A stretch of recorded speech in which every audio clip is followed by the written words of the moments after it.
Morning.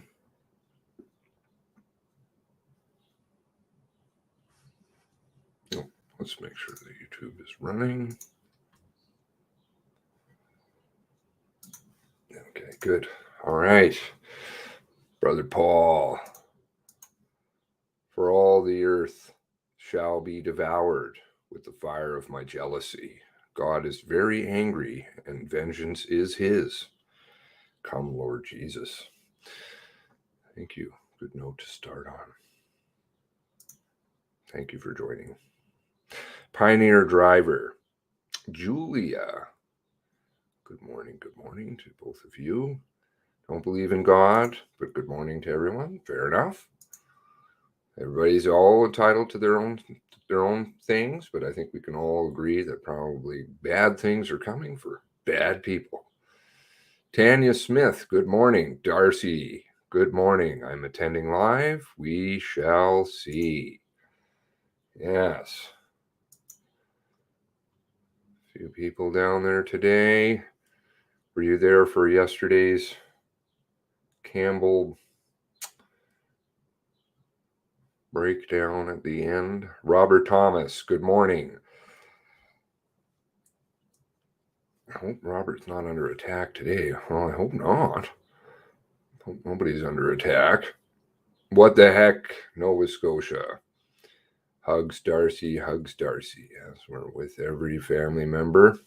23, right? Brenda Grant, good morning. DVD no, and Brenda. Chris Lee, good morning. Sending positive vibes, 23. JJ, yep. Tara's there today. She was there yesterday. She had a bit of a rough day, so left early.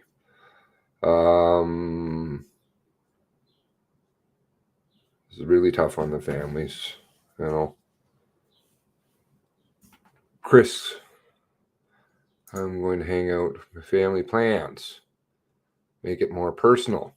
Oh, it's like probably what's going to happen to Chris and Darren. They're going to retire to spend more time with family, I suspect. Watch. I bet you that's what's going to happen. Cindy, these promotions are just a good way to end on. Writings on the wall. Nikki Lewis, good morning. Granny Linda, good morning, Granny. Grannies are good. Invasion 1, still fuming over yesterday. Sorry that we failed. Yep. Oh dear, good morning. Good morning, oh dear. Lily Baum. Glow Watcher, Salty Air. Please do share. This is the number 2 in all of Nova Scotia. He was the man that night. He was the man. Was Chris. McDonald Don, how's it going? NS44. Sad. Still completing yesterday's proceeding. Might not last long. Todd, good morning. Will support Duck Guy show up today? Busy switching to us to CSIS to Rcmp. God knows what boat they're all in right now. Crystal Edwards, Nosy Scotian, Wacko Jacko. Jamie, good morning. Hugs to all those attending. Hugs to all family. Hugs to you, Jamie. Okay, so yesterday was a bit of a gong show. At the end, I'm still trying to process McDonald's last question and Campbell's ending note. He was definitely genuine in the fact that he had a lot of emotion. That is for certain. He felt bad. I think if I had to say, I would say that's guilt. And a man who's carrying a lot of secrets. And I feel sorry for those in his vicinity. Until he gets rid of those, he's going to have a lot of problems, and they're going to get worse. So that was my read. He feels bad, but if he wanted to do something, he would have done it with the families personally, not necessarily on the camera. And the other really important part to that is he would have come clean. He would have come clean and said, this is my role. This is what I did. This is what we didn't do. Because we all know that there's something really fucking screwy going on here, especially with the actions yesterday, with the 3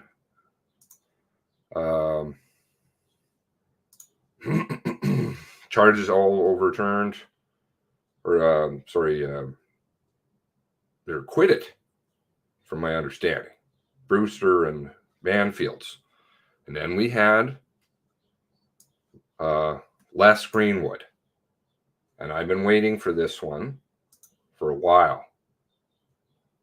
I'm like, where did this case disappear to? It went up for appeal in December. Here it is. Now it's overturned. And we know that at least a component to this story is 20 years ago. What role that plays? Who knows? But for sure it's there. And then suddenly, the same day, Les Greenwood, boom. And this opens up all of the stuff to do with NDGK, Quebec, lines, everything. So what role did that play? I don't know. There's pieces. There have always been lots of pieces, and it's not like I haven't seen them, but I'm like, so many things happened yesterday, so many things. So, okay. That was my read on Darren. I hope that he will come clean at some point. These officers got to clean up their stuff. It's going to be a nasty world for them and their families, I think. Not in a way because of other people necessarily, or obviously nobody's going to do anything stupid. It's because of what they're going to have to live with. Let's talk about the PTSD. Pooh. Leather, Spirit Works, Waterworks today. Okay. Lots of guilt for sure. Genuine. It was genuine. But he hasn't talked to any family that I know of. I didn't do that. So very different than whenever I've heard him before. Speak the truth, set yourself free. Deserving feelings, okay. Hello, Center Ice. Heis, Center Heis. Leaves lots of comments. Thank you. Thank you for sharing again. Everyone, Blue Nose in here. Good stuff. Welcome. 2 days justifying the how do you apologize for something that you didn't think you really did anything wrong? That's a weird one. MH. Tears could be genuine or they could be crying for himself. Who's to say? Ashland. Few charged in HA murders years ago. Suddenly charges dropped. Walked away. Well, yeah. What role is this playing? Merzero is a piece. Jamie Renee. Good morning. Salty air, crying. I missed it. I would say, watch the last couple of minutes yesterday. McDonald's last question. Very strange. He actually asked a question about Quabequid, and he was shitting his pants. Bumbling and farting and stumbling and couldn't ask it. Why didn't you go down Quabequid? Took him forever to get that out. But he asked it. I don't know. Is he trying to an air of legitimacy to this? Which is completely nonsensical. It's already gone long ago. But, I mean, why did he ask the question? And have such a hard time? Yeah. Any of these families that their members, the family members may have lived. This is just awful. And family members honestly don't know. Textbook from textbook to We Failed You. How do you do it? You can't. Tara, good morning. Good morning. Howdy hump day. Okay. Darren, I don't recall. Only at convenient times, right? Only at convenient times. Then he's using third person to talk about himself and his role. Come on. And no names. No names. What was the officer in charge? Textbook, sickening. Yep. I was thrown Excuse off me, at the end everyone. yesterday. Spent 2 days. The proceedings being will smug. commence in 2 minutes. And the And last just 2 a minutes break it reminder to down. ensure your electronic devices are Maybe it turned to was the silent discussion mode, of please. Cobequid. I don't know. Cobequid is a real mess. I do know that. And it caused a lot of problems. And they didn't want it. Why didn't he ask all of them about Cobequid? Don't know. Why yesterday? Lots of love going out to families. Just nice. Okay. McDonald is trying to recover from the 3 stooge out in front of HOC as okay. Well, I don't know. People are. What is that? Oh,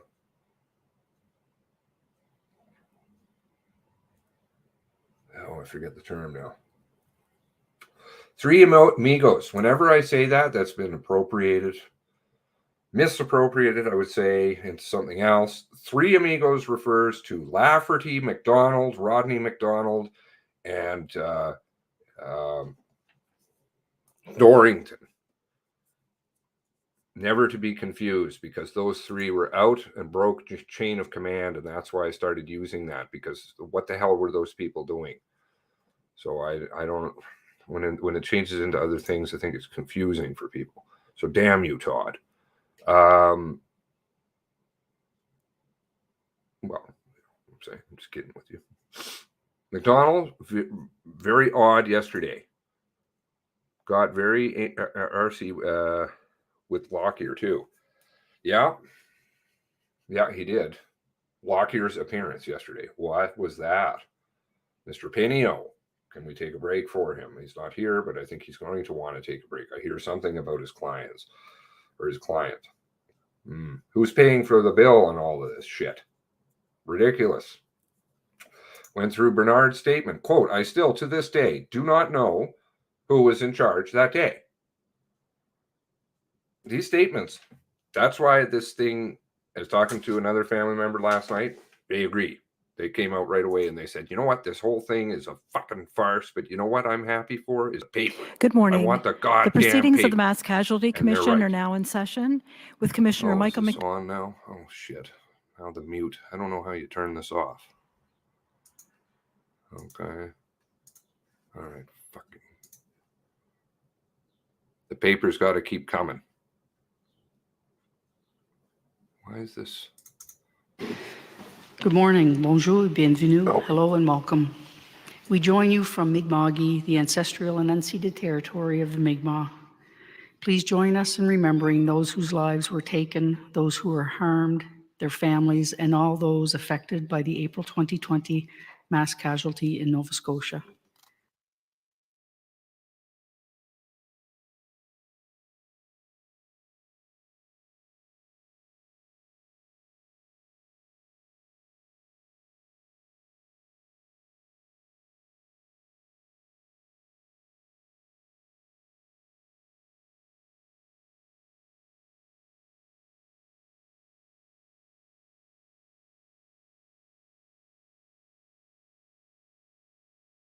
Over the last 2 days, we've heard from Chief Superintendent Darren Campbell of the Rcmp, who served as Superintendent of Support Services for Rcmp H Division during the mass casualty.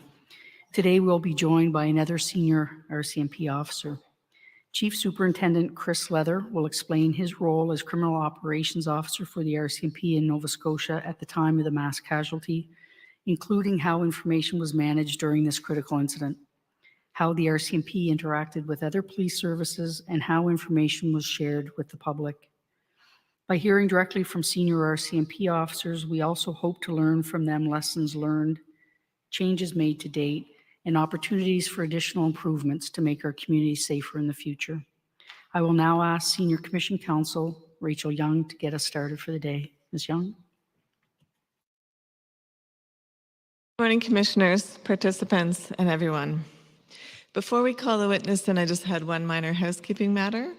On Monday, we made an exhibit 3892, and the COM number read into the record was incorrect and the date of the document. So on the record, I said COM 5982, but it should be 59832. And this was the transcript of Chief Superintendent Chris Leather's commission interview, and I said it was July 8th, 2022, and that should have been July 6th, 2022, if that can just be amended. Thank you. Thank you. We're ready for Chief Superintendent Chris Leather. Thank you. We'll have the witness come forward, please. I understand he wishes to be sworn.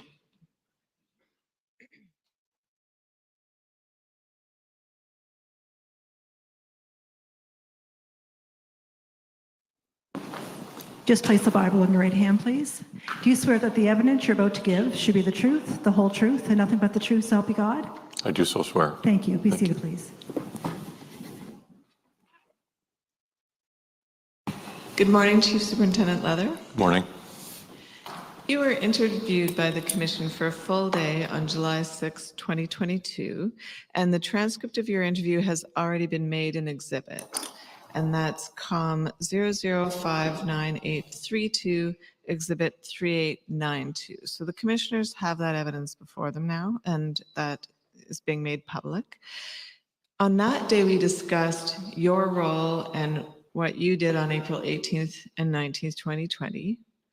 You explained what the role of a CROPS officer is, a criminal operations officer, which is what your role is in H Division.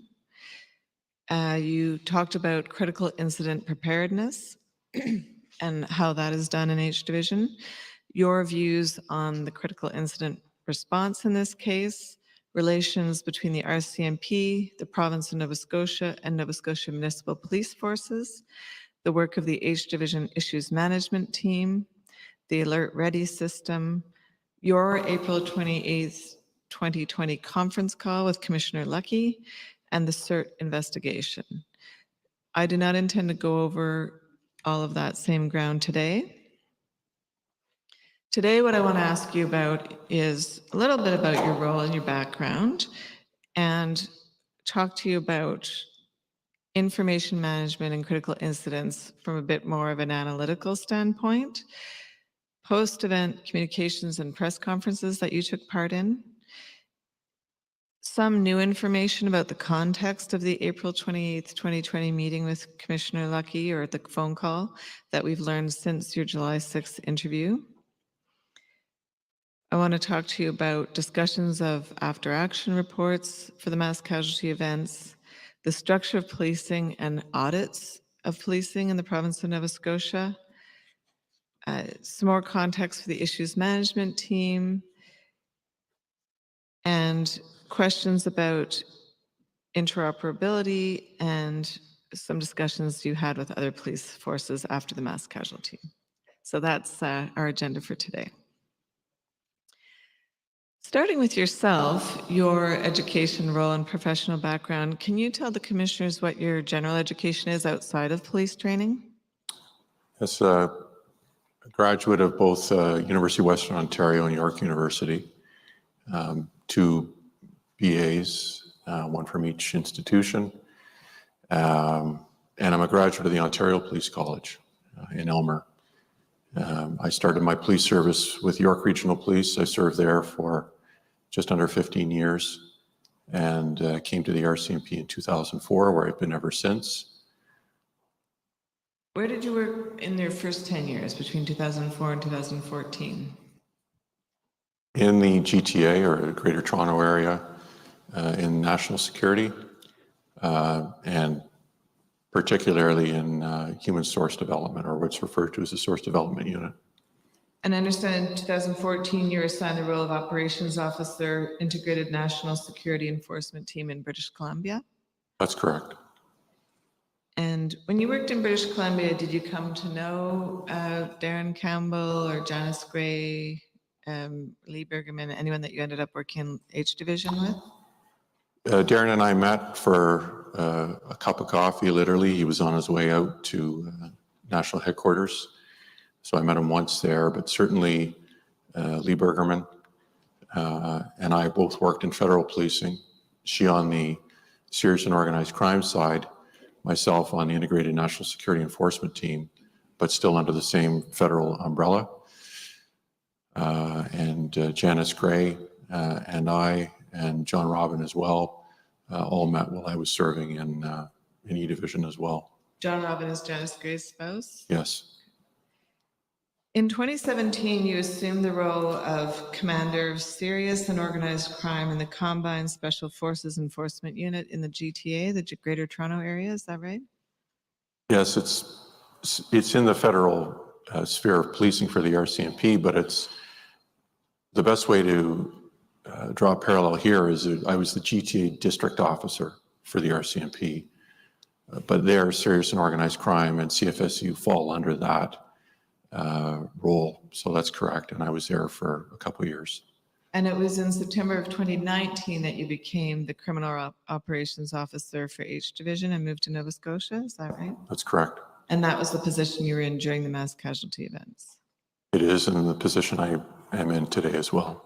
I understand that you have a new posting as of next month. Yes. Can you tell us about that?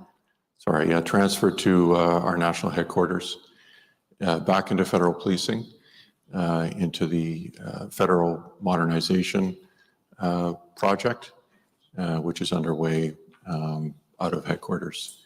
And it impacts all of federal policing coast to coast for the RCMP. We have your training records that does describe your police training. Madam Registrar, it's COM 0042239. If that could be made the next exhibit, please. And that's Exhibit 3948. If we could just have that on screen, please, and scroll to 2016.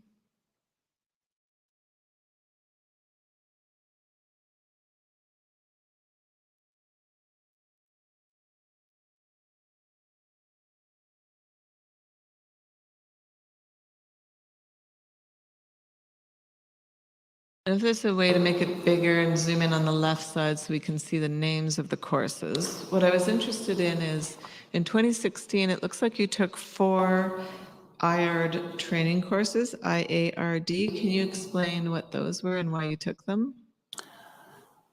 That was part of the E Division, or in British Columbia, the rollout of the IARD training in that division, and was combined with what we refer to as block training that we all attend. And that course was divided into those particular aspects of IR training. E Division has a robust training program in Chilliwack at PRTC, Pacific Region Training Center. And these are the courses that were part of my block training and took in 2016. Can we scroll down to 2017, please, Madam Registrar? I note that you took 2 courses in gender-based violence and domestic violence. Scroll up, I should say. Can you explain why you took those courses and what you learned from them? Just briefly. You can see, again, from the one marked 0609 2017 BC. So again, these were mandatory training courses that the division had identified for all of its members online, what we refer to as Agora training, so taken at your desktop, if you will, related to, and really those were designed primarily for general duty response members, but it was still a responsibility of all serving members, regardless of rank, to take that. And I mean, the titles describe them fairly decently from what I remember. It is 6 years ago, to help members to understand their responsibilities in domestic violence investigations and some of the planning for our frontline members in dealing with risk and safety planning for victims and victims' families involved in domestic violence. So again, online training required, and this demonstrates here that I successfully completed those 2 training courses. And in 2019, you took a course called Initial Critical Incident Response. It says SCEN, where it says 2019-0319. Can you explain what that course was and what SCEN means? Would it be scenario or? I'm not sure what, or scene, initial critical incident response scene. And looking at the date, it's not attached to the IAM certification. I don't recall the training, that particular course, but I can tell by its coding that it was also an online course, an online course that I would have taken, and in that time frame, I was still I was in the GTA at that point. We have received various iterations of your notes. I'm just going to take a moment to enter some of them as exhibits, and there are some newly received notes, which I will also make exhibits. So, and some of your notes have already been made exhibits. So starting with COM 51405, these are your notes from Book 1, Section 1, with the date range March 27th, 2020 to April 7th, 2020. That's Exhibit 3957. The next set of notes which cover the incident have already been made exhibits. So the next exhibit today is COM 53315, Book 2, Section 1, and the date range is May 4th to May 25th, 2020. Exhibit 3958. COM 53316, Book 2, Section 2, May 25th to June 10th, 2020. 3959. COM 53317, your notes, Book 2, Section 3, June 11th to July 8th, 2020. 3960. COM 53318, your notes from Book 3, Section 1, July 9th to July 27th, 2020. 3961. COM 53319, Book 3, Section 2, July 27th to August 26th, 2020. 3962.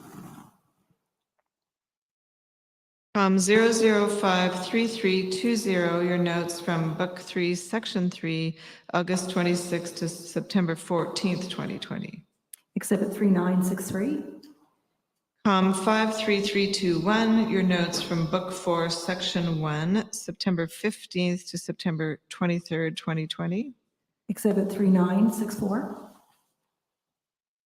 COM 53322, your notes from Book 4, Section 2, September 23rd to October 16th, 2020.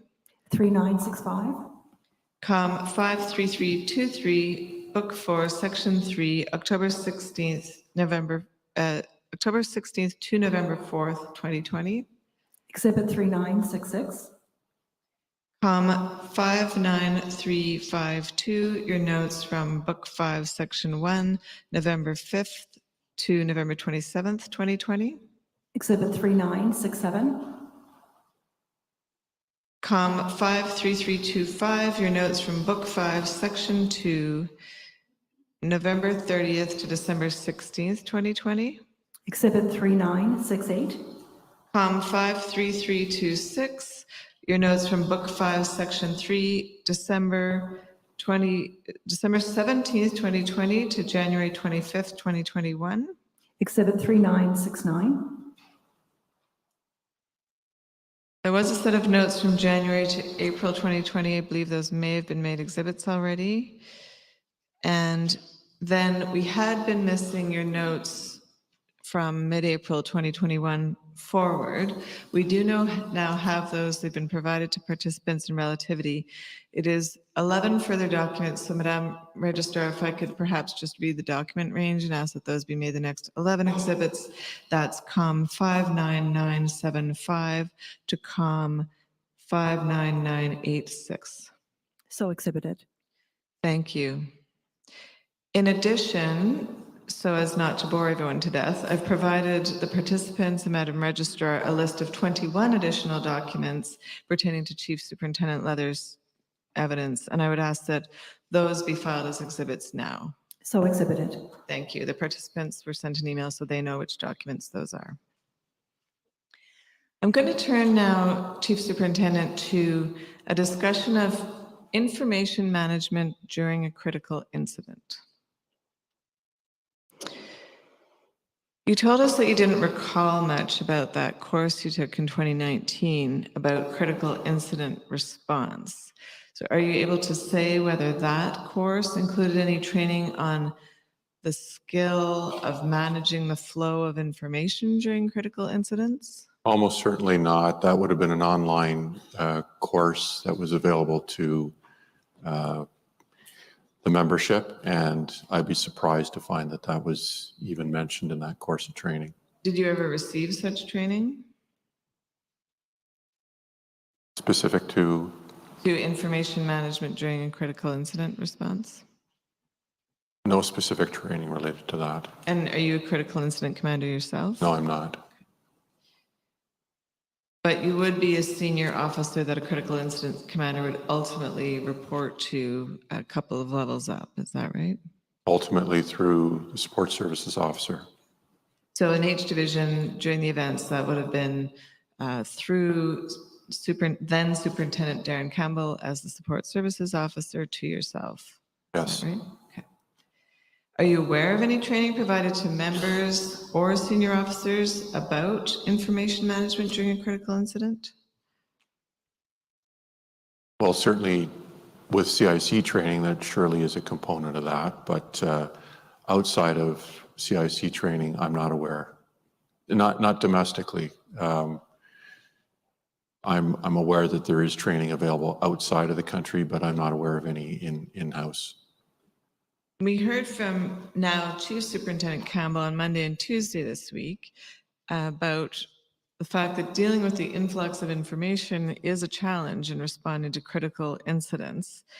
And this is a known phenomenon. For example, in the McNeil Review after the 2014 shooting in Moncton, this was raised. We don't need to bring it up, but it was already made an exhibit. 1628, it's COM 0050842. My question to you is, between the time, and you're familiar with the McNeil Review, I take it? Yes, I am. Between the McNeil Review and the mass casualty event of April 18th and 19th, 2020, are you aware of any changes that were made to better prepare the RCMP for interpreting, acting upon, and sharing information during a critical incident?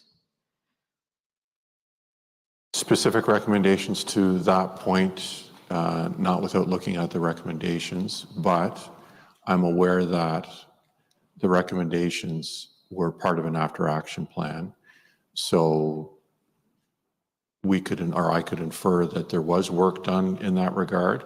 What I can say, though, taking up my chair as I did in 2019, it was not part of any larger discussions with my fellow CROPS officers or with CNIP related to that specific issue. And when you say CNIP, that's Contract and Indigenous Policing? Yes, it is. And that's a department that's in Ottawa National Headquarters, is that right? But that's who you report to. You reported to in part through Assistant Commissioner Bergman.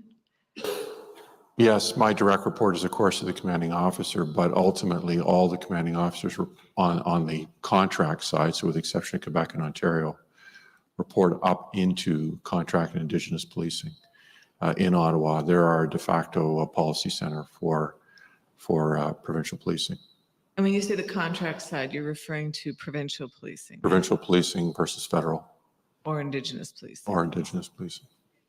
So when you arrived at H Division in 2019, as the officer who is ultimately overseeing critical incidents, did you look into how prepared H Division was to deal with critical incidents? Was that something on your radar? It's not something that I proactively looked into.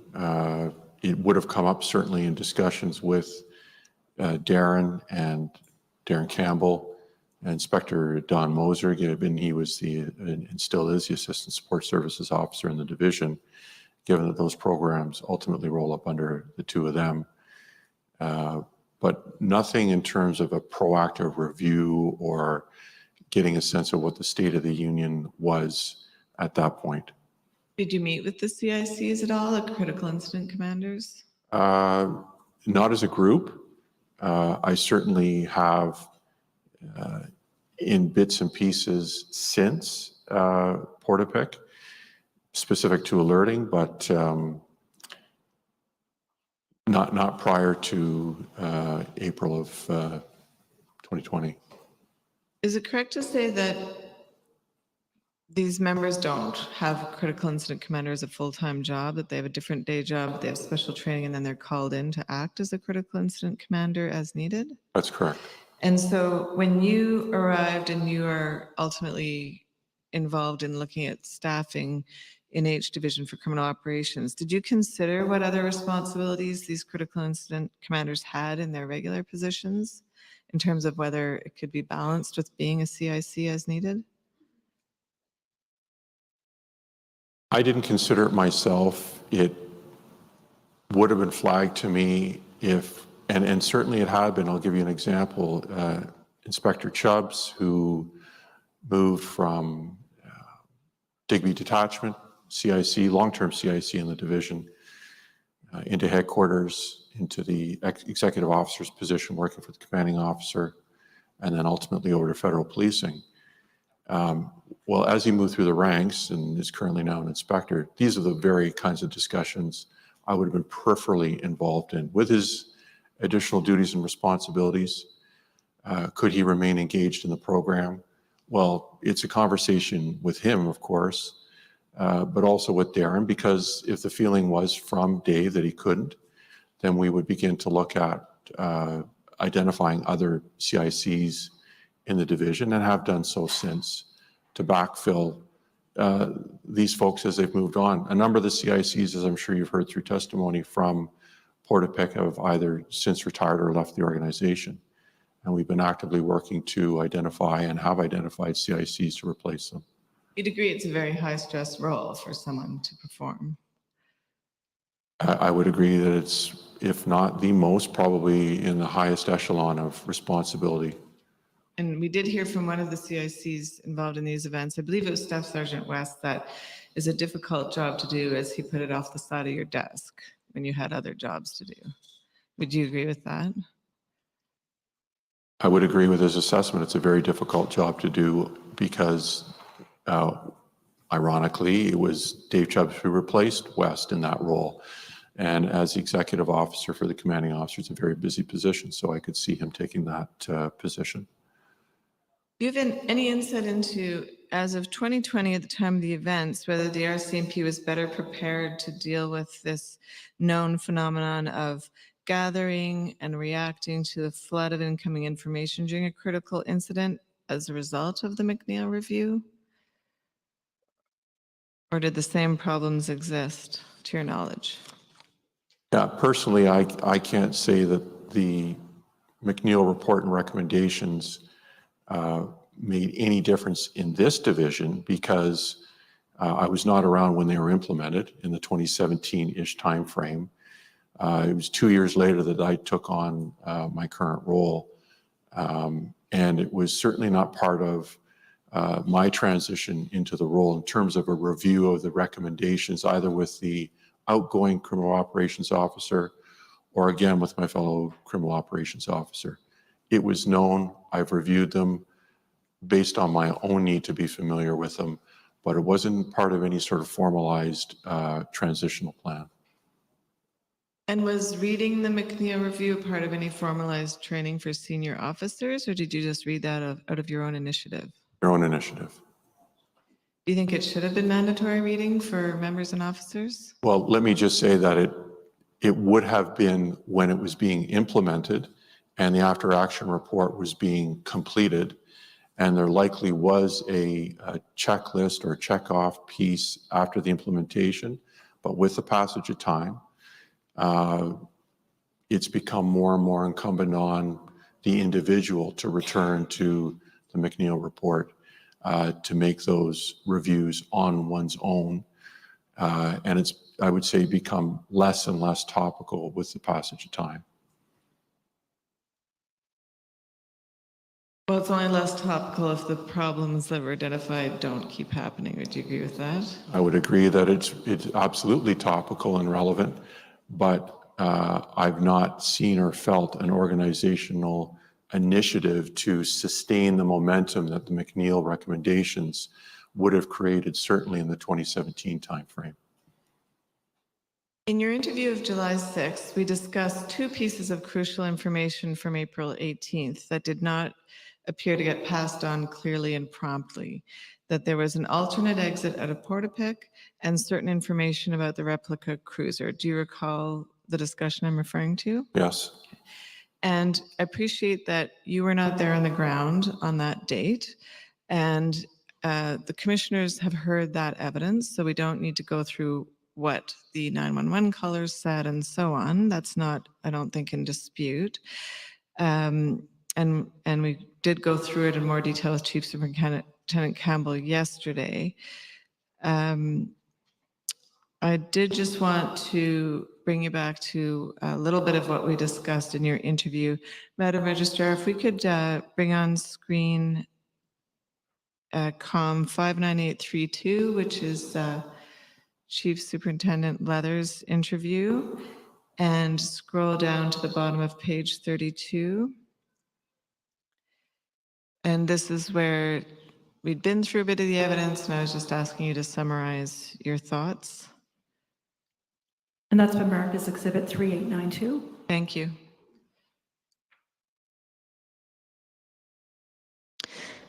After our discussion, which we don't need to go over again, but I asked you, do you have any thoughts on what can be done to improve the way information is gathered, recorded, and analyzed in these kind of dynamic situations? And just for example, first responders relaying information, just purely relaying information and not filtering based on their own assumptions. Is that a training issue? And you said it speaks to the need for that, someone or a group being in a position to analyze the strands of information that are coming into the organization or to the division in this case, whether it be into the OCC through the call takers, whether it be over the air, over the radios, vis-a-vis transmissions, whether it be through phone calls, because witnesses are being interviewed. Of course, if we had a way technologically or through an HR, like in other words, through a person or persons, to deploy them to enhance our ability to collect, analyze, and validate, it would be an improvement. And it would not only be an improvement in terms of our response, and I know we're going to go there, but it would have been an improvement in terms of our public communications. But I know I spoke a little bit about that in terms of providing additional resources to the director. This is I'm providing a similar sort of response to that, to say if we had trained analysts who could have been in an objective position, either in the command post or in the OCC, or one in each, who could have provided that extra layer of analysis, I think it's something that we absolutely should be looking at, because what we're hearing and seeing is the information was coming in fragments from various people through various channels. Some was being collated, some wasn't, and the analysis piece seems to be the part that's missing, which would have allowed for perhaps quicker decisions to be taken if a better quality product, including all that information, was available to us to distill that information. And it wasn't. Do you recall that? I do. And that's still your opinion? It is my opinion.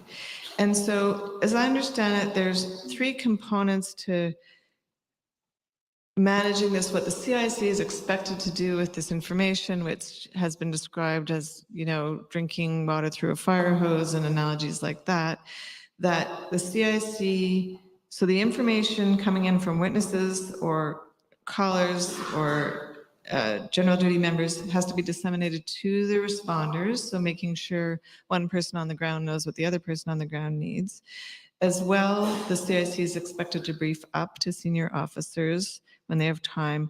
And then Chief Superintendent Campbell said the CIC is also responsible for deciding what information is made public during the critical incident. Are those all components that you understand the CIC needs to be responsible for? They are. And since the events, have you assessed why some of this information was not investigated more quickly on the ground and shared more accurately?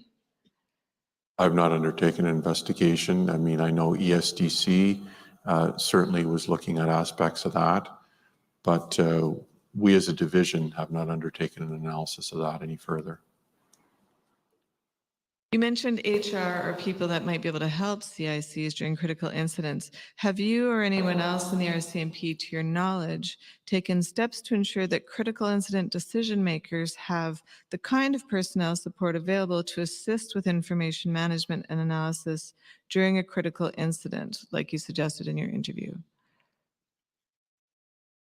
The only time that I've engaged with our learning services branch in Ottawa and ORR operational research, which is under CNIP, which is also in Ottawa, so it's a subset of that, again, was around the alerting discussion.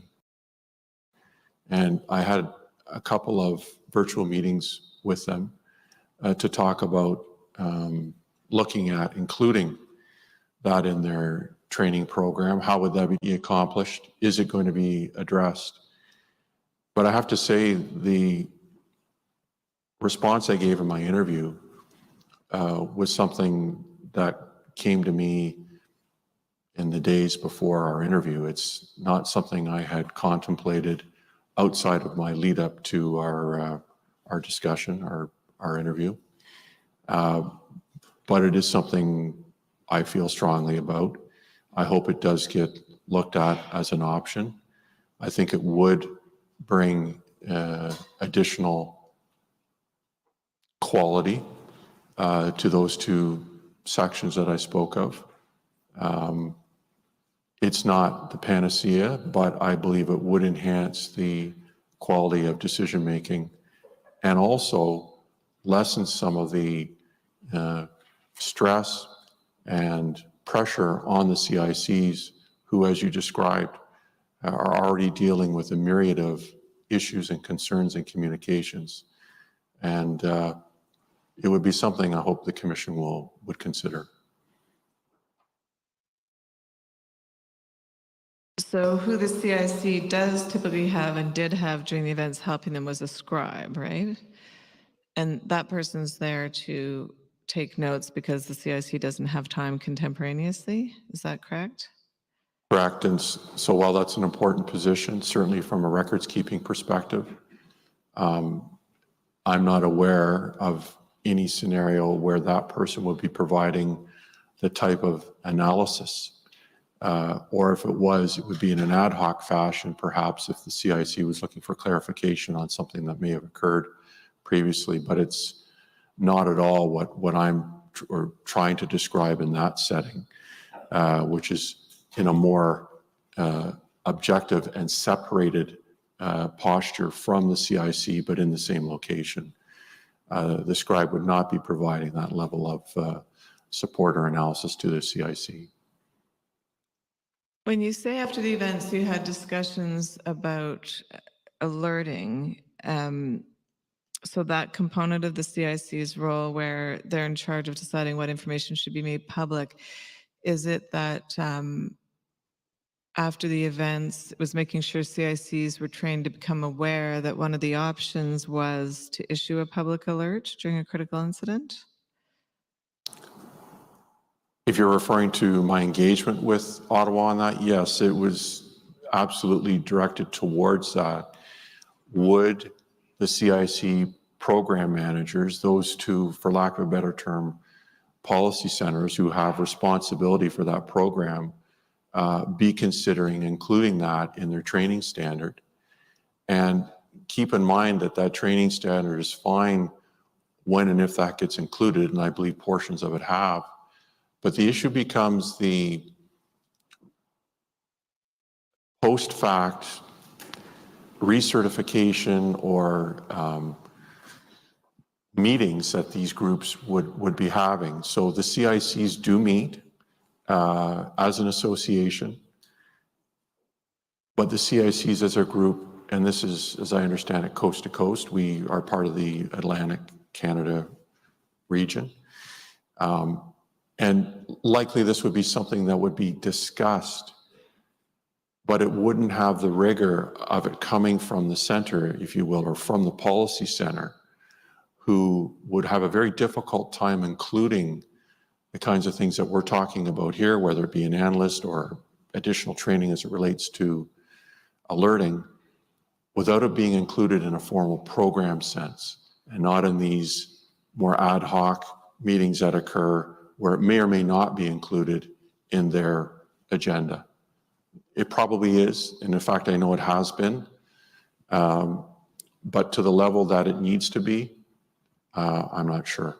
And I think it's incumbent on us to ensure that if it's occurring there, we can document the fact that it is.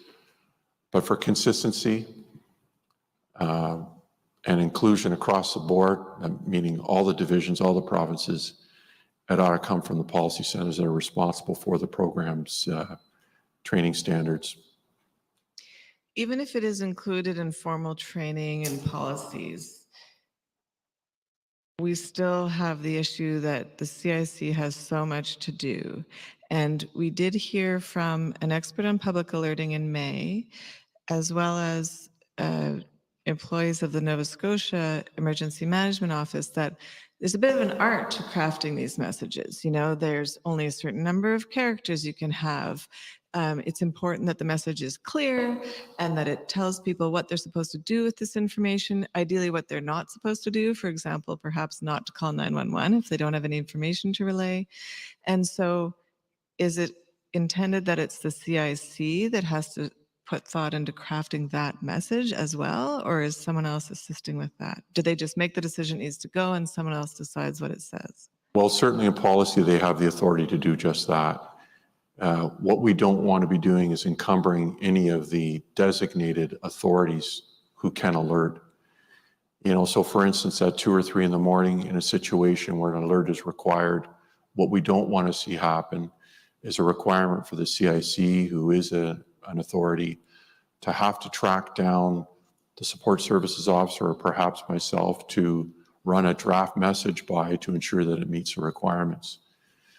But what I would say is the CICs and the other authority figures are well aware that they have the option of speaking to the other designated authorities who have had the same training, or in the case of this division, the experience with alerting, to bounce ideas off us, to discuss the wording, and to see if it makes sense, both in terms of the decision whether to alert or not, but as you rightly point out, the wording. The wording is so critical in terms of what we put in that message or don't put in the message. So the authority ought to exist that they can operate in a standalone situation, given emerging and evolving situations, particularly in the middle of the night. But they all know that they have the other authorities available to them to confer with. And I would suggest, if the time permits, that's exactly what I did in at least 2 occasions where I alerted post Portapic. Much better to have a collective decision on something as crucial as that. Who would you confer with? Because, for example, there are communication style decisions like how to word things. Some things may need to be translated and how to make it simple, but also what is the advice? Are you, for example, telling people to evacuate, or are you telling them to shelter in place? Who makes that decision? Well, that decision would rest with the alerting authority. So if we go back to the first part of your question, the CIC would be taking that decision and including it appropriately in the alert message. And yes, that is one of the nuances and a critical part of the message, so as to provide proper direction and to eliminate the unnecessary questions that may arise when the message isn't clear, and we've certainly seen examples of that. So it is an art. I agree with your assessment of that. We become better at it with more repetition as an organization and as a division. And I think we've worked out a lot of the challenges associated with the messaging portion of alerting by now. but I wouldn't call it a fait accompli by any stretch. Do you have any other ideas or suggested resources to improve our Rcmp critical incident response?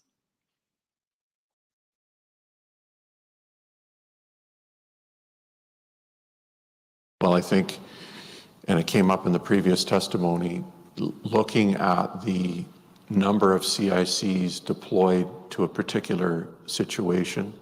I mean, traditionally, and almost exclusively, it's one CIC, so as to avoid duplication of efforts and confusing direction and truly who is the decision maker. But I think there are scenarios, such as the tragedy here, where it only made sense that multiple CICs inevitably became deployed to the command center for the shared responsibility, given the magnitude of decisions that were being taken. So that would be one. That we can't just be set on one approach or method for the CICs. They have to be given some discretion. That being, the CIP program has to provide that flexibility. I think the training for our CICs does need to be strongly centrally controlled and governed. And with these new and emerging issues that CICs have to consider, it should not be deferred or relegated to the associations meeting 2 or 3 times a year to work on improvements. Because the only way that the current training standard gets to the CICs is when those CICs take the course for the first instance. So great for CICs coming on board now and in the future. They're likely to get the fruits of or the benefits of the recommendations that the Commission make in terms of the training standard. But there's going to have to be a program or some sort of add-on for that training program for the recommendations, and surely there will be a number that deal with CICs that come out of this Commission. And I would expect that CNIP will be looking very carefully at that when it's issued, and expect nothing less that it is included in the training standard. But let's not forget the already deployed CICs in the field who won't benefit from the training in the first instance. Those would be the 2 ones that jump to mind for me. Do I understand that once someone is qualified as a CIC, there's no mandatory recertification, as I understand there is for Forensic Identification Services members? My understanding as well. We've heard a lot about specialized resources that may be deployed in the course of a critical incident package, such as emergency response teams, but I'm wondering whether you think investigative training for members would also help. You know, what happens if you're just on general duty and then there's a critical incident? You might end up, you know, being there on the ground and having a lot of responsibility initially. So teaching those members to pass on information accurately and prioritize, for example, once the CIC is in place, following up, getting statements from witnesses who may have information, for example, where there is an active shooter. Do you think that's another component for non-specialized members that would help? Yes, I do, but I think my own example illustrates some of the challenges that we deal with when you see the extent of my online training background, for instance.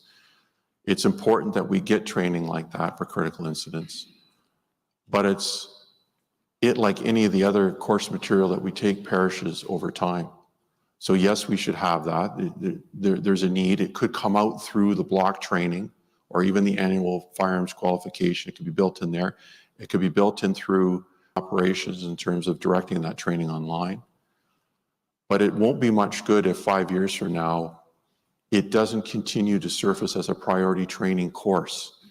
Because what happens is our members are inundated with dozens and dozens of online training and in-person training. So an exercise that we go through every year, and I'm sure the other divisions do, is prioritizing what are the courses that we deem mandatory that need to be refreshed annually, every 2 years, can go into the block training every 3 years.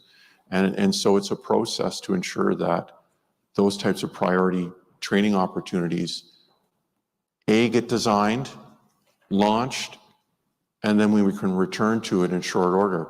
Probably something like that needs to be annually built in until our members are more comfortable. I'm sure we never be comfortable in scenarios like that. I'd be a strong advocate of training like that. But they might be a bit more comfortable when they might otherwise be panicking if they've been through it in their minds, because it could happen to any general duty member in any day of the week, right? That they're just patrolling as usual, and all of a sudden they are potentially on the front line of a critical incident for hours on end until someone else takes over. Is that right? So while the training is important under those situations, and there's only so much that certainly an online training or even in part of a block training, which is over 4 days typically, can provide a member, it's a starter. There's no replacement for experience and repetition. We all know that, doesn't matter what line of work we're in. I would suggest the members who are more seasoned probably dealt or deal with these types of situations better than others, because they've had the exposure and experience and have learned to slow themselves down and communicate more effectively when under duress. It's not across the board, but generally speaking. So the training is a start. It identifies the issue and some techniques and methods to address it. It needs to be there for a period of time at the front end, but it's no replacement for experience. And we can't forget about key training like that. If I remained in the criminal operations chair for any amount of time, I would like to see that continue as a point of training, certainly for the next 2 to 3 years. If it were part of the annual mandatory training for general duty members, then it could just be added to a section. Remember, if there's a critical incident, here's how you relate to the risk manager, here's how you relate to the CIC, and here's what to make sure you do if you don't have something immediately to do that might be useful. For example, monitoring radio broadcasts or things like that. Would you agree? I would say that I think a lot of what you're just describing there, members take for granted.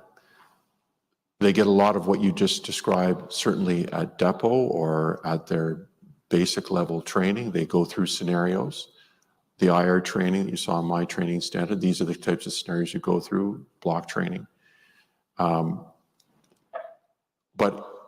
probably not with the degree of regularity that we need to, with the proper emphasis being placed on it, which we can now begin to bring to training or augment the training that we already have with the experiences that we've been through Portapic. And regular training would provide an opportunity to update them on any technology changes, for example,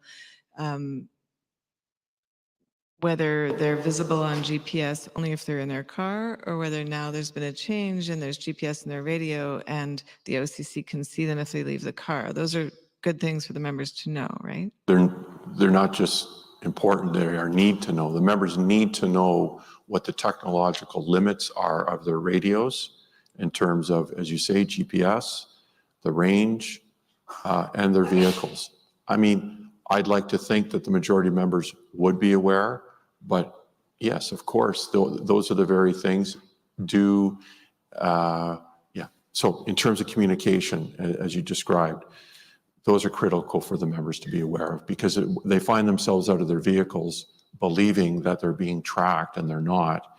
And there's no way for our OCC managers or even CICs to know where they are. That presents huge risk to the members and the public they're trying to protect. I'm going to turn to post-event communications and press conferences that you took part in. You'd agree with me that the RCMP should keep the public informed as to the status of major cases? Yes. Do you think that providing timely and accurate information builds public trust? Yes, I do. Is maintaining the public trust important to the RCMP? Yes, it is. Are you familiar with the Administration Manual, Chapter 13.1, Communications Services? That's COM 0039705. This is a policy from 2003. I'll bring it up on screen so you can have a look. And that's been marked as Exhibit 3918. 3918, thank you. This is a communication services policy that directs the RCMP communications community to, among other things, if we can just scroll down and have a look where it says D1B, provide quality information to its audiences that is timely, accurate, clear, objective, and that complements the RCMP's programs, services, and initiatives. You'd agree that that's a goal? Yes. Have you seen this policy before? Are you familiar with it? Yes, I've seen it, but I wouldn't say I'm familiar with it. And down at D1D, there's a direction that to ensure that the RCMP is visible, transparent, accountable, and accessible to the public and the audience it serves. Would you agree with that? Yes. And 1H says to deliver service that is sensitive to the needs and concerns of the public and respectful of their rights and values. You'd agree with that? Yes. And then D1J says to safeguard the public's confidence and trust in the RCMP is a goal. You'd agree with that? Of course. And next, 1K is to ensure that the RCMP works collaboratively with its government and public partners to achieve coherent, comprehensive, and consistent communications to its audiences. You'd agree with that? Yes. And whether or not you could cite this policy chapter and verse, I take it you'd agree those are guiding parameters for communications? Yes, I would. There are also various policies that outline some information that must be withheld at times by the RCMP. For example, evidence that would compromise an investigation. Madam Registrar, can we please see COM 0039871 and make it an exhibit?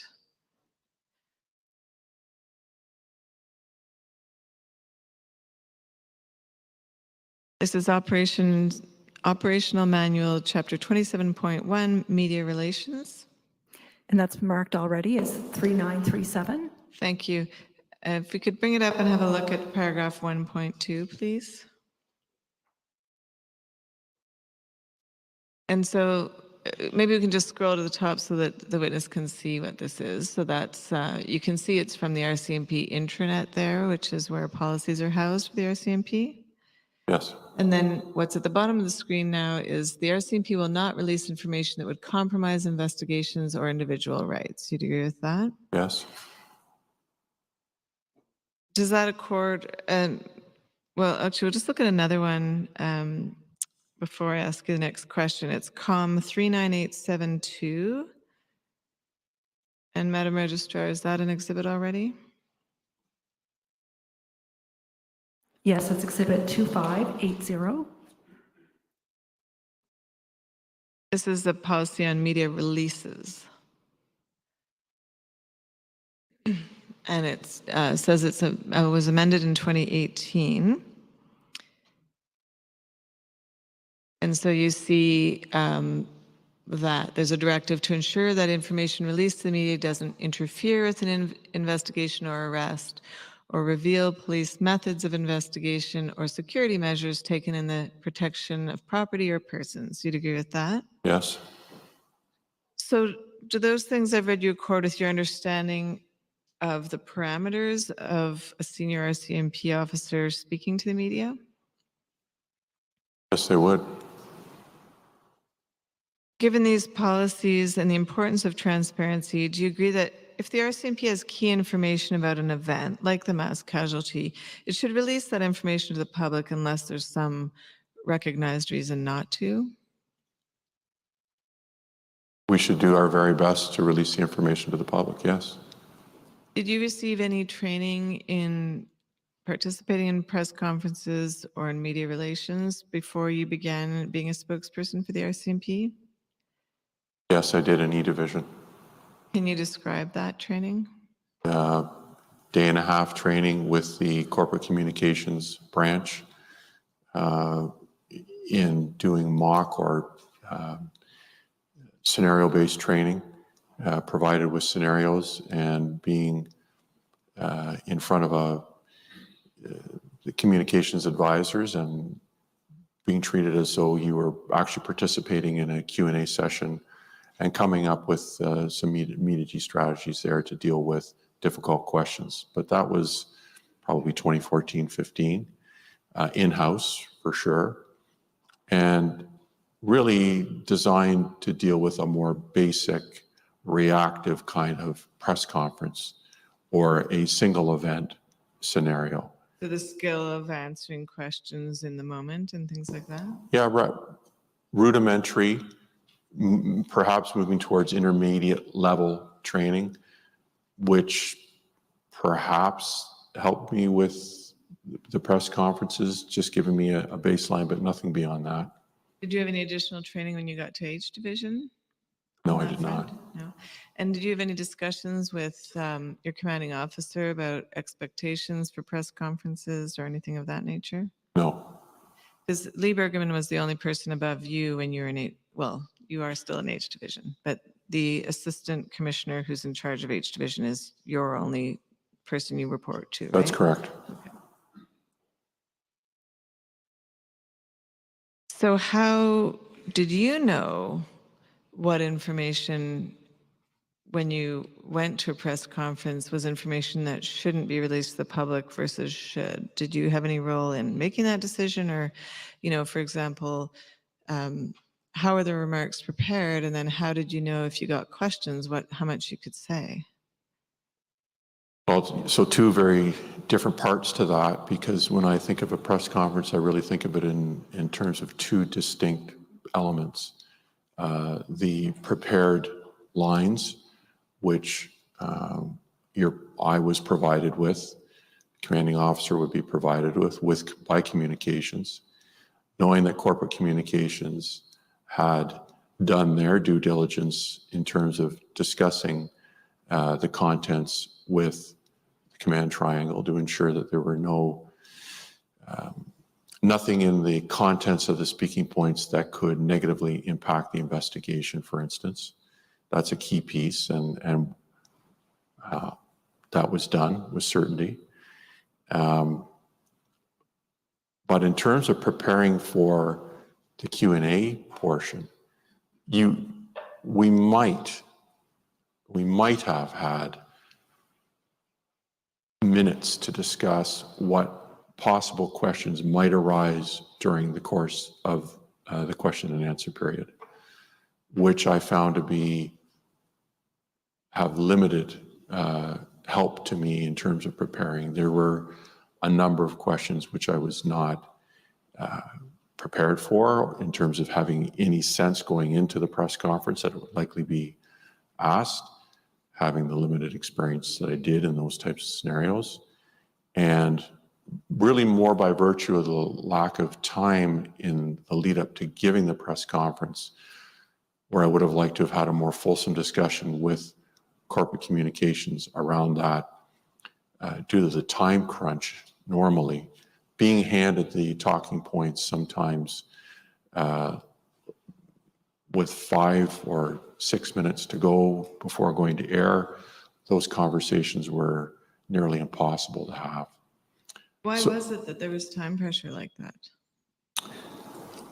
Well, the dates for the press conferences would be set by corporate communications with the media outlets, and those dates were normally known with a few hours in advance or the day before, but not with a great deal of time. Once that was established, then corporate communications would begin churning out the media lines, making the consultations internally and often with national headquarters that they needed to make to ensure that the lines were in line with policy and weren't going to have a negative impact on the criminal investigation in case of H. Strachan and Portapic. And I could tell, and I know that was very difficult for our corporate communication staff to be able to achieve at times to meet the needs for the three of us initially. That's Assistant Commissioner Bergerman, Chief Superintendent Campbell, and I, to have those separate speaking points, to be ready to have any amount of lead-up discussion prior to delivering our message and working through the Q&As. So the Q&A portion, clearly the more difficult piece, for me certainly, I can speak for the others, because it's unscripted. You obviously don't know what is going to be asked, and doing your very best to try to remember what you've learned over the last day, hours in the case of the first press conference, after a series of briefings, updates, phone calls, and to recall best you can when asked about statistics, numbers, scenes, and I'll say it right now, obviously, I missed the mark on more than a couple occasions where I was relying on my memory, not on anything that was in front of me, not on anything that had been provided to me in terms of in written form that I could refer to during the course of the press conference. And so that's what led to some of the incorrect accounting as we went through the Q&A portions, especially for me in the early stages. Did you ever intend to mislead or hide information in press conferences? Absolutely not. I intended to do the opposite. And, if we think about the now infamous in excess of expression that I used, it was done with my intention to not upset, offend, mislead, because I was receiving, as my notes show, conflicting numbers throughout the day or the hours leading up to. And I was more concerned about giving a victim total that was over what it truly was or in excess of. And by going to the number that I chose, it in fact ended up having the opposite effect. And what you're referring to there is you said in excess of 10 people died, but in fact you had been told there were more than that. Is that correct? Is that what you mean? I had received information leading up to that particular statement that I made that was truthfully in excess of 10, perhaps closer to 15 if we're going to put a mark in the sand. But the problem was it fluctuated depending on who was providing me the information. It was 14, 17, back down again. And I was quite concerned with the information I was reading in terms of the inconsistencies. And at one point in a discussion with Leah and I, we agreed we just need to cut this off, put the number piece aside and go with a number, and we'll call it a stairwell conversation, is what led to me using that term that you asked me about in particular. When you say Leah, you mean Leah Scanlon, Leah Scanlon, Director of Strategic Communications for H Division at the time. Okay, so I'll take you to a couple of other specific examples to ask you about them, but just back to the general concept so we understand how these press conferences come together.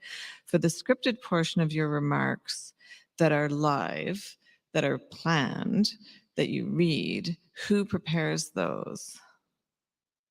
Those are prepared by corporate communications in the division with consultation with the other groups that I've already spoken about. So with the command triangle, with corporate communications in Ottawa.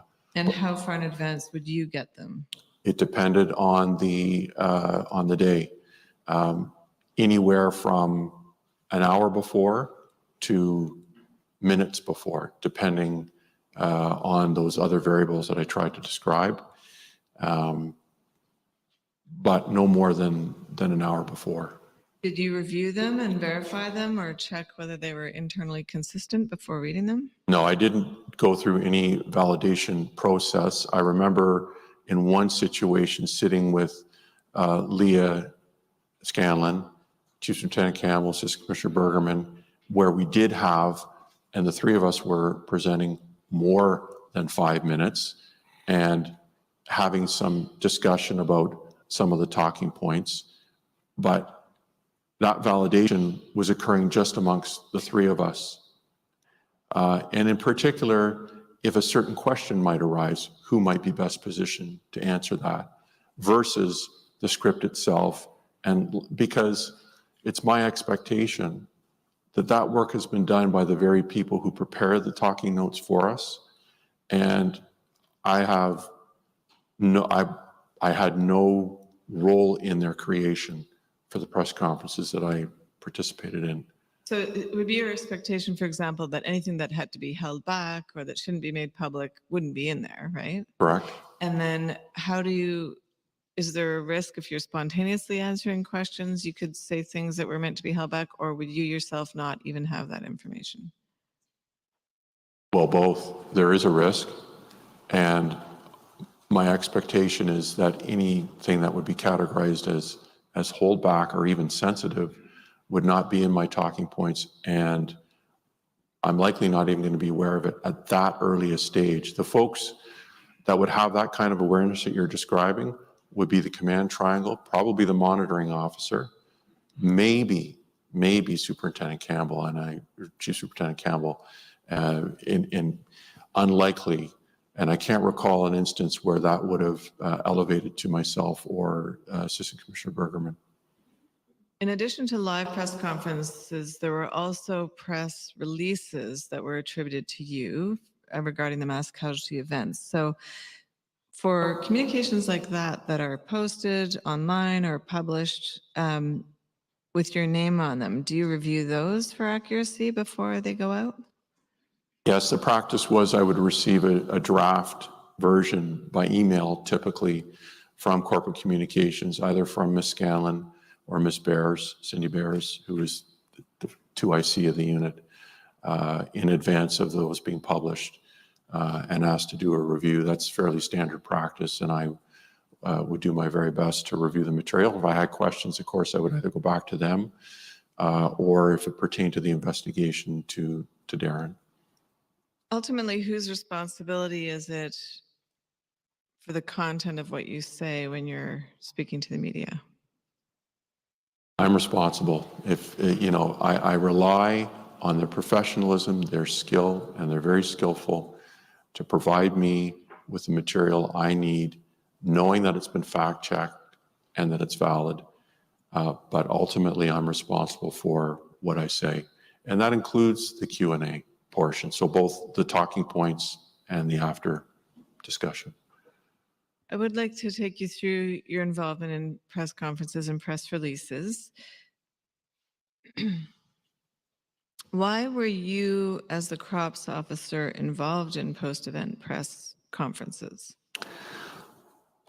Yes, early on, the decision was taken that, and I think back to the first, where the commanding officer and I presented, given the magnitude of the press conference and what we were discussing and the impacts on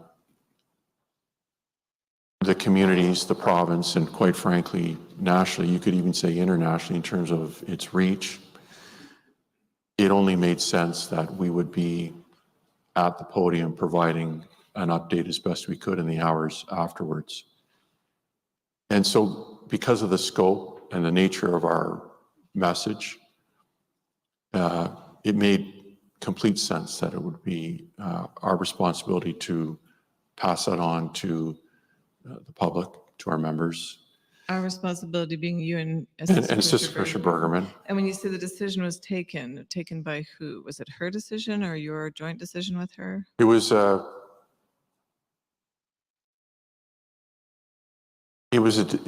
would describe it more as a discussion that we had, that this is the plan that we're going to go with. Do you have any concerns or issues? No, it makes sense to me. And I know as well that advice around that was advice that we would have received from Ms. Scanlon in terms of who best to put in those positions initially. And then you saw the evolution of that moving from the CO and I to myself, and then ultimately to Chief Superintendent Campbell. Yes, and I'll ask you about that. is this a usual part of the crops officer role to be in front of the camera, or is it only because of the size of this case? No, if you look at other press conferences, for instance, that have gone on across the country with the RCMP at least, you will often see either or both the commanding officer and the criminal operations officer, provincial, in that scenario. And even sometimes you'll see the criminal operations officer and perhaps his 2IC. It really depends on the nature of the issue that's being discussed, the magnitude. So I wouldn't say there's a one-fit-all, and that's why we had discussions about what made sense under the circumstances and decided on that evolution as we moved through time, but then also to come back, if I remember in June, I want to say June of 2020, of the three of us, again, that's the CO, Chief General Campbell and I, for the first time in many months, being back in front of the public. That was a planned, discussed approach to take, given the content of the messages that we were delivering during the course of the press conference. Was it planned that it was June 4th because that was the anniversary of the Moncton shooting? Or was that a coincidence? It was a coincidence. I don't remember that. I just asked because Superintendent Campbell noted it at the beginning of his remarks.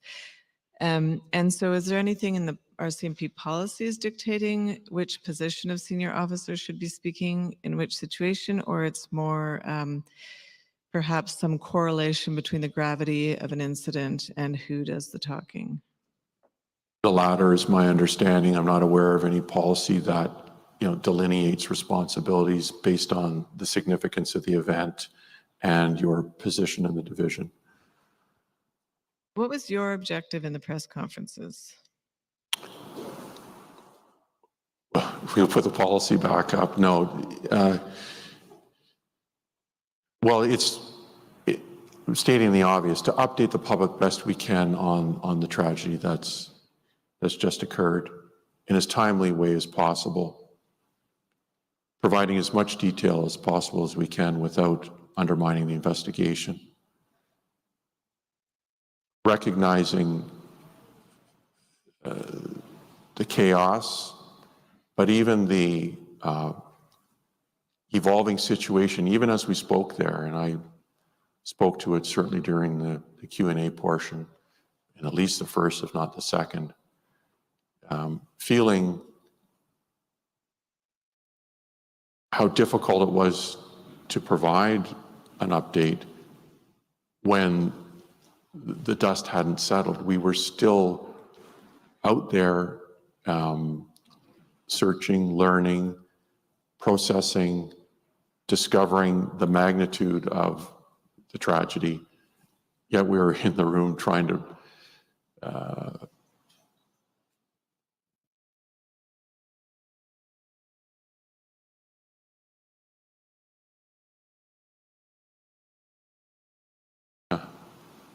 provide an update. So how's it decided when a press conference takes place, when there's enough of a critical mass of information that you can process it enough to convey something useful? Yes, well, again, going to the Q&A portion, that was my challenge.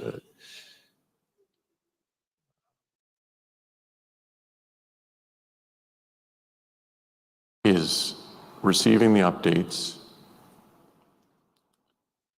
referring to whatever written product you've been provided with, which was minimal, working from recall under the lights, as it were, under pressure. And, well, you can see the frailties of that process. Whose decision is it to decide when there's a press conference versus when there's a press release? Is that the commanding officer who decides? And what sorts of factors come into play, if you know the answer to that, in deciding whether to call a press conference? Well, certainly corporate communications rolls up under the commanding officer. So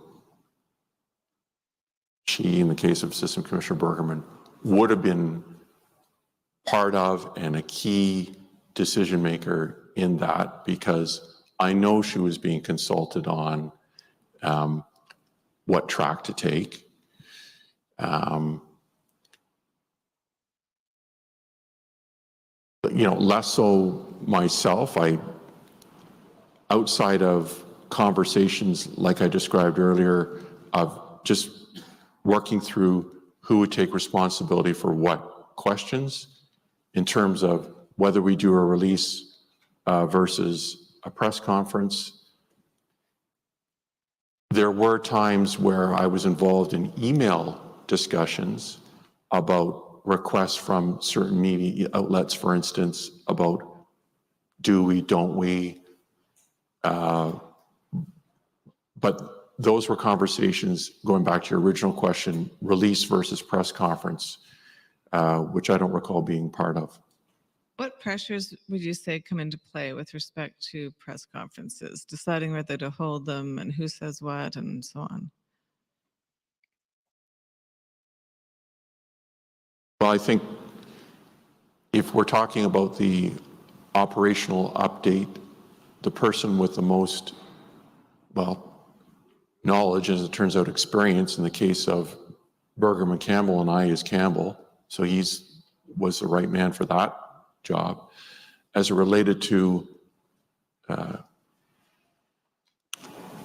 matters dealing with the province and communities at large, that was best coming from the commanding officer, to a lesser extent myself.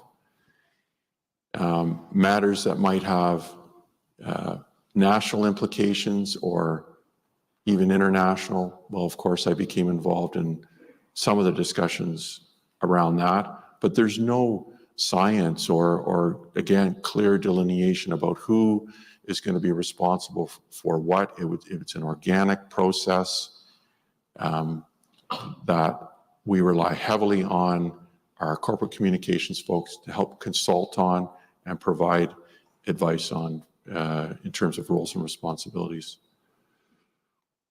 I am going to take you to some examples now. Madam Registrar, if we could have the appendix to the foundational document on public communications brought up, it's COM 00577762.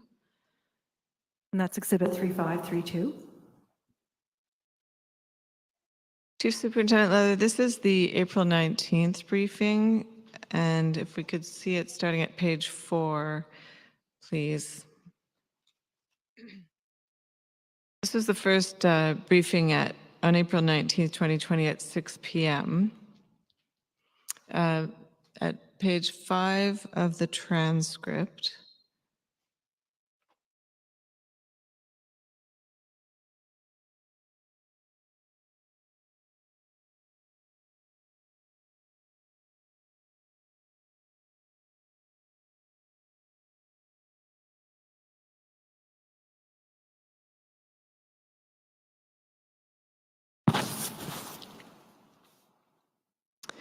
We can scroll down a bit, please.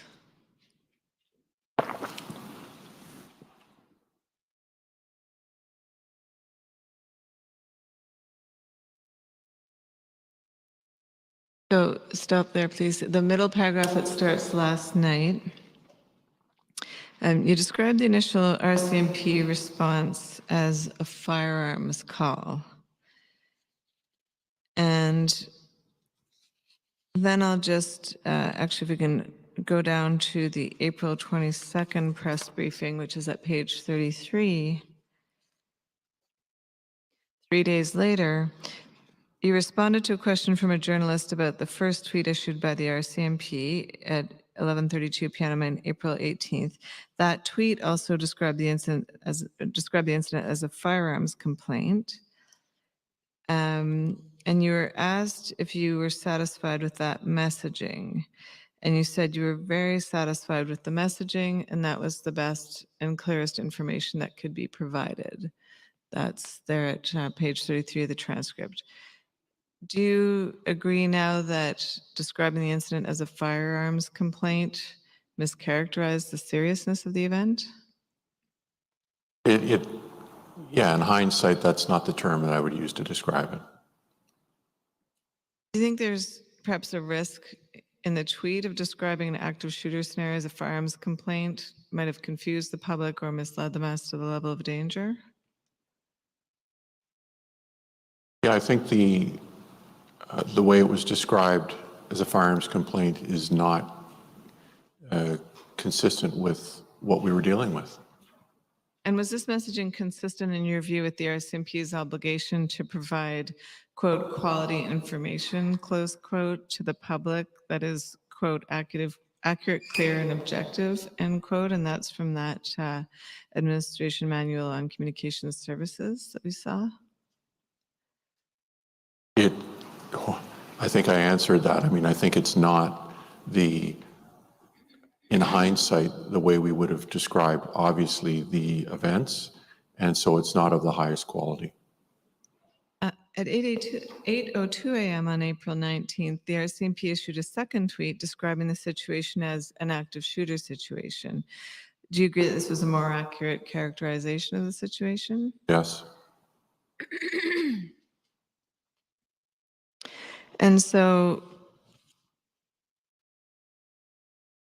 would you agree that the facts then at 11:32 a.m. could also have been more accurately characterized as an active shooter situation? That's a better term to describe this. You also stated at that briefing that the RCMP's focus was on the safety of the residents. And if we could bring up page 5, please, Madam Registrar. Again, this is COM 57762. You said that the RCMP, quote, secured the area and began a search for the suspect, close quote. That's at the bottom of that large paragraph we're looking at in the middle of the page. And that same message was repeated in a Facebook post on April 21st and on the RCMP website on April 22nd, which is at page 25 of this document.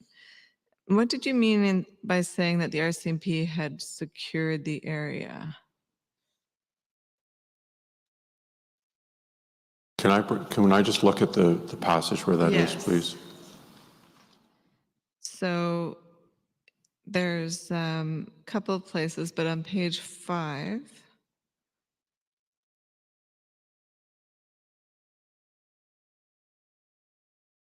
you can scroll down.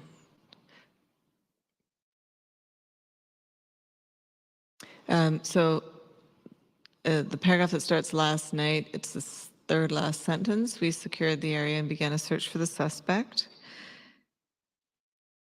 That was the April 19th briefing. And then there's a Facebook post on April 21st and the RCMP website on April 27th. Those are at page 25 of the same document.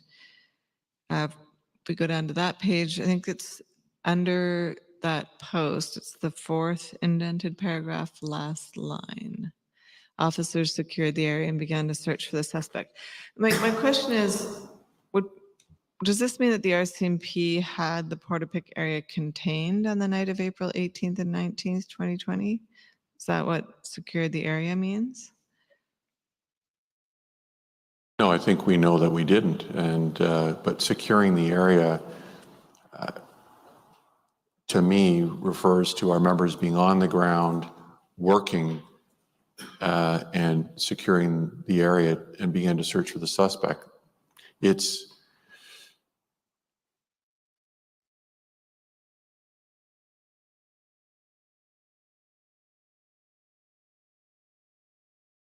I understand the terminology.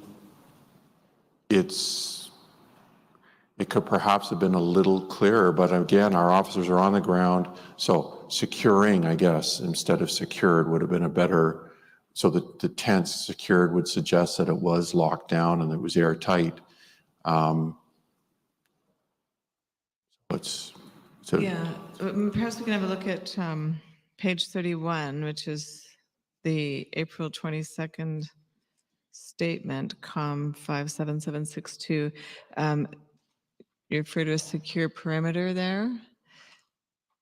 We established a perimeter, and then it says And then you do talk about how there was new information indicating the suspect was not in the secure perimeter. So you'd agree with me, we now know the RCMP didn't know where the perpetrator was for most of the night, right? Correct. But you did also know that by the time of these press conferences, that overnight the RCMP did not in fact have the area secured or locked down. What I'm going to say about the term secured is, as I alluded to earlier, it's a term, we're on the ground, we're securing the area. Securing would have been better than secured. Secured suggests that it is an airtight situation, which frankly, in a rural setting with the lighting, et cetera, is virtually impossible. So for me, it's almost a verb tense issue. And, you know, if I could write it over, and I didn't write it, but if I could say it over, I would say securing instead of secured. And as you know, there was a be on the lookout issued to RCMP members at 8:04 on April 19th saying the perpetrator could be anywhere in the province. So that was known by then that he was on the move, right? 8:02 a.m. on the next 8:04 morning. a.m. on April 19th. I can show you the reference if you like. It's in a foundational document. Just by memory, that seems a little early, but I didn't understand that he had, that we had an update on the fact that he had reactivated as early as 8:02, but perhaps we did. That seems a little early to me. Perhaps we'll bring up COM 007862, pages 6 and 7.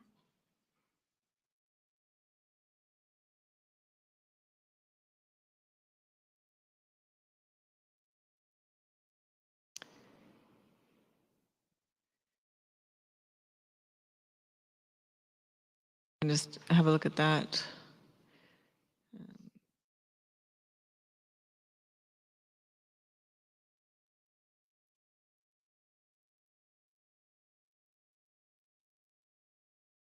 Can you scroll down, please?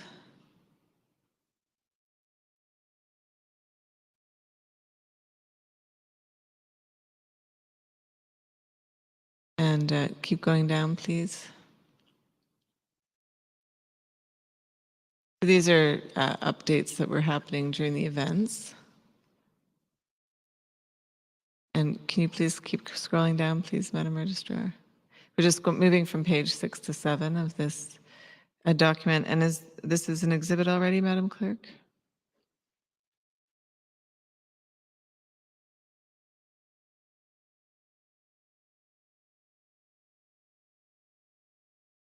Yes, it's 682. I'm going to show you another document, might be a little easier to read. COM 1653 at page 5, please. This is at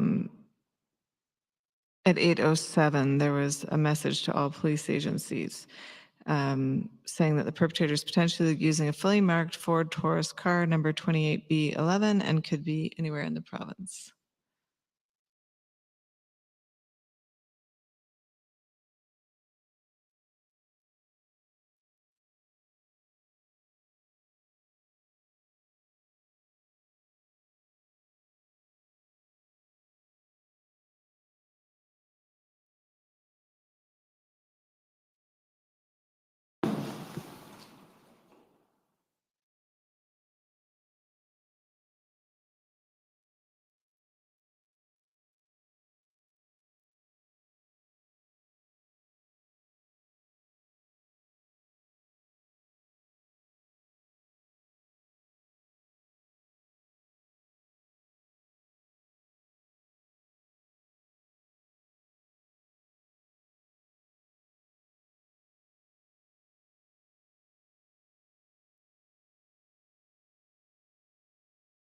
My apologies. That's exhibit 1045.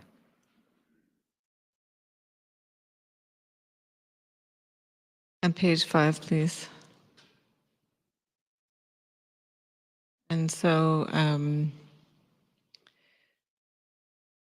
I believe we'd heard evidence that this is an hour off, so it does say 7:07 at the top, but I don't think there's any issue that it should be 8, well, because it's 7:07 EDT as opposed to ADT, so it's 8:07. And you see the highlighted portion there where it says he could be anywhere in the province. And so my point there is simply you'd agree that at that point, the RCMP knew that the area wasn't contained. When the 911 calls started coming in, and even before that, that he's not in a secure, there's not a secured area where the shooter is known to be, correct? Correct. And then, of course, when 911 calls start coming in that there's more killing, then he's definitely not in Portapique anymore, right? Yes. And as well, you know that there were further additional deceased victims that were not discovered until much later on the 19th, till the late afternoon or evening. Yes. And so you'd agree now that it's not the ideal or accurate characterization to say the area was secured at any point during that night? I agree that the term secured I wish we had used securing or efforts to secure or something along those lines. Commissioners, I see that it's 6 minutes past 11. Is this a convenient time for the morning break? Yes, it is. Thank you. We'll break for 15 minutes. Thank you. The proceedings are now on break and will resume in 15 minutes. The question I've been ranting about for a long time amongst a host of fucking lots. How did they know? If you don't have any event transpiring, right? Doesn't happen until later. How do you know he's alive because you thought he was dead? And then all of a sudden, bingo, you got it figured out. He's alive. Ooh, dash cams. Cobequid is a mess on another note. A total mess. A disaster. Maybe that's why Campbell. Look at how I'm popping now a lot. I shouldn't. What was the event that transpired? What happened? How do you go from we're sending people home, he must have died, we heard one gunshot, oh, he's probably consumed in fire. Either that or he killed himself, to then he's alive. What happened? Because they haven't told us anything. John Lanners don't happen until later. What happened?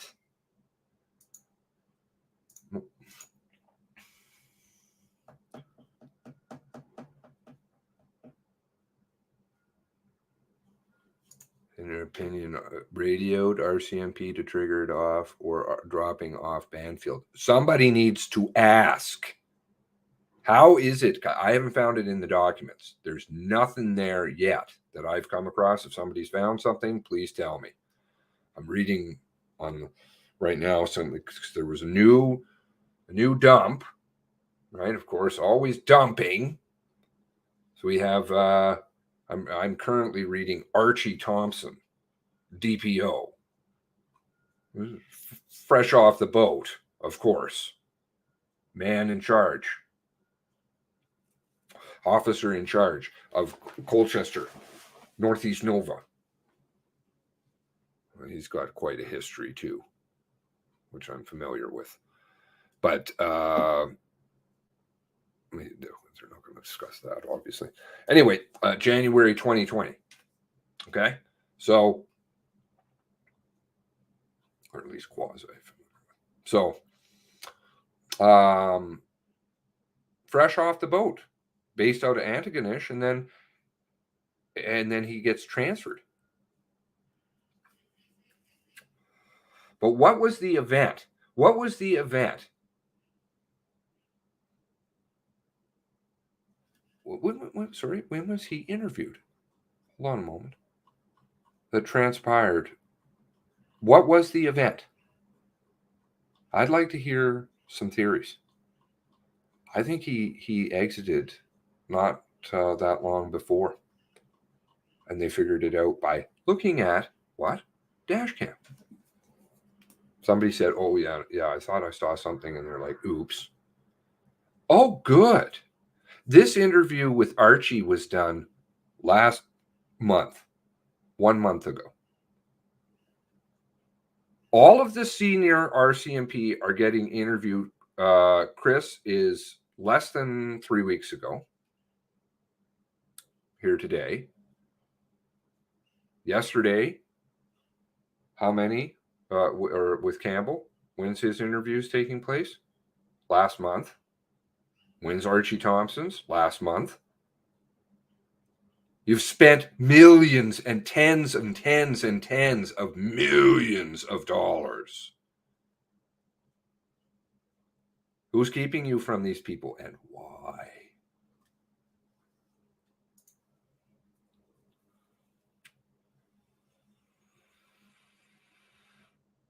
No, it's not the Lillian call. Why would the Lillian's 9:30?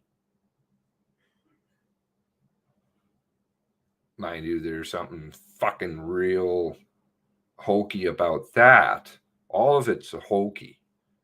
Very, very shaky. And there's going to be breaks. That's why documents are going to show it. And they know it. But something happened for them just all of a sudden, because you guys know that, right? Well, everybody knows. They said, "Oh, he's dead. And people can go home. Shift change, we'll shut her down. We heard the gunshot was 5:30 or something like that. That's the last one. So we're done. He must be dead. Nothing's happened now. We've got the area contained. Everything's sealed off." And then all of a sudden they're like, "Oh, come on back in, guys. He's alive. He reactivated in his lots of quality."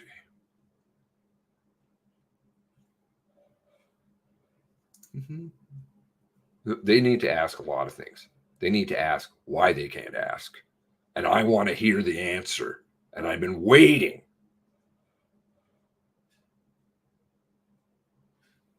How would that change anything? She said the last time she saw him was at the warehouse the night before. So how is it all of a sudden?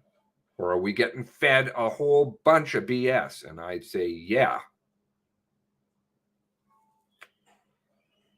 Let's see what some more of your thoughts are here.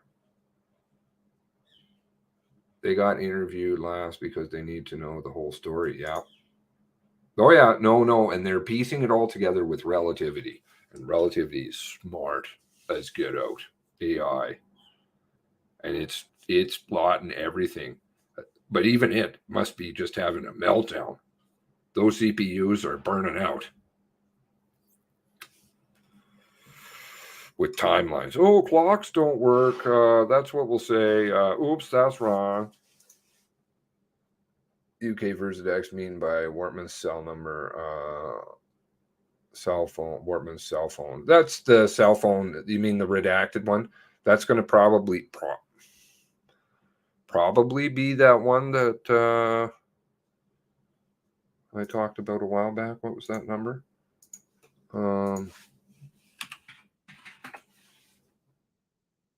Because it's in the ITOs.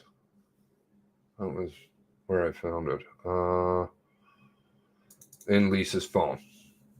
902-210-0496. Search of Lisa Banfield's cell phone. In contacts were noted as relevant. Gabriel with the telephone 902-210-0496, which traces back to a TELUS Mobility cell phone. So I don't know if that's the one that they're redacting. To answer that. Could Griffin given the cops this info? But he's gone. How would he know? He's gone at midnight the night before. Or whatever, that morning. I always thought that Lisa Banfield was what everyone thinking how you're alive. But what? She didn't see him, right? Didn't see him. Past the warehouse. The last time I saw, he was doing something at the warehouse, I ran away past the blue house, went into a truck. I could hear gunshots. But last gunshots 5:30-ish. I don't know the exact time. Somebody probably here can refresh us. Me.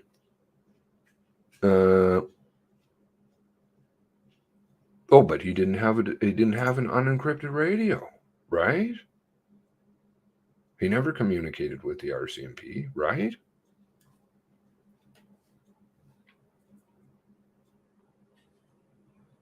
The fully marked car.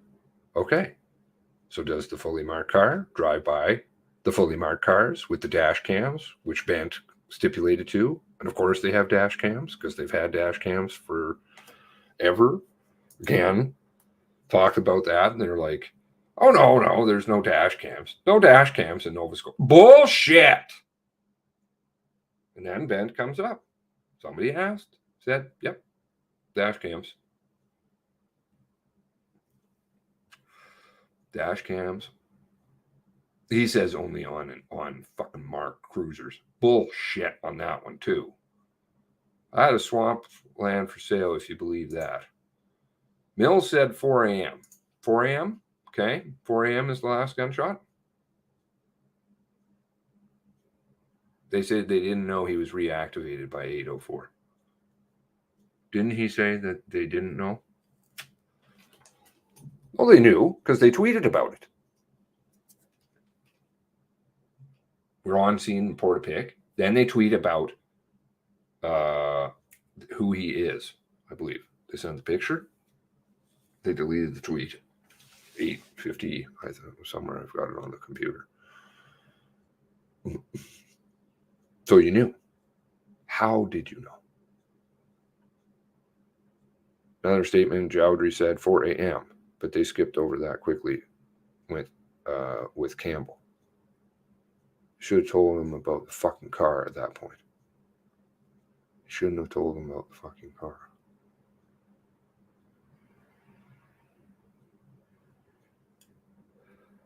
They don't assume. They didn't assume. They came to the conclusion he was dead. Right? So that seems kind of final. Well, enough that you're sending people home. Yeah, no problem. You read the logs. You can go shift change, blah, blah, blah.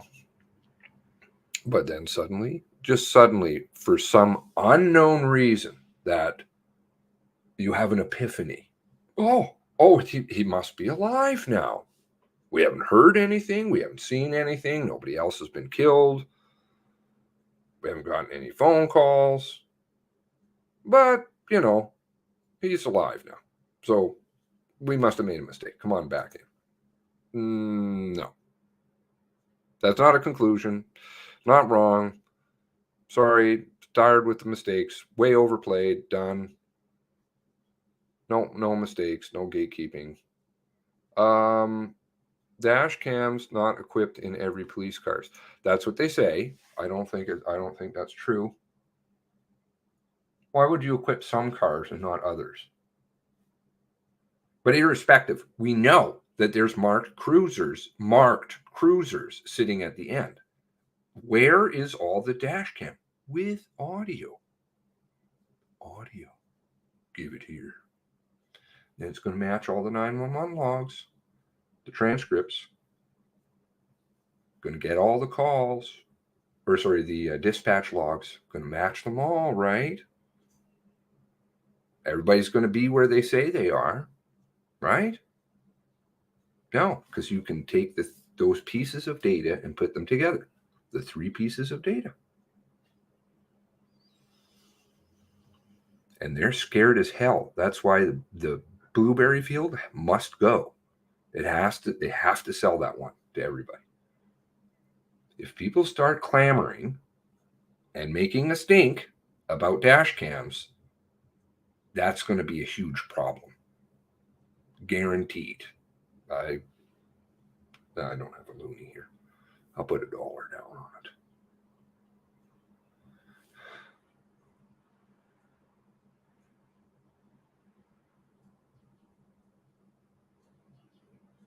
Well, that's what they're selling to everybody, right?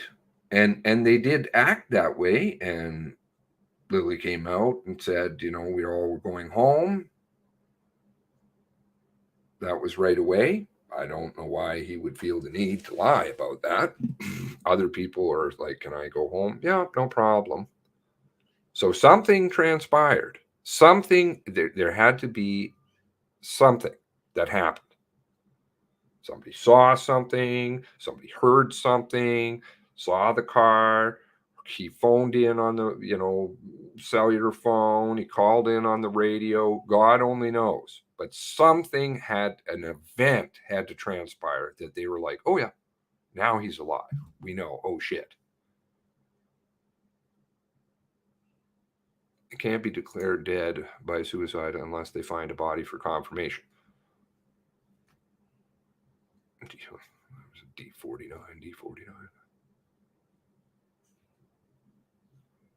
We thought he was consumed in fire. That's what they said. Multiple shooters, one found dead, called it quits. Cover up for some reason? Well, multiple shooters, I think, is a given. Especially when you have two different types of ammunition at two different scenes sitting beside each other. Carbine, two-handed weapon, and then pistol, one-handed. No. At longer range. Doesn't work.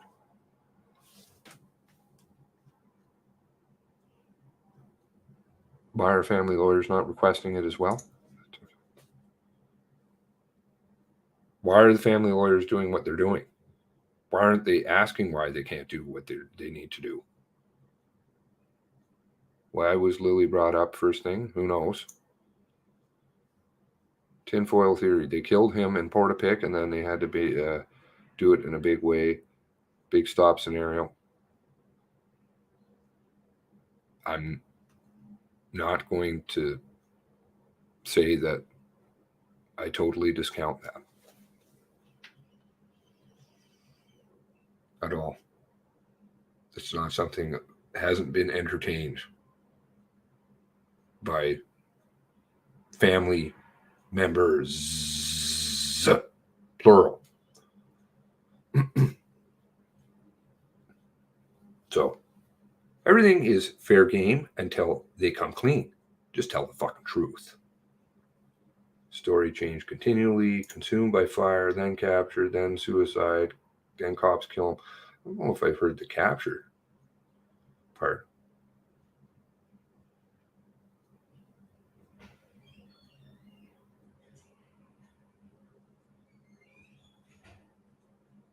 No, man, I don't know. You're like, anyway, everybody can see what the fuck you're doing.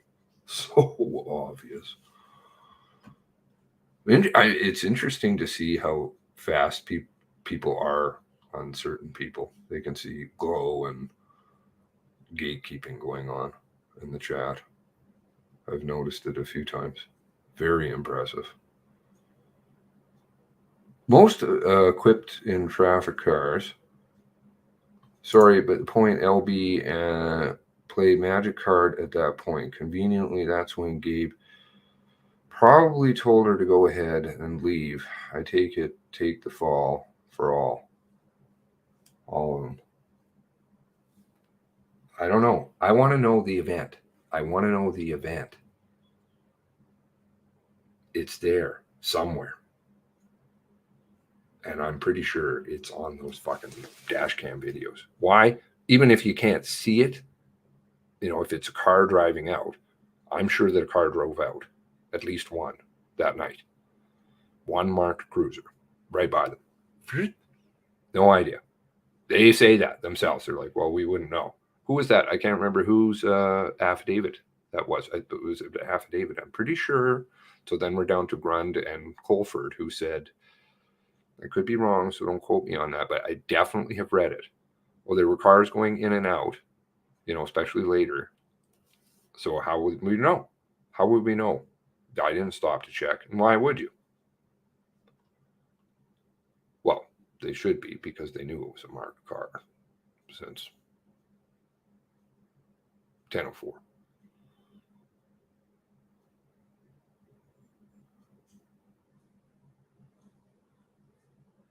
So what is the event? Other reported he was arrested in one statement. Really? Okay, I haven't read that. You've in the statement. You've read the statements? Or one statement, like one media thing? Definitely one multiple shooters, 1,000%. I love math. What? I'll take it. Just one moment, please.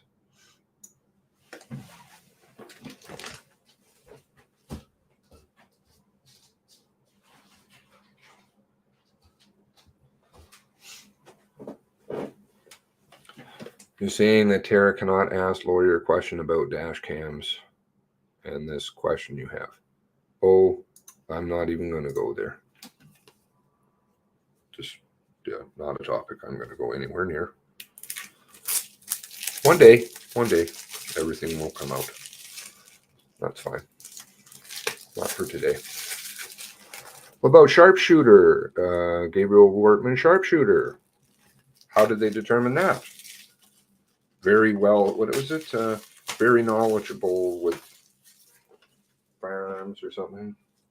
All these statements, the domestic violence claim suddenly coming out of nowhere in the middle of the morning. How would you know that?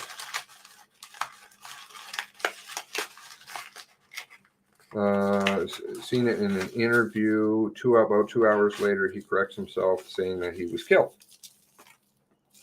D49, D49, D49, D49, D49. Time was John Alana scene reported. 8 a.m.-ish. No.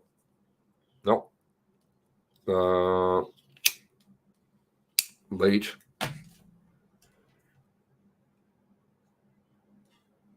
Late, like it would have to be very late, 8 o'clock, possibly early 9. And again, it really appears that that's why they're very reading the statements, they're very light on what happened on Hunter Road. It appears that they did not put 2 and 2 together or something on that seems to be related. They always go back to Lillian. We're all going to Lillian. Hunter Road doesn't even seem to be in the picture, hardly at all. Look at when the people are showing up and stuff. Everybody's going to Lillian.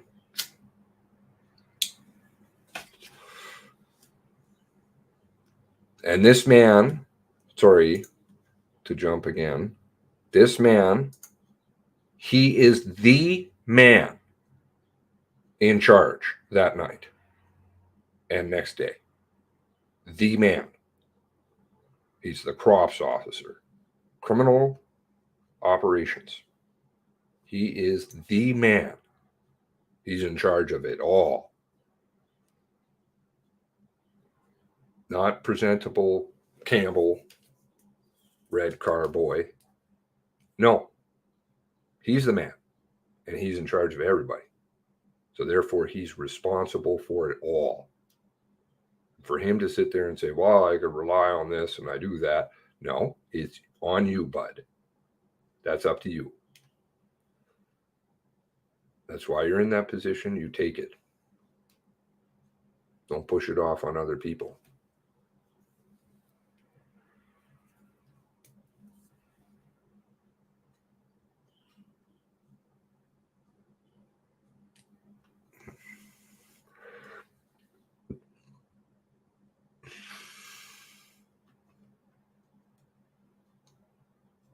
No, they can submit questions to lawyers.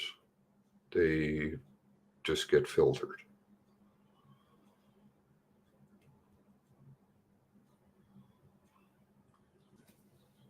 That's the caucus meetings.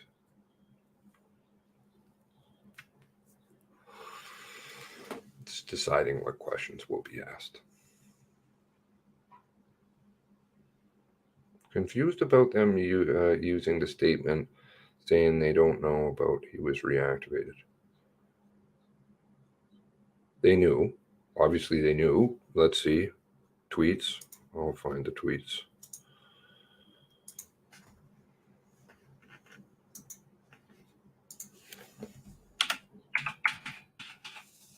This is not a new question. I've been asking for a long fucking time. I still haven't got an answer. Lots of people digging around. Nobody can come up with it yet. Tweeter. Superior Twitter. There's Superior Twitter boy.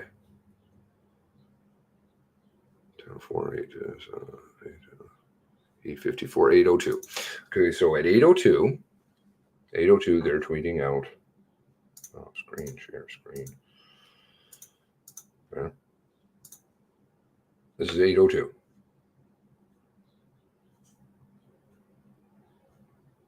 Okay, so that's kind of vague, right? Maybe he's alive, maybe he's not. I don't know. But, I mean, why would you tweet out if it's kind of done? Especially them, who doesn't seem to like to upset anybody except if they've got airsoft guns, and then that's horrific what he's doing. All right, so now, fast forward, 854. Okay, and you have to figure it's got to go through a large chain to get out there, right? I mean, they were holding back tweets, right? She said that. This is 854. Is an active shooter investigation, several victims. He is considered armed and dangerous if you see him. So now it's no longer really in Portapique. Still there, hashtag shooter investigation in Portapique. But they know that he's alive.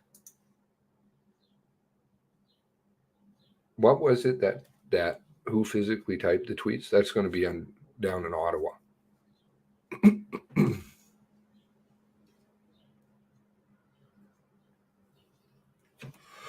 That was all getting filtered through the war room down there.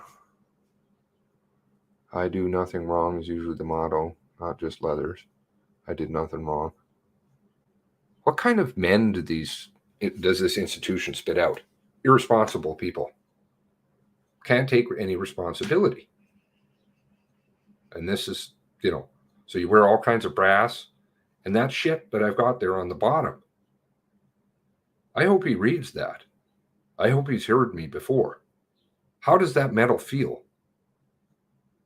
You got another bar? I don't even know how the fuck you got it. But how does it feel knowing what you knew, getting that amongst a host of other officers? April 22nd. Really? Really? You knew families were waiting. You knew all kinds of shit.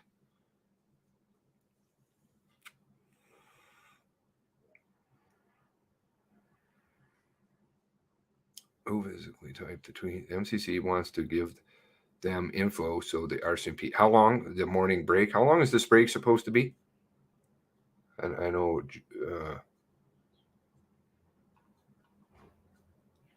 Julia was keeping track of all kinds of stuff here. Butts counter and I don't know what the hell she was keeping track of. In addition to time. Got to have a scribbler. Be up there like Leather with his fucking coloring book.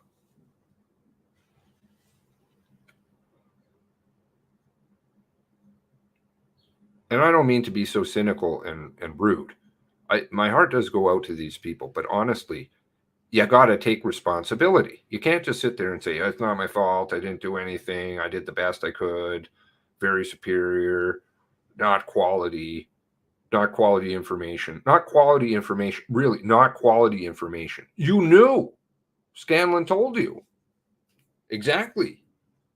Oh, well, I was hearing different things from different places, so I decided not to. Bullshit.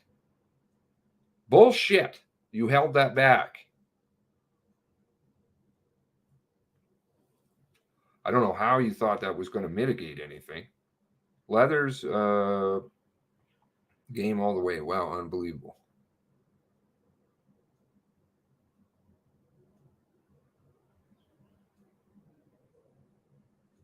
Well, I don't understand whatever. What the hell is the show?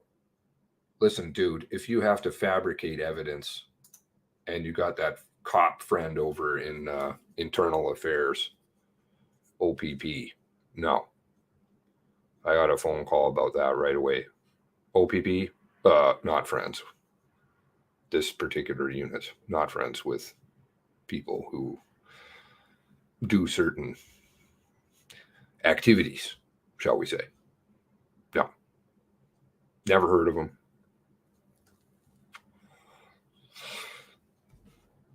And then, obviously, the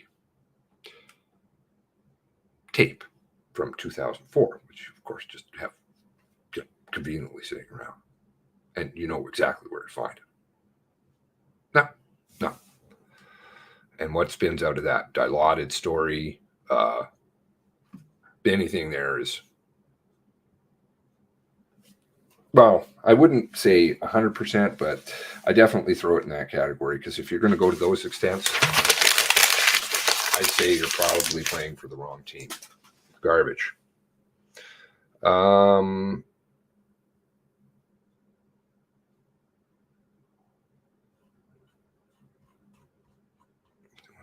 Got here. If they'd accept, yes, it's all it takes. All it takes. I put up this morning. I have like those banners that run across the bottom, right? And I put up one at the beginning, and it said, "The truth, something about truth will set you free. Forgiveness is here." I can't answer for other people and if they would forgive or not, and I shouldn't. So that's why I took it down.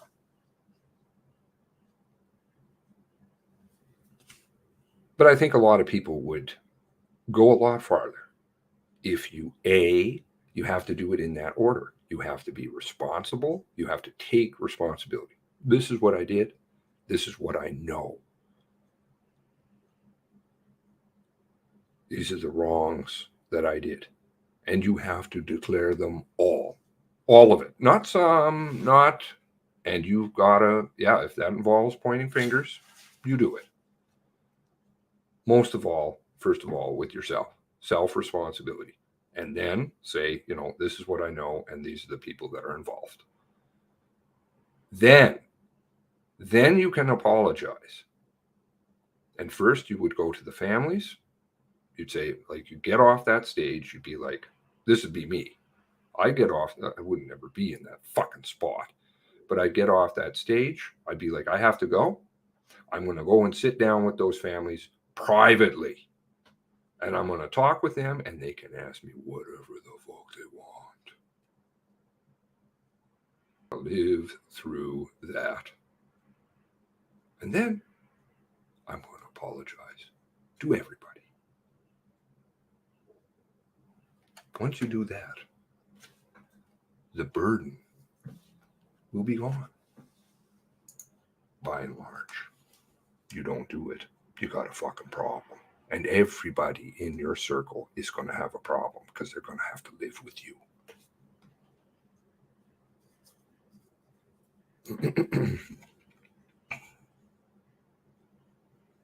2 days of buck passing. Yeah, he didn't. He's like, textbook. And then at the very end, you're going to break down. What are you apologizing for? You didn't do anything wrong, right? It's not a catch-all. Doesn't add up. Accountability is rare within the Rcmp. It is there. There are members. They're losing them. All the good people. It's been there the whole time, but the good people, they can bum rush them out. Usually on mental stuff, because they'll fucking break them mentally. PTSD is 100% real, but it comes from in the force, mostly. How they treat them. I believe in forgiveness, but first you must admit fault. Seems logical. Isn't that what we were taught as very small children?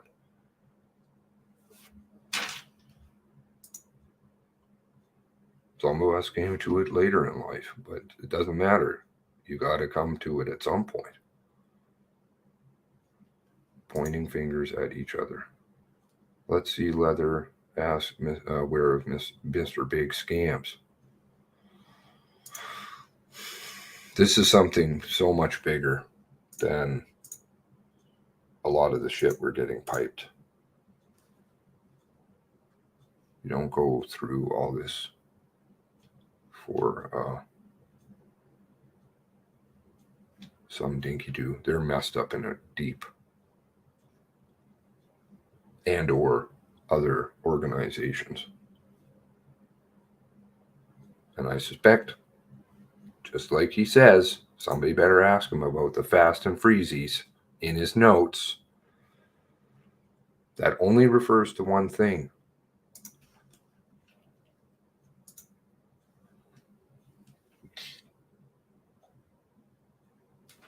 Fast and Furious only refers to one thing. It's not because he likes the movie.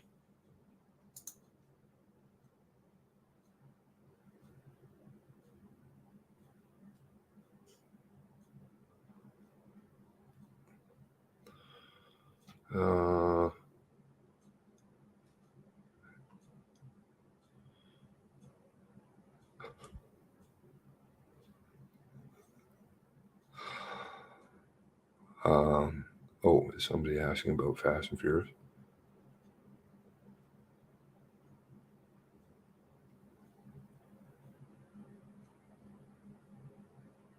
Fast and Furious is weapons. Cross-border weapons with government involvement. Full knowledge. Illegal weapons. Goes a lot further into certain narratives. Basically you could just rename it that. Project Gun Runner. Guns out back doors. Oh yeah. Oh, those are illegal. They're going to bad people. Oh, we don't know anything about that. What are you talking about? Whatever. Fast and Furious Mexico. Fast and Furious was mixed up in Las Vegas, it appears. Quite strong evidence to lead towards that. So, yeah. Government is absolutely into shady shit. Criminals. And then they turn around, point the finger at everybody else. Well, it's you guys that are doing it. Really. If it's you guys that are dumping weapons on the street, who's the criminal? Who's giving the access to the weapons? Because where did the weapons come from? Just saying. Have they gone on an early lunch? How long are we up to now? And it's in Leather's notes. Fast and Furious. He's doing all kinds of things in there. He's like thinking. He's like, what can we say? He's got, different spins that they're trying to put on stuff. Oh, his notes are very interesting to read. Again, all it would just be is, hey, whatever, we had a covert op running. We don't want to tell you about it. We fucked up. Whatever. It's tied to 20 years ago, some of it. Who knows? Can't pin the tail on the donkey, even when there's this many donkeys available. Oh, well, they're all drunk and playing with crayons. 37 minutes.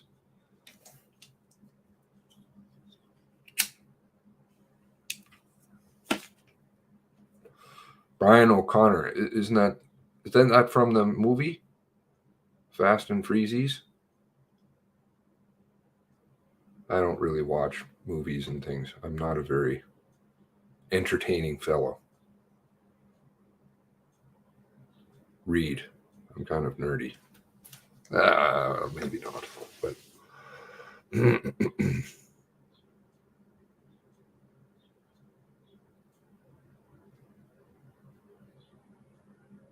yes. Well, that was what one family member said to me last night.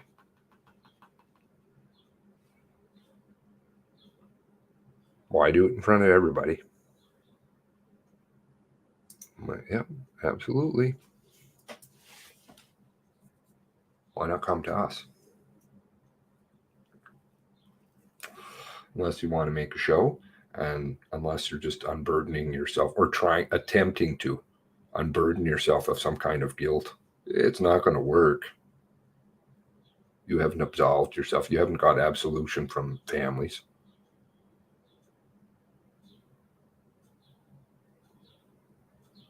Or are you trying to save the organization? He's dyed in the wool. Hardcore. It's not even to say, though, that people who, members that are like that can be broken of them, that indoctrination. It can be. And it's very, very hard.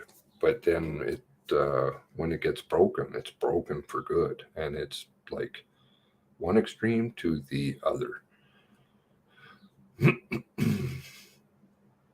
Been better if you gone to the family members. Yep. Specific info. Page 64 of his handwritten note. Specific info. Okay, so this is the event. Something happens. Somebody says, hey, I saw him drive by. We checked the video now on the end of the road. There he goes. There they go. Whatever. Somebody over here got shot. Something has to transpire. Sighting. So what is the quote specific info? He's alive. What is the specific info? The proceedings will resume in 2 minutes. Fast and freezies.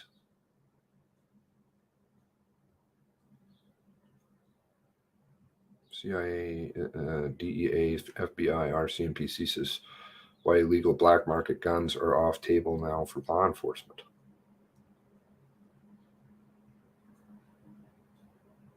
It's a rabbit hole if you want to go down into the fast and freezies hole, but it's certainly there.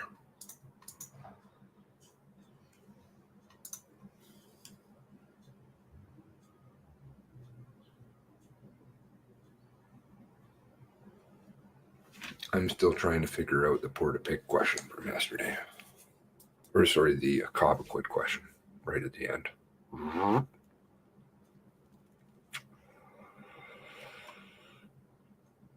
And McDonald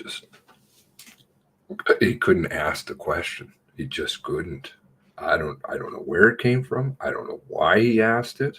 He doesn't ask anything. That's not his role. He's supposed to just move this along quietly. Make them all believe we're doing something. Protecting criminals is much dirtier and worse than criminals themselves. It's a very fine line to walk. I believe that person may be in here who told me about the shirts that they had for sale. Rcmp, world's biggest gang. Nice.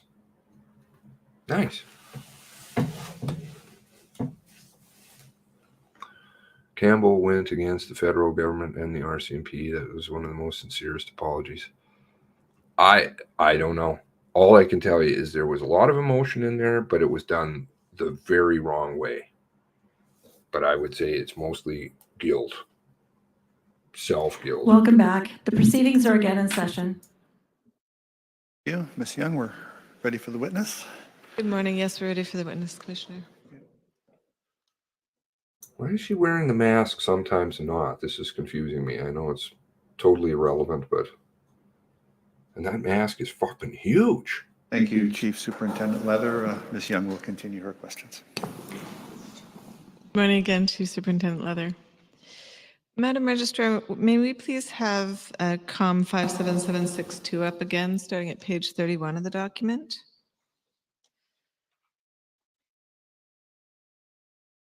Chief Superintendent Leather, I just have a few more the press conferences to go through with you and ask you about. On April 22nd, the RCMP published a statement attributed to you regarding the Alert Ready system. So it should be page 31 of the document. I think we're on page 32. Can we go up a page, please? Oh, I see.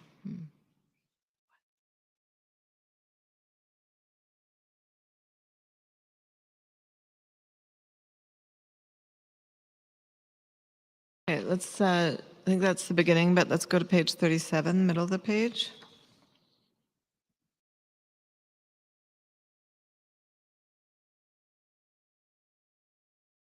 Right, so that's, if you could just scroll down a little bit so we can see the top of that, please, Madam Registrar.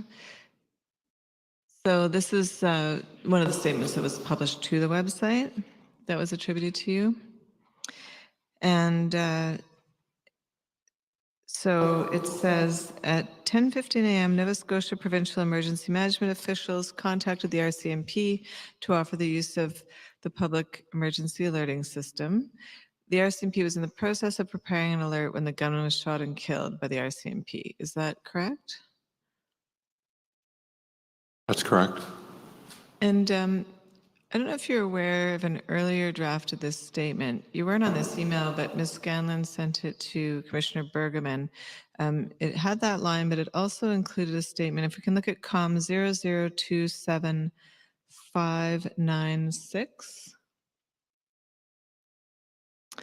Madam Registrar, I don't know that that's an exhibit yet. That's been marked Exhibit 2576. It's already an exhibit, 2576. And so you see there, Chief Superintendent Leather, it's from Ms. Scanlon to Lee Bergerman. It's getting ready for this press conference. And you see that line there in the middle of the page, starting at 10:15 a.m. And what I just want to ask you about higher up. The first paragraph says, throughout the evening Saturday and into the early morning hours Sunday, the RCMP established and maintained a significant presence in the area of Portapique in response to an active threat. Our response centered on protecting people, which included providing information on Twitter. The RCMP did not consider the option of using the public emergency alerting system Alert Ready during this time. And that last sentence does not end up appearing in the April 22nd statement. So first of all, do you agree that line is accurate, that there wasn't a consideration of the emergency alerting system at that time? I agree with that. And were you part of the decision to remove that line? No. Okay.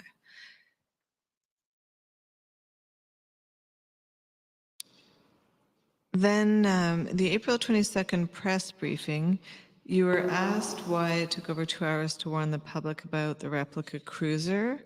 And the transcript of that is at page 35 of the same document. If we could scroll to the second full paragraph, please.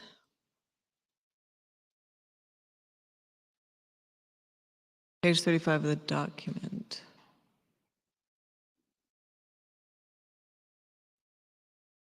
Could you just zoom in a little more, please?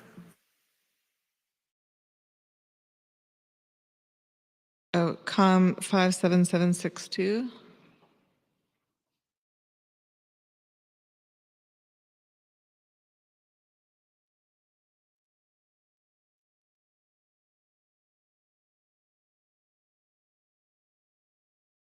Page number of the document and the page number of the PDF counter are different, so it might be on the page before.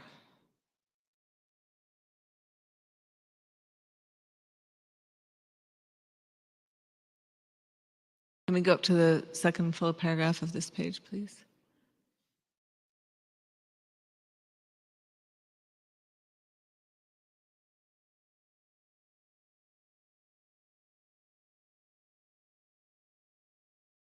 Can we look at the bottom of the page, please? Thank you, Ms. Miller. All right, so here's the question from CBC. If you knew the suspect had a fake but real-looking RCMP vehicle sometime between 7 and 8 on Sunday morning, why wait more than 2 hours to warn the public about that detail? And your response was, the information about the vehicle, the clothing, took some time to learn from the one witness, and once that information was compiled, it was immediately tweeted by our communications section. You were also asked to clarify whether the picture came from the witness, and you replied, I can't speak to that, but we did interview a witness, and sometime after that, the material went out. That would be the picture of the vehicle and the suspect's photo. And so you recall that morning, Staff Sergeant Halliday had forwarded you an email with the photo of the suspect and the replica vehicle? Yes, And that was at 8:52 a.m., if I tell you that, that sounds about right to you? yes, it does. Okay. And so, so you did know about the vehicle well before the information was publicly released, right? Yes, And others in the RCMP knew about it before you did? yes, they did. And so the information that was eventually tweeted, that is the picture of the vehicle and the suspect, was available to the RCMP. According to the evidence, the commission's heard almost 3 hours before the tweet went out at 10:17 a.m. Are you aware of that now? A couple hours, it seems, yes. Yeah. There was, the RCMP had obtained a photo from Mr. McGrath via Halifax Police at 7:25 a.m. on April 19th. That's in COM 0010696. You don't have to bring it up. But is that an exhibit? I think it is, Madam Registrar. 10696. Yes, it's Exhibit 1050. Thank you. Was immediate the right word to use there? That the information was tweeted out immediately?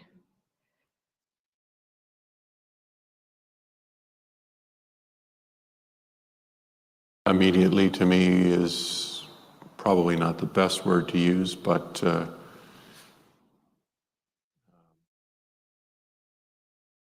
perhaps at some time later in terms of word choice. Is there any reason why the word immediate was used? I don't recall at all. As I think you mentioned earlier this morning, after the April 22nd briefings, Superintendent Darren Campbell took over and he appeared at 2 further press conferences on April 24th and 28th, respectively. And why was the decision made to transfer the spokesperson role to him? As I spoke of earlier, as the press conferences evolved from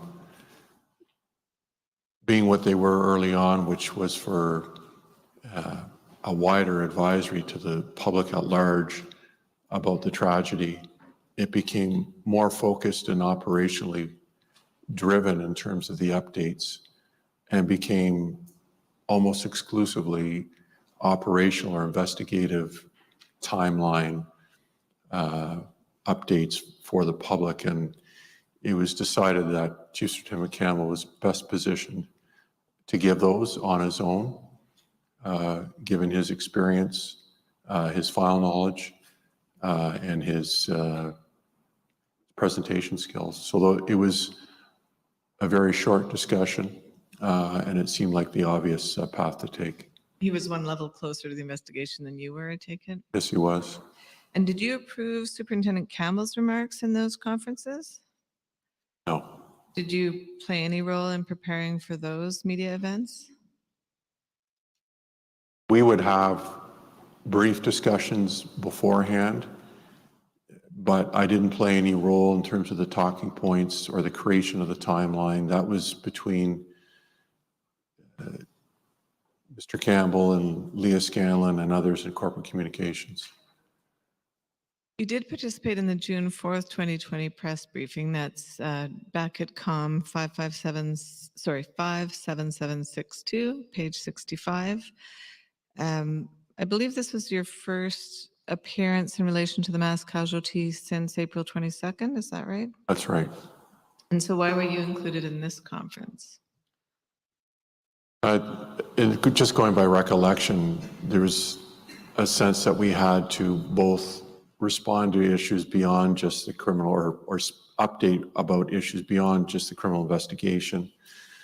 And I think we recognize by this point where the questions move beyond just a criminal investigation, especially for the Q&A portion. It made more sense to have, especially Chief Superintendent Campbell and I on the stage, perhaps to a lesser extent the commanding officer, because questions didn't typically come up in her area of responsibility. So it was, and I remember actually turning to Darren at more than a couple times, what we decided at the time who would be best positioned to respond. And in fact, we provided partial responses to the questions. So it was the synergy and the coverage that created. So one of the issues that was perhaps not squarely on the top of the investigation, but somewhat peripheral, was the CISNS bulletin. You did address that in the June 4th briefing. If you can look at page 73 of the transcript.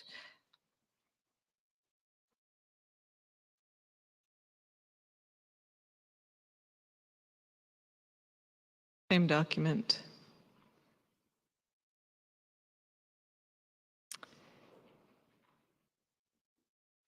If you look at the middle of the paragraph that starts following April 18th and 19th, you say, while a bulletin existed from 2011, it likely would not have changed the response of April 18th and 19th. It was not searchable or available to our responding officers on the 18th and 19th. And is that correct so far? Yes. Now, 2 days before this press conference on June 2nd, you'd received an email from Derek Santos-Suoso regarding the bulletin. This is COM 0035713. Madam Registrar, I think that one is an exhibit already. Yes, that's marked Exhibit 3905. 3915. Can we bring that up? 3905. 2905? 3905. 3905. Thank you. Could we see that, please? And Derek Santos-Suoso is a member of the Issues Management Team. Yes. Could we please make it bigger, Madam Registrar? And I take it this is, so it's being sent from him to you, Lee Bergerman and Darren Campbell, copying other people, and this is preparing for that June 4th press conference, right? It's in advance of the press conference. Yeah, he notes at the bottom there, in light of the press conference on Thursday, so he's helping to brief you. Right, and so you would have read it before the June 4th press conference? Yes. Okay. And he says, in discussing the officer safety bulletin last week, it was noted on an email provided by Truro Police Service that Constable Kevin O'Brien, RCMP now retired, and Corporal Densmore discussed the bulletin. I asked for a scrub down of intel files on the federal side, and an analyst located a digital copy of the officer safety bulletin in a folder on a shared drive. In speaking with Sergeant Mike Sims, FSOC, it appears the bulletin was one of many which were dumped in the folder. I've asked for more details on it, including when, who, etc. However, in light of the press conference on Thursday, I wanted to ensure you all had the most up-to-date information should you be asked to comment on it. So does that mean that the RCMP had the bulletin all along? What it means is that, and of course I was very interested in knowing about this very issue, whether we had it, and whether we had it officially, I'll say, or unofficially. And what I learned based on inquiries that were made on my behalf was that the bulletin was in a shared folder within CISNS in its constituent parts. In other words, there was no bulletin in its final product. There was the picture, there was the information, and there was the background data around the subject, all in separate documents. So as though whenever the bulletin was being created in the 2010 through 2011 timeframe, what was left behind were just the pieces and not even the background template to show that it was an officer safety bulletin. So yes, we had it in its pieces in a shared folder, unbeknownst to the people in CISNS even, let alone the rest of the organization, and certainly not available to any searchable database. So that was, I believe, what, again, now Chief Superintendent Santasosa was referring to there, that it was there in fragments, and the rest of the email pertains to some of the checks that were being done. FSOC refers to serious and organized crime, or federal serious and organized crime, which is on the federal side of the house, which would look after any matters dealing with confidential informers. And that's why the check was done with that side of the house. What do you mean you wanted to know whether you had it officially or unofficially? What does that mean? Well, officially would be, yes, here's the final, here is the officer safety bulletin contained in its entirety, even in draft form, which it was not. And here it is properly archived in a database or in a searchable folder, as opposed to what I describe as a junk folder in fragments. So that's what I meant by that. It was in this sort of jumbled, unofficial format, not in the form that we know today to be the Officer Safety Bulletin. So why didn't you explain that in your comments at the June 4th press conference? I'm not sure that then I even had that full awareness. I was still in the throes. I'd have to look at my notes and look at the timeline.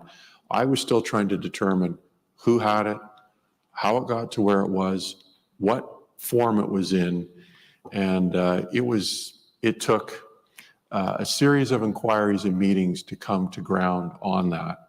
And certainly Derek's email was helpful, but he was actually at a meeting that we had, and I had actually tasked him to go into CISNS to make those inquiries so we could have a more fulsome understanding. I'm not satisfied that I was there at that moment based on that update that he provided.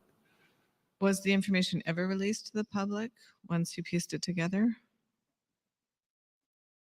I mean, the information that the RCMP had it in some form before the events? I actually don't remember what we released or when we released it. I certainly remember this. When we realized that the bulletin existed and the significance of it, there were a number of discussions about releasing the Officer Safety Bulletin in terms of our awareness and the existence of the bulletin. You were asked in the question and answer that there was a pre-investigation of the perpetrator, but that wasn't a part of your prepared remarks. Why you didn't mention that in your initial remarks about the investigation of the perpetrator, 2010-2011 timeframe? In the context of the bulletin, being relevant to the bulletin? Again, you literally need a timeline to understand when the Officer Safety Bulletin became known to us in its existence outside of the RCMP, when we determined it was in its fragments, reconcile that against whether there were or were not previous criminal investigations associated to not just the individual, but the contents of the bulletin. This was all done, as you know, and was prepared in a timeline and was the subject of a conversation with the chiefs of police. So that would be a better way to answer that question, because that clearly shows when we became aware and when we reached out to the chiefs to engage them. I don't know off the top of my head. So just getting at why this is a concern, can you clarify whether the information about the bulletin was withheld out of concern that the RCMP would be embarrassed by the existence of the bulletin? When I became aware of the bulletin's existence and saw it for, it's the first time, which was day or days after the events, it was obvious to me, given the contents, without knowing anything about who or how we received the information at that point, and whether this person or persons still existed, it was obvious that this was or could be significant, particularly if that person or persons were still alive and had a relationship with Truro Police, which is where the bulletin was initiated. So when you're saying this person, who do you mean? Well, I don't know. I don't know who the person is, because if you look at the bulletin and our subsequent follow-ups never did determine who the person is that provided the information which led to the issuance of the bulletin. So that's what jumped out at me, is the obvious importance of determining who that person or persons are, because their information just in the bulletin was germane to the H. Strong investigation. And God knows what else they knew and could bring to that criminal investigation. But what about the issue that it appears that an RCMP member did not follow up by interviewing the perpetrator as he had told Halifax police he was going to do? Fair, completely different issue, although I think than what we're talking about there. And yes, the bulletin itself, just given its contents, if you knew nothing more, begged for follow-up investigation, for sure, when you consider the contents. And whether that was going to be RCMP, HRP, however that was going to be completed, because I understand both services played a role, it only made sense that there would be further inquiries made. Back to the June 4th press briefing, page 73 of the transcript, you also spoke at some length about the Alert Ready system that day. In Yes. your remarks, which were about the mass casualty event, you mentioned the deployment of the Alert Ready system on April 24th, which was after the events. And you see that there in the middle of the page. So you're referring to that, and then in the middle of the paragraph you say, as a result of activating the alert for a dynamic police incident, we learned of the unintended consequences. Following the alert, there were a large number of people who called 911 to ask non-emergency related questions, such as, should I pick up my children? Where should I hide? What do I do? This resulted in delays to calls being answered at provincial 911 call centers or 911 centers, and many calls were not answered at all because of the call volumes. This had a negative impact on public safety, and what I mean is that people who had true emergencies may not have gotten through to the 911 operators. Why were you talking there about an alert on April 24th and an update on the mass casualty events? Well, I thought it was important, given we had a venue to communicate with the public. Obviously, alerting was front and center in terms of media and public interest. And as early as we could begin to educate the public on the risks associating with the deployment of the alert, it made sense to take that opportunity. With any effective alerting program, there must be a public education piece that goes alongside that. And obviously, it's related to the mass casualty event. And we felt compelled to provide that update on, in our experience, the only time the alerting system had been utilized in the province. And again, to begin to provide to the public a sense of when it's deployed in a rather small way in terms of the incident, the risks associated with that. And we had an opportunity, we had an interest, a heightened interest from the public and the media, and that's why we decided to put it into the talking points. Madam Registrar, can we see the document again, please?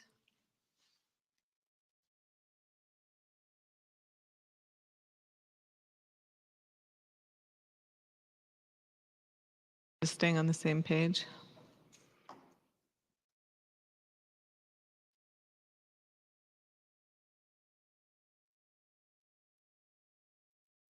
Can you zoom back out to where it was, please?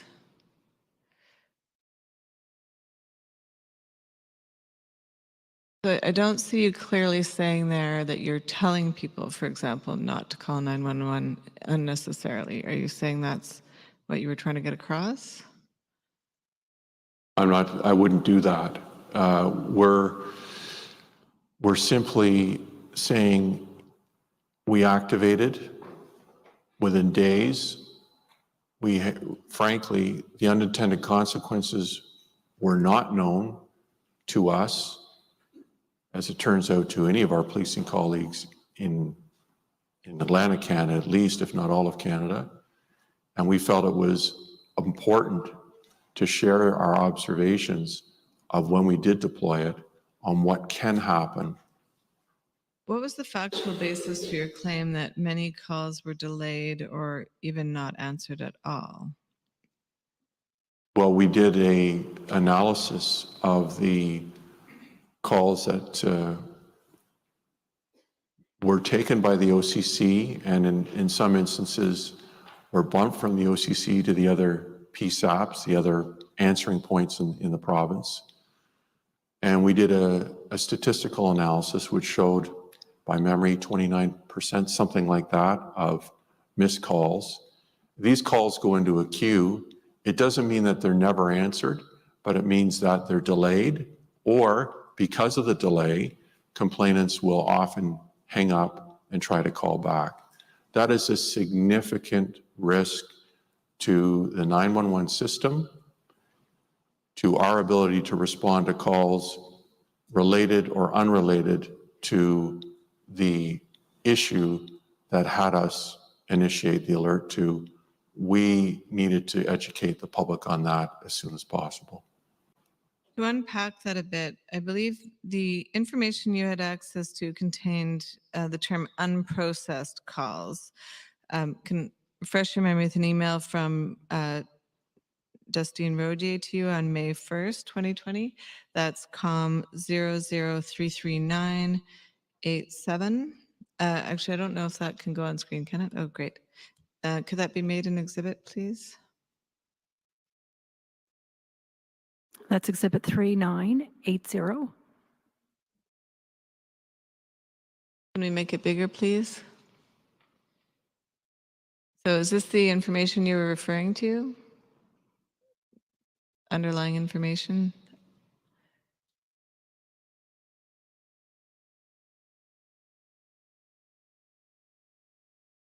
Yes. And so Officer Roger refers to not processed means the call was automatically transferred to another PSAP to be processed, that's public service answering point, or the caller hung up, resulting in an abandoned 911 call. Nova Scotia EMO holds the data on these calls. We do not have access to what happened to the calls that were not processed. So in other words, you knew that many calls were transferred to other PSAPs, but you didn't know what actually happened to those calls. So it's possible that they were actually answered at other PSAPs, right? It was possible that they were eventually answered, yes. And that's why there is a 911 call overflow system. So if one is busy, it goes on to the next one, right? It is, but I think it's worth noting that the PSAPs that we're talking about are, in some instances, one or two lines. These are not like our OCC or, for instance, Halifax's system or OCC equivalent, where they have multiple call takers and multiple lines. So very quickly and very easily with the other PSAPs would they become overwhelmed, even with our overflow. But it's not the same as a missed call. They may have been answered. And you did say that in your remarks. You said people with true emergencies may not have gotten through to the 911 operators, right? Right. And so Was emphasizing the problems with Alert Ready in this later incident a method used by the RCMP as a means of justifying the lack of the use of Alert Ready on April 18th and 19th? No, it was not. No? And so if there was a concern that there was a capacity issue with the PSAPs, were you involved in taking any action about that to make sure that didn't happen? Well, the PSAPs, so the PSAP load or overload issue was the topic of many discussions in the senior officials committee between Superintendent Rodier and EMO herself early on, and Glenn Byrne at that level. In the internal working group as it deals with alerting. So this was a topic of much discussion across a number of working groups and committees. So yes, and the conduit for us to the PSAPs is through EMO. They're the natural area for us to be dealing with in those conversations. They have a responsibility, an oversight responsibility, or even a governance responsibility when it comes to the PSAPs in terms of their ability to provide the service. So that's what we did, and there were many conversations, not just about the overload or perceived overload, but what technically can be done to address this issue, if anything. So yes, these were germane to what we noted early on, and those conversations continue today. It's an unresolved issue. There's also managing the 911 call volume by discouraging it in the first place in a good way. I mean, you said you would never do that in terms of telling the public not to call 911 unnecessarily, but in fact, we heard evidence from an expert on public alerting, Michael Hallows, in May, who said it is important when there's no crisis going on to inform the public, don't call 911 to say, should I pick up my children and things like that. And so has the RCMP undertaken any efforts to do that kind of public education? Well, there's certainly been a number of discussions around that as well. And I can tell you that there was quite a lively debate on whose responsibility it was to even provide the public education. And this goes particularly back to the time before we had direct access, where EMO were the gatekeepers for this system. Will continue to be to this date. We have permission from them, of course, to be using their system for direct access, which is, of course, a branch of the provincial government. And so it would be inappropriate for us to go out on our own to begin some sort of public education campaign.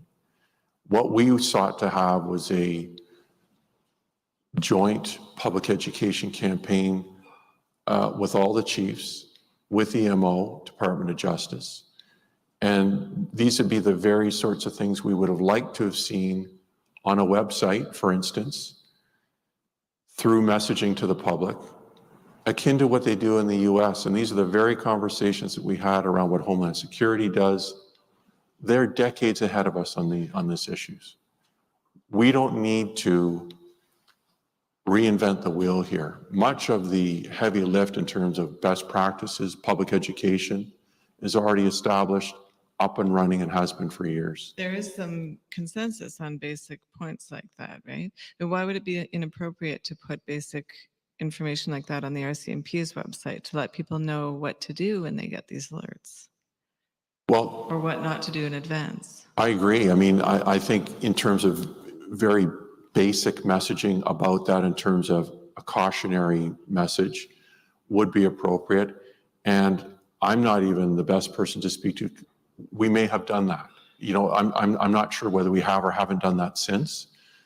And why would one division do it and not the rest? Like, that's almost, again, should be a national message in terms of consistency, but we should be doing it in the province as well. So it makes no sense, in other words, for Nova Scotia to be educating the public on the perils of calling 911 if New Brunswick isn't, or their message is slightly different. So message consistency while still being responsible, absolutely. But there needs to be an overarching national strategy for that as well. It's been over 2 years now. Yes. How much closer is this national strategy? Well, we finally have national policy. And I don't think I'd be wrong to say on advancing a public education plan nationally, I want to speak for CNIP here, they would be looking surely for the recommendations that come out of this commission. No different than they are as it relates to CIC training. They've started down that path, but there's a reluctance to finish off some of these finer points until the recommendations. The concern is always going to be, we go down a certain path to have recommendations made that fly in the face of what we've attempted to try to accomplish in the meantime. And that's been a theme, not just with alerting, but across a number of different areas as it relates to our learnings post-Portapic. And this is no different. Last question about the June 4th press briefing. You said, this is at page 72 of the same document, that there are discussions underway to determine the best approach regarding a formal comprehensive review. That's in the last paragraph there. So above that, you mentioned the Hoyt investigation, above that, the ESDC investigation, but the last paragraph refers to a formal comprehensive review. What sort of reviews were being contemplated at that point in time in June of 2020?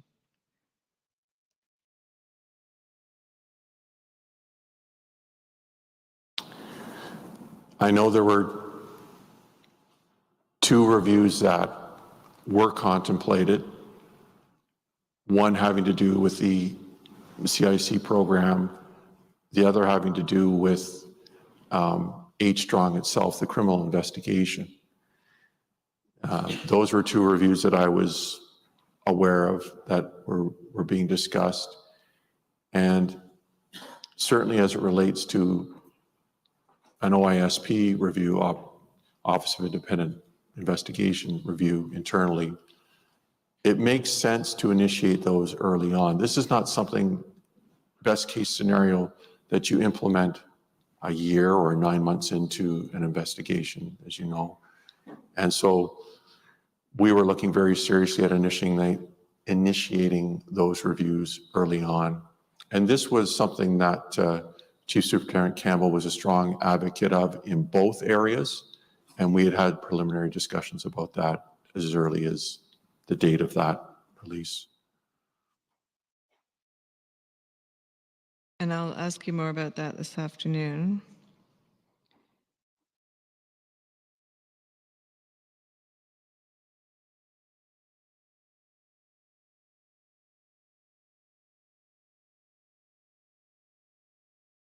Commissioners, I'm going to move to a different area, which is the context for Chief Superintendent Leather's meeting on April 28th, 2020 with Commissioner Lucky. I wonder if this would be a convenient time to take the lunch break? Yes, thank you. We'll break for 1 hour. Thank you. The proceedings are now on break and will resume in 1 hour.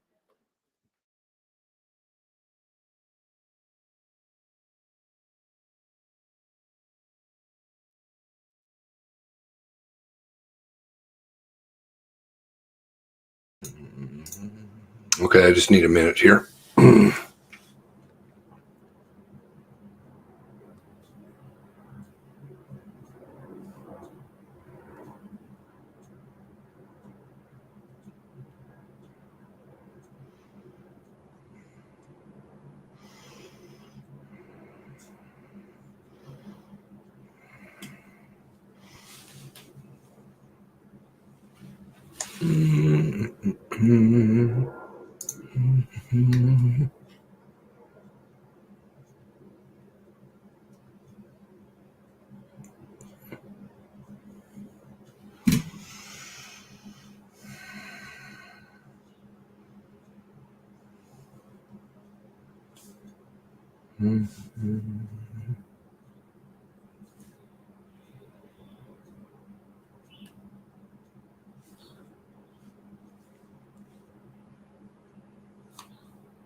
Okay.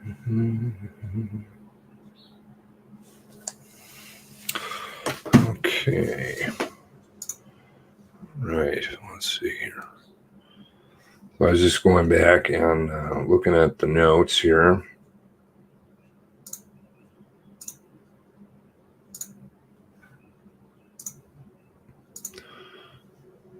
I didn't ever talk about these. Maybe we can just go through quickly and review some of them. Okay, so he's got his main notebook here, right? This is his main notebook on the outside left, obviously, right? He's inserting pages from a different notebook in. He's tearing them out of a different notebook, so you'll notice the spiral top at the part here and these pages. They're all from a different notebook. So I don't know what the hell he's doing, why he's using a different notebook.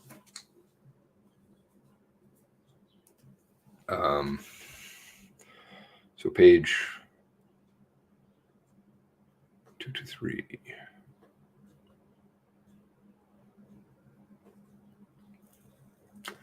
Good shooter. Graphic. Not sure.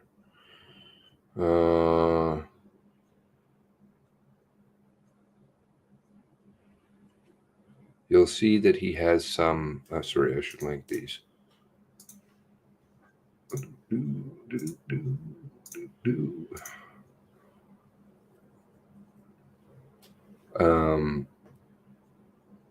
He'll start coming up with reasons, and but they're more, I would say, excuses. Like he's farming a story. Madman on the run. Consider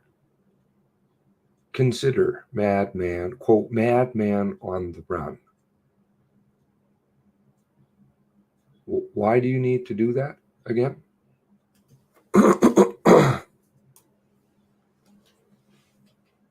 They have one notebook, so, and they have plenty of them. Trust me, we pay for them.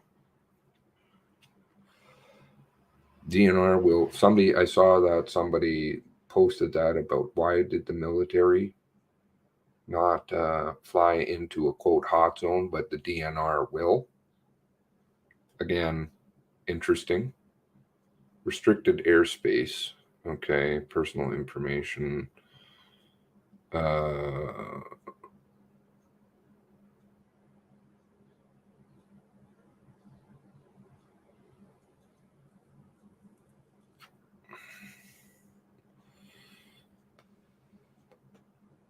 So we're at 7:10. CO briefed. Okay, so we know that Thompson, Campbell, Cooper. See, Cooper was involved. I know Cooper was involved. It's been a long time since, that I've looked at these. And so you got Bergerman, who's got half page of notes, basically, and they're mostly devoted to Heidi. And I don't think that's accurate. Her notebook is going to be much bigger.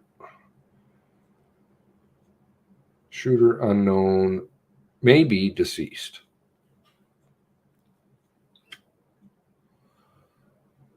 Six to 2 inside, 4 outside. 6 victims, right? Okay, here we go. 2 inside and 4 outside.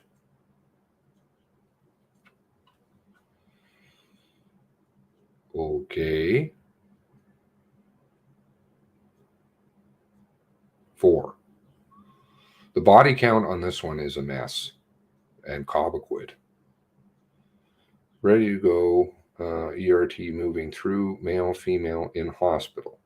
Possible survivors of shooting. Girlfriend alive. Spoken to J Division. Responding in Dartmouth. HRP. Something.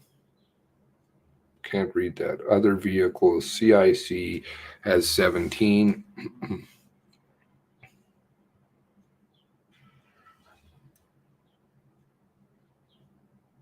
Dialed in border people? I'm not sure what that is. Phone not pinging. Oh yeah, so it's dialed in, and it is an N. That's his N. Dialed in border people, J division. Phone not pinging. Engage media if still out there. If he's still out there, is the media is in the media lockdown in area? Lisa Croteau.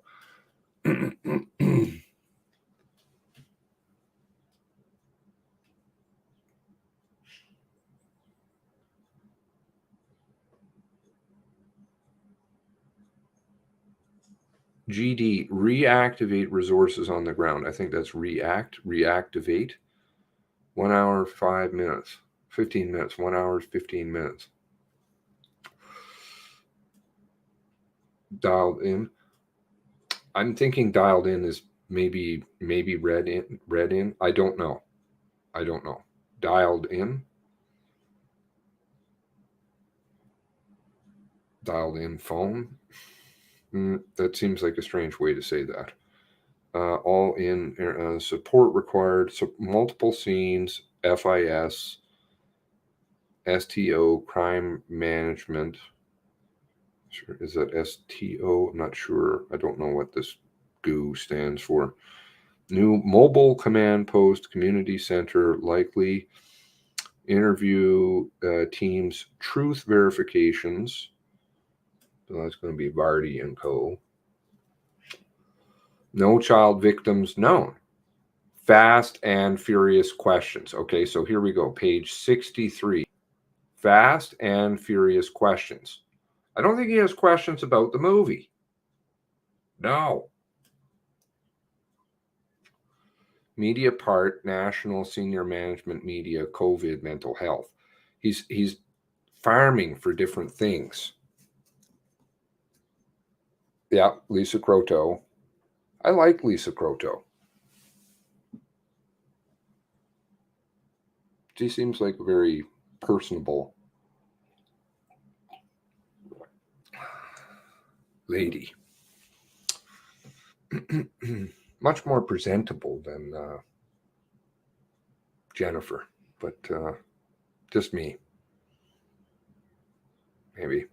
But Fast and Furious, right? Page 63.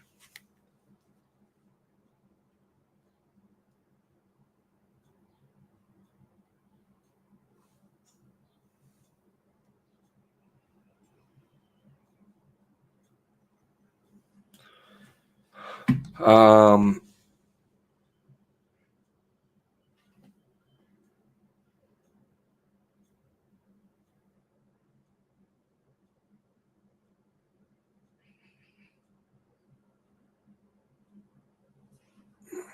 let's see here. So on page 63.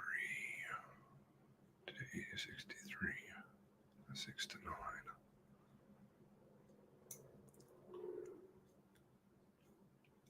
I'm not sure why they're including all this supposedly irrelevant stuff. But there's a lot of it. Blank, blank, blank, blank. Supposedly his notebook, I think this is April 15th, it starts out at. Book 1, Section 2.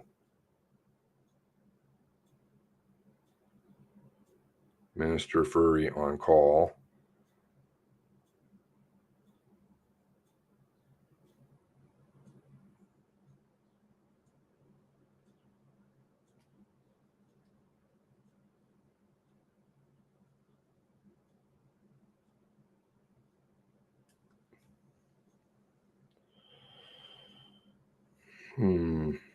I don't know what he's referring to here. No escalations of police response, articulations of interim steps prior to border closure. Okay, might be COVID related stuff, but isn't that irrelevant?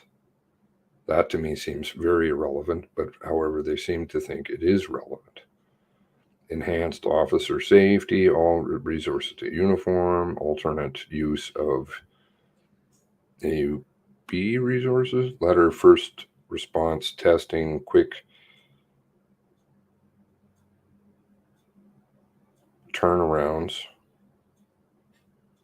Okay, it seems possibly COVID related, but I don't understand why that would have any role in this. And then we're just going to get pages and pages of black,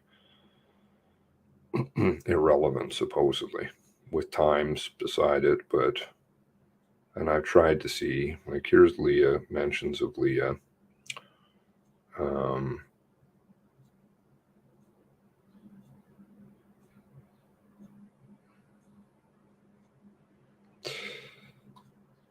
Notice also, I've noticed this in other notebooks. Okay, see how, so obviously like a book is, we all know, a book is right, left, right? If you look at the way the pages are structured, okay, so this is the left page. Chronologically, it should be the right page, left page, right? You can tell by the border, right page, left page, right page, left page. Maybe it's not here. There'll be times where they'll only show one side of the book.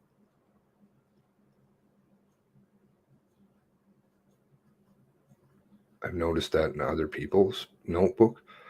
They usually write kind of scribbling phone numbers and stuff like that on the left-hand side. That's usually kind of the way. It's more notes to themselves rather than the events and things that they're doing. Sometimes they don't even do anything on it. It doesn't appear he's doing it right now. But there are times, definitely in this notebook, I've seen, or in notebooks, right after Fast and Furious, COVID, mental health, excuses, media. Yeah, see, so he's farming reasons. Why do you need to build excuses, right? Excuse.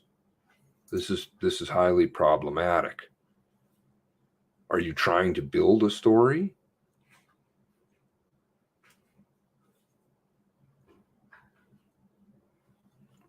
Left, right. This is black.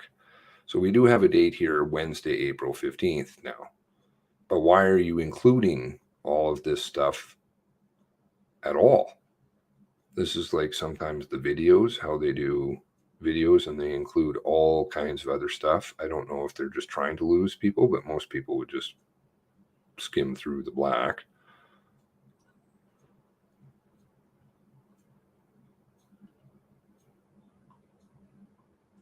It does appear he's using his left page for also.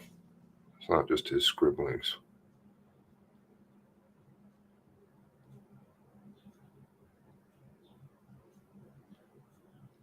Perhaps not.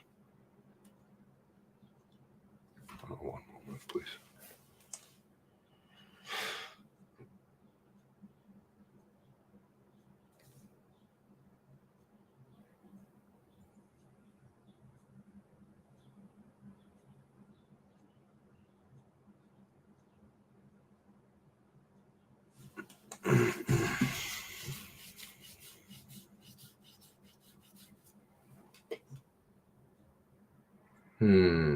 That's odd. Okay.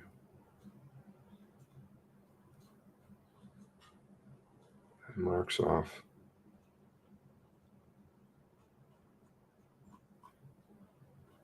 2 pages.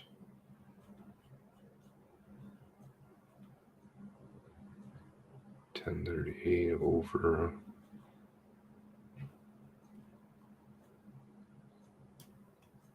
You could probably even derive. So now he's supposedly into Sunday the 19th, right?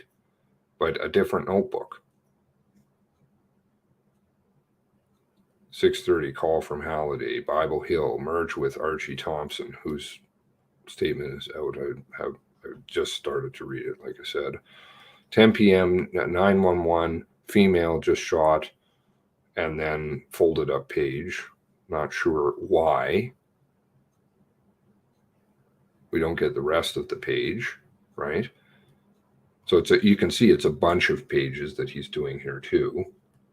He told Kevin the 2019 gun course Leather would have fumbled pressers if he hired Jessica to run them. Why are these pages dated with a stamp?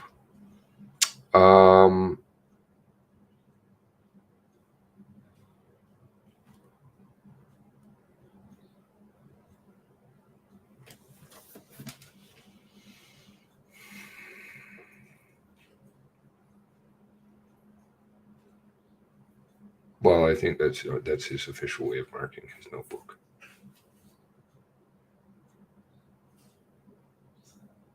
Not sure what's irrelevant information. They keep scribbling in the corner.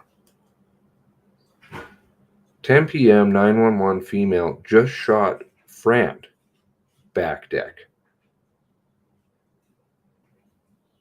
Friend. Multiple 911 calls. ID suspect known. 5. Likely more. Fires being lit. Other properties. Suspect house and car burned. Love triangle involved. 19-year relationship. Okay. One of the victims dated, mistress, deceased.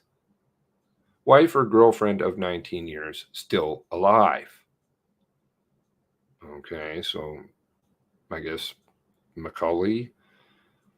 Closure motivated behavior. But how are they learning this information?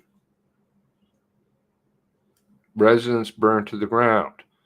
10 years ago, threatened mother and father. No contact, number of years. Moncton guarding them.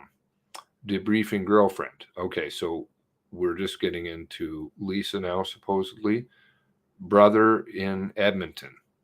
Dentist in Dartmouth. Portland Street. Again, so if they're debriefing Lisa, then all of these things should appear in Lisa's stuff, right? Avid hunter, outdoorsman.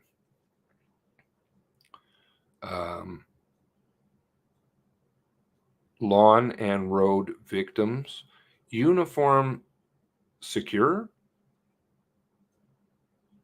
I don't know. Please correct me if I'm reading incorrectly. 223 rifle and ERT only people operating. Likely, why? Likely deceased, closure motivated. Also burned shed to ground, may have fled through. Okay, and then does appear that there's something there. Here. May have fled through. Right here, something's here. Do you see it?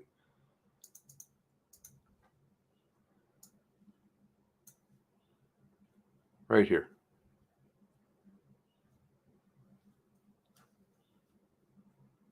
I don't know if it's not white out.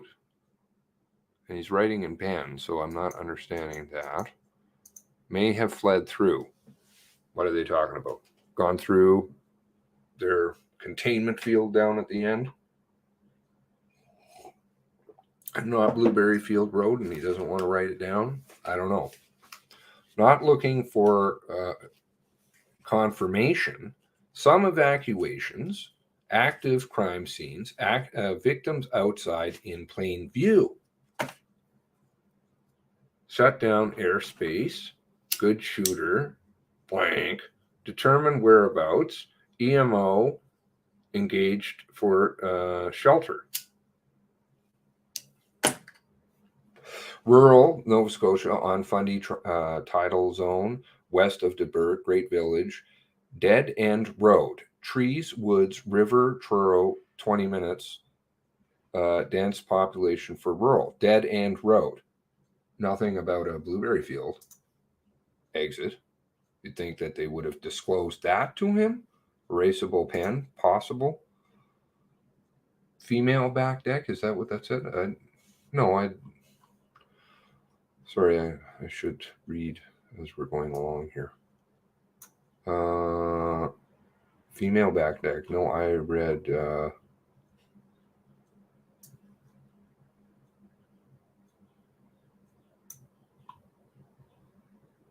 shot friend back deck. I don't see female.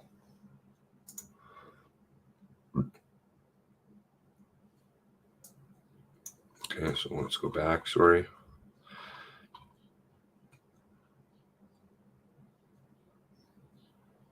So no mention of another escape.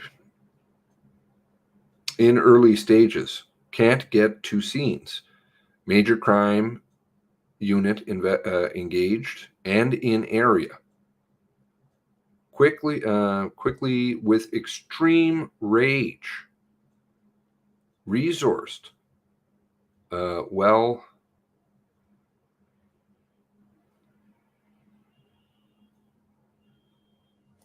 drawn. Well now. Something. Well now. B16. Draw once into scene. Holding scene. Comms on the way. Trouble getting Leah and Cindy Bears. Cindy Bears, by the way's name was in Campbell's notes was redacted. In the news said it's not. I don't know why. Lisa Croteau on the way, quote, shelter in place. Madman on the run, quote unquote. Consider. Air services down.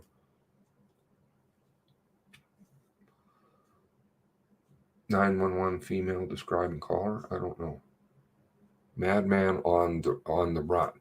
Like, these are things he's trying to, like, these are actual sayings he's trying to think of using. Consider. Madman on the run. Shelter in place. Restrict airspace overall. Okay. Personal information. Don't know what that's about.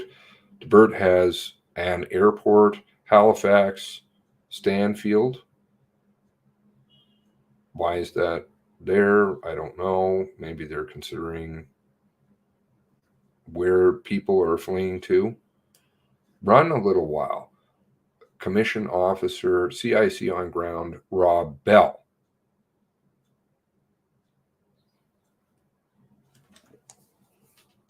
Set up fire hall, Great Village Command Post. Rob Bell. I believe he's an inspector. So he's the white shirt that was overseeing everything. He kind of sits in the background, but anyway, I don't really talk about him too much.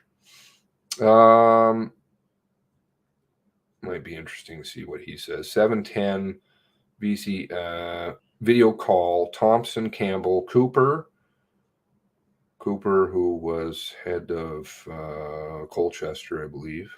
Current state.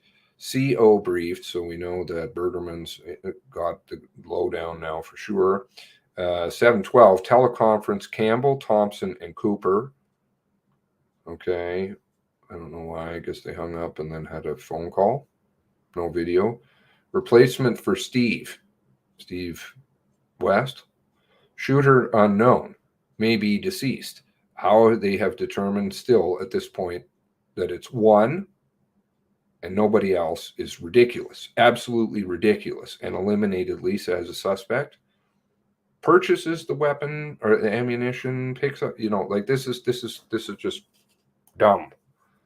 Don't know what that is. Something ID air. Jeff CIC on ground. 6, 2 inside, 4 outside.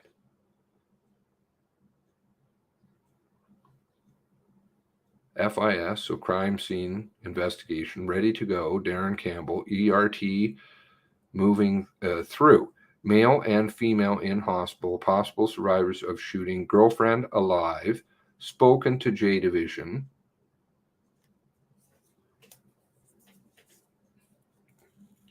So it seems like they know information before they talk to Lisa is my read, but I don't know.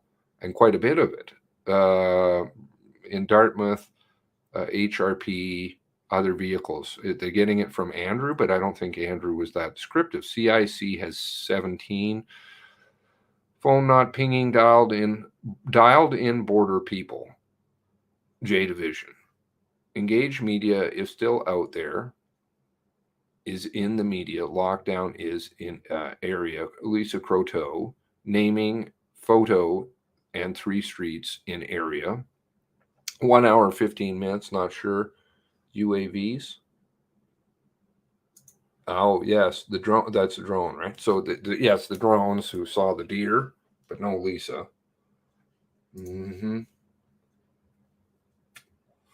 did they go in the air? Multiple scenes, FIS, STO, crime scene management, not sure. New mobile command post, community center. In emails, they said they were trying to ping Wortman's phone, but no results.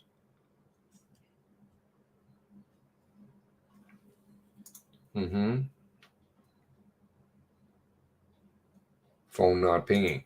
Here we go. Yeah, right. So what are you pinging? You've already pinged supposedly quote unquote Letha's phone. Now you're pinging somebody else's phone. No child victims. No, I think that's a bit something got left out there. I mean, they're not casualties as in deceased, but certainly it's a pretty major piece you're leaving out of the puzzle there. Fast and furious questions. Fast and freezies. Weapons smuggling. Huh? Where are you getting that? I get the feeling that maybe Leather doesn't know what the fuck is going on, but he kind of does now. And he's like, this is something much bigger than my pay grade, way out of my league. Media part, national, fast and freezies. And he's asking. Because, I mean, who's going to ask that in the media? National senior management media, Leah down to Leah. So this is Ottawa down to Leah. COVID mental health. Leah 743 discuss update eventually to that. I'm not sure why he's saying that. Most concerned.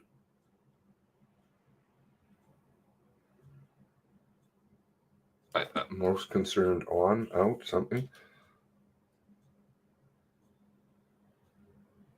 Oh, there it is on the screen, Mr. Bousquet.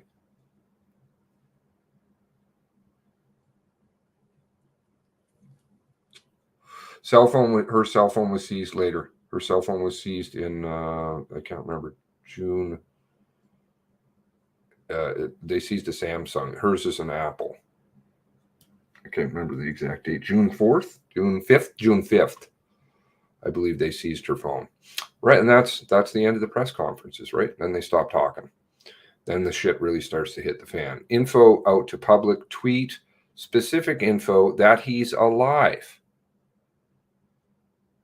Out in front with this, tweets like Bork, okay, is referring to Moncton. Get out in front of this one. English only tweets to get the people in the area. Well, I thought that, their first excuse was, well, we couldn't do it because we only had we had to wait for the French. Bullshit. English only. Picture and name, not there right now.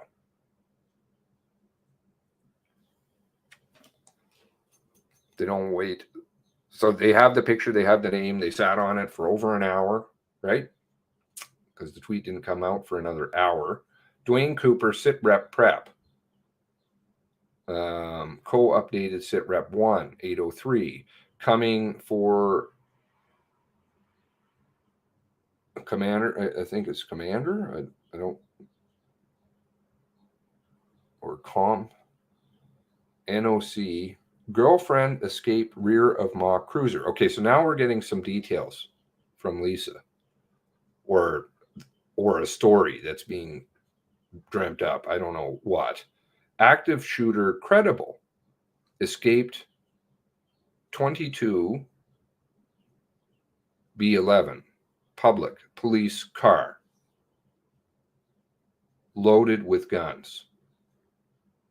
I'm not seeing mock. Let's see. Bolo. Now he's into now do you notice the difference? Okay, this is done in ink. This one is a photocopy. What are they doing with the notes? All kind of funny games going on with the notes. 2 notebooks, photocopies. Looks like some things may be missing. How do you know? Pages can't. Bolo, done all police. Planned out.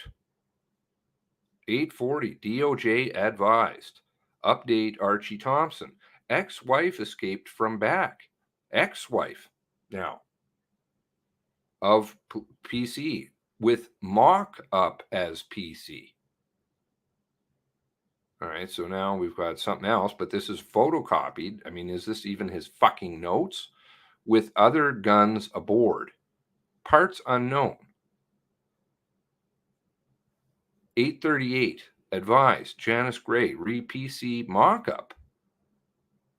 Well, how is it you didn't, all of a sudden now you know it's a mock-up? Bolo, HRP, tactical deployment, call to chief.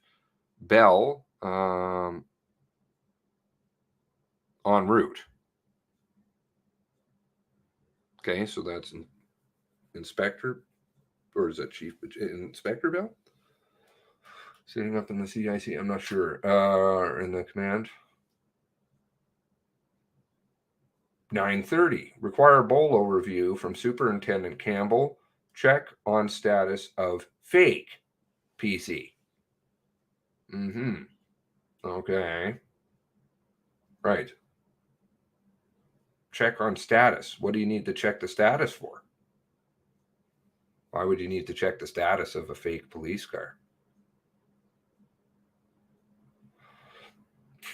Sit rep to NOC. To Atlantic Crops. So that's going to be whoever Chris Leather's boss is. So I don't know who's in charge of criminal operations Atlantic, actually. 845, SUV on move, commandeered. 845, commandeered H1. Okay, so this is him moving, sorry. Commandeered H1, so that's going to be his call number is H1 in the audio logs. SUV post 845. 10:30, 10:07 headquarters. So now he's 10:07 is, what is that? That's taking time out or something like that. They also use that for deceased. But anyways, update CO. Second member shot. DOA. Well, that's a bit early, isn't it? Oh, 10 to 10 question mark, maybe. I don't know. Is that possible? Second member shot. DOA reported. Don't have even the first member shot mentioned. Commandeered SUV. Darren heading out to scene. Oh, I thought Darren said he never went with the comms. Darren never went down there. Here we go with Dan McGilvery, who was having clearly some issues with Steve not leaving. PDS, dog services, forensics, and air services, SM called. I'm not sure who SM is. Fast and Freezies could also be Leather's cue to take lots of quick questions drawn out to the press with overload. I don't think the press is going to ask about Fast and Freezies. Not different ink. They're photocopying the pages. Why the fuck do you need to photocopy the pages? There's, They go from a color scan to a black and white scan. No, there's something funny going on there.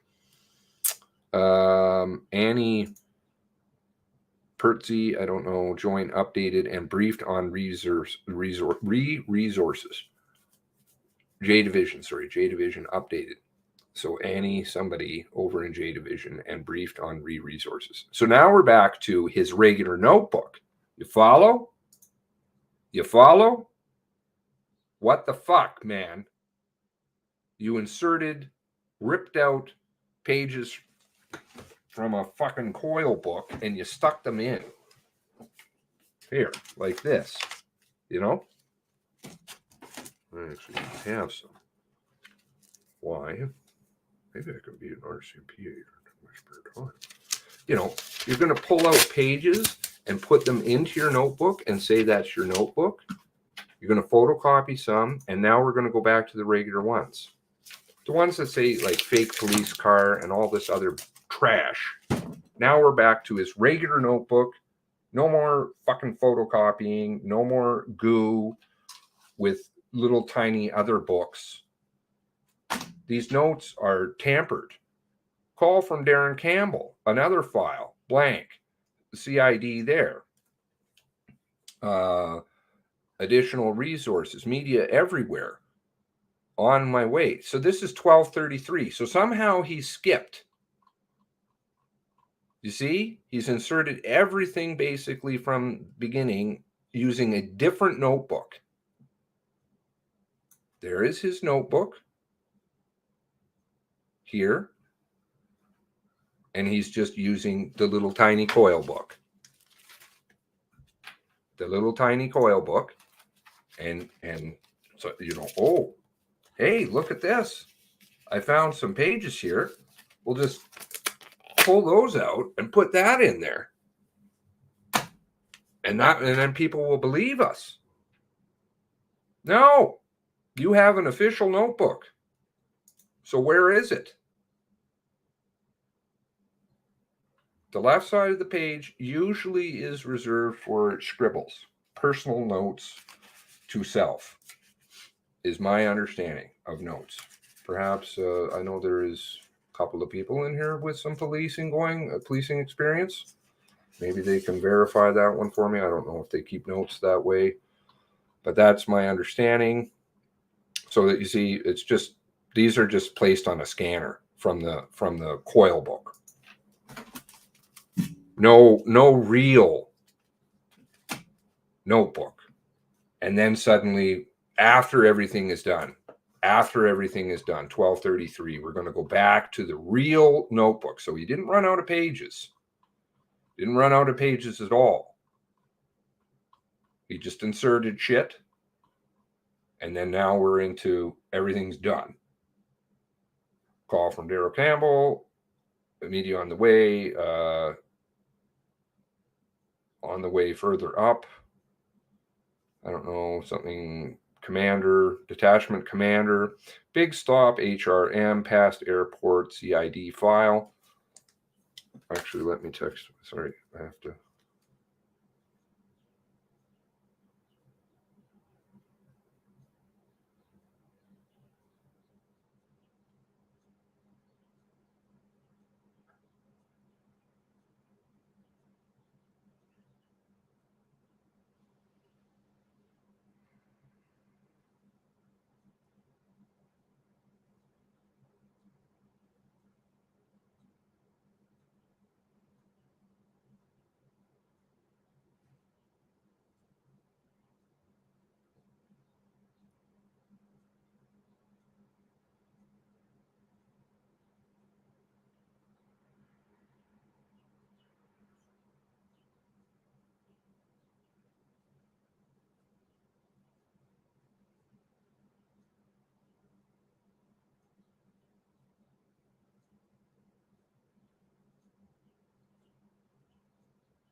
Because they get the big notebooks.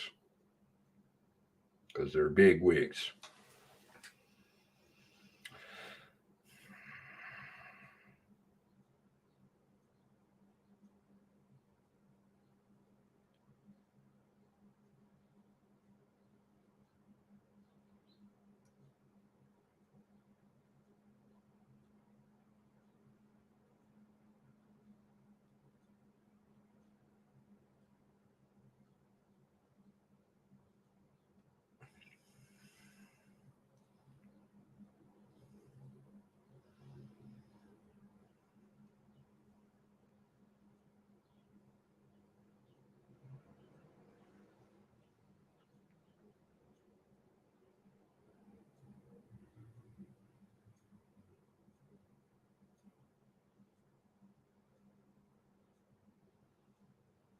Okay. Lisa Stewart, head area where officer was shot. To then check, lend to check.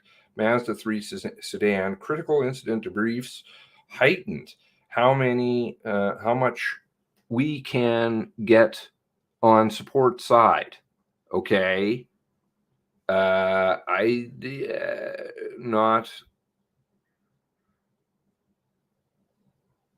Not something at Heidi's scene. Not our ident at Heidi's scene. Another ident group. That's Halifax. Halifax for some reason was there. CIC on scene. Dan List. I don't know who that is. Dioc List. Pat Curran, CERT. Okay, that Pat Curran was acting head of CERT at that point in time before he took leave, so Felix could come in for this, so he could quit right after. Felix, who's tied to 20 years ago.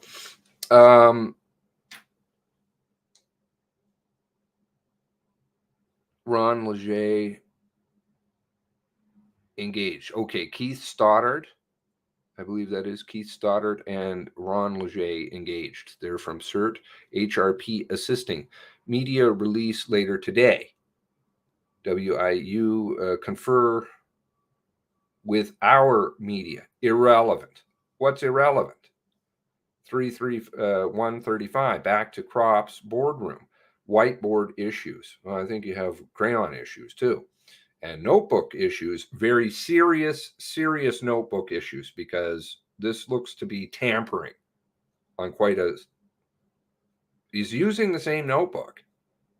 It's not a brand new notebook, and you can tell. Let's look. You can tell by the pages, okay? It's not like it's the first page that he's using, and there's a whole raft of them, right? Look at the right, okay? And then the left here, it should have no pages. There's lots of them. Lots. This notebook is totally fucked.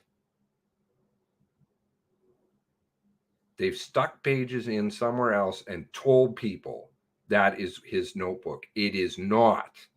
This big notebook is his notebook. And there would be pages from this notebook that they are not showing us. They're telling us it came from the little tiny coil garbage. Bullshit. To do resources ops, internal message, CO, live on air 6 p.m. Headquarters, the CO and I at 6 p.m. So this press conference bullshit. They do. You look at these notebooks. I do.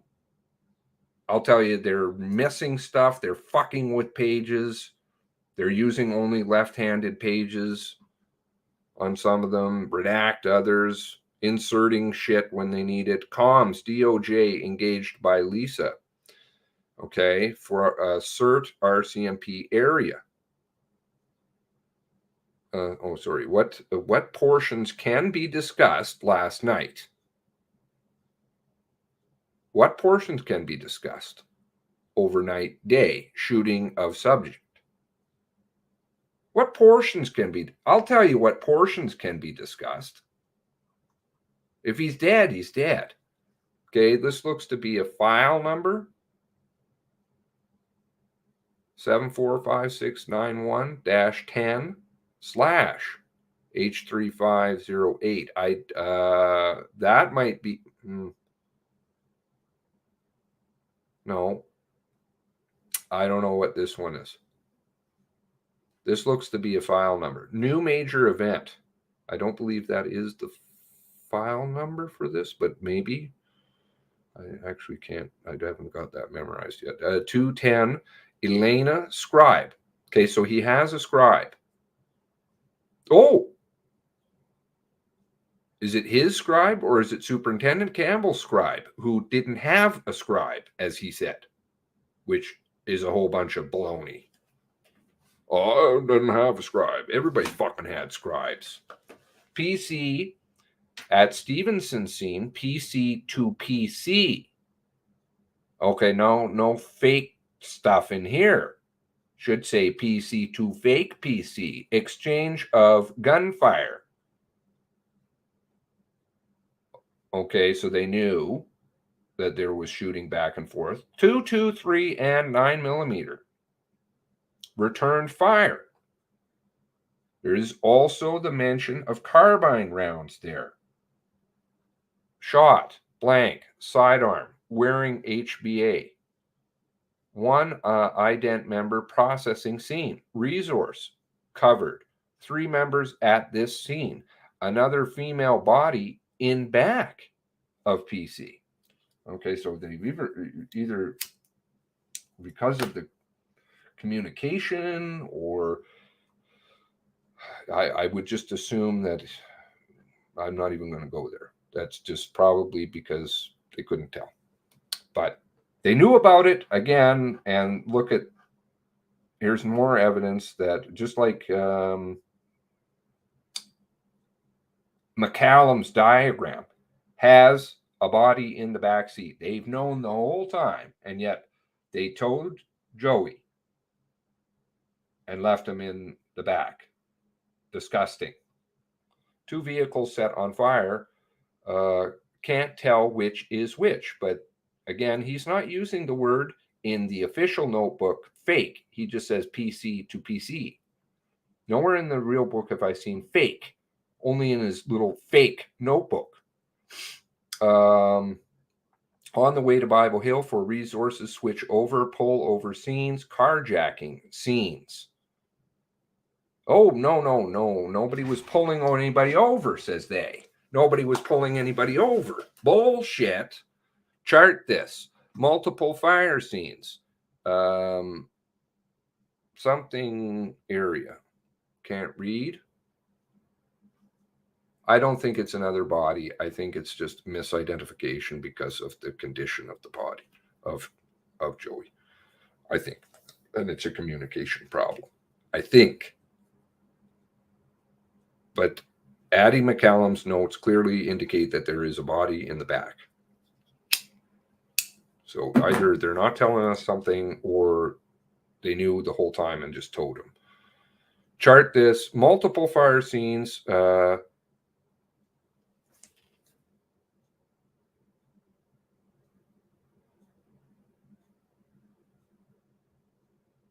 Something at Stevenson scene.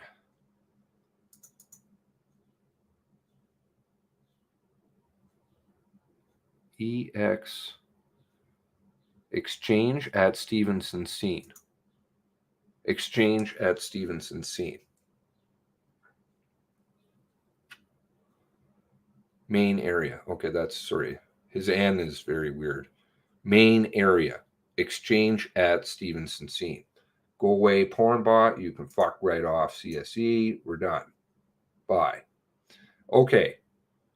Yeah, very good. Thank you. Multiple scenes, main area. You guys are cipher. Okay, if you guys are so good, then I'm just teasing you.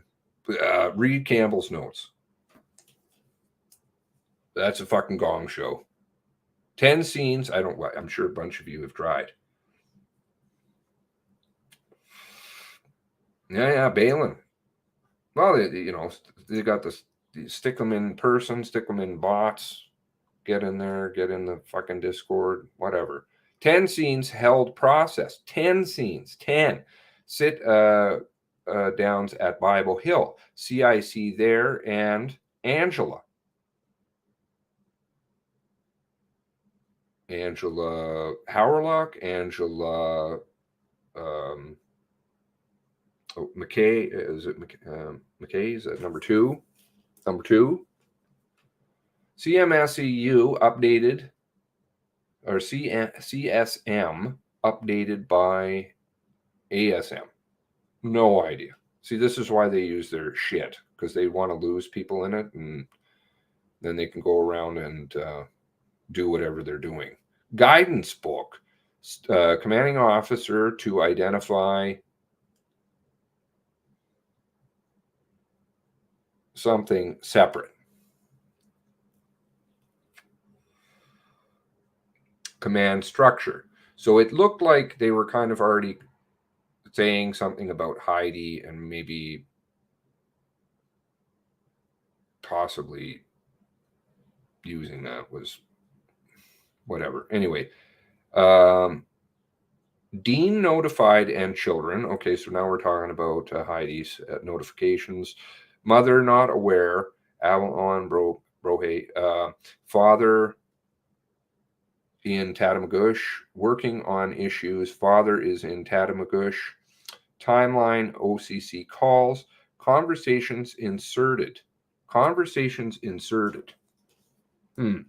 At right time. 911 narrative in through there. Narrative. As team finds things. Told story in PPT.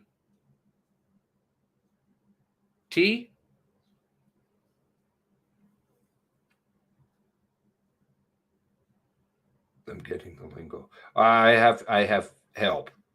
Very good help from people who have schooled me on police goo. Map, aerials, air services, photographs of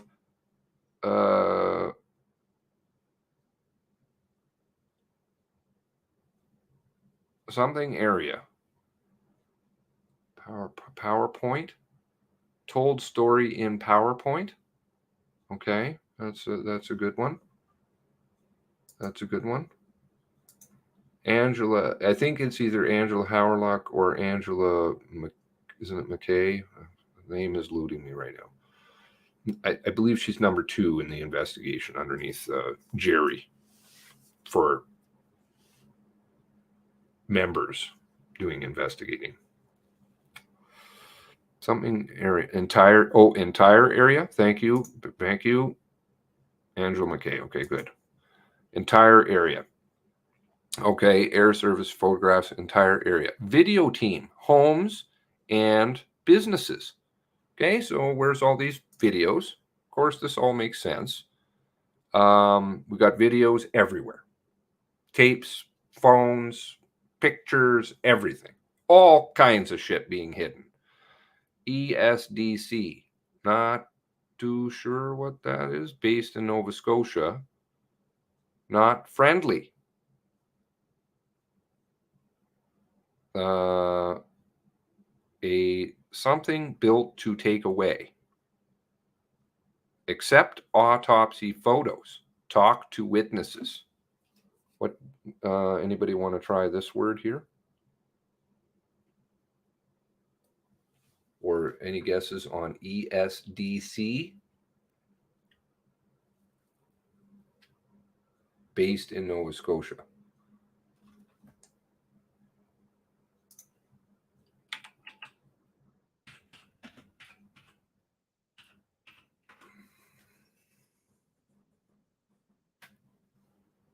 Public Surveillance Service Canada. Corporate Services of the Canadian Employment and Social Development Services Canada. Maybe. Based in Nova Scotia. Not friendly. Something.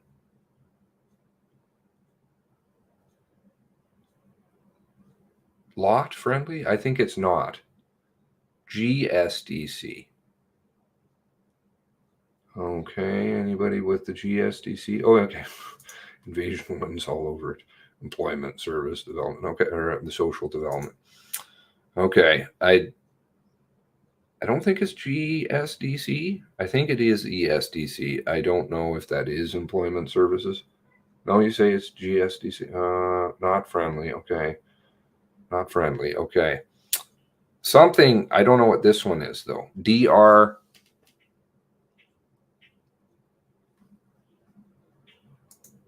His notes are really actually not too bad. I can read his writing. most of the time. Not sure what this word is.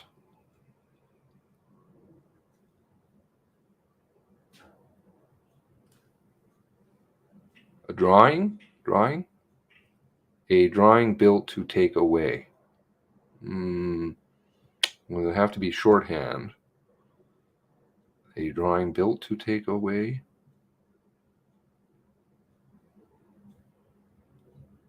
A drive. A drive built to take away. Accept autopsy photos. Okay. O drive. Oh. Oh. Ooh. I hope that's not what, yeah, I hope that's not what that is. That they're keeping information somewhere else, which they are, but okay. Site secure, i.e. suspect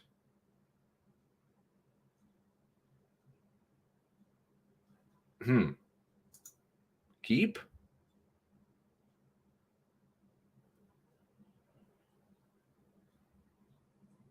Something.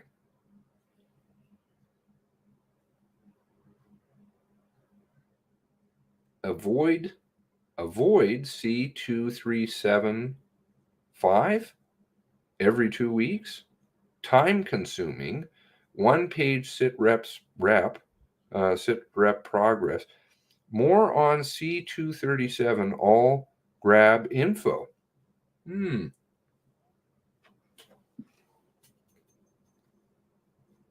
PPT is PowerPoint. Okay. A drawing. CAD. Okay. He hasn't used shorthand though yet. A narrative in through there. Yeah. I don't know what this is. C237 every 2 weeks. Time consuming. 1-page sit rep progress. More on C237 all grab info. So whatever it is, he doesn't. More on C237 all grab info. I bet you something computer related, and it's picking up information. Construction of scene. Facebook deep dive on guy. Video stuff and pull media. Okay, there was people who put in requests, freedom of information, and they only partially disclosed. NWP involved. 1 point of contact. Replace some members at detachment. Psych. PHAs. Oh, wow. So pardon the reason I just got goosebumps. I don't know why. Inquiry. Members qualified. Look at.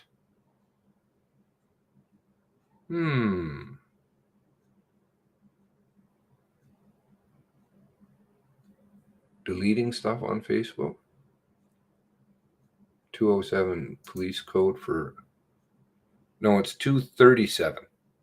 I think it's something to do with all grab info. I think it's something computer related or a form.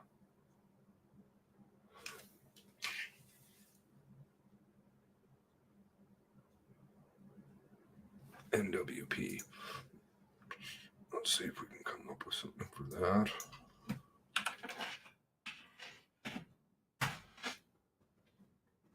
No, that's not it.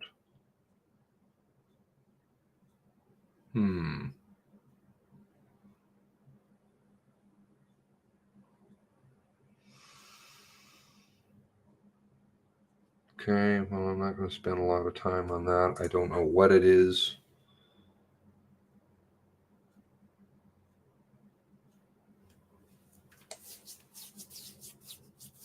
Not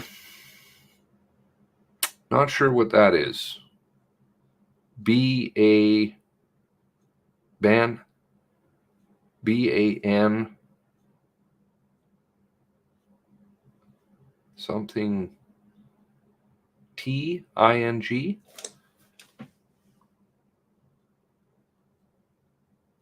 Warrants. Life insurance for members, not easy. Excuse me, everyone. The proceedings will resume in 2 minutes. And just a reminder to ensure your electronic devices are turned to silent mode. What to look for crime scene, FIS. Something J, not sure. Capture whole narrative in 30 to 40 pages. Inquiry, lawsuits, inquiries. Okay, so they're already putting out the fires, but this is run for the mill. I've read these before, and I've discussed them with somebody who, and they're doing the regular goo. Build almost like one. Force charged ESDC. Here we go again. Booby traps. Working alone. Girlfriend? Really? You've got that figured out already. 440-10-93. They're still using the same right pages and stuff. At 355, call to Darren Campbell update.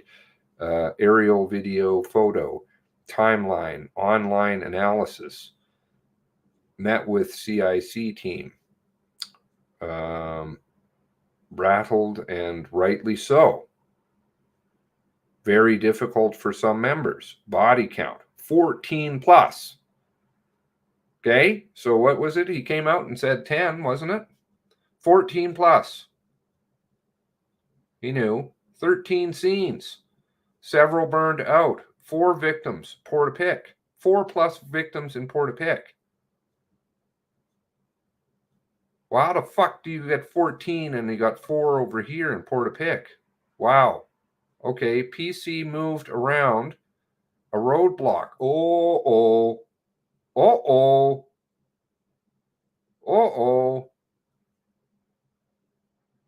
Looks like he drove through, killed 2 nurses.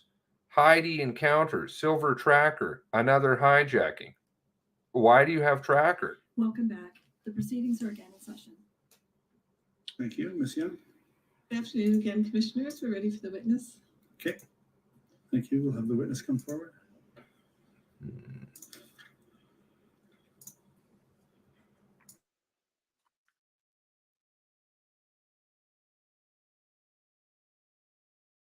Good afternoon, Chief Superintendent. Ms. Young will continue her questioning. Good afternoon again, Chief Superintendent Levy. In your commission interview on July 6th, you told us about your recollection of a meeting on April 28th, 2020 with Commissioner Lucky. And just for reference, your interview transcript is COM 00598832. And we covered that topic at pages 127 to 136 of the PDF counter. That was right after the press conference that Superintendent Campbell had that day. Yes. I gather that you've read Chief Superintendent now Campbell's notes of the meeting and that you agree with his recollection. Yes, on both counts. And so I'm not going to take you through your account of the meeting again, but I will ask you for some additional context and take you through some emails that we did not have at the time of your commission interview. In his interview with the Mass Casualty Commission on July 12, 2022, Chief Superintendent Campbell told us that he thought you had forwarded either the NWest report and/or an email from Sergeant Payton to Commissioner Lucky with the firearms details. Was he right about that? No, that's incorrect. Okay, can you tell us whether and how you forwarded firearms information to the Mass Casualty to or towards Commissioner Lucky? I did forward the firearms inventory provided to me by Sergeant Payton at my request to Sergeant Payton to Assistant Commissioner Bergerman by email. So it was a forwarded email within minutes of receiving it, minutes of receiving it from Sergeant Payton. And why, who asked you to do that? To forward the email? Yes.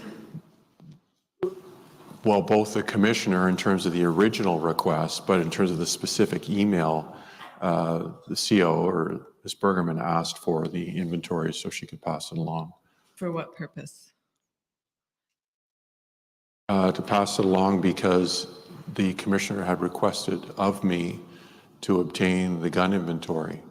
And this is what I was able to achieve with Sergeant Payton's assistance. After all, he had done that on behalf of CERT and H Strong, and then to pass it along to Assistant Commissioner Bergerman only made sense following the chain of command back up to the commissioner.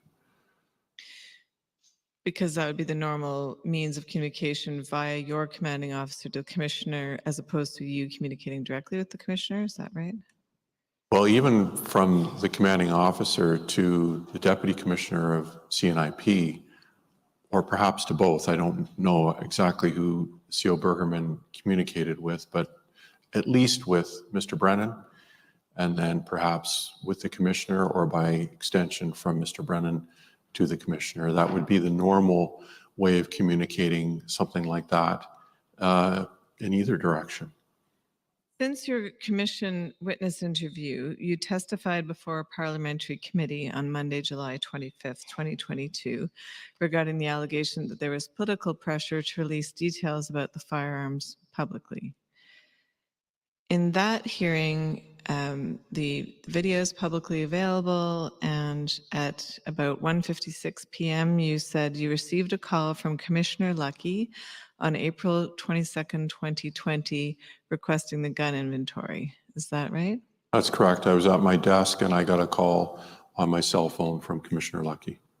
And you said in the parliamentary hearing that given the gravity of the situation, you did not think the request was strange, and that you had a conversation with then Assistant Commissioner, now retired, Lee Bergerman, and then Director of CERT, S-I-R-T, Pat Curran, C-U-R-R-A-N. Is that right? That's correct. There was a teleconference with Mr. Curran, CO Bergerman, and I about the gun inventory. So that was before you sent it anywhere. You spoke to them. Is that right? Yes, that's correct. And that was a telephone conference call? And really, when I say conference call, CO Bergerman and I were in the same room, but Mr. Curran was at his office, so that's how we spoke. Was there anyone else on the call? Not at our end, certainly, and I don't believe Mr. Curran had anyone else on the line.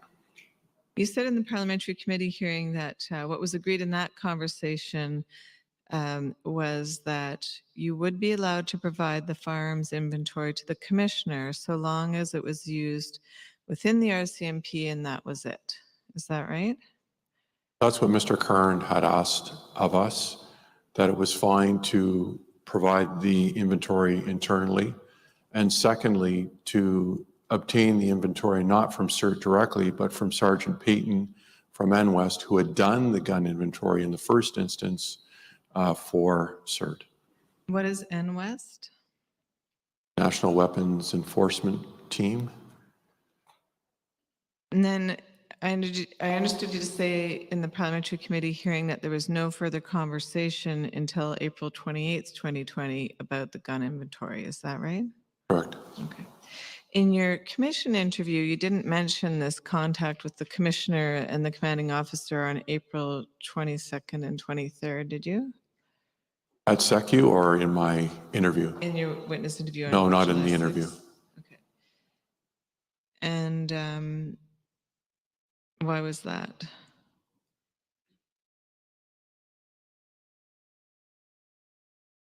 I'm not at liberty to answer that without speaking to counsel.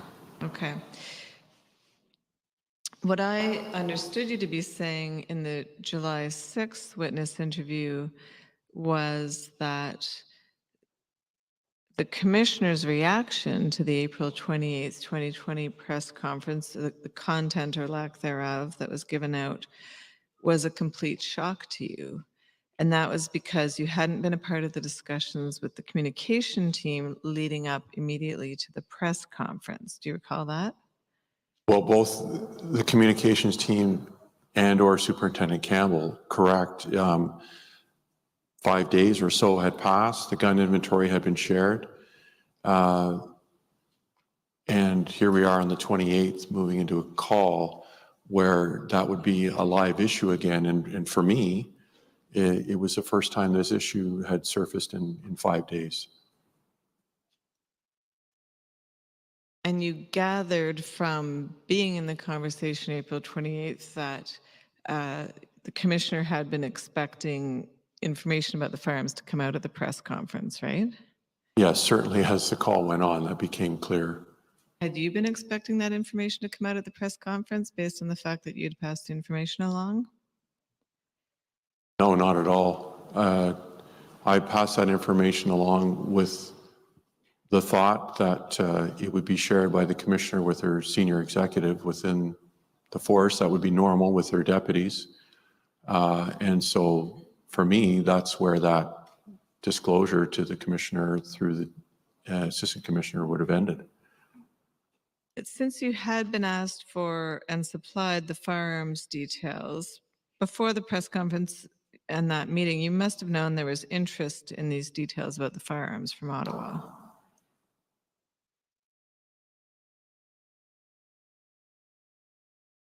I knew there was interest, but I didn't think of it any more than, as I've explained it, as being something of organizational interest internally.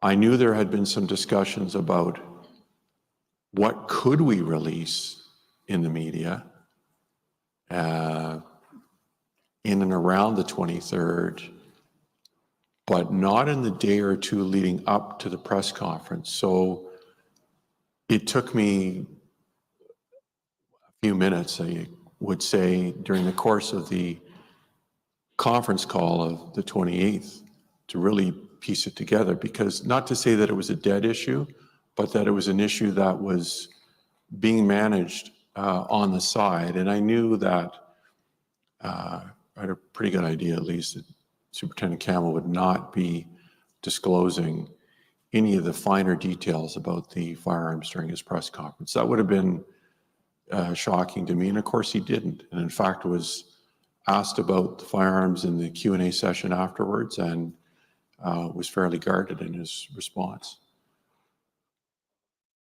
Prior to the meeting, the conference call with Commissioner Lucky, the request to send the firearms, did you understand that to be only for her, or did you understand the interest to be from the minister or the Prime Minister's office? I had no idea what her interest was beyond her asking for the firearms. Would that be an ordinary type of request for the commissioner to ask for details about an investigation like that? Hard for me to say because I've never been involved in anything that even remotely approaches this.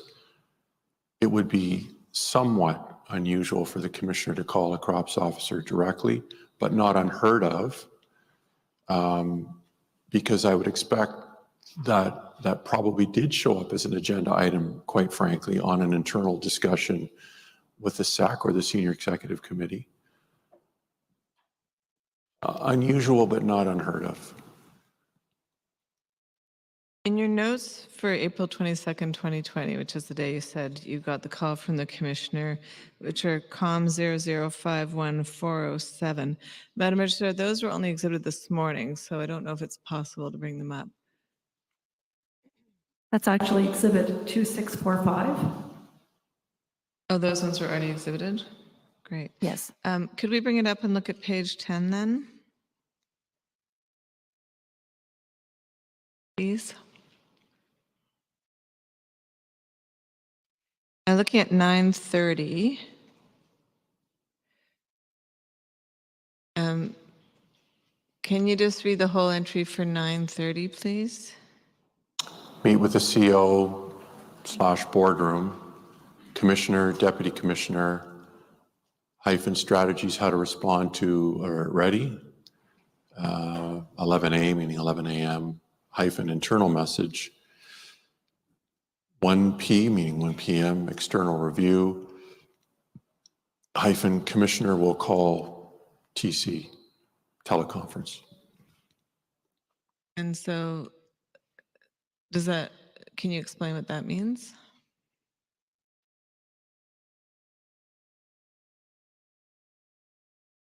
Can I just read up slightly above that, please? Above the 9:30, thanks.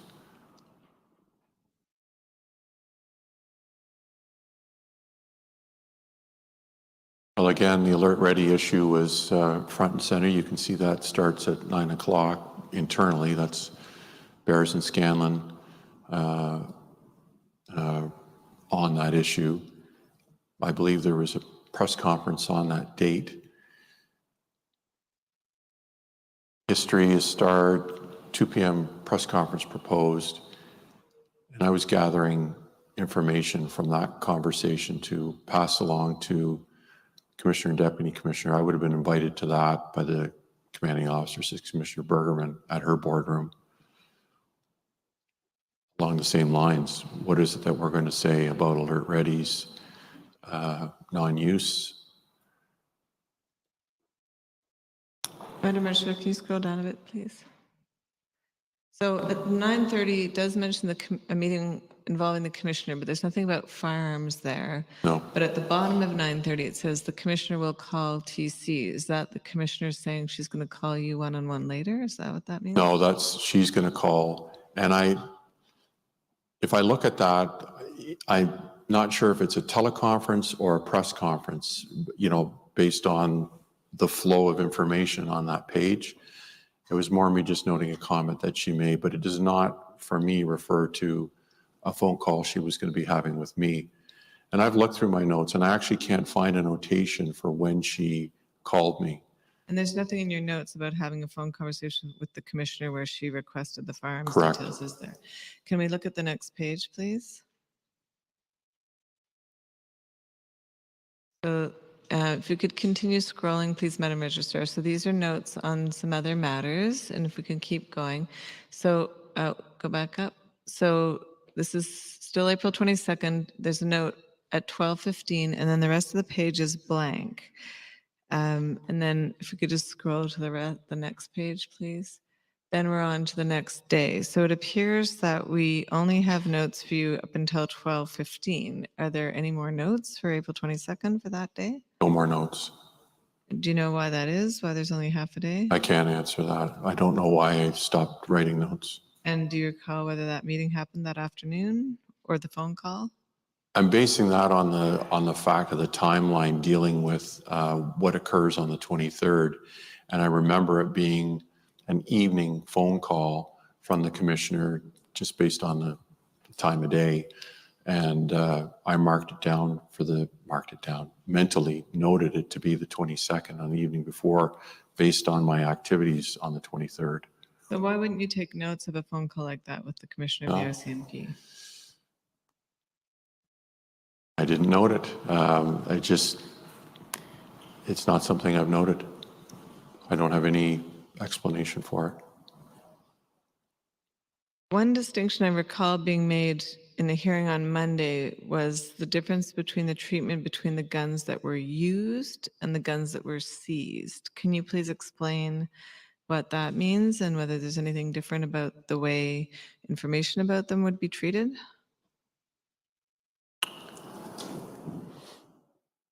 We're talking about from the gunman out of his vehicle, say versus all firearms seized from any other location, that distinction would be relevant, you know, between the locations of the seizure of any firearms or ammunition.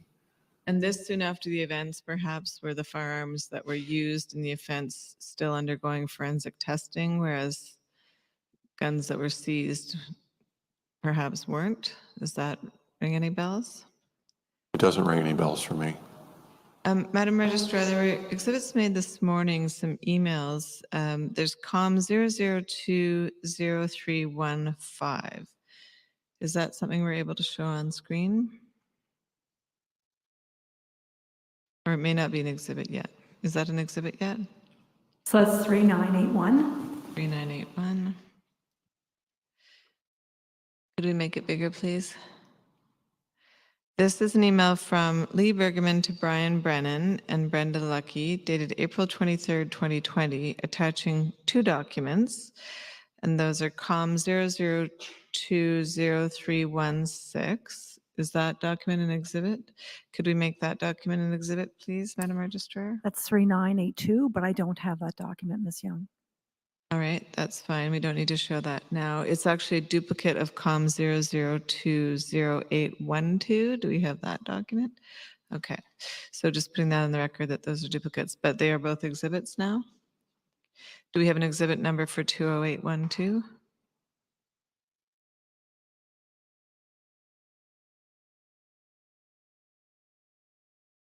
So that would be 3983. And so those documents show that you forwarded document 20316 to Lee Bergerman, who then sent it along to Brenda Lucky.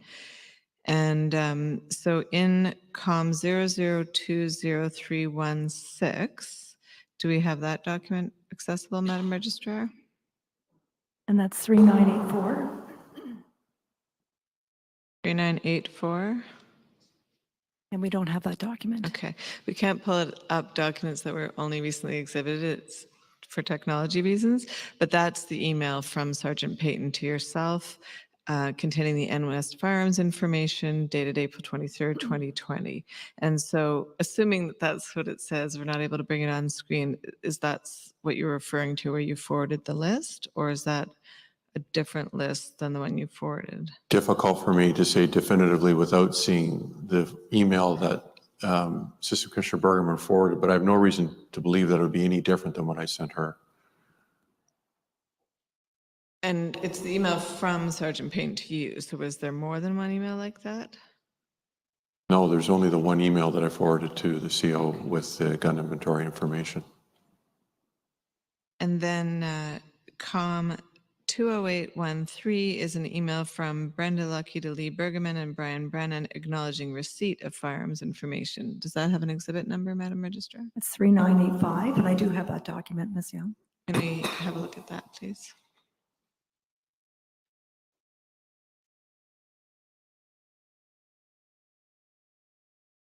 So you are not copied on this. So when you forwarded the email, you sent it to Lee Bergerman, is that right? Yes. And did that explicitly mention the caveat from Pat Kern of CERT that it was not to be shared outside the RCMP? My email did not. And why was that?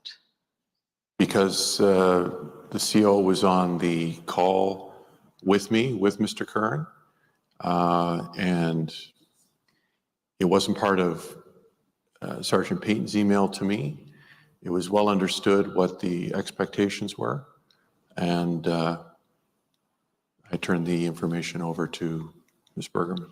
So you didn't feel you needed to say it because she was on the call. She knew the kitchen conditions that were attached to it, right? I mean, it was frankly earlier that day, if we look at the timeline. It was on the 23rd that we spoke to Mr. Kern. And since you had received the request from Commissioner Lucky, you knew you were sending it to AC Bergerman, but the purpose was to ultimately be forwarded to the Commissioner, right? Yes, because Assistant Commissioner Bergerman had come to me to ask for an update on the status of the inventory, and I went and chased it down essentially and got it to her. So we were very well connected in terms of the request and some urgency, I would say, if she was coming to see me about that. So what we see here is the email chain associated to that being passed along.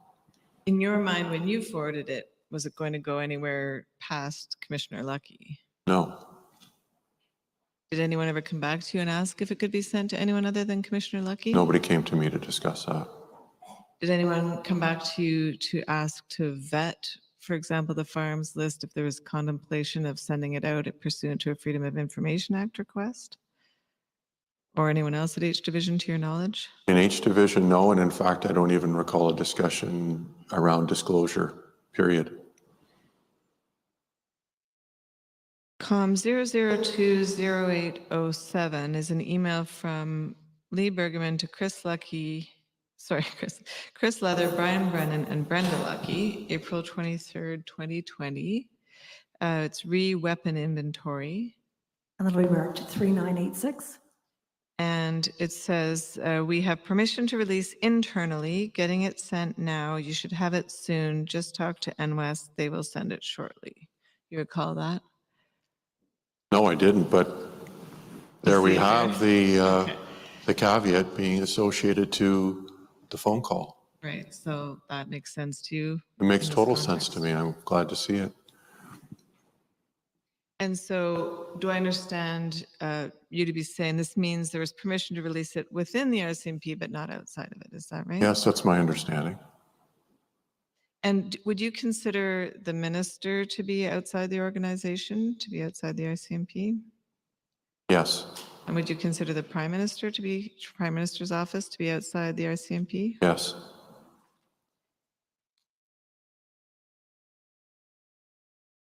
I'm going to turn now to some questions about whether there was an after-action report done. Well, we know there wasn't an after-action report done on the mass casualty events. And we did talk about that in your witness interview for the commission on July 6th. You confirmed there hadn't been one done. For reference, the topic starts at page 19. Madam Registrar, could we please bring up, just to refresh Chief Superintendent Leather's memory, COM 59832. And that's Exhibit 3892. Thank you. Top of page 20.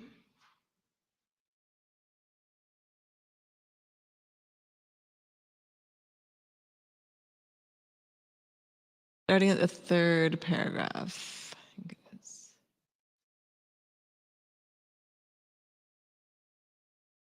Maybe page 20 of the document.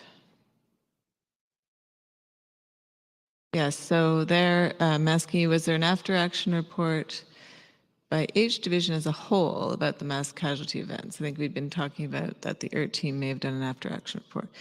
And so I was asking, was there something done about what went well, what didn't go well, what we could do better that next time, that kind of thing? And you said, not that I'm aware of, I've not seen an after-action report for the division. And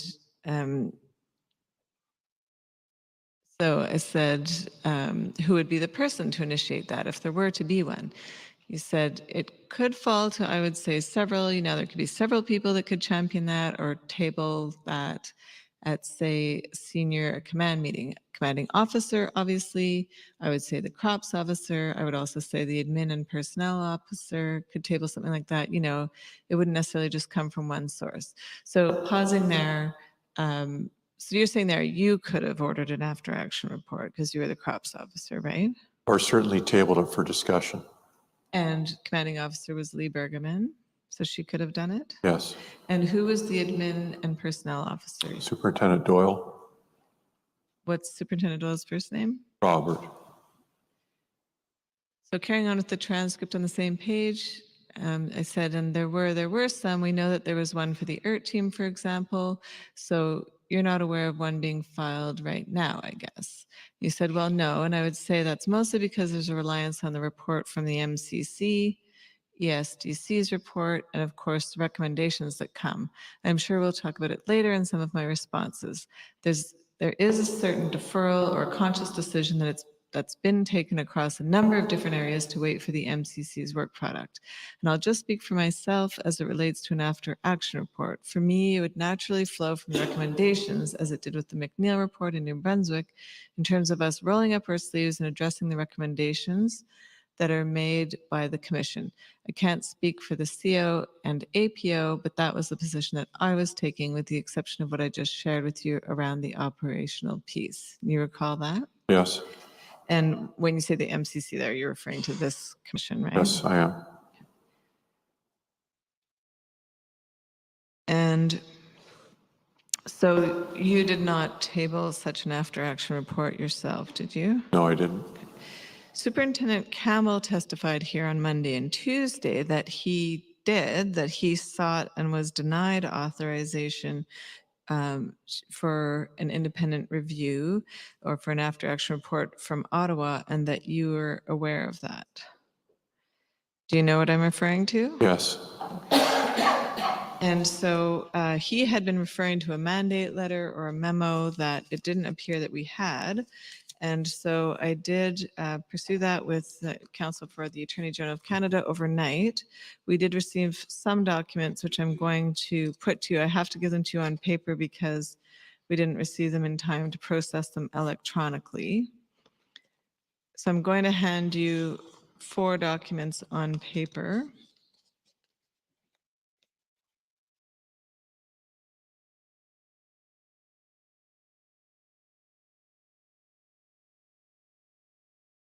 And of course, the participants and the commissioners have received copies of this morning.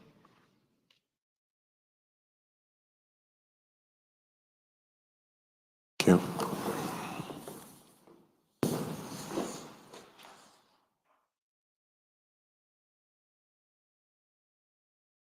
Madam Registrar, I'm going to ask that the following 4 documents be made exhibits.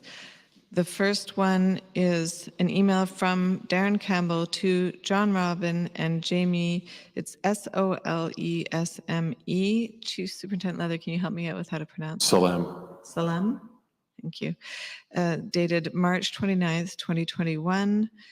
And the subject line is draft request / mandate H-strong critical incident response review. That's Exhibit 3987.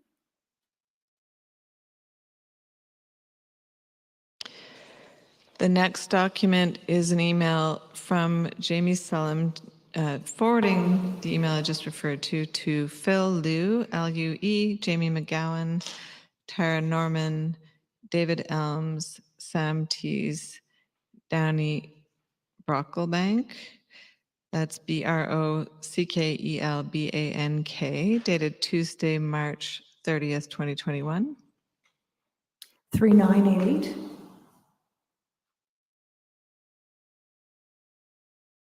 398. 3988. 88, thank you. Next is a document dated March 29th, 2021. At the top, it has Chief Superintendent Chris Leather, Chief Superintendent John Robbins, Superintendent Darren Campbell, and it's addressed to Chief Superintendent Jamie Sullum in Ottawa. And the subject line is Critical Incident Response Review, Nova Scotia Mass Casualty Incident, April 18th and 19th, 2020, and it's stamped confidential. And that's 3989. The next document is an email with the subject line CIC Review Scope, dated May 9th, 2021, from Darren Campbell to John Robin. 3990.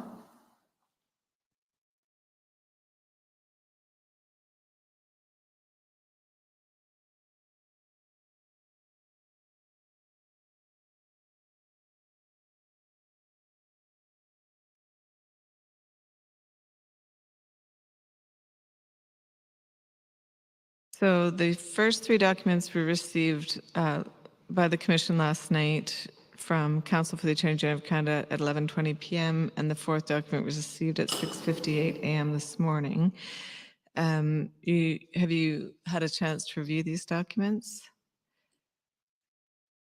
The only that I've seen is the memo. The other 3 emails, which are the forwards, I had not seen.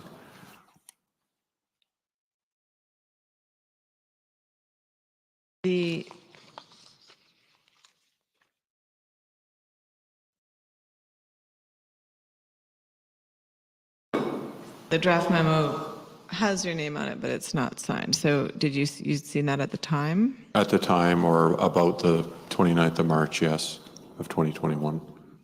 And so it appears this is a draft. At the moment, we don't have a signed version. the cover emails from March of 2021 indicate that this was circulated for comments. Was that circulated to you for comments as well? Yes. Did you have input into the draft before this draft was sent to Jamie Salem? In terms of discussion, yes. Actual, prepared edits or input, I don't recall.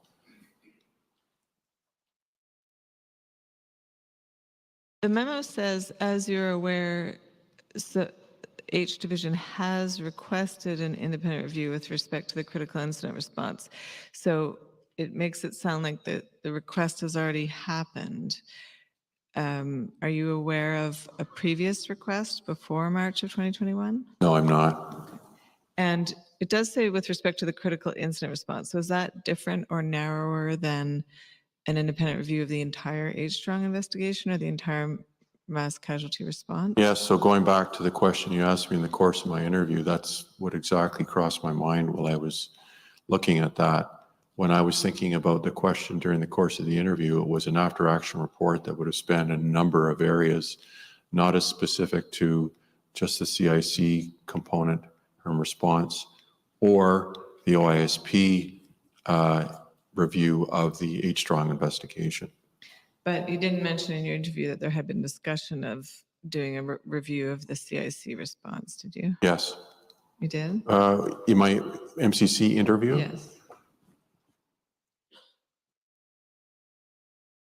I know it was only a few weeks ago, but It's all right. It says what it says, so we don't need to worry about it now, but I do want to ask you about it. So do you know whether this was ever finalized? Is there a signed final version that was sent to Ottawa making this request? So just to carry on though, after the March draft, the fourth document I filed, Exhibit 3990, is dated May 9th. So it looks like there's still some discussion. The email from John Robin to Darren Campbell, I appreciate you are not on this chain, but it says, Darren, I've drafted a narrower mandate of the review, which hopefully will hopefully provide more clarity on scope and distinguish it further from the MCC. Let me know what you think or if we should add anything. So certainly it appears it wasn't finalized before May 9th. Are you aware if it was ever finalized? I don't believe it was ever finalized. And who are the people that are on the email that Jamie Solemn forwarded the draft to? The forwarding was dated March 30th, 2021. Those are all people within the RCMP, correct? They are, and they're all people that work for her. Well, Dave Elms, Jamie McGowan, for sure. The other names I'm not 100% certain of. I don't recognize them, but I believe they're part of her staff at headquarters. They're not H Division members. By her, you mean Jamie Solemn? Jamie Salem from Jamie Salem, yes. And so she's circulating within her office, is what it looks like to you? That's what it looks like to me. And so was it that it was floated essentially with some people in Ottawa, but was there a decision that it should not be finalized and pursued further? I think two things were going on. I think that's why it's marked draft, because that was being floated to the level of Ms. Salem, internal to CNIP, whilst Chief Superintendent Robin was trying to garner the support of CNIP, those above him that he reported directly to, who would be the ultimate decision makers on whether or not this review would be allowable. So when you say Chief Superintendent John Robin was trying to garner support, he was supportive of this idea? Yes. And were you supportive of this idea? Yes. And in your view, again, you weren't on the May email, but when he's sending it back to Darren Campbell saying, here's some ideas to narrow the scope, is it your impression or do you have any recollection where you know that perhaps John Robin thought if the scope was narrowed, it might be more likely to be accepted or approved? Because he's saying perhaps then we can distinguish it from the Mass Casualty Commission. It's my belief, or it would be supposition because I wasn't part of that conversation, that John was trying to narrow the scope so it could be supported, salvaged in another version that would be acceptable to the decision makers at headquarters. And so he wanted to engage Darren on the fine tuning of the draft of March 29th. Who decided that the draft should not proceed to be finalized? Well, Darren was working with John Robin and Mr. Robin representing CNIP in the division. That would be the normal course that this would take. I say that because this is not a normal situation in terms of reporting and having another chief superintendent in the division, as we now do with Mike O'Malley, who replaced John. But they're here and represent CNIP inside the division. That's an atypical deployment of a CNIP resource at that level. But it makes sense that Darren would be taking up this discussion, which needed or required CNIP support, with the very person that's been assigned here to deal with issues related to the mass casualty event. And so John was best positioned to continue to work on the next iteration, edits, defining the scope, to hopefully get it to a point where it would be accepted and adopted for review. But my understanding is it wasn't, and I never did see sort of the end state or a wrap-up email on where this all landed, but I don't recall anything over and above this. Your name is on the draft memo, so you don't recall ever signing a final version, is that No, right? I do not. And so even if there was a sense that it wasn't going to get approval in Ottawa, why couldn't H Division still finalize the request? Well, because the request was not going to be supported by the very people we were asking to do the review, that's Ms. Salem and her team. If it wasn't supported by Chief Superintendent Salem's superiors, who were the same superiors for Chief Superintendent Robin, they all report up into the same assistant commissioner. And if it's not supported by either the assistant commissioner or Jamie and her staff, it wouldn't matter what you were putting down on paper. So this was a process of trying to get the document to a place where it would be accepted.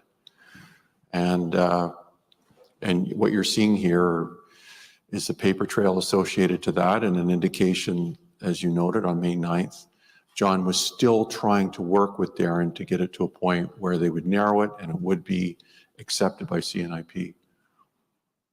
And so essentially the request wasn't finalized because the three of you knew it would be futile. It wouldn't go anywhere. It wouldn't be approved. Is that right? I wasn't part of the end discussions. So even whether there was an end discussion where even when and if this was downsized or rescoped, whether another version went forward with just Darren and John working on it, I doubt it, but it is possible. I'm not aware of that. I believe it died on the vine. I didn't understand Chief Superintendent Campbell saying it was a draft. He said he'd sent a request to Ottawa, but is that a distinction without a difference in your mind, or can you explain that? I think that distinction does need to be made, because if in fact the revisions were completed in terms of scoping related to May 9th and it was redrafted and submitted, that would be very relevant. I'm not aware of that.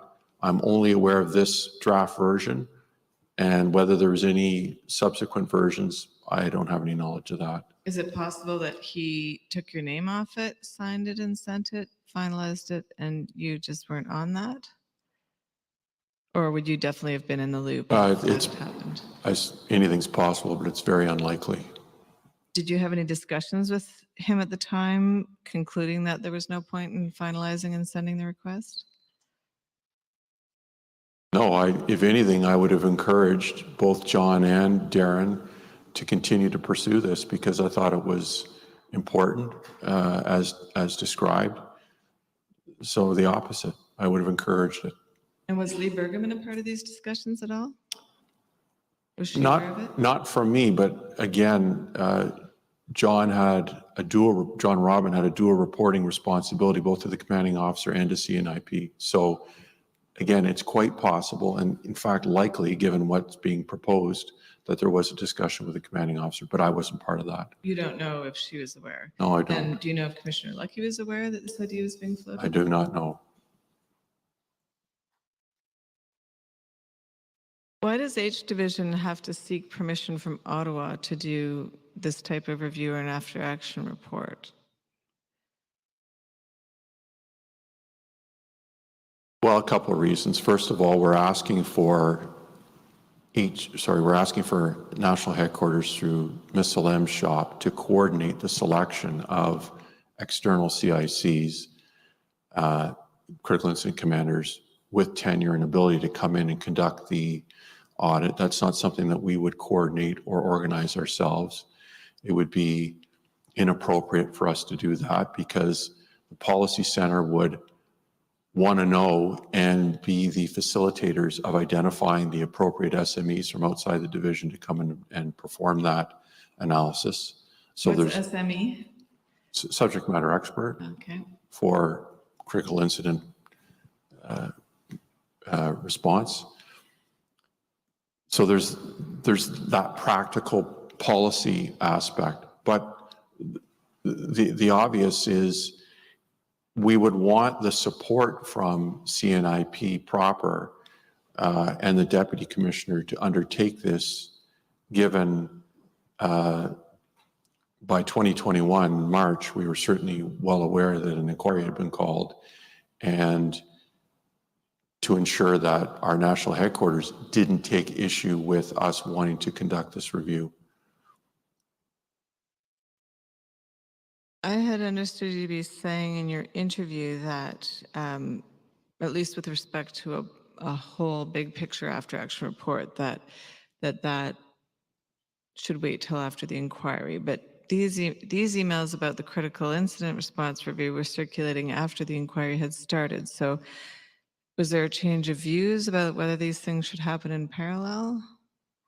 Or just if it was going to happen, it had to be something narrower in scope? I can only, so what I recall as I'm looking at John Robbins' email, it's obvious that there was a scoping problem. Any concern that CNIP had, if they had one, about conducting, as you say, a parallel or review while the inquiry had been called, is not a conversation I participated in terms of receiving any feedback in that regard. But it's not possible, it's almost certain that Mr. Robin did receive feedback in that regard.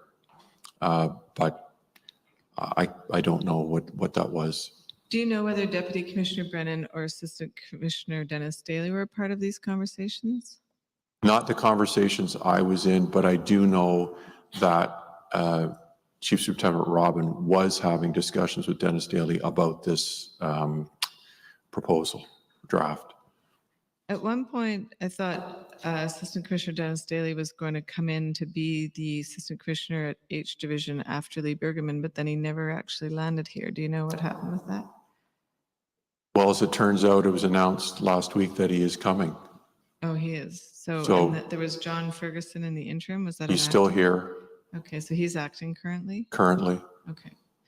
And do you know of any policies that pertain to the issues about a review of part of a response versus a whole response? Was any of that factoring into people's thinking process with circulating this draft proposal for a review?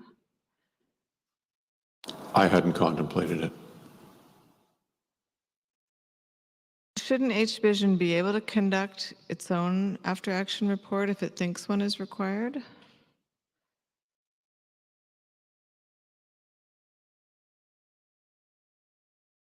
I think it would be difficult without the full support from national headquarters to undertake a review of that scope without their support and understanding of what it was that we were contemplating, and with their full support, because first of all, there's a reporting responsibility. So we're duty bound to have those discussions. And it's fair to say for those in CNIP have a broader perspective and would be having and part of conversations that we would not necessarily be part of. So we wouldn't have the full picture. But what I can say is I wasn't aware of what that full picture was, to reiterate, because I wasn't part of the discussions that Mr. Robin was having with Dennis Daly, where I would expect that the feedback that was being provided from CNIP was being received there. We looked at the press conference you had on June 4th, 2020, and you were talking about discussions around a review. And I understood you to be saying here earlier before lunch that it's better to have a review soon after and not a year later. And these emails are almost a year later. And so had there been discussions that entire year, or did it get parked? Can you explain what happened there? I think that's a fair assessment. There were early preliminary discussions. They were parked and then reinvigorated when Mr. Robin landed in the division, because he also, like Chief Superintendent Campbell, is a strong advocate of reviews given their professional backgrounds. And he had a strong advocate in Chief Super Robin to, propose that. And I certainly understand the advantages of an independent review, people outside H division being involved, but if there wasn't support for that, would it still not have some value for H division to have a look at lessons learned, what went well and what didn't, regardless of whether support could be garnered for an external review? Well, I think any assessment like that would not only be subject to criticism by our superiors at headquarters, but the validity of the report would be not at the same level in terms of objectivity if it's being done by local CICs. Not to say that it wouldn't bring any value, but we would almost be setting ourselves up for criticism because of the nature of how we outlined the authors of the report and identify them. And one of the first criticisms anyone would have was, why did you not go outside for an objective look at this? So to go through all that didn't make a lot of sense without the proper resources or subject matter experts being identified and in place to conduct the review. Moving on to a different topic. Yesterday, Chief Superintendent Campbell said that you were part of meetings before Lisa Banfield and her co-accused were charged, December 4th, 2020, that you had meetings in November to discuss it, not with the Crown, but just talking about more the public interest aspect of whether those charges should be laid, considering the implications of it. Do you recall those meetings in November of 2020? That was you, Chief Superintendent Campbell, and Inspector Murray Marchichu? I do.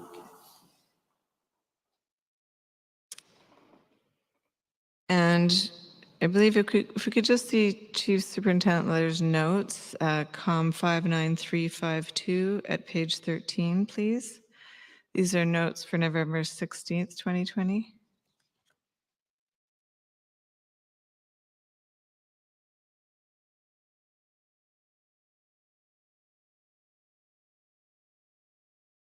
Do you say page 16, Ms. Young? Page 13, please. November 16th is the date.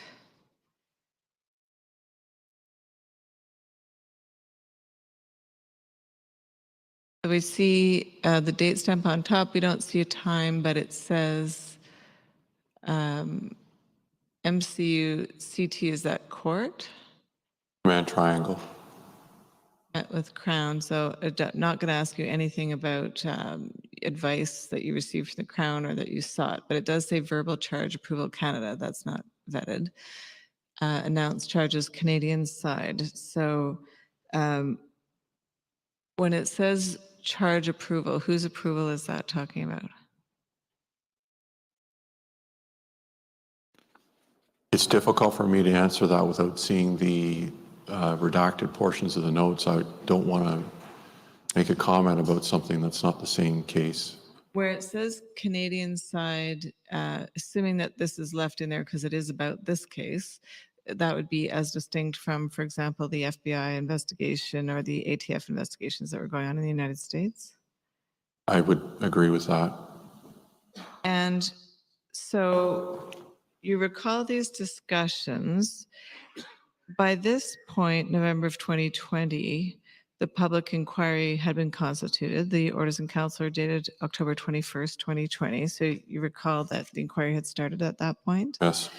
And so when you had these discussions in November of 2020, did you discuss that it might impact Lisa Banfield's ability to fully cooperate with the inquiry if she faced criminal jeopardy?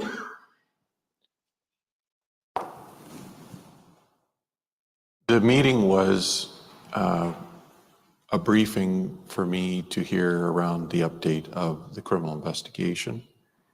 And we didn't go, from my recollection, into great depth to talk about the impact of the charges should they be brought against Ms. Banfield as it relates to the commission. It was discussed. But what was also discussed was we have a responsibility to investigate and to bring the evidence forward, whatever it may be. Therein lies a reason for the consultation by the CT with the Provincial Prosecution Service. As the CT would mean command triangle. Command there in that triangle. court. Okay. But did you weigh the significance of the public inquiry versus charges of supplying ammunition, which I would suggest is a relatively minor charge in the context here? Well, I'm not sure that it's the police's job to weigh that. It's a discussion with the Crown to ensure that they have the full facts and fruits of the investigation. And the desire to prosecute or not lies elsewhere, of course. So our primary objective is to meet that investigative requirement. The flip side of that, can you imagine if we hadn't brought the case forward or hadn't completed the investigation because of the inquiry being called, without any formal direction from the government or from the Crown somewhere in authority to direct us to do otherwise? We received no such direction. We would carry on with our duty and mandate and present the evidence to the Crown. In the province of Nova Scotia, charging decisions are in the hands of the police, right? The Yes. RCMP can lay charges without Crown approval? Yes. And you're aware that the Crown ultimately diverted those charges and they were dismissed yesterday? I am. In having these discussions about whether the RCMP should lay charges, did you consider that the Commission's mandate had a paragraph G2 that directed the commissioners to, quote, perform their duties in such a way as to ensure that the conduct of the joint public inquiry does not jeopardize any ongoing criminal investigation or proceeding or any other investigation, and provide notice to the government institution responsible for any ongoing investigation or proceeding about any potential jeopardy identified by the commissioners that could result from the conduct of the joint public inquiry, end quote. Did that factor in that it could affect the commission if charges were laid? Again, it was discussed, but the depth of the conversation that you're talking about, hopefully, surely, took place between the representatives of the Command Triangle and the Prosecution Service, to which I was not part of and can't speak to. Those discussions would have occurred after the meeting that I had with Marchichu and Campbell. Was this before John Robin arrived in H Division?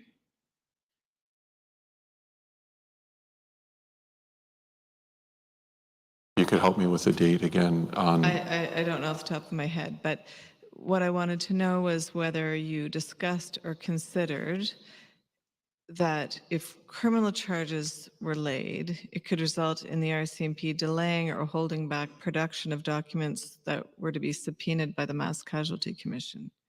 Did that factor into the thinking? Not into the discussion I participated in.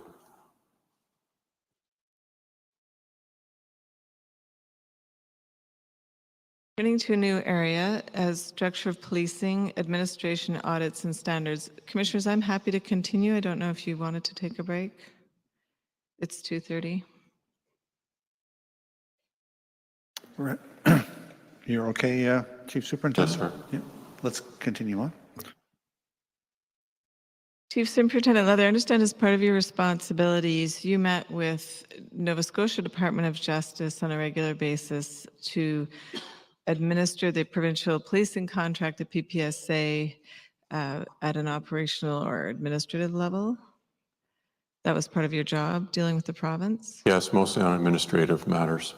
And one of your contacts that you spoke to a lot was Haley Crichton, who's the Executive Director of the Public Safety Division. Is that right? Yes. In the Department of Justice. Would you say you met with her perhaps weekly or even more often? I would say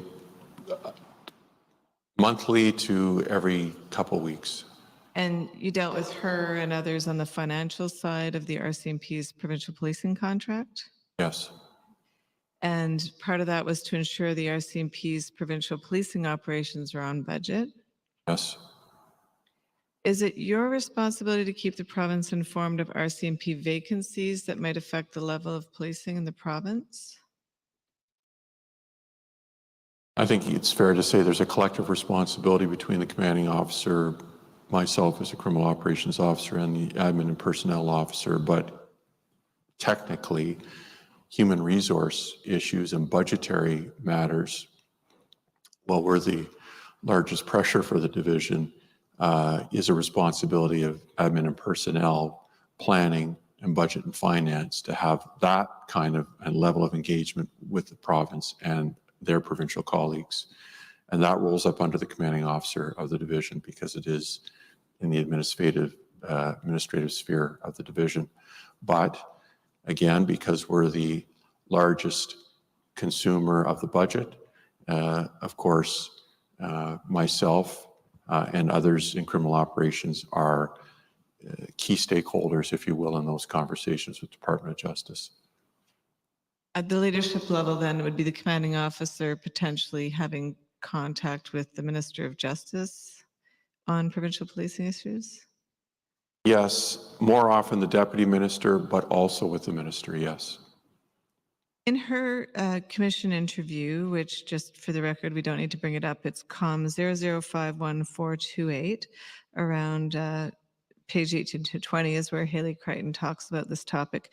She described vacancy and leave management as an overarching issue with the RCMP based on her discussions with colleagues across the country, not just in Nova Scotia. Do you agree with that? Yes.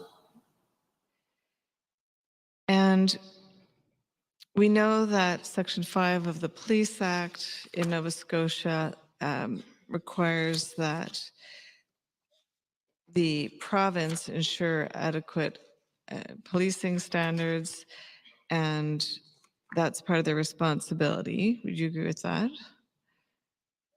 They need to ensure that. I don't have the exact wording in front of me, but you understand that the Public Safety Division was involved in ensuring that provincial policing expectations are met, right? Yes, they provide us with their expectations formally in their mandate letter to us yearly. And we have biannual formal engagement with the province where we describe to them things such as you're describing, vacancy patterns, our budget, operational pressures, and there's a cycle of formal engagement with the province in that sense, and more informally, as you described earlier, say between myself and Ms. Crichton. And these are the very matters that we discuss. And of course, the province of Nova Scotia doesn't set RCMP policy, right? Correct. And the RCMP ultimately reports to the commissioner of the RCMP federally. Yes. So how do you reconcile the province's responsibility to set police standards under the Nova Scotia Police Act with the fact that the RCMP sets its own policies and is accountable to the commissioner? It's a balancing act. And it's challenging because we're often squeezed between the two. We are governed by our policies, of course, both divisionally and national policy. But yet, our marching orders, if you will, come from the province. They're the contracting partner. They describe what our priorities and objectives should be across all areas of policing except for federal policing. That direction comes from Ottawa directly. And therein lies some of the rub, but is also why it's so important that the commanding officers and her team and criminal operations have to maintain constant contact and relations with the province through the Public Safety Division of Department of Justice because of the competing interests that we are trying to manage. And when we see issues arising or expectations coming to us from the province that we think are going to create difficulties for us in terms of potential policy or even conflict with national policy, that's an example of where we have to, the CO and I in particular, have to engage with our counterparts to work through those challenges. And just so we all understand who the players are, when you say contracting partner, you're referring to the province of Nova Scotia when you're talking about the contract being the PPSA, right? Yes, And the other signatory to the contract is the federal government, the government of Canada, as opposed to the RCMP. Is that correct? that's correct, Public Safety Canada. But do I understand that most of the time it's the RCMP dealing with the province and not a different representative of the federal government as a whole? Is that correct? Yeah, the engagement between Public Safety Canada and the RCMP is almost exclusively in Ottawa. And where the interests of this province's Department of Justice and Public Safety Canada come together is at CMC, Contracting Management Committee. I could be wrong in terms of, but that's where all the Department of Justices meet with Public Safety Canada to discuss at the most strategic level trends, issues, challenges for the RCMP with the contracting partners, again, which is all the provincial governments except for Quebec and Ontario, where we're the provincial police. So very little contact, though, outside of those semi-annual meetings that they have. And our representatives are not the divisional COs, but in fact, the deputy commissioner and the commissioner is where that connection takes place. Is the RCMP involved in the process of updating provincial policing standards with the Nova Scotia Department of Justice? Yes, we're contributing to that initiative. And those standards would also apply to municipal police forces, right? Yes. And how does that work out? How does that get reconciled? Is everyone's different involvement there? Well, to the Department of Justice credit, they created a working group which was comprised of members from, I don't want to say all the municipal services, but most are represented at the table at the deputy chief or chief level, along with senior officers from my staff. And actually Chief Superintendent Campbell was a member of that committee as well. And they've been meeting for over a year to identify the standards, work through the draft versions that were proposed by the government, providing feedback, and working towards the finalization and implementation of these standards in the coming months. It's been a long and I think at times difficult process, but it's nearing completion. And I can't give the provincial government enough credit to have finally wrestled that down, and to do it with full input and contribution from all those that will be affected was, of course, the only way to go about seeing that completed. And so this is in the last 2 years, there's been a big overhaul of provincial policing standards in Nova Scotia, which have not been updated in some time. And the idea is this is on the cusp of coming forward and being made official. Is it in the form of regulations, to your knowledge, that the plan is? Well, once the standards are completed, they'll be published and adopted, and with that, those standards will be the accountabilities and expectations that go along with them in terms of our service delivery, and our, meaning not just the RCMP, but all police services across the board. When we interviewed Ms. Crichton, she said she thought that would be done by June of 2022, which has come and gone. Do you have any update as to when that will be finalized? In a matter of weeks, but I don't have an exact date. And I understood from her that not only would there be new policing standards that would apply to all police forces in Nova Scotia, but that baked into this new regime would be a plan to regularly update them so that it wouldn't be another long time before they're updated. For example, updating them on a rolling basis every 2 years or so. Is that right? That makes sense to me. And of course, with the changes in the law and even the recommendations coming out of this committee, it only makes sense, commission, it only makes sense that there would be an opportunity for the committee that's working on it to raise their hand to say we need to revisit a particular standard if the province themselves don't recognize that themselves, which they almost certainly will, because they'll be responsible as the gatekeepers for the standards to keep an eye on the law and the changes in the law and the impacts that they may have on the standards that they've implemented.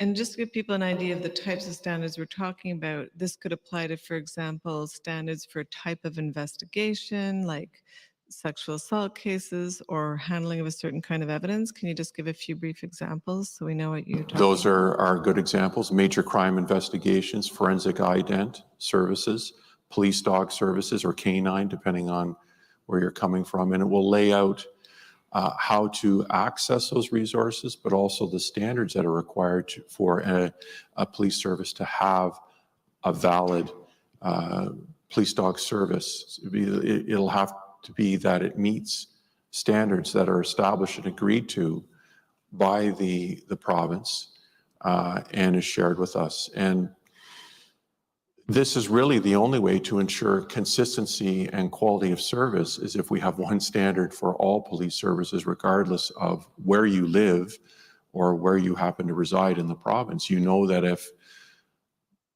police dog services or forensic guidance have been required for you or your business, you know, and we know, and the government knows the level of service that that member of the public is entitled to. Right now, there's a real disparity in terms of service delivery, depending on where you live and how populated the area are that you happen to reside in. And this will hopefully level the playing field and really up the standards in terms of our service delivery to the public.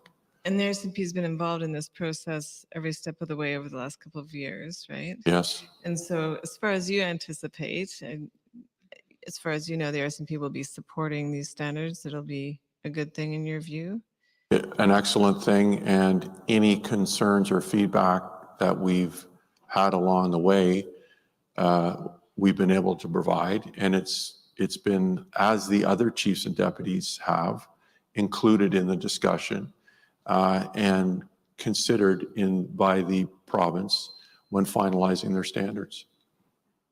So when you were going through this process and deciding if a draft standard was good enough, did you compare it with the comparable RCMP standards or policies or the national level policies so that you can ensure some level of comparability there? Yes, national standards and even standards from larger policing organizations in places like BC and Ontario in particular, who have well-established, decades-old policing standards which have evolved and in many cases are the gold standard and which we would like to emulate here.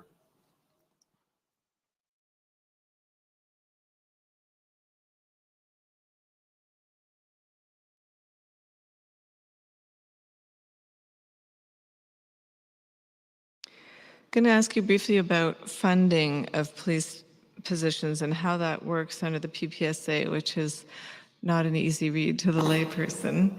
This is a 20-year agreement that goes from 2012 to 2032, so we're exactly halfway through now, right? Yes. And that's standard across the country. These are 20-year agreements typically, to your Yes. knowledge? Okay. And so is it correct that there's an annex or a document associated with the PPSA that lists the number of positions that the provincial police service should have? Yes, it's referred to as for us, an Annex A, as an attachment to the PPSA, which is established by the provincial government in consultation with Public Safety Canada in terms of what our establishment, our numbers can be based on the population of the province, the geography, et cetera. You know, there's just a couple of factors that they consider. And this is standard across the country, again, where we are the provincial police service, that these annexes exist for planning purposes, especially. We did have a report on the structure of policing in Nova Scotia early on in these proceedings, and there's an Annex A that appears to be blank. So we're going to be looking for something that has something on it. But can you tell us, to your knowledge, what is the number of positions on paper in the Annex A and how that corresponds with reality? My understanding is that's protected information, and it would require the release of the provincial government or Public Safety Canada. I don't believe I'm in a position to offer that.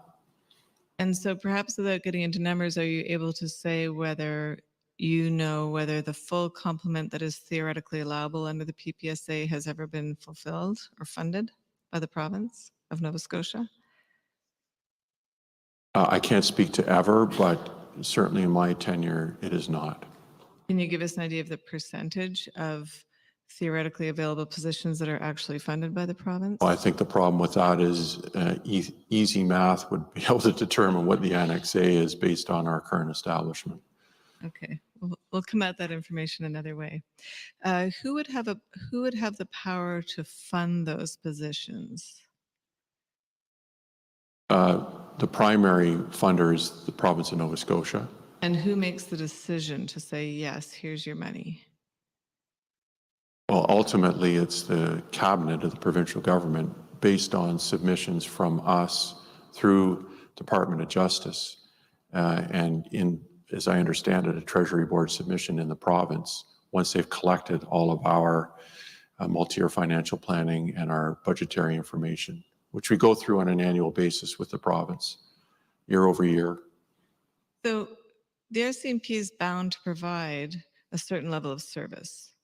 If there were a case where the RCMP wasn't being given enough money to do that, is this an enforceable contract in the sense that the federal government could say, give us our money if you want us to do this service?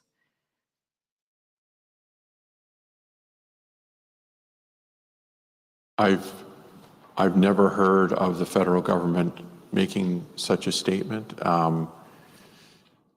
And I'm not aware, frankly, of their authorities if it ever came down to such a discussion.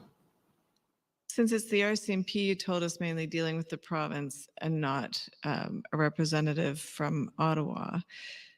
What power, if any, does the RCMP have to go to the province, because the RCMP isn't a signatory, to say we don't feel we're being properly funded under the PPSA? Well, these would be part of the conversations that the commanding officer and I would be having with our counterparts at the province. And it's inferred as well when we submit our budget proposals and our multi-year financial plan submissions, when we're asking for additional resources, it's because we don't feel we are sufficiently resourced. Otherwise, we wouldn't be making a submission. So there's a formal submission in writing, and there's the briefing and the dialogue, the context that goes along with that when we engage with our counterparts in government. So that happens, like I said earlier, formally twice a year in the semi-annual reporting that we do, and more informally half a dozen times or so during the course of our regular engagement with the province. I'm going to ask you a big picture question and then try to ground it so that we can understand in a context that's relevant to the mass casualty. The big picture question is, can you describe how funding and governance arrangements impact the efficacy of operations from the top down?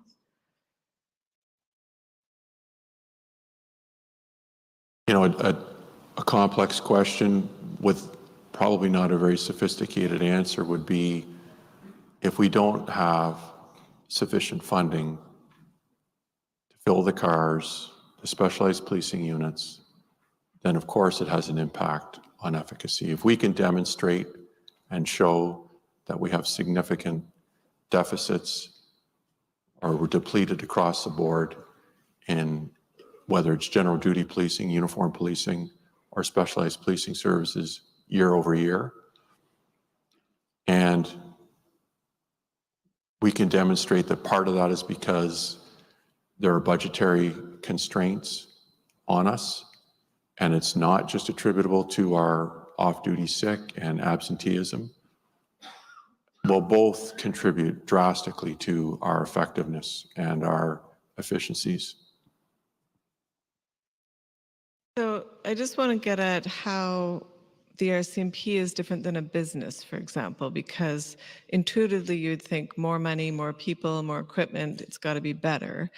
But for example, yesterday a participant raised with Chief Superintendent Campbell that the Commission's heard evidence that there are only 4 members out of 6 on a shift. So this is the grounding question down to reality. In Colchester County, the night of April 18th and 19th, 2020. And one of the officers said, this is a regular occurrence, that he's never seen it more than 5, even though there's supposed to be 6 on that shift. And Chief Superintendent Campbell said if that's what the officer says from his experience, he has no reason to doubt that. So if the RCMP, just hypothetically, if you were maybe in a multi-year planning meeting or became aware of chronic short staffing like this, couldn't you simply move members over to that detachment and say, oh, they need 2 more people a shift in Colchester County, or just hire more people? Can you just explain how that works? Well, first of all, those are the very discussions that we do have, because year over year, this is part of the story that we've been telling, but we also recognize the anomaly for us in terms of the impact that Portapic has had on our resourcing capabilities, our human resourcing capabilities. So it's a pressure, but out of the norm. If you did any sort of financial projecting, say over the last 10 years, well, of course, you see this massive spike or dip, depending on how you're looking at it, for obvious reasons. So that makes the conversations perhaps a little more difficult. But not a day goes by, including today, where detachments aren't short-staffed and looking for members to work overtime from across the division. Again, this is well known by our contracting partner, by the province.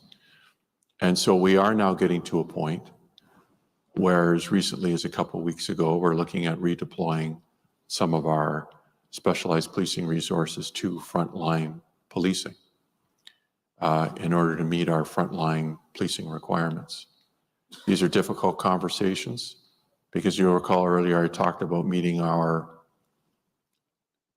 mandate as given to us by the province. Well, that will suffer because you cannot continue, or we can't continue on all fronts to provide the service delivery that the province expects with our current human resource numbers. So we will have to shift resources on either things like hubbing detachments, which means bringing members all into one location, which impacts response times, or transitioning members out of specialized units into the front line. Well, then, of course, there's a downstream effect of that on the specialized unit not being able to provide the service it has been traditionally to the citizens and to the other police services. But these are, of course, temporary fixes, right? It gets us through these difficult times before our recruiting can catch up. And fingers crossed, some of our off-duty sick members return to work because they've become well again. But there is no well to go to, and there aren't folks coming out of depot to fill the positions in this division or anywhere else, which is what you alluded to earlier. So there's no magic fix to this. So I'm certain for this division, it's going to mean a protracted plan of reallocation of plainclothes or specialized unit members to the front line. I see no other way out of this.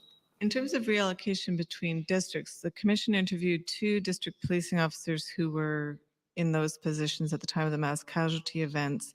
Chief Superintendent Janice Gray, who was in Halifax, and there was also DPO Archie Thompson, who was the DPO for Northeast Nova at the time of the events. And they did talk about how the DPOs in Nova Scotia would talk to each other on an ongoing basis, and especially after the mass casualty, during and after the mass casualty, to say, can we move some people around? But is that sort of a week-to-week type of thing, or are you able to just take one position from one district and move it to another if you see that there's people needed in a different area?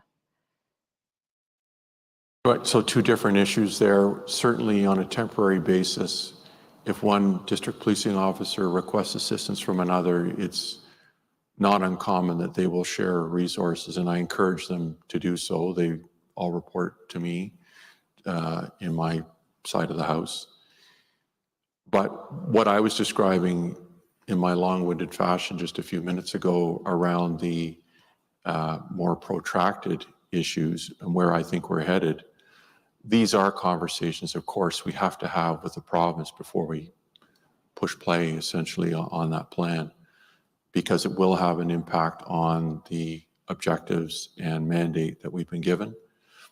And we look to them as well for their input in terms of strategizing on ways we could either amend the objectives and the mandate and areas that they're prepared to see less service delivery, because that's where what we're coming down to here. So it's a collective discussion, and one that we've already started with the province. And just to remind the participants, those transcripts of those 2 interviews I referred to have been made exhibits already. I'm just checking with the commissioners. It's almost 3 o'clock. I'm moving to a different area. I can continue or take a break. Sure, we'll take a 15-minute break. Thank you. Thank you. Thank you. The proceedings are now on break and will resume in 15 minutes.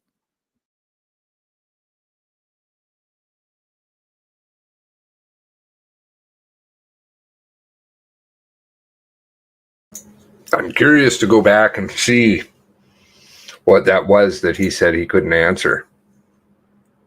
That was a real tell. What was the question again? I can't, sorry, because there's always so much data. What was it that he was asked? That was big. He doesn't want to get in trouble. They're really in the shit. And John Robin coming in, that was a big no-no. Big no-no. They're covering up all kinds of garbage. We need more money. We need more money. By all appearances, it looks like we need more money so that we can finance warehouses and buy houses and spend all kind of money on all kind of shit, motorbikes and all this other crap. You provide a toxic working environment that is literally sexually assaulting thousands of women and men bullying the hell out of their members all over the place, running money in international operations, totally unnecessary, running covert ops all over the place here, doing probably shady shit with guns and stuff like that, guns and drugs. No, just get rid of you, because you guys are ripping each other off, ripping your own pensions off. I mean, it's disgusting. Disgusting what they do. Lie in Parliament. Oh, no, I wasn't ripping off pensions. Oh, yeah, well, I guess I was. Oops, sorry, retire. Boom. You know, but we're financing this stuff. I have a bad feeling, finance Mr. Wortman and co. I suspect there's others involved. What are we doing here? We're financing murderers? No. Who live lavish lifestyles, who are flying all over the world.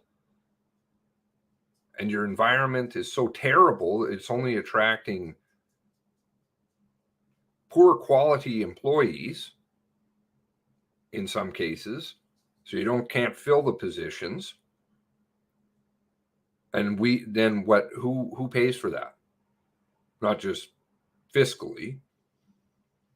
Who pays for that in our communities? With crap, substandard service. If you can't provide the service, that's why they don't want to make any of that public. Because then you're going to see that they can't. They're always running short-staffed. There's not enough policemen. They're cutting corners wherever they can, closing cases when they shouldn't be closed. They should be investigated. And then you'll be like, well, what the hell am I even getting for my money here? Get out. You're fired. That's what they don't want people to see. Meanwhile, they can go and waste billions on all kinds of other crap. Shady people, paying people off. Hey, wow, we got a new car. Look at us. We've got a fucking subdued car now. Oh. Guess what? We made some new contacts with some new people that we won't really bust anyways. We're probably in bed with half the time. Fuck off, man. I'd like to just go back to regular old community policing. I think Canada should just do that. Just plain and simple. Get out of all this international shit. Stop trying to be a Five Eyes thing. You know? Bob and his fucking friend over there. Where's he at these days? What's he doing?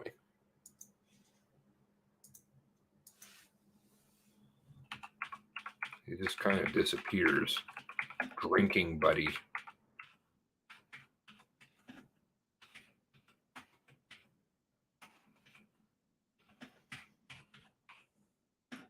Can't show up. Don't wear their uniforms properly. But I mean, who would you want to work for this organization? This is a huge. First of all, you're going to get treated crap, and what kind of family life can you have? Ortiz, where's Ortiz at these days? I haven't heard anything about him. Just the Americans right off. Oops, sorry. June 29th, is that the last update last year?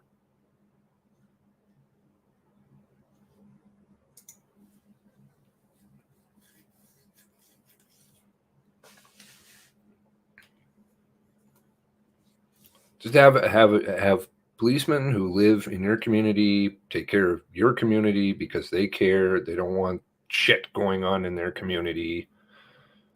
And if, they go dirty, you don't ship them out like priests. Send them somewhere else.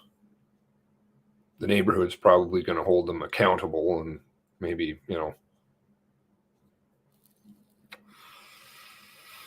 less likelihood of crime. Who's Cameron Ortiz? Oh. Well, people I don't know why.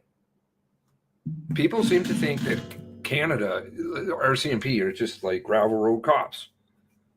All they do is regular old policing. Bullshit, man. They're all over the world.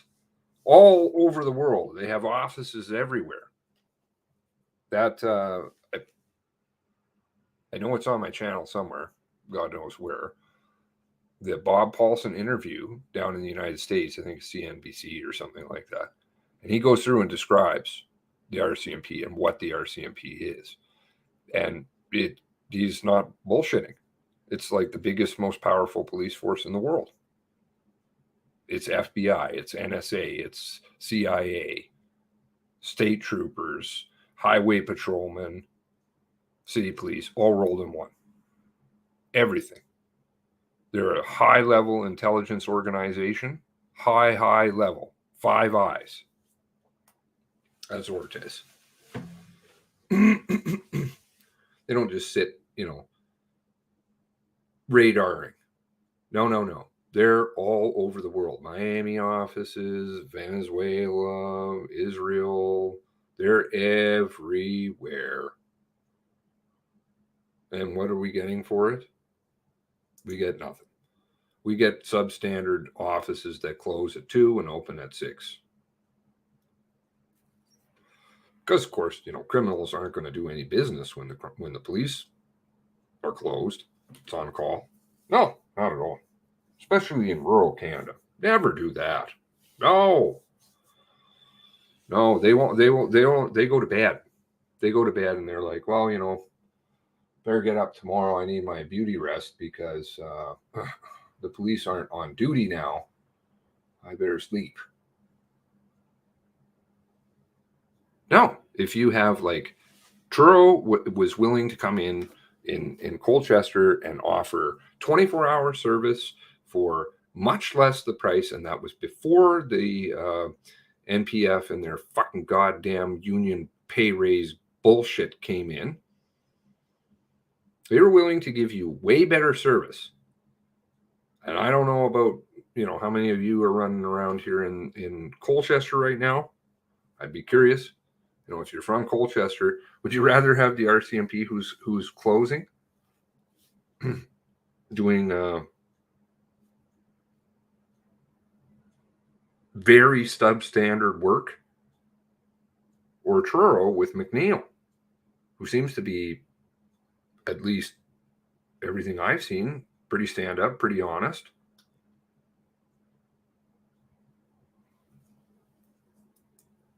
But then again, he's not building warehouses, washing cash through dental offices, and sending people on lavish trips who are kicking guns and cars out the back door.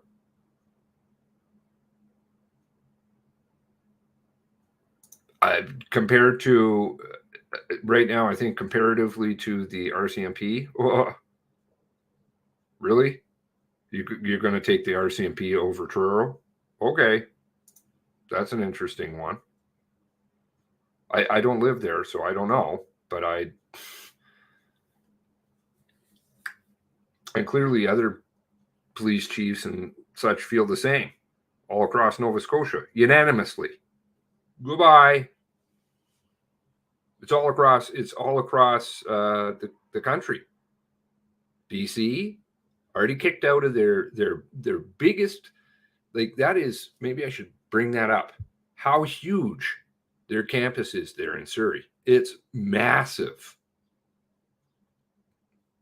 You're talking about a force that's well over 20,000 members. That's a lot of people. And outside of Ottawa, their biggest headquarters is Surrey. So Surrey, of course, used to be in their area. That was what they patrolled, one of their areas. Surrey kicked them out. So, you go on that lot as a civilian. As soon as you walk on, you're a police officer. And as soon as you walk off, you're just a civilian in their own fucking city. and now, they still got New Westminster and all, tons and tons. of places all over. There's only a few police forces in BC that are locally run. But the BC's kicking them out, looks like. Going to kick them out. Alberta looks like we're going to kick them out. We already kind of have in a lot of capacities. We have the sheriffs here. And you smell a Smurf in here? Oh, that's not good. No, it's always good. Keep your eyes peeled. They're around for sure. 100%. They're there. So, we've already got rid of, and they have billboards. This is what they're spending their money on. Facebook ads. Remember Ivani? Where was that? That disgusting fucking ad. They have all these sock accounts and all this bullshit everywhere trying to tell you they're doing such a great job. There's Ivani, EMRT, saying, or is it Fahy? Who is it? Maybe somebody in here's got it. They can send it to me over on the... I know I can track it down. I'm just not going to waste the time doing it right now.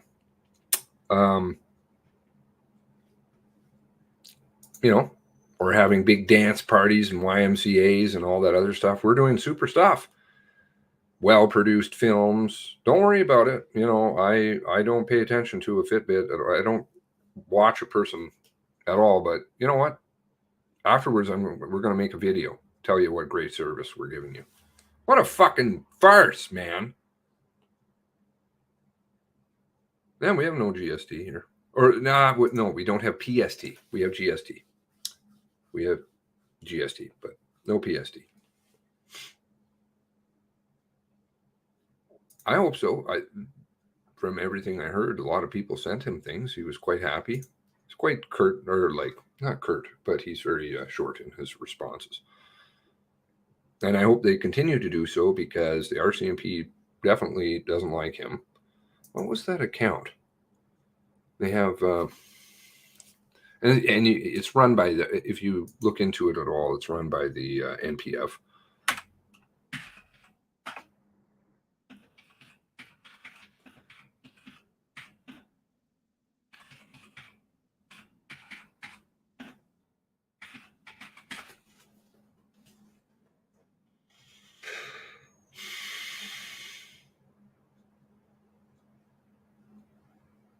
Confirms it bought a tool that unlocks hidden Facebook friends.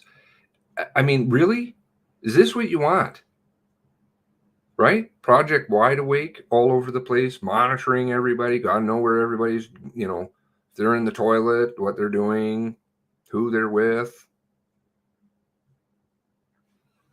Can't even use Twitter. They're just totally incompetent criminals in some capacities at the top level. When I say that, I'm being completely legitimate. Fraudsters, big time fraud. Went through some of those cases before with you guys. Horrible. Ripping off their own employees. Our employees are ripping off our employees. And then saying to us, oh, by the way, the problem is we just need more and more and maybe more. But what are they funding? They're funding shit. They're funding things that take down our communities, that aren't good.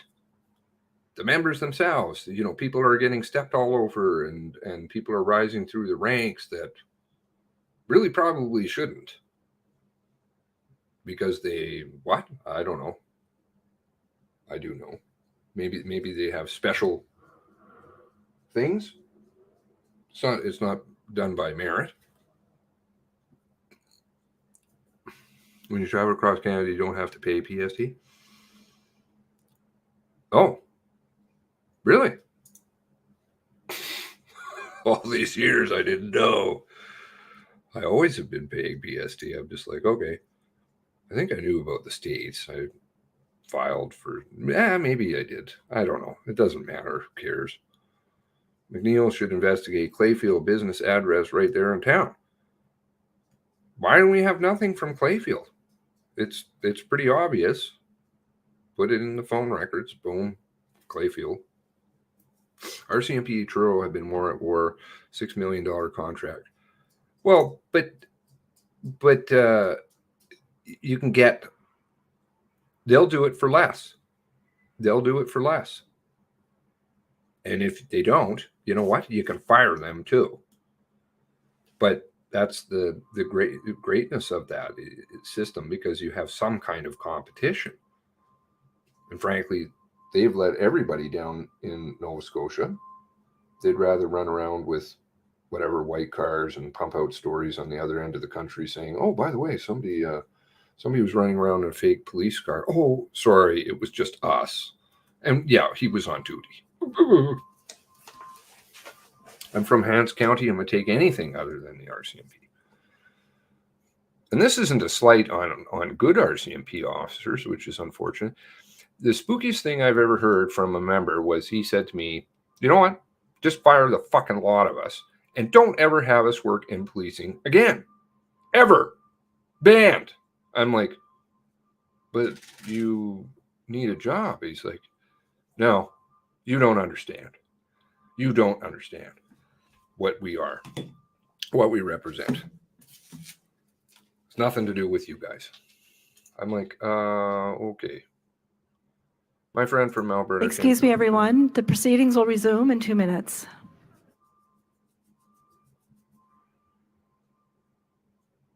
It was great. Truro said that's what they said. That's what they said. I mean, if then follow through with it, because I guarantee you that the RCMP has absolutely broken their contract with Colchester and God knows how many communities. I'm thinking most every one outside of possibly the Lower Mainland. Anything that's rural is ridiculous. No, they've broken every single fucking contract. We're going to provide you this service, and they don't have enough members. That's what the 4 and 6 stuff is about. I live in Amherst. We have town police, RCMP, barely see RCMP, lucky if we see them twice a month. I saw an RCMP car here in Calgary. It's been a long time. Been a long time since I've seen RCMP. But of course, they still do their federal shit, which frankly they should get out of too, because that's all covert ops and garbage, which you never really get anything for anyway. They're off probably paying some person with, I shouldn't say that, but maybe we should go back to some of the old ways. You know, you want to do bad things, bad things may befall you. A lot cheaper. Who wants abused members protecting us? Yeah, you got to feel for them too. It's really sad. It is sad.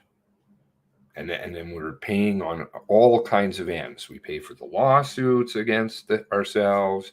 We pay the employees to get treated crap. We don't get service out of the crap. Like it's just an all-round lose, except for a few people, and they get to hold brown Welcome envelopes back. on The power proceedings are players again in in this session. country. Thank you. Ms. Young? Good afternoon, Commissioners. We're ready for the witness. Yeah, we'll have the witness come back.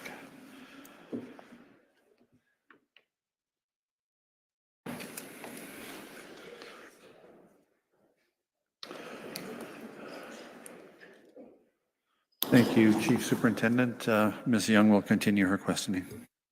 Thank you, Commissioner McDonald. Good afternoon again, Chief Superintendent Leather. I just want to make sure I understood something you said before the break about resources, and if resources become constrained to a certain point, that you may need to use people who are in specialized positions to cover general duty shifts. Is that correct? Yes, from the provincial side. So I was not referring to federal policing resources who are primarily in plainclothes. We have a number, obviously, of provincial sections, which are not general duty. That's what I was referring to.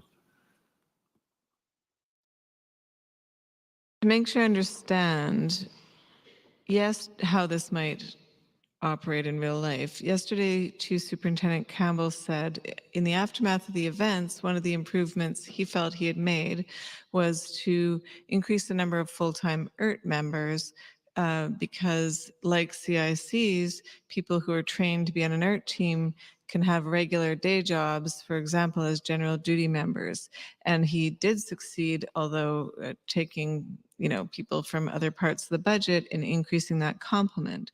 Are you saying that, for example, that type of change might have to be reversed, so people being taken off being full-time ERT and put back in general duty positions?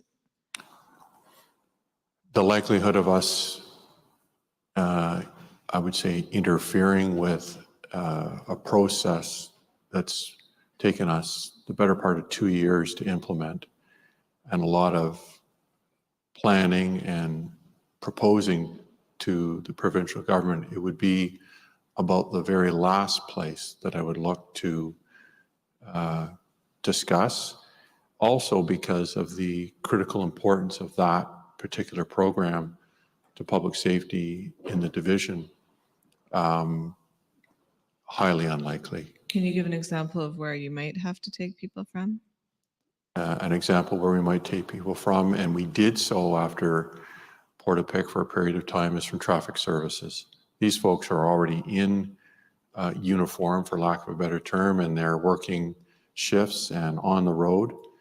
But instead of attending to their unique and trained traffic duties, they would be folded into, or could be folded into, detachment policing and added to the watches or shifts that are already in place with the least amount of impact. But the downstream effect of that is obvious. Road safety will potentially suffer, and they're not only called on for enforcement purposes, but for the expertise that they bring to fatal motor vehicle collision investigations, providing subject matter testimony in court for traffic matters. So it's never a position we want to take, but that's an example of where we did go for several months after Portapique. And my hat's off to that team. They showed extreme flexibility and cooperation and worked on that GD capacity for several months. And we may be looking for them to do the same thing here very soon. Before the break, we were talking about policing standards and the changes that are being made in Nova Scotia on that front imminently. Is there a connection between policing standards and auditing of police services? Yes, for the policing standards to be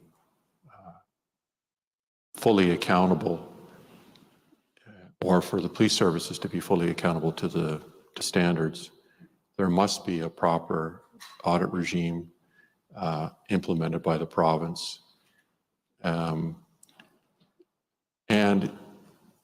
it will give the police services the opportunity to adjust, of course, to the results of the audits that are completed by the province in terms of making the improvements so they can meet the standards. So the standards are the first step.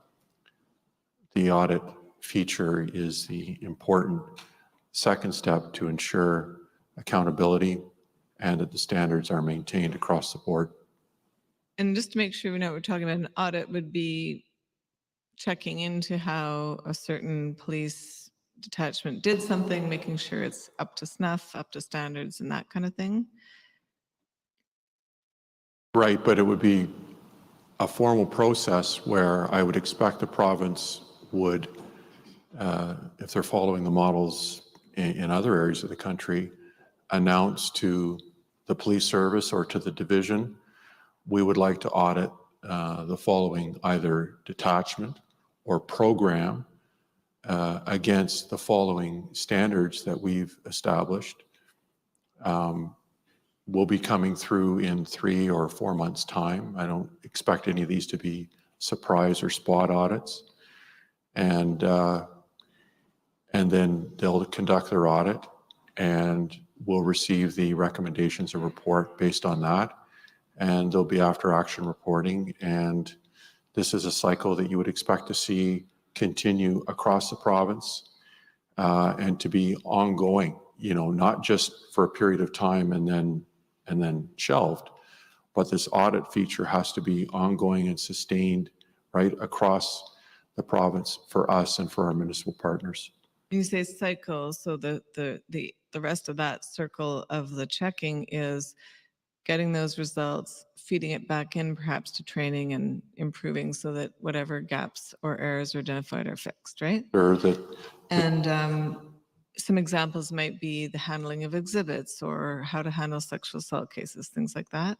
exhibits, confidential informers, again, more at the program level, a whole police dog service program audit, making sure that the certifications, the training, the hours are in place and that there's a record of that. Because again, it's all about service delivery and accountability to the public. And this is how we would ensure that. Standards are the first step. The audit feature is the necessary check to the implementation of the standards. You know, we may try to implement a standard and be doing the very best we think to find out that we're, of course, off track in a certain area. We may pick up that on an internally directed review of some sort that we initiate, but we may not. And so we welcome these external subject matter experts coming in to review our programs and our standards once they're implemented. There's no point in having perfect standards on paper if nobody's following them, right? There has to be a follow-up. And are you involved in ensuring that H Division complies with regular audits to check on whether it's investigating various types of cases properly? I would expect, particularly as it relates to the operational aspects, which most of the policing standards do relate to, although there will be some that are administrative around records keeping and that, would have a strong nexus to the Criminal Operations Office. And I would expect that would be the input for such a request coming from the province. Now, perhaps through the commanding officer, but quickly over to Criminal Operations to ensure that we're aware and that we can begin to inform and address the fact that there's an audit coming in a particular detachment or area. Does the RCMP submit to audits by the Nova Scotia Department of Justice to ensure compliance with provincial policing standards? We would, yes, and we have historically, but there's been a break here of several years where there haven't been any provincially directed audits conducted on the RCMP. We did hear from, or at least there was a commission interview, 2 transcripts that have been made exhibits from Sharon Flanagan, who works under Haley Creighton, who we talked about in the Public Safety Division of the Nova Scotia Department of Justice. Ms. Flanagan is the one who's been doing a lot of auditing over the years. So she did describe how, for various staffing and resourcing reasons, there were audits on and off over the years. But you're aware that these audits were conducted from time to time by the province's Public Safety Division, right? Yes, historically. And as you say, at times the RCMP did submit to those audits, just like the municipal police forces did, right? Yes. And just to give the Ms. Flanagan's second interview transcript, we don't need to bring it up right now, but it's for the record, it's COM 55662, and she talks about it at pages 10 to 12. She told the commission in a witness interview that the RCMP participated in the Nova Scotia audit of sexual assault investigations, but then there was a change in senior RCMP management, and she was asked to stand down with respect to domestic violence investigation audits. Do you know whether this change in RCMP management refers to you starting as crops officer? It'd certainly be helpful if I had a date. I recall having a conversation with the Department of Justice in late 2020, perhaps early 2021, where the province was signaled to us their intention to introduce an audit function, an audit regime across the province for policing standards. And in simplest terms, my comments and the comments of my colleagues, including Superintendent Doyle, who I referred to earlier, the APO, were you have to have policing standards developed and implemented before you can do an audit. Because what is it exactly that you would be auditing if we don't have either standards, or the standards are so antiquated that they require modernization? So it's safe to say that Department of Justice heard us. It's part of the reason why they decided to, rightfully so, create the standards first and then begin to implement the audit feature, which, by the way, for the audit, they've hired a third-party consultancy firm, which both Inspector Alton and I are part of the consultation group on how to develop an effective audit regime for the province. So the audit function is still being built.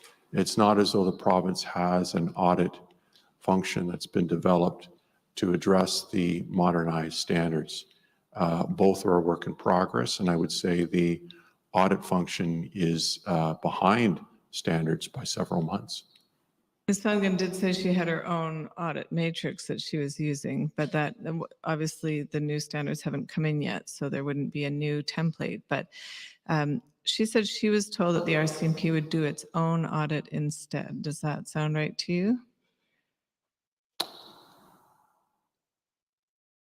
And we have the ability to do our own audits because we have review services within the organization, but I'm not sure, I wasn't part of that conversation.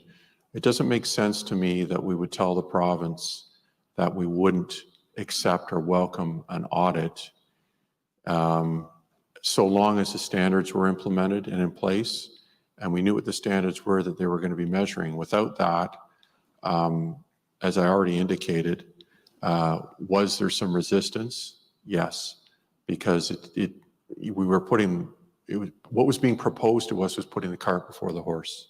so there was a change, right? At one point, the RCMP was submitting to provincial audits, and at a certain point decided not to participate, right? No, I would describe it more as the audit function of the province stopped, policing standards did not evolve, and in the only discussion we had about restarting the audit function, myself and Doyle said we would not be supportive of audits until standards were in place, so we knew what you could measure. If you provided us with updated or new standards and gave us a chance to implement that, then of course we would welcome an audit. So I take it once the new standards are in place, which the hope is that'll be very soon, then the RCMP will start cooperating with provincial Department of Justice policing audits? We look forward to it. Chief McNeil of Truro mentioned that sometimes municipal forces audit each other's practices as the check and balance because it's more, just like you said, with after action reports, it's more credible if it's an external review. Does the RCMP ever do this with other police forces to check each other's work that way? Ever? Good question. I'm not aware of any audits that we've invited a municipal service to conduct on our programs. We would, if we were going to do that, and invite a police service in, it would likely be an outside, RCMP provincial group, or even more likely the OPP that we would bring in, which has a more stringent standards and has an audit section. Rather than a Nova Scotia Municipal Police Force? I'm not to say that we would never do that, but I think there are better options. To paraphrase Ms. Flanagan, she said the municipal police chiefs were not happy about the RCMP stopping its participation in the provincial domestic violence audits. Are you aware of that controversy? I'm not aware of that controversy. I'm going to take you to some documents that the RCMP produced in this topic very recently, just I think last Friday. I think this includes some of your emails, which I assume you're aware of. There's a bundle of documents that were exhibited on Monday called audit documents. It's COM 0059946. If that could be put on screen, please, Madam Registrar. Ms. Young, there is a hold on that document, I believe. Oh, okay, yeah. All right, so they are an exhibit. I know what that is. I think there's one page being reviewed. So let me just describe this document to you, see if you remember it, and we'll get as far as we can without looking at it. On page 7 of the PDF counter, this is an email from David McLean of the province to you. Subject line, read DOJ audit process, December 1st, 2020. Do you remember providing that email? Do you know what that's about? Not just with Not off that, the top of your no. head. Okay. And so that'll be filed. The content says what it says. Then on page 9, there's an email from Rob Doyle to you regarding DOJ audit process, December 4th, 2020. And so you're having conversations in these emails about the risks associated with submitting to the DOJ audit process. Does that ring any bells? Yes, it does. At the time, as I explained earlier, we did see the risk associated with the audits given the non-existent or antiquated standards that were existing at the time. And on page 19 of the same, and I know which page it is that's being reviewed. I'm not reading from any of those pages or from that page. Page 19, there's meeting notes with you, meeting December 7th, 2020 between Nova Scotia DOJ and you, Rcmp Division Crops.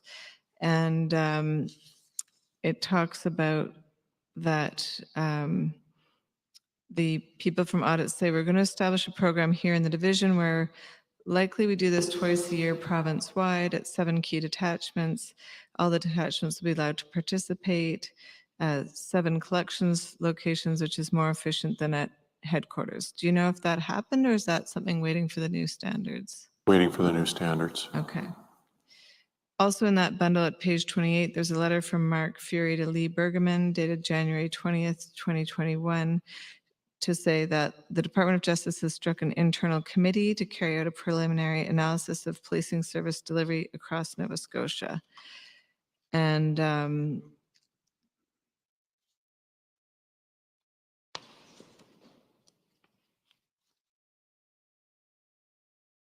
so that's referring to a review that will pertain to both RCMP contract policing jurisdictions as well as municipal police. And that's not a judgment of the RCMP or its frontline officers. Are you familiar with that correspondence? It does ring a bell, yes. Yes, and Commissioner Bergerman replied, that's at page 32. She responded January 29th, 2021, saying she's looking forward to positive discussions. The terms of reference would be important and so on. And there's also a reply at page 33 from Chief Chichetto on behalf of the Nova Scotia Chiefs of Police to Dave McLean about the analysis, and she has some questions. So you're aware of those conversations happening around that time frame? Yes. Okay. Also, yesterday, this made an exhibit COM 59948. It's sexual assault audit documents. And that's exhibit 3956. Can we see that on screen, please?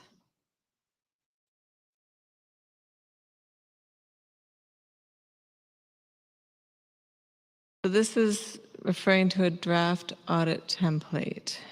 Do you want to just have a look at this and see if it looks familiar? This is the part of the audit of police agency exhibits. And talk about audits that are to commence January 2021. 30 days advance notice to police agencies.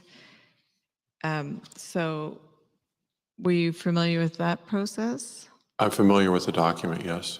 And did the RCMP submit to the audit on exhibits that was taking place at this time? We didn't participate in it. I don't recall hearing anything more about this particular audit initiative after that meeting in December. And so just to wrap up then, in your view, this period where there were on and off audits and the RCMP had some resistance, as you called it, is hopefully going to be behind us soon when the new standards come in. Is that right? There's no doubt with the new leadership team in place at Department of Justice and our common vision when it comes to the importance of policing standards and a proper audit function, that we are all in. We've been shoulder to shoulder with them in the creation of the standards. We've been invited to participate in the consultation for the audit function, and we'll continue to do so because we believe in the standards and the audit future. So I look at that as a unfortunate, perhaps, misstep to try to initiate an important function, the audit function, without standards in place. And I believe we've fully recovered from that. So this was maybe putting the cart before the horse, wanting to restart the audits before the standards were in place? That's exactly what it is. And just so the participants know, the page at issue in that bundle I just mentioned was page 13. And so for the benefit of my colleagues at the Department of Justice, that's being reviewed for potential privilege, but the rest of the bundle I don't anticipate will be any issue to go into relativity soon. Changing topics, we did discuss in your commission interview the issues management team, what that was, and so on. This is within H Division, a group that was, as you called it, stood up after the events to deal with certain issues. And so this was a group of senior officers and others dealing with matters which didn't pertain directly to the investigation, but were in some way related to it. Is that accurate? Well, related because either the investigation surfaced the issue or the tragedy itself, even elements that were not part of the investigation, surfaced and required immediate attention. And so this unit, as you say, was stood up to identify and report on. And the origin story of this IMT was partly, you described this meeting on April 28th, that there were complaints or unhappiness from the minister and the prime minister's office that there's a lack of clear reporting up, and you identified there was a desire for that clear reporting up. You can look at your transcript. It's COM 005982, Exhibit 3892. If we can go to page 131, the last two paragraphs. And so we had been discussing this topic, and I said, you mentioned that Commissioner Lucky said that those two officials were disappointed, meaning the minister and the prime minister, in the lack of, I think you said, timely and clear or crystal clear reporting. So meaning reporting up, I guess. And so was that desire for clear reporting up part of the reason why the issues management team was formed? You said, yes, it was. Because of, I refer to the lack of horsepower that we had in crop support, and we were under intense pressure and scrutiny to enhance and improve our reporting to headquarters on all matters related to the tragedy. You recall that? I do. And so that's accurate? Yes. Okay. The day after the meeting on April 28th, 2020 with Commissioner Lucky, you sent an email to say the IMT was being formed. If we can have COM 0035705 on screen and make it an exhibit, please.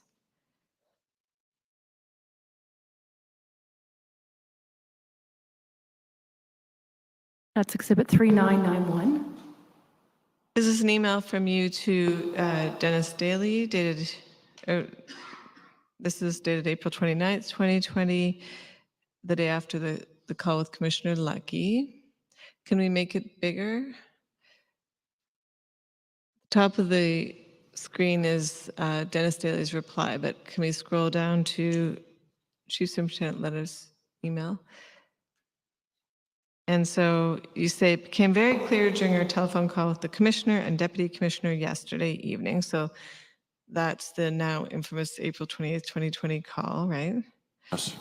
That we are not meeting their reporting requirements / needs. Very soon, we will need input and support from CNIP, and that's Contract and Indigenous Policing, right? On the myriad of current and future issues. We're constructing an issues management team in the division and have drafted in Superintendent Demopoulos from JDIV and Santos Woso from BDIV, given their historical involvement in Moncton and IHIT / MCU to assist and oversee this. Do you recall that? I do. Some of the issues the IMT dealt with were the 2011 bulletin about the perpetrator, which we discussed in your interview in a little bit today. The fact that Alert Ready wasn't used during the events, and that the perpetrator's neighbor, Brenda Forbes, had complained about him in 2013, right? Yes. These were issues for the RCMP because they had implications for how the RCMP might be perceived or criticism that it might encounter, right? Certainly those issues, yes. Why did the IMT become involved in managing media statements? I'm just going to show you an email from Cindy Bayers dated May 6, 2020. It's COM 0020276, if that could be made an exhibit.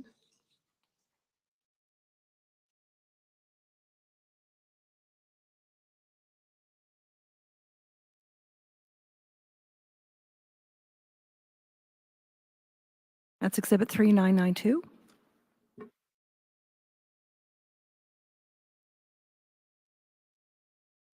Could that be made a little bigger? The topic is approvals of media responses. This is, so I think you already referred to Ms. Bayers as the 2IC, so the second in charge after Leah Scanlon of the strategic communications. Yes. And she says, hi all, and this doesn't actually say who it's to, but group of people, for media responses related to H-Strong that are not directly related to the investigation, i.e. questions about resourcing during response, communication to public, role of other police services, wellness, etc., should be approved by Costa, Derek, or Chris L. That's you. Yes. For the responses, please send to Costa Demopoulos with copy to Derek, Santos Woso, Chris Leather, and HDiv H-Strong Crops. Thank you, Cindy. So that was soon after, but it looks like about a week after the formation of the group. And so media statements on those types of issues are being directed through the IMT, right? Yeah, because it didn't make sense that H-Strong and the CT from H-Strong support services would have a responsibility to report on those issues which were outside of the scope of the criminal investigation, or were related but not central to their investigation. And we could say a number of the things that the IMT did report on obviously had some relevance to H-Strong, but they weren't central to the investigation. It was ensuring again that we had line of sight on the issues, quicker and more effective reporting on them, the more horsepower comment that I made earlier in terms of the two folks that we had drafted in and the team that worked for Chief Superintendent Santos Woso ensured, or was designed to ensure, more timely reporting on those key issues. Why were you managing the IMT? Well, as I said in my interview, it was destined to roll up under either the commanding officer's suite or mine. The CO and I discussed it, and she thought, given the operational nature of most of what has been described there, that it should come under myself. Is this part of the core function of a crops officer typically? Well, this is not a typical response, and certainly the development of an IMT is not something that had been established that we could find elsewhere. It was something that we established for the reasons we've already discussed to address the volume and significant issues that were surfacing and had surfaced. And so there was no template or model for us to follow. It was proposed and quickly supported by the commanding officer, and the decision was taken that it would align with criminal operations. We touched in your interview on how this group was funded. This is senior group. 2 superintendents were pulled in from out of province. I think you indicated that you had made a business case to the province to fund it, but that was denied. Is that right? The 2 superintendents, I'm not sure that they were part of the business case. Certainly, the team that supported Chief Superintendent Santoso was, because there was a lot of data management and file coordination that had to go along with this. The 2 superintendents were offered to us by their commanding officers, given their extensive experience and background, to assist the division during this difficult time. And we gladly accepted their offers of support, and thank goodness they came. Who was paying their salaries? They would have been costed back to the province. Would you agree that's a significant expenditure of resources when you've been saying how short-staffed the Rcmp is provincially? These are 2 superintendents. They're unlikely to be deployed in frontline policing. In fact, that would not occur.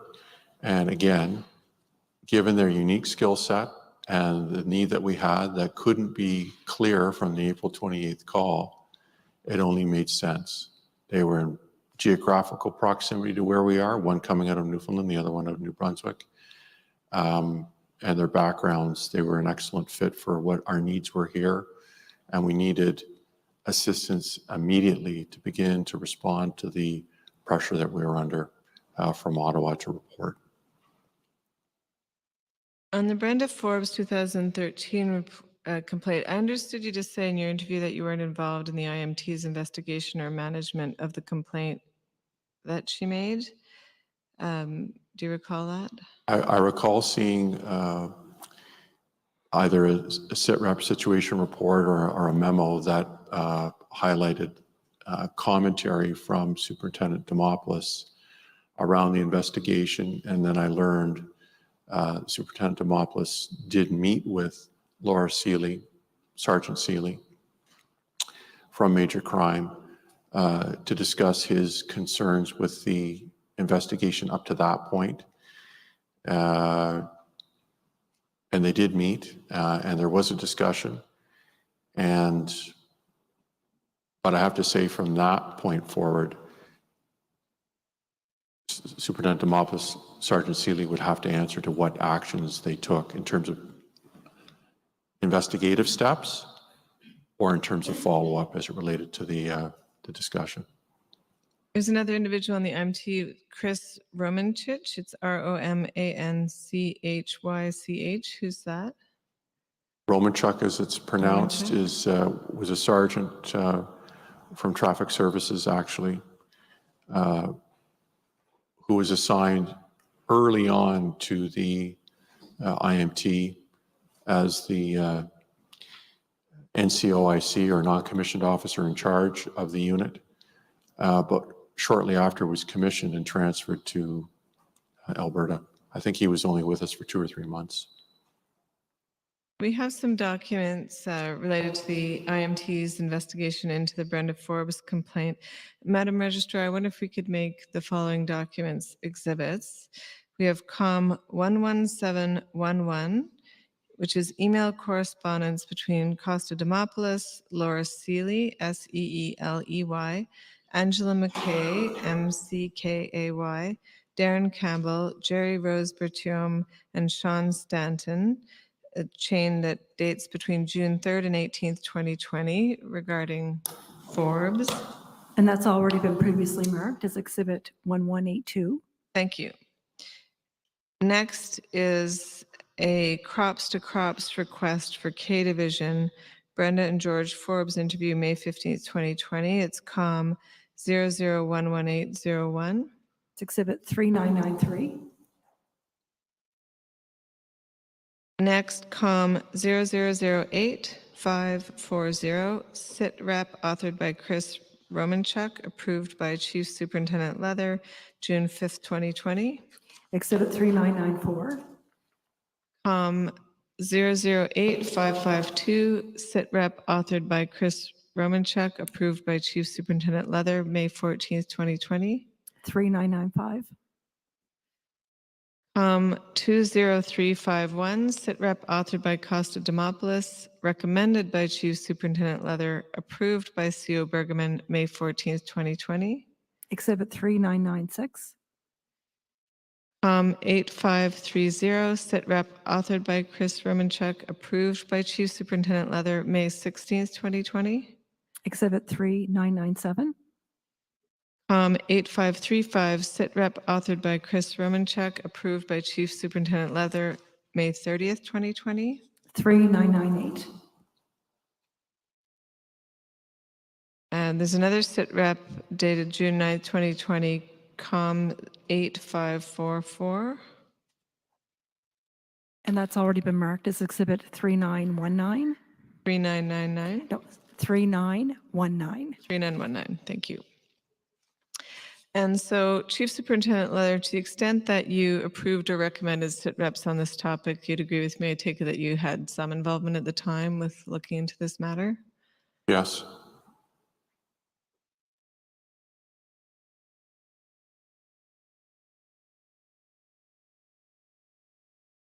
Did you look into at the time whether there was adequate examination of what appeared to be a credibility difference between Constable Maxwell and Brenda Forbes as to exactly what was said between them in 2013? Did you have anything to do with that? As it relates to the sit rep or generally speaking? As it relates to what exactly it was that she reported back in 2013? I did not take any further look at that. I knew that it was being reviewed both by H Strong, and it had been surfaced, as we've already discussed in the situation report. It was in the hands of a tenured superintendent, a senior sergeant, and I had every confidence that they would follow up. And if it were reported that in 2013, an RCMP member said that if a neighbor reported having heard about domestic violence, the RCMP required the victim to report it herself or have a direct witness report it directly, does that accord with your understanding of what would be required to trigger an RCMP investigation into a domestic violence allegation? No, that doesn't.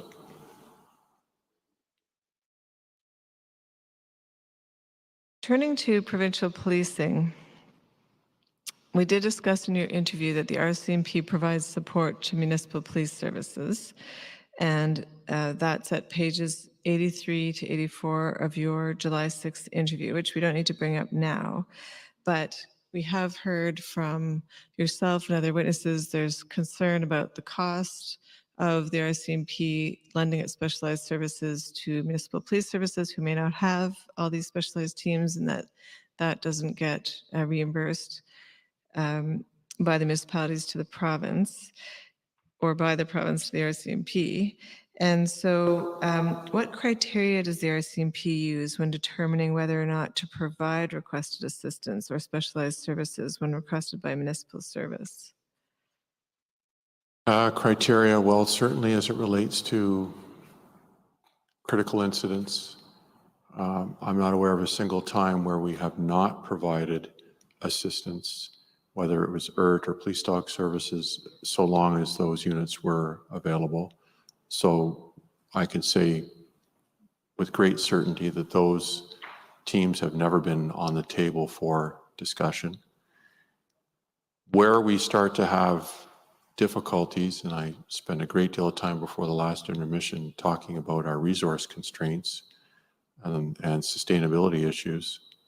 Well, of course, it's no different for our specialized servicing teams, the very teams that we're contemplating reducing to populate the front lines, that we cannot continue on the trajectory that we're on to provide the specialized policing services to the municipal policing partners without either some sort of cost recovery regime implemented or further integration from those smaller services to help offset some of the resourcing challenges that we deal with in providing these supports. And there really aren't a number of options to consider. If the expectation is from the government that we continue to provide those services, we need to make change. And to start that change, around January of 2021, you started a process of tracking those requests, right? Yes. And that was essentially to get the facts first so the province could see, and then presumably you could build a business case or some other argument to say, you know, these are the resources we've expended on these things, so we need to figure out how that finds its way back into our budget. Is that accurate? Well, that's partially accurate. That's certainly an important element as it relates to our accountability to the contracting partner in the province. And I would say good stewardship of the program for myself and for the commanding officer to have a clear understanding of what specialized policing services we're providing year over year. But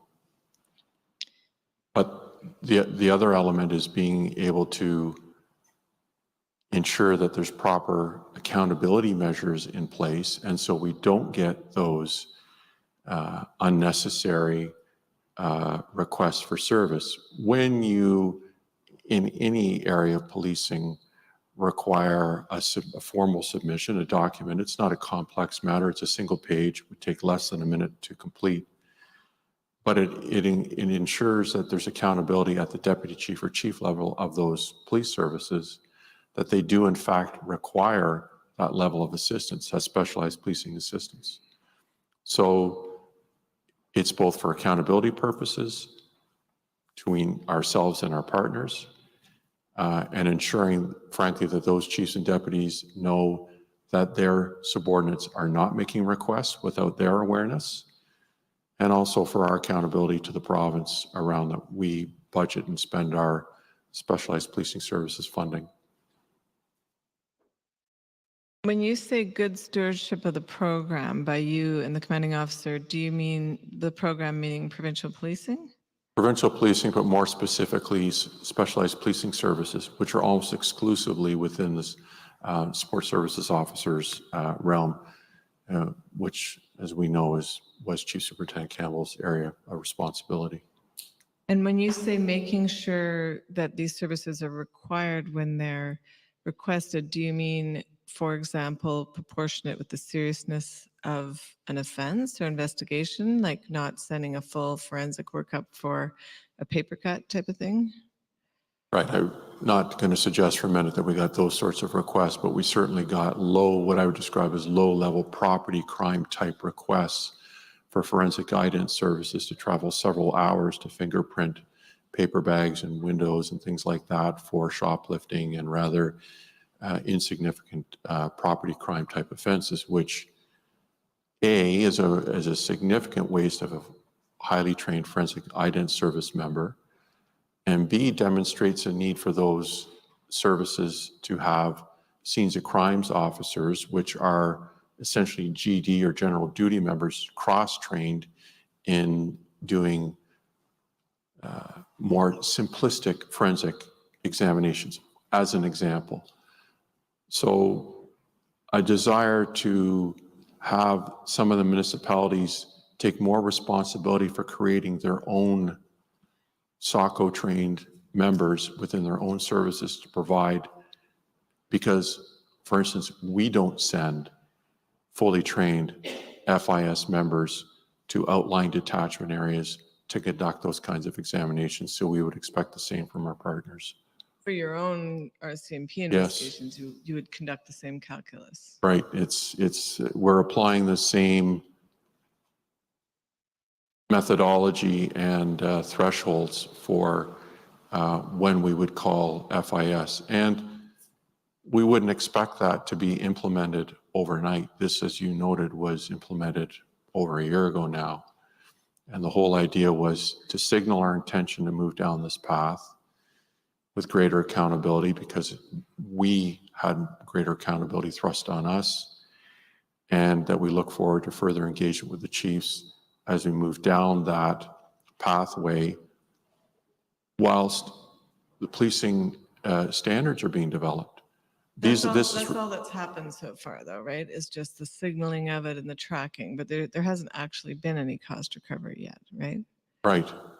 Okay. And cost recovery is not something that we can do. The provincial government has to cost recover on our behalf. Right. And that's their purview, not ours. Would you agree that municipal police services also provide support to the RCMP, right? Yes. And when they do that, they don't charge the RCMP or the province for it, right? No, they don't. During the events, H Division got backup from J Division, and there were some offers of assistance from municipal police forces. Can you tell us why those weren't accepted? Why we accepted the assistance from J Division? Rather than municipal police forces, both during and after the events? Well, I think it's most to do with interoperability concerns. Until we have established protocols and we can say with great confidence that we have arrived at a place where we have high functioning interoperability communications, we've tabletop these situations, there's consistent training and expectations. I think it's fraught with risk in a sustained way, is to say here and there, as required, we should of course continue to assist each other, and we do every day in this province. Churro's helping our Bible Hill members and vice versa, Amherst and our Amherst detachment back and forth, and I'm talking about GD level cooperation.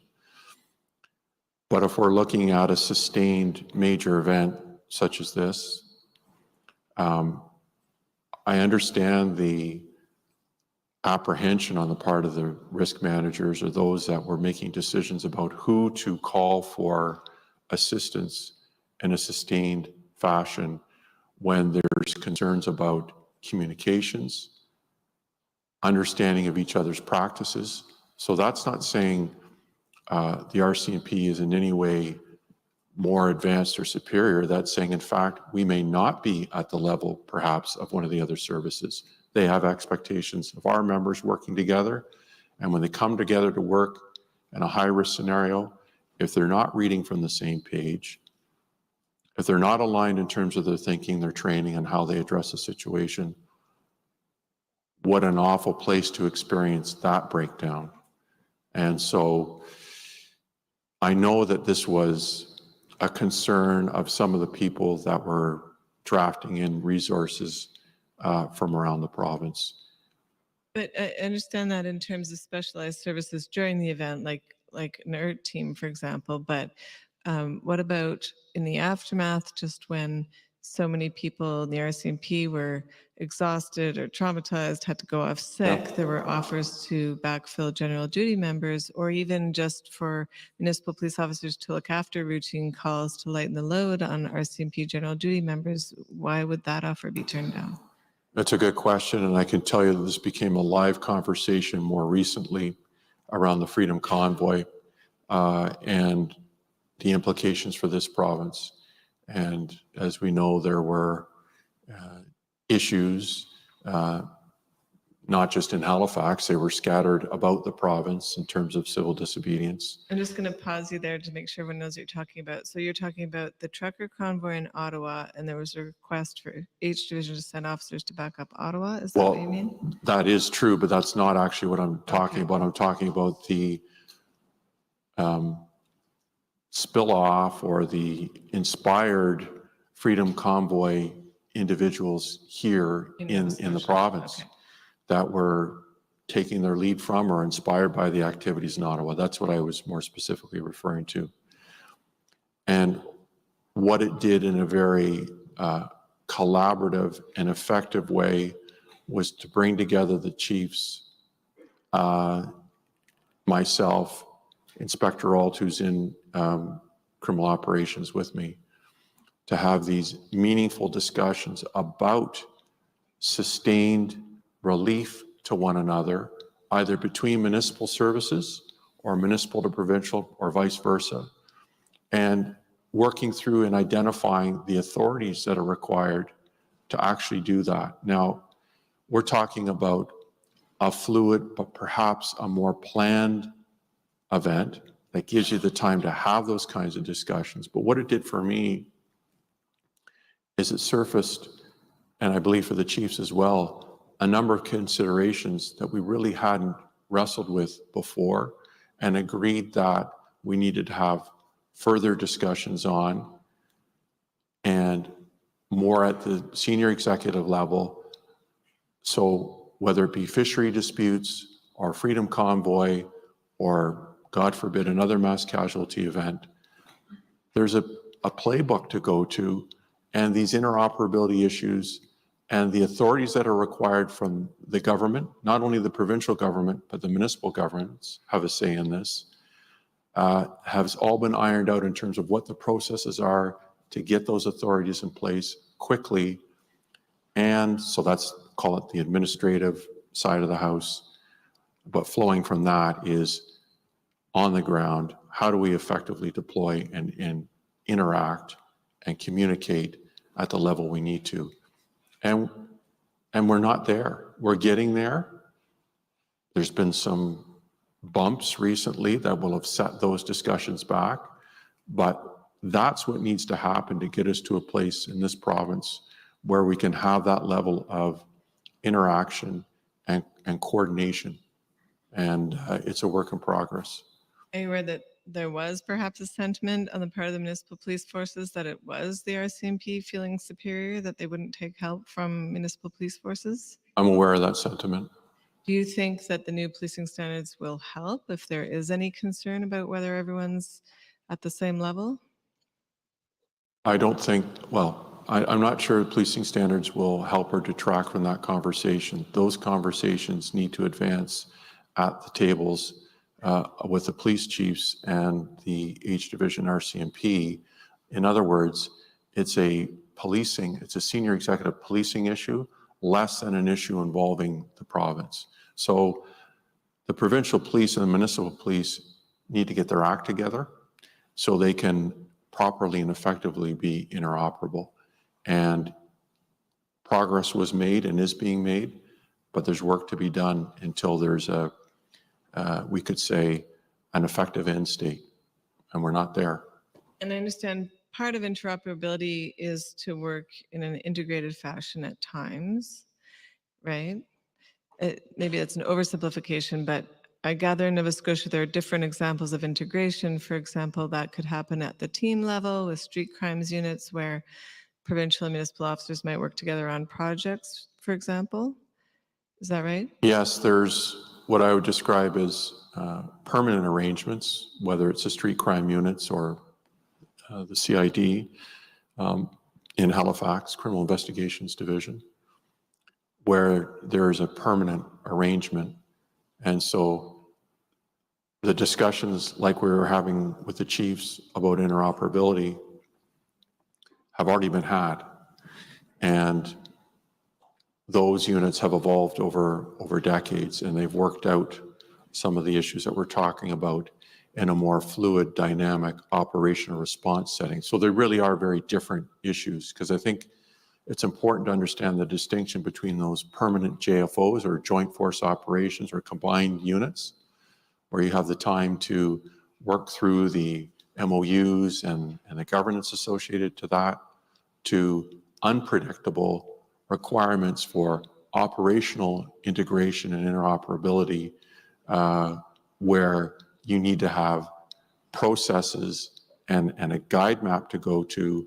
All the chiefs, crops ops from the CO all need to be on the same page for those because of the fluid nature of those kinds of deployments, which are thankfully occur less frequently, but when they do are arguably more intense and higher risk endeavors than what we're talking about on the integrated policing side.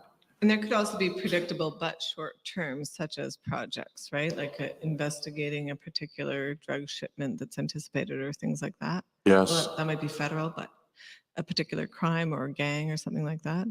But you would know, Ms. Young, that those usually allow the police executives, the Crown's involved, to have a series of pre-discussions to get the right people to the table in terms of the makeup of the team, the MOUs in place or the LOAs, letters of agreement, and make all those administrative arrangements and create a team, often from our very best, over days or weeks before they actually launch. Of course, on the operational deployment side, we don't have the benefit of that time. So you have to have those pre-existing plans and templates on that binder behind your head, on the shelf, as it were, to pull out. And we all know where to go and who to call and how to convene to have those discussions. If it's a sustained, if it's less of a sustained operation, then that binder and that know-how certainly needs to be in the OCC, the Communications Center. So those folks, the risk managers in particular, know that it's supported and that when they're calling New Glasgow, Truro, whatever municipal service for assistance, it's seamless. The interaction takes place because we've established that the training and communications are where they need to be. And ideally, for the good of law enforcement generally, if everyone is after the bad guys and bad guys don't respect borders, you'd want intelligence sharing, right? Like if the RCMP has been following someone who they know is in the territory of a municipal police service, it would be desirable for them to tell those local police, right? Does that kind of information sharing require MOUs, or would you say that happens mutually anyway or not? Well, I think it happens organically because normally those municipal services have members in those street crime units. So that's the other benefit of having integration is at the street level.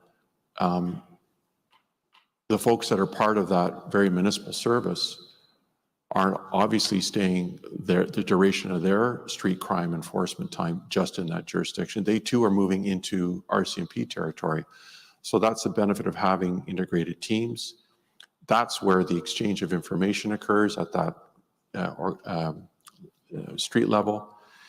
And those same teams have joint management teams that discuss criminal intelligence updates, crime trends in the area. You know, the benefits of integration are endless, really, in terms of dealing with those transient crime targets, and that's most of them. And what about Halifax? That's a different situation where there's the Halifax Regional Police, and then they work closely with the Halifax Detachment, I guess it would be, or Attachments. yeah, they're integrated, are they not? Well, the only integration in the Halifax model is in CID. That's a truly integrated unit. About a 70-30 split between HRP having 70%, us about 30% of the members. But in terms of general duty policing, police dog services or canine, ERT, dive team, those areas are not integrated, sadly. I mean, I hope one day we get to a point where they are. There are, and I know you will have received in testimony, good examples elsewhere in the country where similar geographic areas have had great success with integrated teams. Yes, I do want to ask you about that. And just how much interaction did you have with Chief Kinsella of Halifax Regional Police on an ongoing basis in your capacity as CROPS officer? Limited, on and off. Typically communications are with the district policing officer for Halifax district. You referred to Chief Superintendent Gray earlier. She would be the normal, was during her tenure, the normal contact for the chief, working in the Gottingen headquarters building and across the hall from. So there's that. Janice Gray? Is that what you said? Did you say Janice Gray? Or- Janice Gray, So would she Chief be his Superintendent Janice counterpart? Gray would be the contact person because she's actually in Halifax's, or was during her tenure, in their headquarters across the hall from Chief Kinsella, and part of the command policing decisions for all of Halifax And region. does the Halifax Police use of Versadex instead of PROS as a database complicate interoperability? Yes. Can you No. explain how? Less so for Halifax District itself, because our members use Versadex as well. But where we run into difficulties is once we go outside of Halifax, I think there may be one other police service. No, the other police services use PROS as we do. So there isn't that one database where you can conduct your searches. And for our members, if we're looking for simple things like relief for our Halifax duty members, say coming in from the other districts, well, they actually can't assist unless they're Versadex trained. So there's, that's where the rubber meets the road. Well, what's the true impact? There's an impact in terms of operational deployments into the district that a database issue, a downstream effect of the database issue has created for us in the division. I think you're going to compare it to other jurisdictions. We've had some other people speak highly of the integration model in British Columbia, for example. From your vantage point, how did you find the integrated model worked as between Halifax District RCMP and BC? Well, I did work in BC, and I also worked in the GTA for 20 years. And so I was not only a member of OPP and RCMP integrated units. The difference there is they were plainclothes units. And what we're talking about here is more on the support service side. For me, beyond CID would be the first areas we ought to explore for integration. There are tried, tested, and true models that exist in other jurisdictions where support service units are highly capable, functioning well together, and frankly, are more efficient. I don't want to say they're more effective. That it perhaps would be unfair to the teams that are not integrated, but it's a force multiplier. It brings all these other advantages to these teams in terms of experience, the dynamics, and the different perceptions that those members have.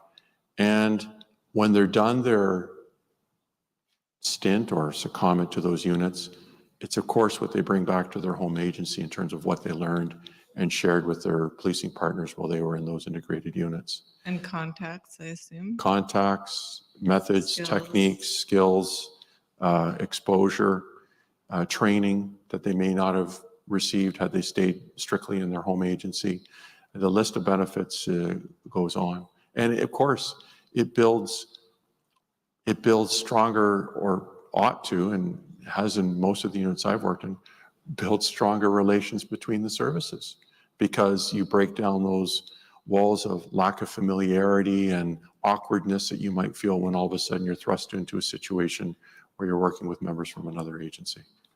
Would you agree with me that if there's positive relationships on a day-to-day basis when there's not a crisis going on, you're more likely to turn to each other during a crisis? Yes, of course, and it's the relationships that you make during those secondments in those integrated units that you take with you for the rest of your service, and you now have those built-in contacts within those services for the remainder of your career, and you will call upon them, as I have, as you move through your service.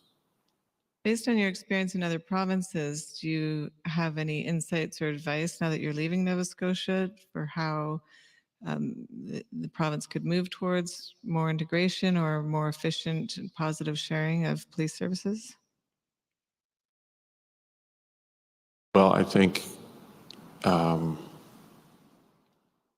has to be And there has been a change in the senior leadership of the RCMP, which ought to remove any excuse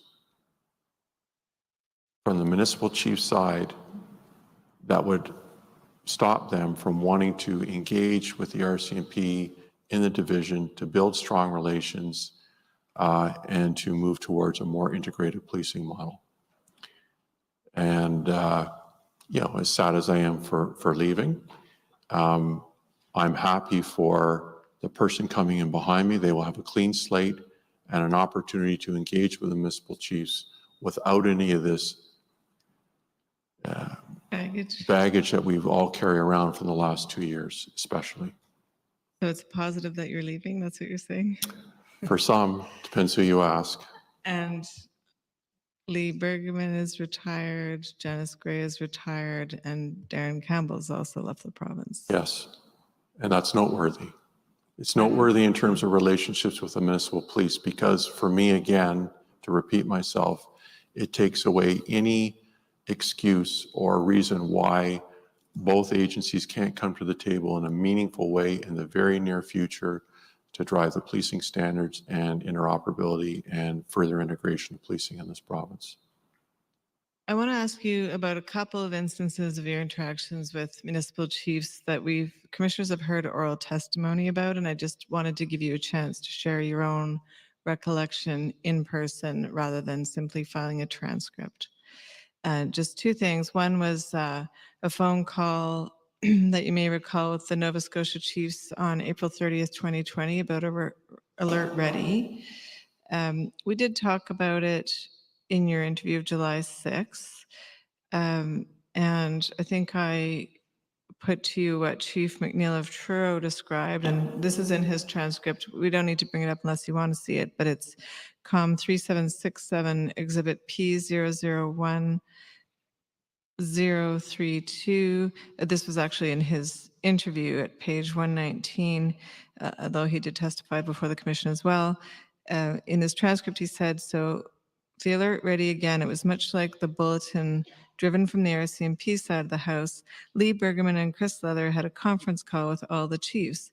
And basically, she was trying to paint the narrative that the Alert Ready system doesn't work. It's not effective.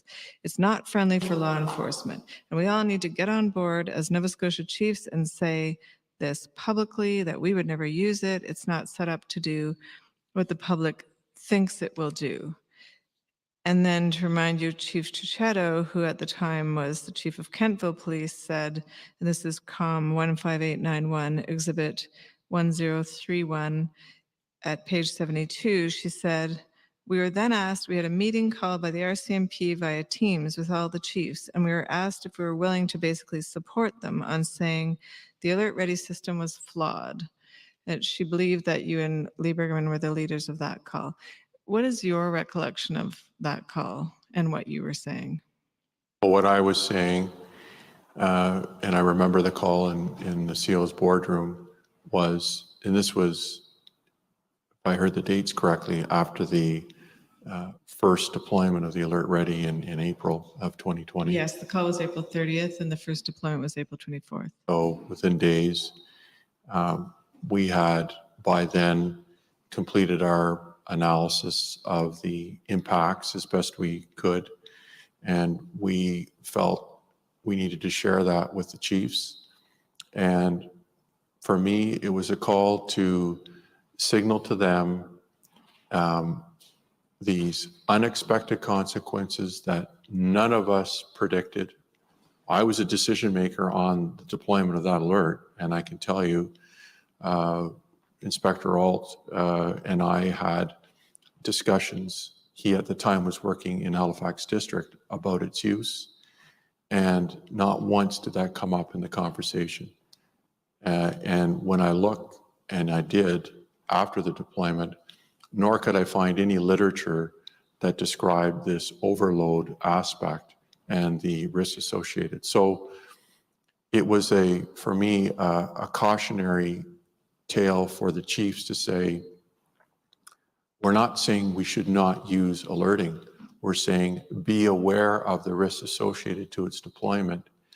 And second part of that, we need to start, whether it's us or us as in EMO and us in DOJ, to educate the public so we don't get, I describe them as nuisance calls, but calls where people are loading the lines up with calls about what to do next. The whole public education piece that we talked about this morning.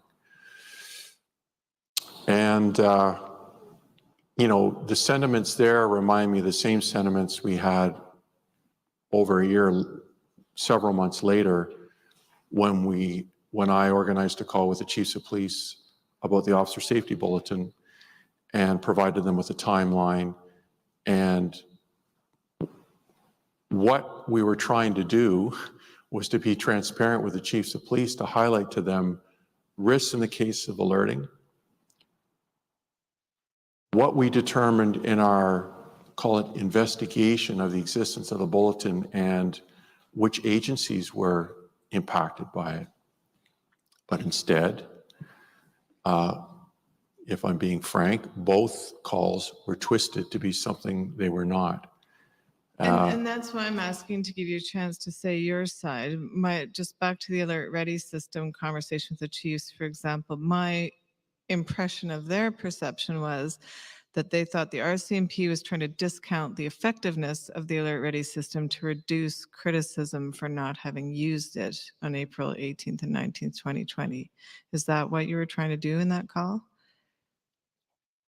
No, perhaps that is how it was perceived. Well, obviously it was perceived that way if that's a testimony that's been received, but that was not the intention of the call, nor was that the message. And what can you say about that? That was not what was said, and if that was a takeaway, it's unfortunate, and it speaks to bigger issues in terms of relationships, trust, and that's what it does. Because again, it's not just that call in isolation.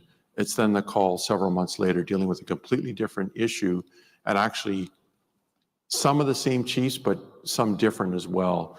And it was obvious that some of those sentiments continued, and it made for a difficult call, unnecessarily difficult, when all it was in that call, which the CO was not part of, the one about the timeline around the officer safety bulletin, an uphill battle from start to finish. And all I was, Chief Kinsella was under the impression you were trying to blame Halifax police well, because it was Halifax police that closed the case? The irony is Chief Kinsella wasn't even on the call. It would be difficult for him to assess the phone call when he wasn't even present. One of his deputies was on the call. I know he had a lot to say after the call in his email exchanges with me. Yes, that was in May of 2020, I think. But I think you're right in terms of the date. But it's a little late, and frankly, difficult to have a conversation with someone in that amount of detail who wasn't a participant. But what we did do is we shared the timeline with the chiefs in advance of the call in an effort to discuss and to look for a communication strategy coming out of that should the other chiefs want to participate. It was obvious that Truro, Amherst, Halifax, and ourselves were all touched by, if you will, that officer safety bulletin for one reason or another. And wouldn't the chiefs like to know that? And some, as the minutes show, were appreciative of the timeline and the discussion. But others took the immediate posture and went on the defensive that we were trying to, I'm not sure what, blame or shift the responsibility to them, and that was not the intention at all of the phone call. And there was another phone call about the bulletin that, as you know, was very ill received. That was the call where you and Chief Superintendent Janice Gray phoned Chief David McNeil of Truro. He's given evidence to the commission about that call, and we did discuss it in your July 6th interview. We discussed Chief McNeil's recollection that you and Janice Gray called him about the bulletin, and his evidence is in COM 59832, Exhibit 3892, pages 110 to 114.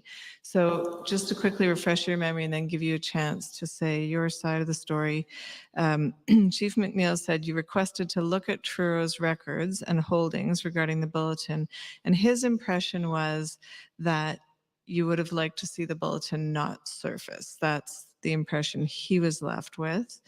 And there's also COM 3767 Exhibit 1032, which is the transcript of his interview at page 112. So the question is, were you and Chief Superintendent Gray trying to bury the bulletin to avoid criticism of the RCMP for not having investigated the perpetrator further in 2011? Well, the opposite is true, and I think that's borne out in the call that I had with the chiefs of police. If my intention was to bury the bulletin, we wouldn't have had consulted with and invited the chiefs to a call to discuss it. So just on the basis of that, that description doesn't make sense to me. But in terms of what we actually said, it was a call to the chief to let him know that the 8 strong investigators would be interested in speaking with Corporal Densmore, the author of the Officer Safety Bulletin from many years before. You know, was he still in their employ? Would he be accessible to investigators? As I said earlier, given the importance of what was stated in that bulletin, is there still an opportunity to interview the person or persons who provided the information? And this was an attempt to clear the pathway for the investigators meeting with Corporal Densmore and determining whether there was any more information that Truro Police could provide us with that would assist the homicide investigators with their investigation. Were you displeased that Truro Police released the bulletin pursuant to a FOIPOP request? Well, going back to the conversation, if we could have done some sort of joint press release or some sort of release, doubtful a press conference, although it could have been built into a press conference, perhaps, that would have been the most transparent and effective way to communicate the existence of the bulletin with the public. And it's what I was advocating for. And wouldn't it be nice to have the other chiefs as, call it, signatories on that release, given the impacts to their service? We already know the outcome of that particular discussion, but back to the conversation with Chief McNeil, it was nothing more than, it was a very short call, and it was more logistics based. But any threat to bring the command triangle, to do searches, to look for records in their holdings, doesn't even make sense to me in terms of the nature of the conversation that we had with the chief and the deputy, who was also on the call on the other end. Deputy Hearn was on the call from Truro. And I really don't know what more to say about that other than my version of the call is very different than Mr. McNeil's. Leaving aside the planning around any public communication around the bulletin, substantively, did you initiate any internal investigation into Constable Wiley's apparent failure to speak to the perpetrator before the file was closed, as he had told Halifax Police he would? No, and I wouldn't be the one that would initiate such a investigation. That would be a code of conduct investigation. Who would be the person? His line officer. So, I mean, I believe he's not in the division any longer, so it would have to be something that we would have to prepare as a division and share with, I think, O Division Ontario to conduct an investigation. All I can say is I was never engaged in a discussion about that. Did others closer to his district where he worked, or perhaps even in support services, contemplate that? Perhaps, but it's not something I considered. Given all of the policing executive conversations you've been involved with in the last 2 years and before that, do you have any insights to share with the commissioners that might assist them in drafting meaningful and effective recommendations?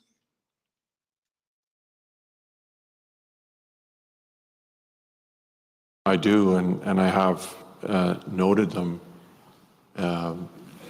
If it would be okay with the commissioners, if I could refer to my notes for that.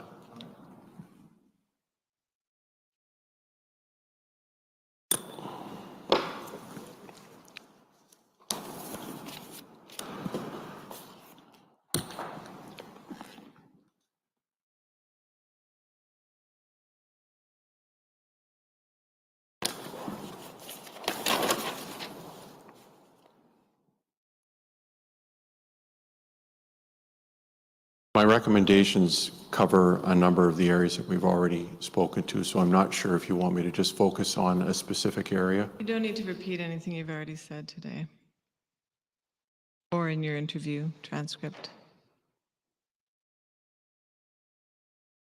Critical incident media training for police executives, and I know that it came up in the testimony yesterday from Chief Superintendent Campbell. I surely would have appreciated such training if it's available, and I believe it is by the FBI and perhaps other training academies for police executives.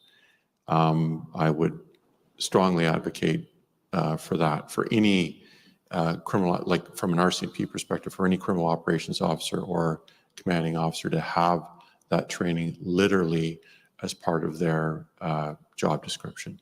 If they don't arrive with it, they should be assigned to that training standard. I briefly mentioned earlier in my testimony around a deployed media staff member with, again, just myself. Had I had more fulsome material with me to help me with the Q&As, or if that isn't possible because of the time, to have someone from the communications staff more readily available for those more numerically or data-based information, so there's less likelihood that you misstep when you're referring to the number of victims, the ages of victims, the number of scenes, when you're going strictly by memory. That would have been extremely helpful. Transitional planning requirements for the criminal operations officer position and commanding officer. I know that when I left the GTA command position in O Division, I flew back to Toronto and spent a day and a half with my successor. I had no such transition here in the division. A transitional planning should include a briefing binder, checklists, and an in-person transition between those senior executives. The corporate memory loss, whether it relates to the McNeil recommendations, other key material that my predecessor learned over her 4-year tenure, I've only become to learn through my own reading and file reviews, which has been self-directed. And it puts anyone coming into a position like that at a real disadvantage. And I hope that our organization will consider the importance of stronger transitional planning.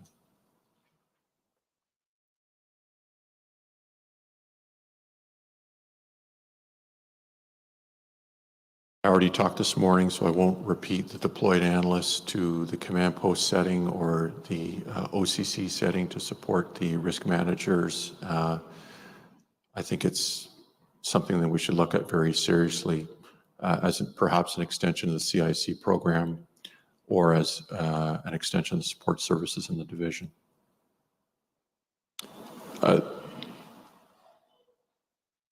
Technology, from the standpoint of information sharing in those first few days, it would have been, and I'm not sure the technology exists, but there's this perception that when information is learned by an affiant working in a back room somewhere in the legal applications support team or investigator in the field doing a query and learning something, for instance, about the perpetrator or witnesses or others, that information often doesn't get shared, not often, doesn't get shared, gets shared in a very slow way.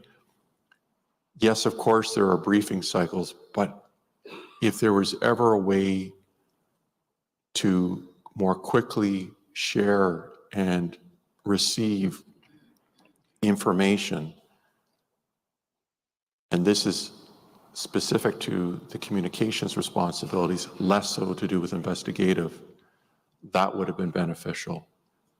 Think about it in terms of almost like a ticker tape, old school, where information is coming into the communications section, where they're receiving, albeit raw information, but the most timely information, perhaps with some vetting.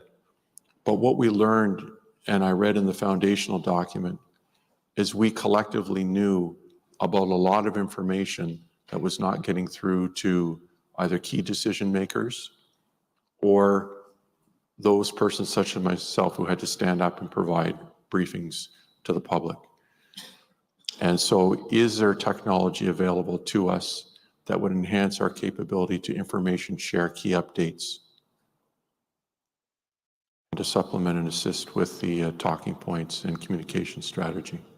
I'm not sure where that would be situated, but those are my observations today. Thank you, Chief Superintendent Leather. Those are my questions for you today. Thank you, Ms. Young, and thank you, Chief Superintendent Leather, for your attendance today. The process we are following and will follow with you is that you will be subject to questioning by various counsel for the various participants. And I'm sure they will be meeting after today into the evening to discuss a way that that can be done as efficiently as possible. And we'll do that tomorrow. And we'll adjourn then with my thanks to you, sir, for being here today, and of course for tomorrow, for council, and all participants who are involved in the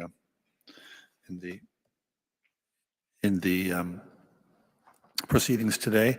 You're still under oath, of course, and as such, we would ask you not to discuss your testimony with anybody over the break until tomorrow.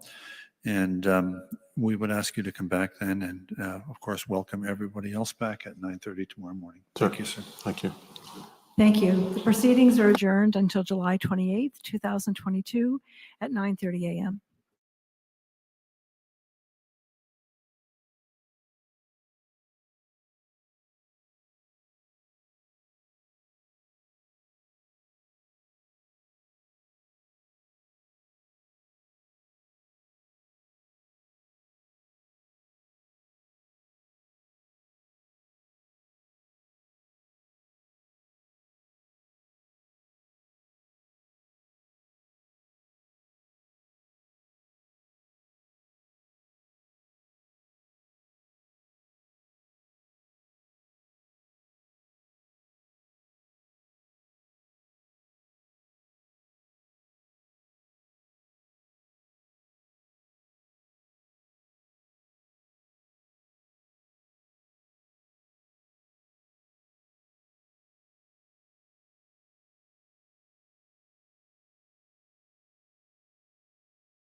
Okay. Sorry. I had to tend to something. Anyway, well, interesting day. I don't know what you guys all thought. Tomorrow should be an interesting one. I can't believe he's a very different man now. It was when you guys were talking about it, I hadn't seen him, and you guys were all talking about it before. I didn't expect to be that shocked, frankly.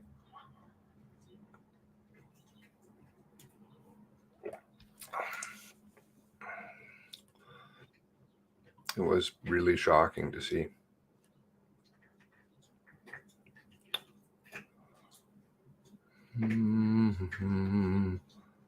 He'll reappear in leather pants. Leather pants. Okay. Oh no. Porn bots game. Bad porn bots. Bad. Porn bots need spanking. I don't know. I guess you can make with that what you want.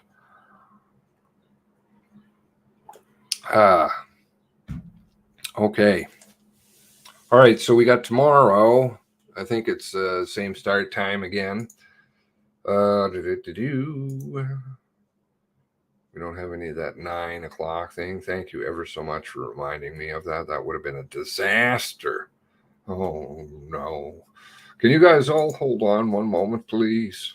Oh, okay. Yeah. Here, just hold on one moment, please. Not that you haven't been holding on. And let's just do a quick check also on the files here. I think, what did I say it was this morning? 24, 2580 or something like that. Let's just see if they're being sneaky sneaks. Dropping something new in there. Oh, more porn. Good. Bye, porn.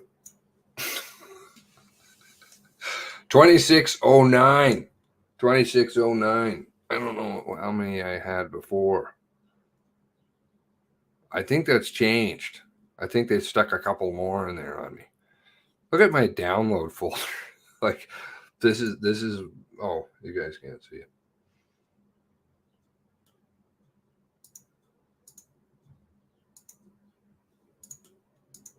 Like it's just pages of that. That's my download folder. It's just like nonstop downloading files. Oh well. Hey, space. That's what it's good for. What is it good for? Absolutely nothing. Okay. So 2609, you might want to go and grab those. I know Archie was one of the new ones. So I'll be back here in one moment. Okay.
Okay. Apparently, I was worried about people. Very kind. Very kind. Worried about me. I'd fallen off the face of the earth. No, I don't do that. All right. So we got tomorrow, 2609. And Archie, I don't see what other new goodies came out here. What else did we have? This is new. Psychological autopsy. That's the summary of that. Apparently, I didn't have that before. Odd. I thought I had that the other day. We've got Tess Marie Schrader Neal. That was one of the ladies who came in. 27 pages of stuff. See what else we've got. This is a new one. Okay, that's that other lady's 16-page CV. Wouldn't that be great to read via email? Thomas Cromwell. iCloud from Lisa Banfield's account. You inquired about 3 photos from the interior of mock cruiser comm numbers 55, 700, 701, 704, MCC obtained from Lisa Banfield.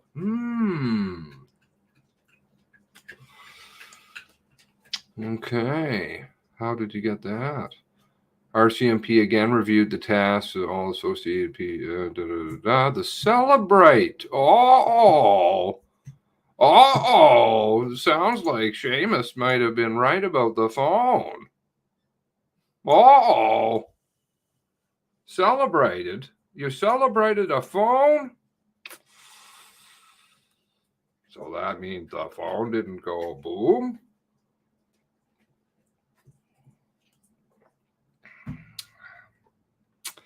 Let's see here. 300. Okay, sorry. Oops. We'll just get rid of this piece.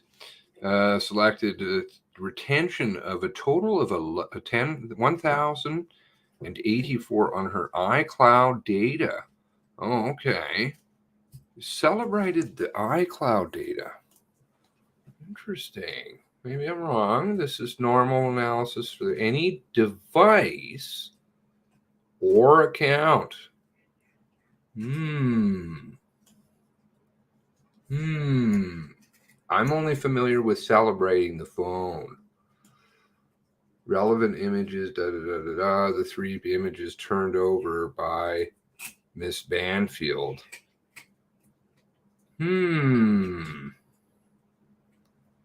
However, it appears that they were not gathered in the course of the Celebrate analysis. Oh. The investigative team has yet to confirm. I think this phone thing is going to be mic drop.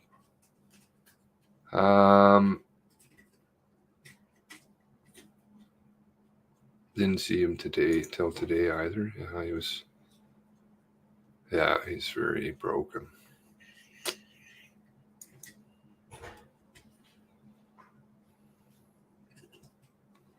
We had some fun you will see in the chat. Oh, yes. Porno stuff. You're right about the pants. I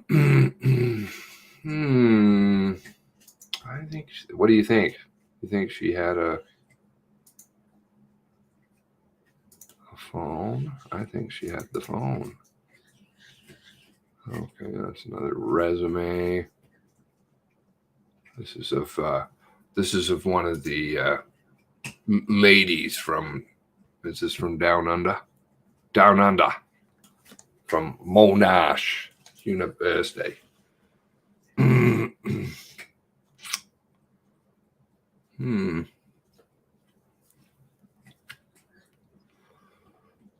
Edinburgh.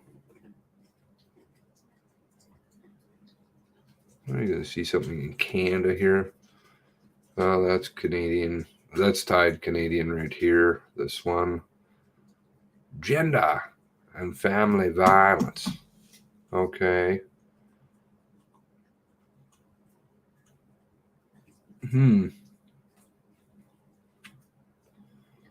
Women's disability and violence. Wow, if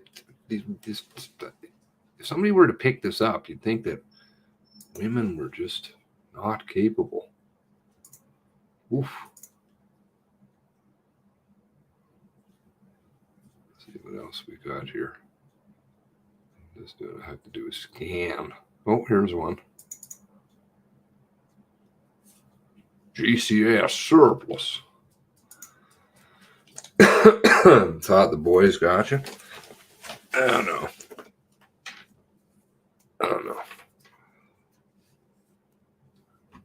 I would have to work hard for that one. GCS surplus.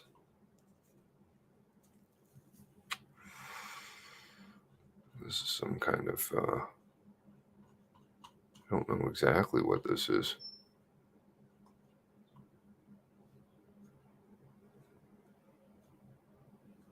Video surveillance equipment in warehouses. Oh, yeah. There's a thought. All the sales that he went to, who he was there with, right? Picking up bikes for other folks who had it seized. Video surveillance. Would that exist? Okay, that doesn't look terribly exciting, but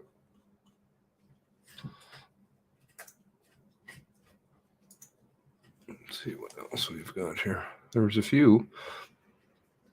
Oh, here's a bunch. Ooh, a raft. I would say that they're going to be associated because they're in chronological order. Picture of a tire. That's pretty exciting. Shut that down. What else we got here? Picture of, maybe we're going to see the damage. I swear I've seen a picture of the front end and I thought it was pretty destroyed somewhere. You can get yourself a wet horse. Be like just call it a cop car. There's another picture of a tire. That's pretty exciting. It's going to be pictures of cars. There's another picture of a tire.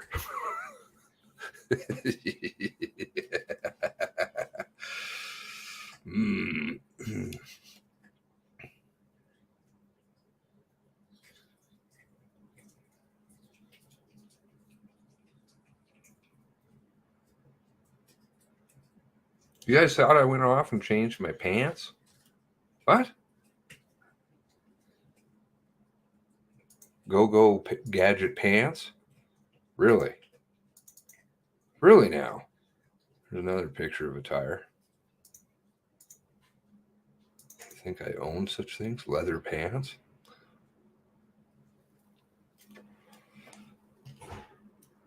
Well, that certainly doesn't look in very good shape, does it? Is that the dome lat? So, okay. And they said that I was reading through a statement by Patrick Brewster, and he was saying that there was stuff in Lisa's car.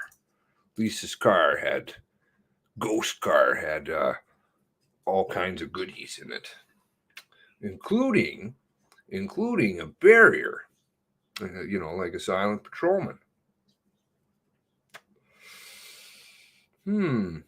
Funny it didn't show up in the fire.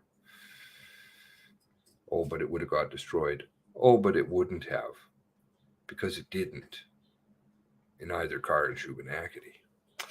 So I'm not sure about that one. So did the car in front of 200 have a silent patrolman, like Patrick said? It's not looking very, very well equipped here. From what I'm seeing, it's not looking very coppish. What do you guys think? I'm seeing that MWS stand there. How about this one? Get some pants there. Okay, very exciting. A steering wheel. Where were we here? Oh, there's quite a bunch here that are. There's the VIN. Has this got the, yeah, wait a second. No, this doesn't have VIN on it, just the model.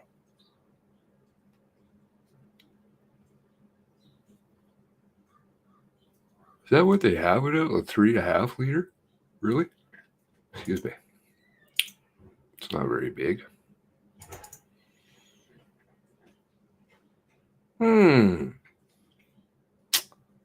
That's not what I'm remembering. The fossilized donuts and McDonald's fries. Any picture of Wortman Banfield wearing wigs and disguise. I think it's like somebody says something and then they have to come up with a statement that kind of fits their picture. Oh, that's a nice back seat there. Don't you like that? Look at that silent patrolman that's in there. Pretty impressive. Coming in cold. No photos are time stamped. No. I'm just picking things off the list here that was new today. I think 2,614 files today. Okay, I don't know.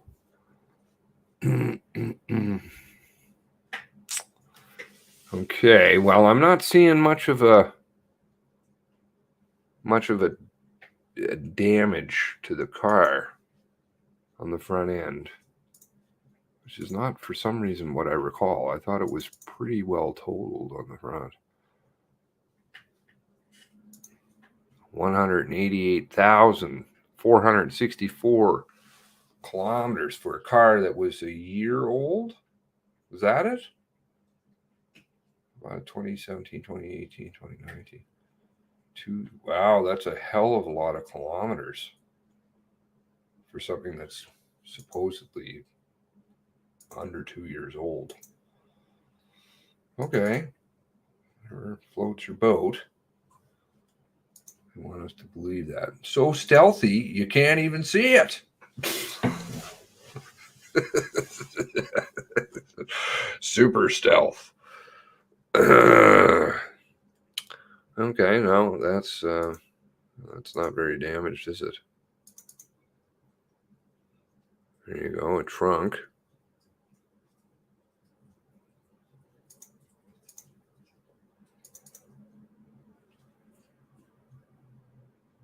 Rear end.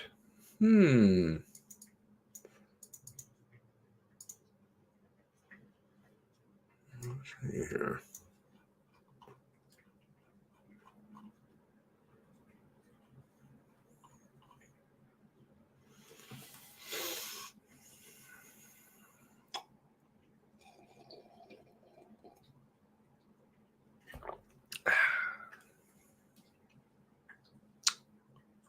Looks like you'd have to have it repainted. This is the 2017. Looking not so great here. Not all nice and shiny. Of course, because the receipts are everywhere for that. That engine's not looking so great. Must be Dorrington car with that mileage. No reflective stripes. No reflective stripes. This isn't the car that they claimed that they were on, though.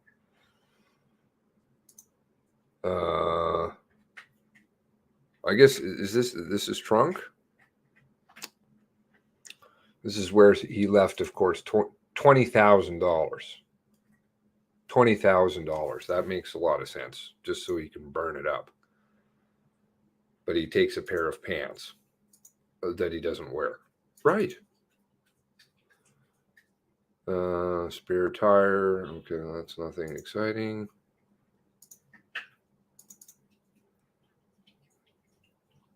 $188. Oh, okay. Now hold on a moment here. This 2013 Taurus. All right, so this is looking a little bit more interesting now. I think the VIN number is missing. Might be cropped out here. That's very convenient. So it didn't have reflective stickers on it because of 2013. It should have had the reflective stickers on it, right? One of them. The one down in Dartmouth certainly didn't.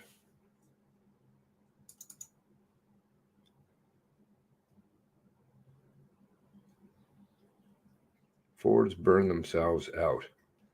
I happen to like Fords. I don't know why you're being down on Fords.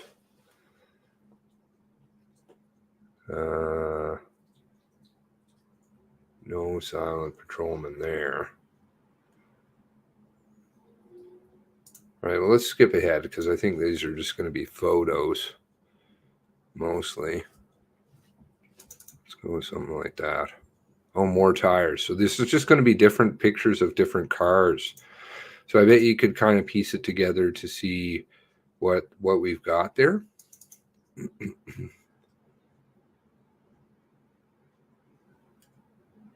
Maybe we can find one with reflective stripes on it that's being sold. What do we got over here? Vehicle inspection sheet. I'm just hopping all over the place now. Okay, so this seems to be a general form. All Government of Canada decals removed. Yes, not applicable. They don't even get a no.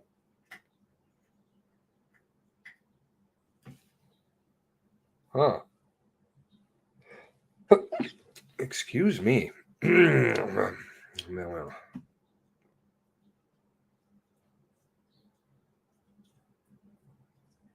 All restricted parts removed. Enforcement lights, sirens, radios, cages, etc. Well, Max said they had to take everything out, all the stripes. He had some special way to do it. Let's see what they've got down here.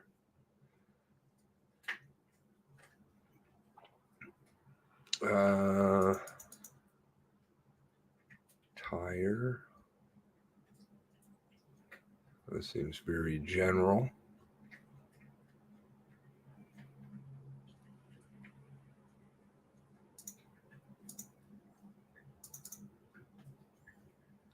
Communications messages.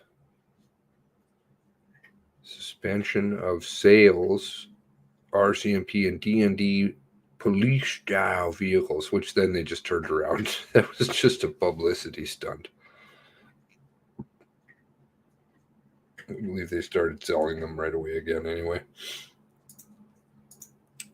We got everybody going on the police car. Let's see what they got down here. Berkshire Bowman.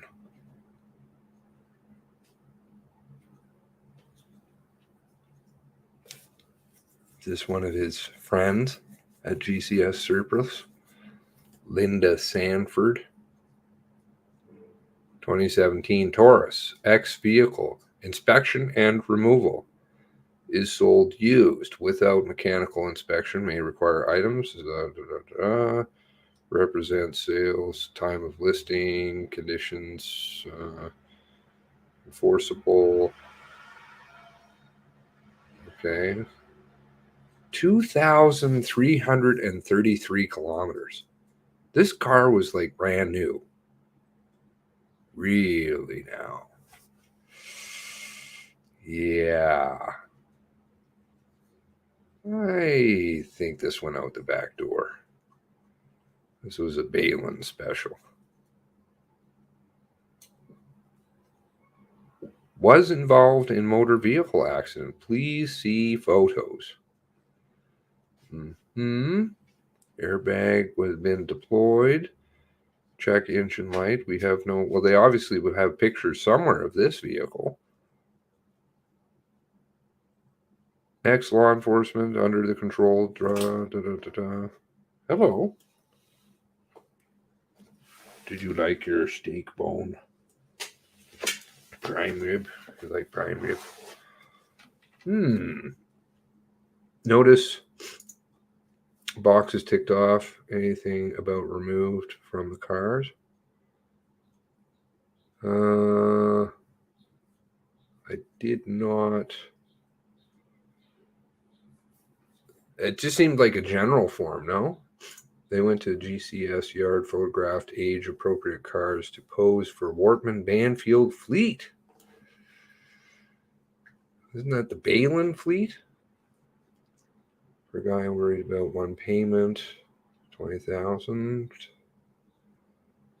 Howdy, Derek.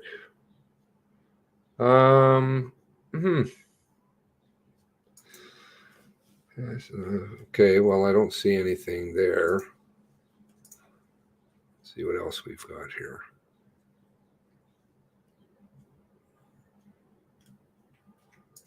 This is just a grab bag of what I'm getting here. Oh, here's another one.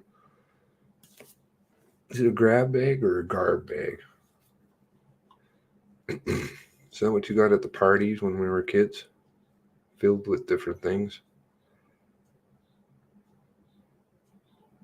Ex-law enforcement.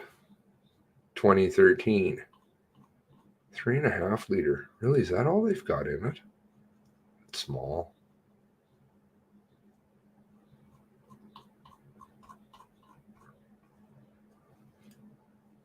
Of course, all these VINs are going to match and everything, right? Sure, they type them up. Hazardous occurrence investigation report. Oh, Hoyt. Is this a Hoyt report?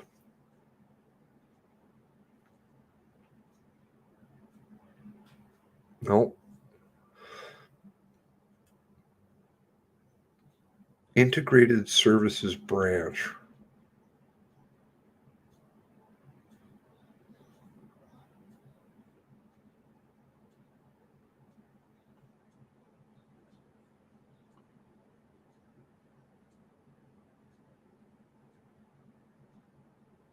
Oh. Found some drugs over at the GCS surplus. A bag containing was cleaning RCMP vehicle as per documentation for fentanyl and discovered a small bag containing 22 pills of unknown origin in the trunk.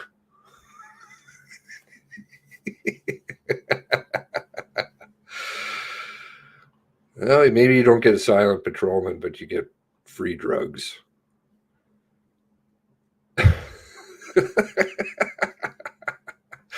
Found drugs. Someone smashed it up and found it 2,000 kilometers on the road. Why wouldn't they just repair it? Well, because it's part of the Balin fleet, you know. Let's see what else they've got here. They got another one of those. Oh, what's this? Oh, okay, that seemed to take a while. I think we were just looking at that one.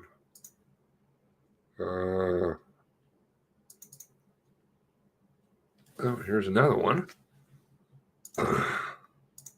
What do they find in this one?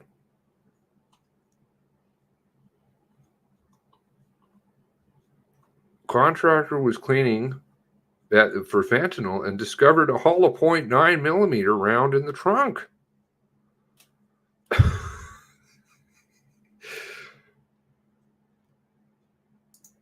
Okay, just finding stuff, you know.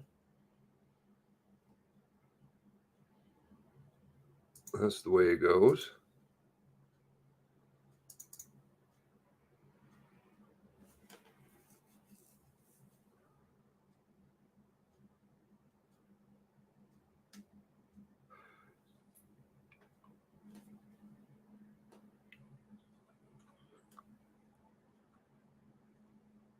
Page 1 of 2. Another Taurus.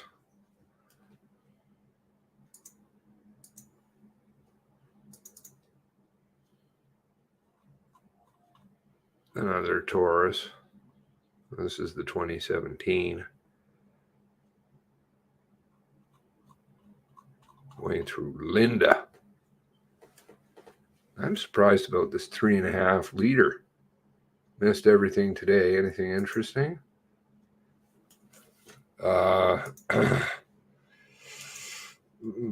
Tiny leather.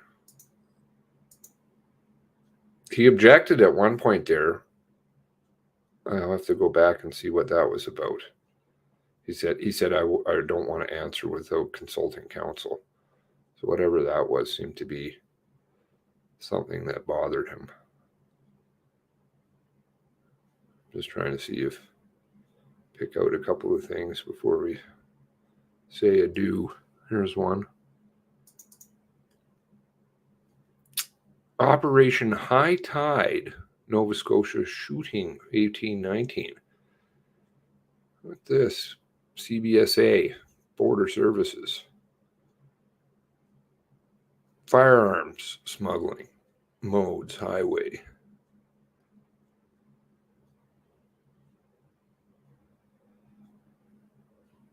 Greg Fraser. All right, there's Max's bro-in-law, Greg Vardy. Jerry Rose. Basically, this regular cast of characters. I don't think I know. I've seen Justin Blaze's name before, but not very many times. Gorgon.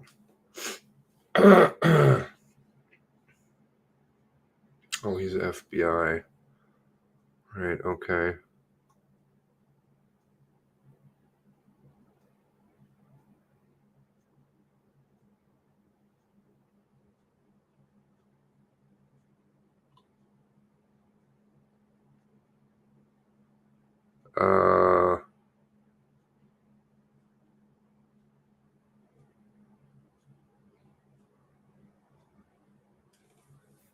All right, here's some names.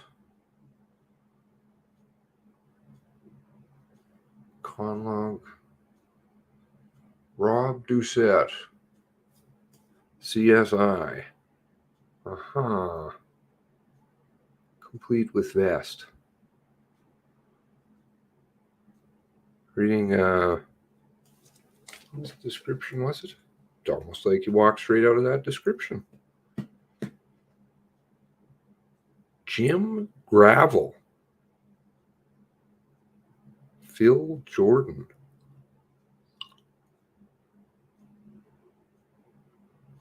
A Maine license plate.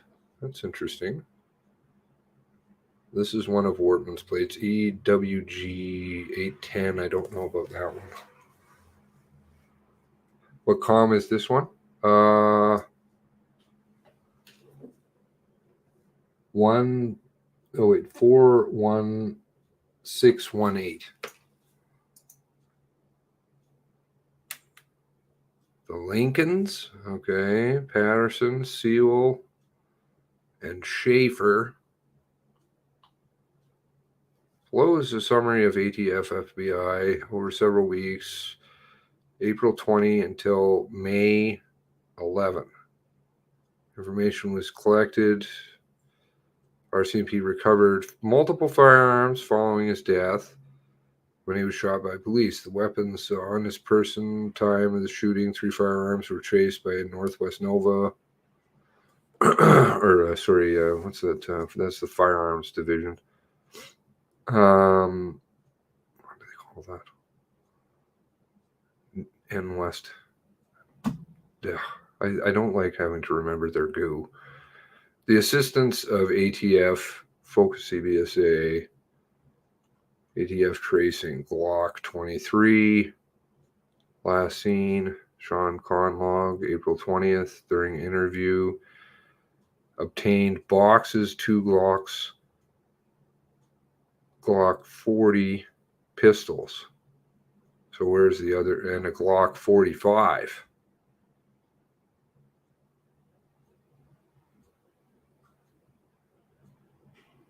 So where's the Glock 45? Robert Berg. Bob Berg. I remember somebody called them and they hung up on him. Or that he hung up on them. 2 Glocks locked in a bedroom. Wortman had been in the bedroom. Lisa knew about it.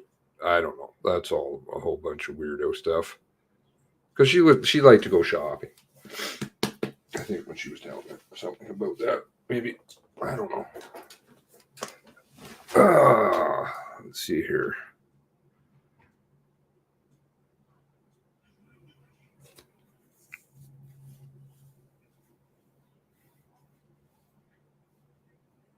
He stated that he gave the handgun to Wortman in exchange for tree removals and other odd jobs. Right.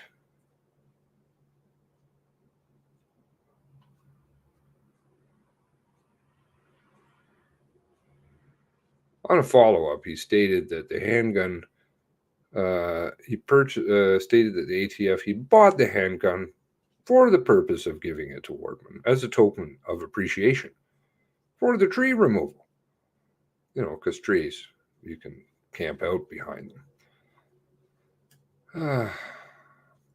He was unsure of the model.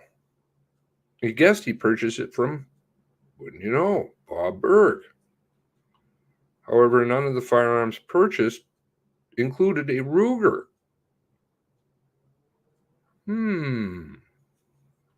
Okay, 5.56. So then now we're going to get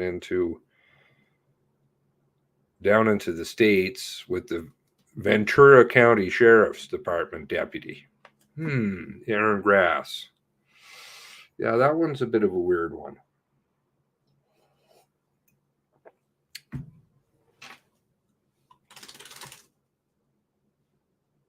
Restorative justice.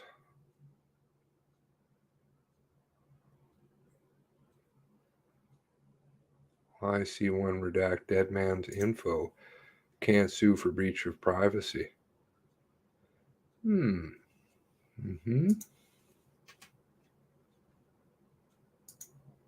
they don't want somebody using fake identities. Let's see what else we've got here. Oh, here's another one.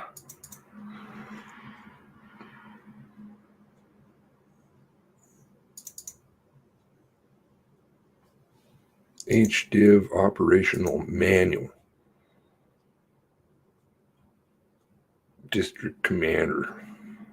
Activating CERT, a serious incident alert.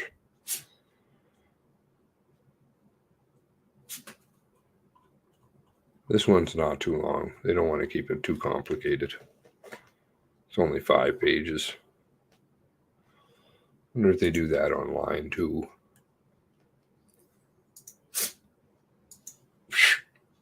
What's wrong?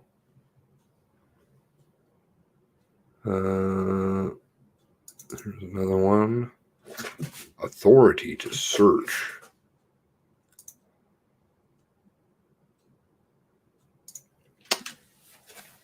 I think they're in like the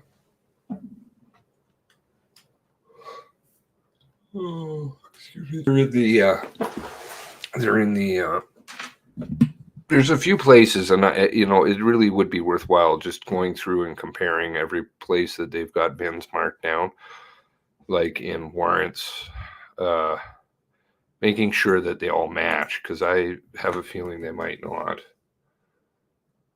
Somebody's probably been sloppy. Special search provisions. Okay, this looks like just a general.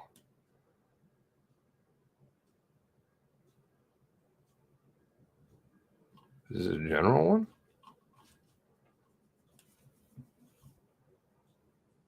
I think so. Yeah, just a sample. Gaming house. This warrant is for obscene material and a firearm. in a gaming house. It's like Clue. This one here.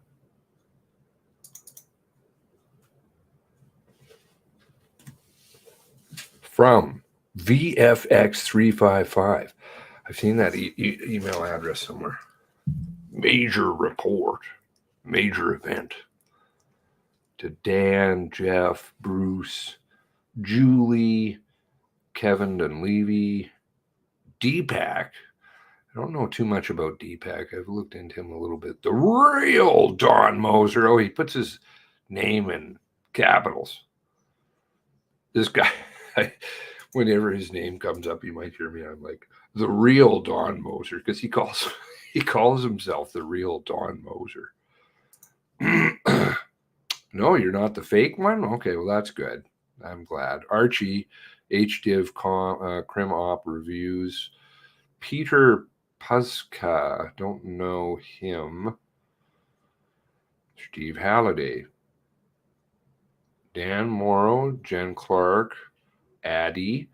I guess Addy's using his RCMP account here. He's not using his Gmail or sending himself emails through a Gmail to an RCMP account. Pretty shady. Andrew Clark, McCallum. Haven't figured out the relationship yet between Addie McCallum, Jen McCallum, and who's the other one? McCallum? The one that's up in Cumberland. I think Jen McCallum's over in the OCC and Cumberland, the women's domestic violence stuff or whatever. There's a McCallum there too. Little bit of a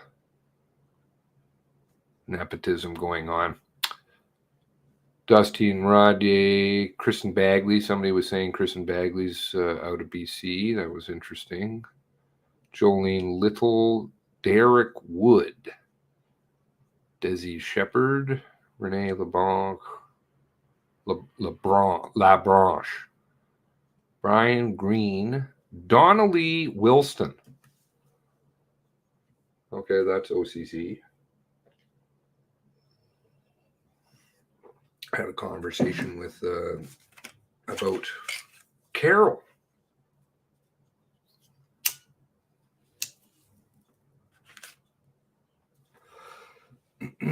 Carol Howardson, OCC, taking call from Lisa McCauley. Oh, Darren's right at the end.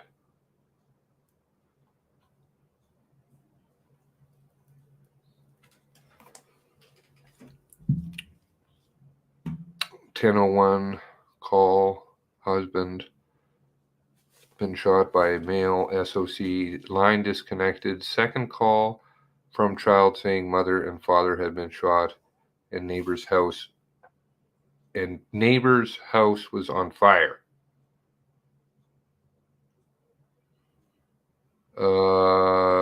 Pardon?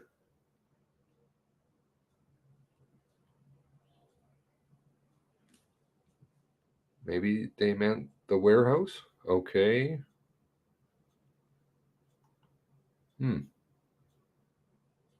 Interesting.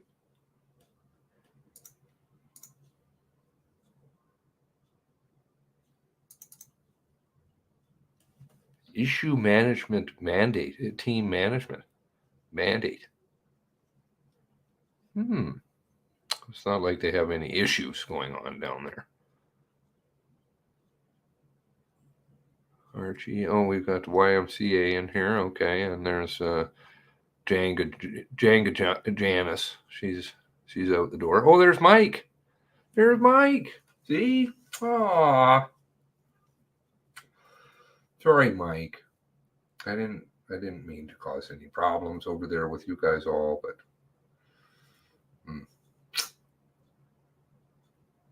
shouldn't have been involved in all this. Doing shady downloads. I wonder if we'll ever get to quite the bottom of that.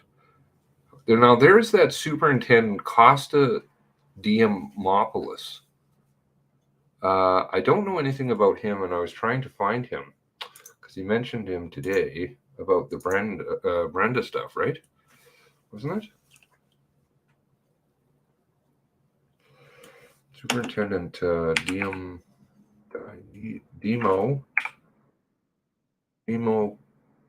Pol Lewis. Very Greek sounding name. Costa.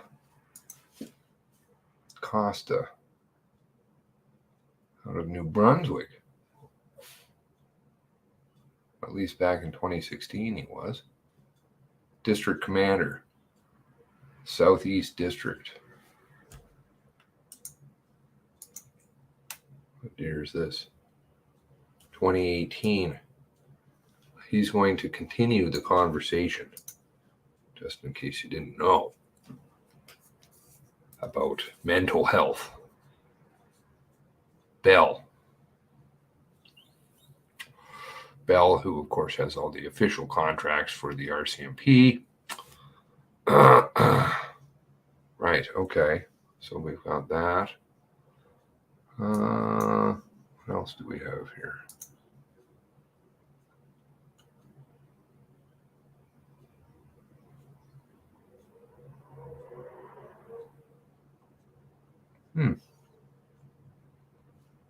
Oh, there is that him there?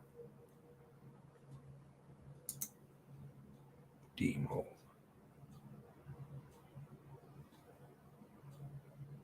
It's not very much. He doesn't have a very big footprint. Interesting.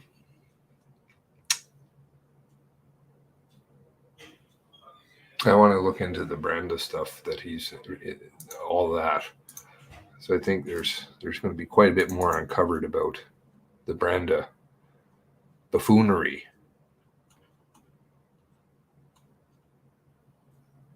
Romanich, here we go.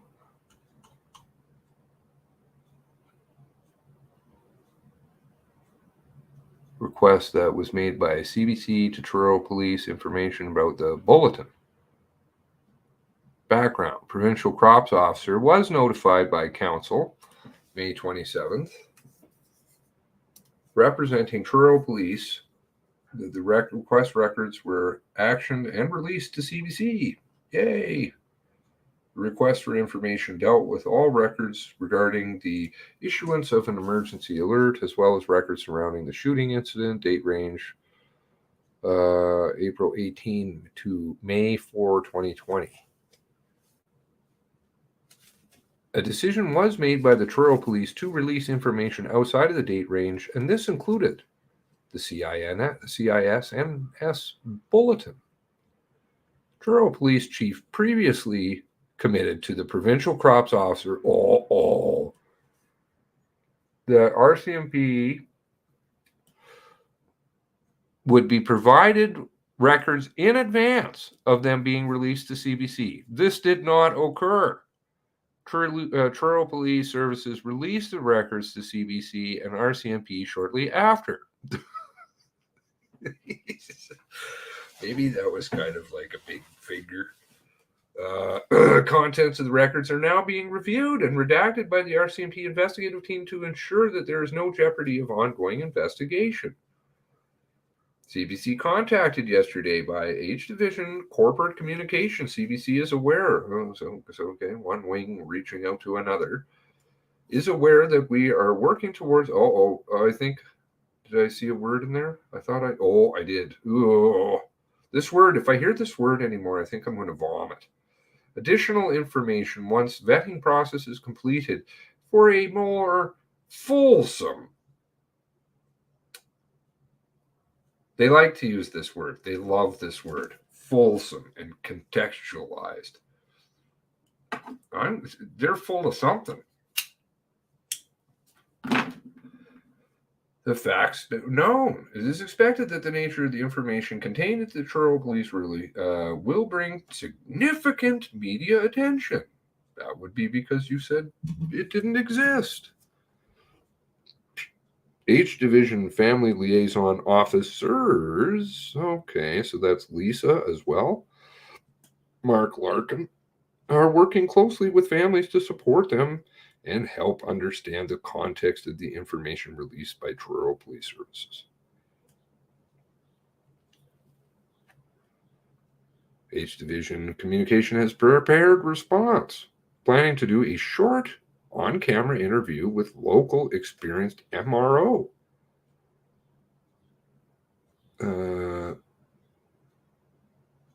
What is that, management of records or something?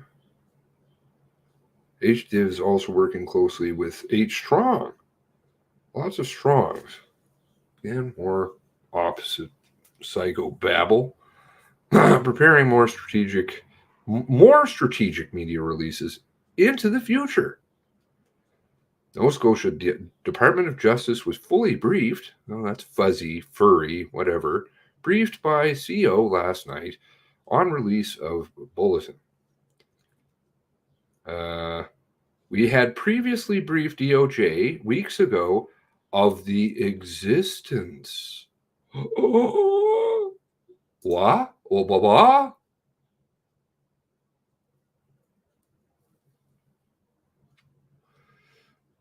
I think better read that sign. Make sure I have it contextualized and a fulsome understanding. They were Nova Scotia DOJ was fully briefed by the CO last evening. Oh, stop it. I'm going to throw this phone in the garbage.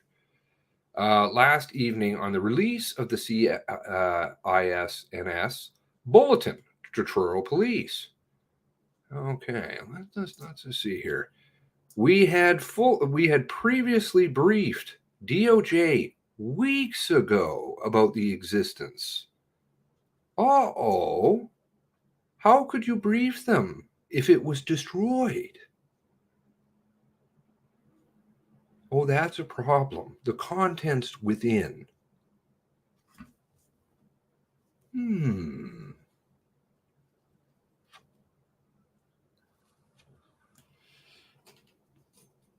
So you didn't destroy it then? Solicitor-client privilege. How so? Where's the solicitor-client privilege in this? No, I'm not seeing it. So whatever they're blacking out, I don't think that applies. I call BS on this part here.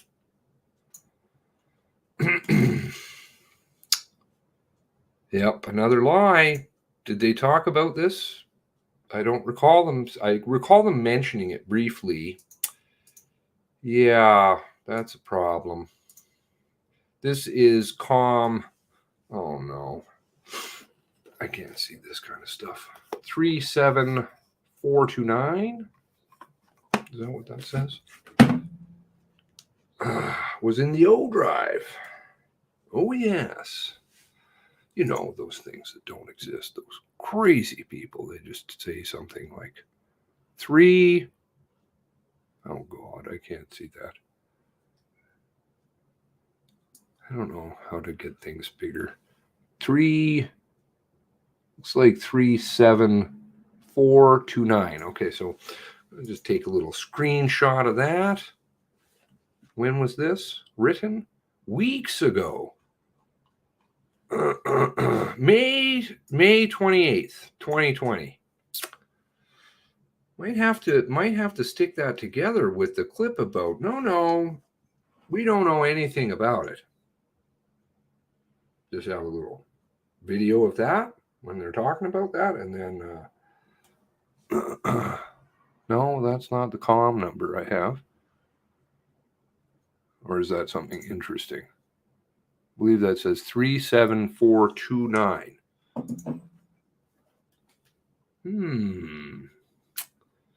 Yeah, that's a problem.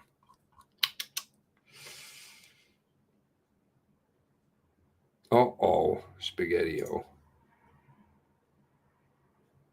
Never going to get...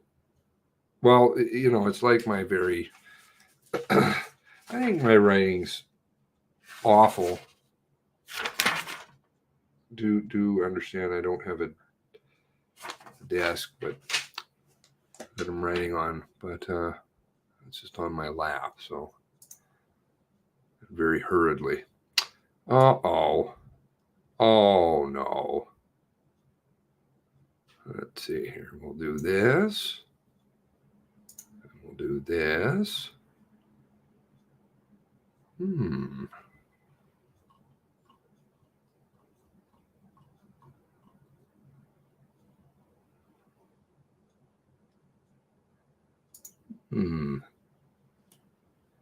That's gonna be a problem. If they didn't ask about that, oh no.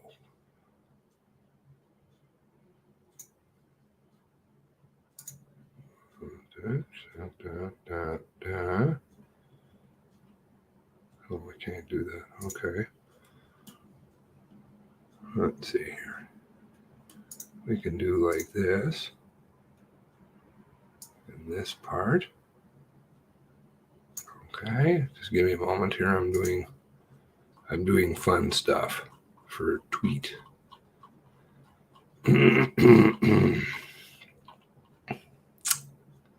This going out to everybody. Who was that said that? You guys remember? Archie got this.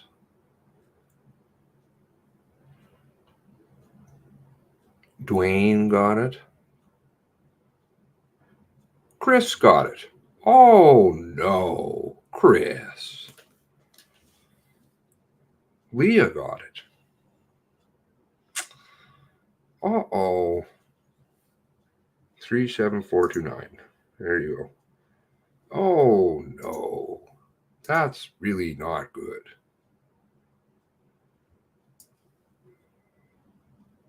That's not good.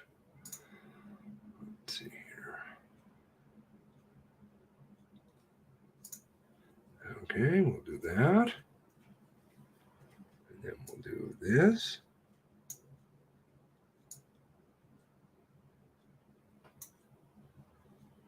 Okay.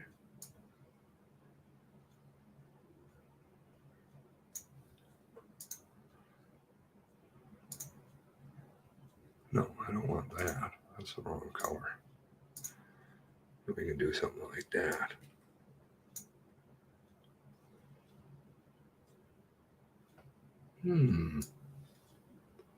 I think that sums it up. What do you think?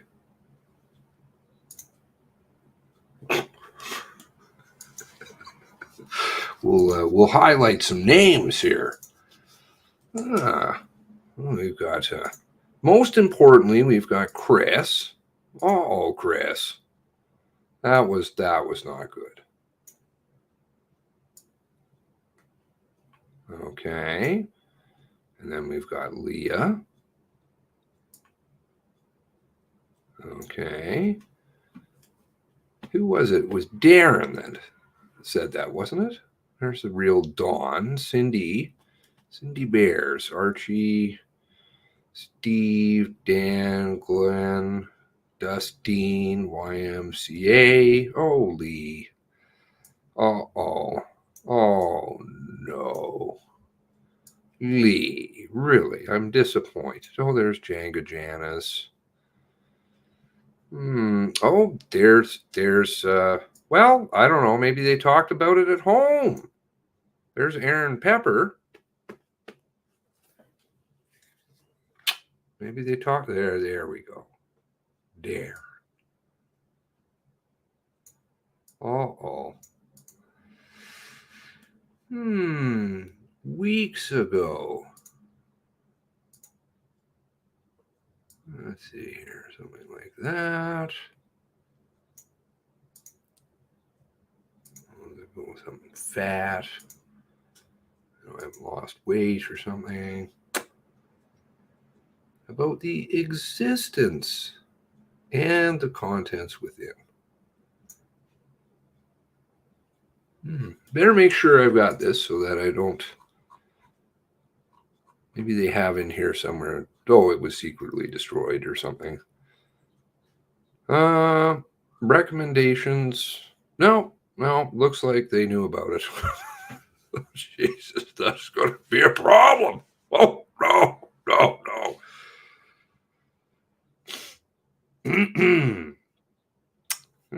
Okay. Let's see. We'll have to drop that on the tweeters.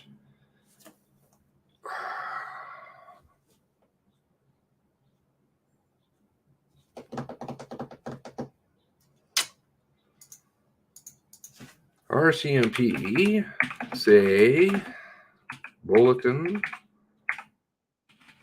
was destroyed.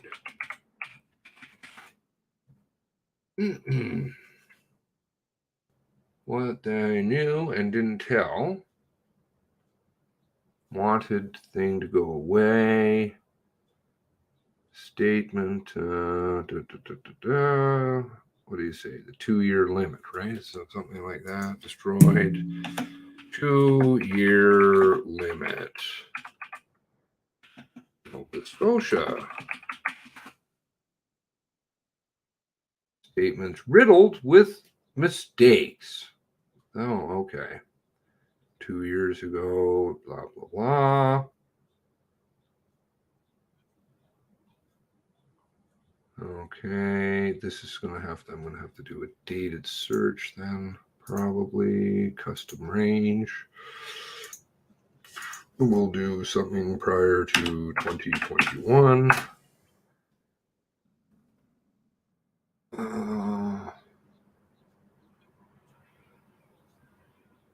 Why is this not here? Shooting.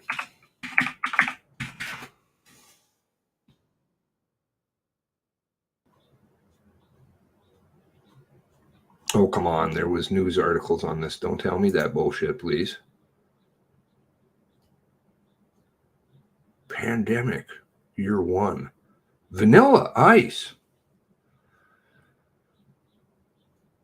Vanilla Ice faces backlash for indoor mask-free New Year's Eve concert at Mar-a-Lago Club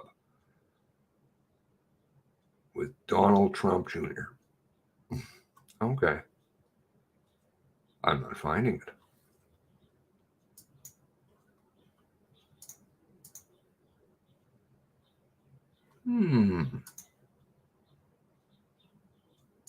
All right, let's try 2020.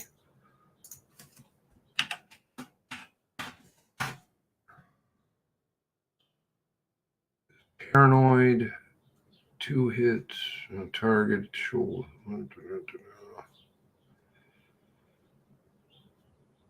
It was in one of the press conferences. You guys remember? Maybe I'll have to try and find it. I'd like to put it together with the thing. All right. Well, anyways, let's just drop it in the tweeters.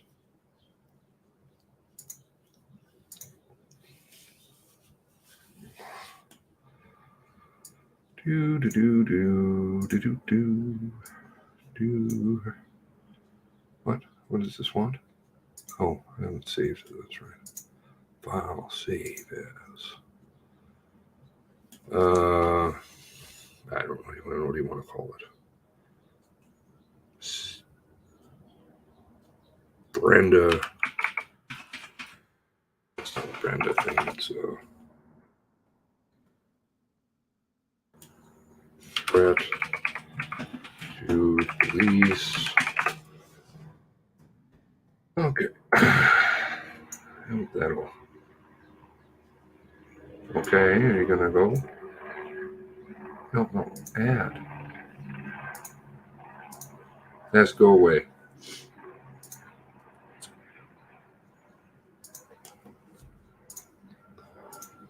Threat.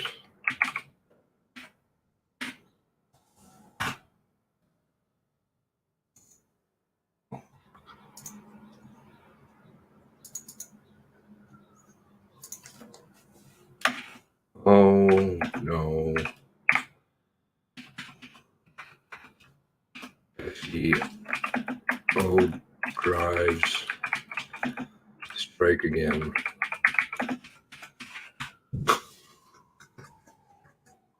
Such an asshole.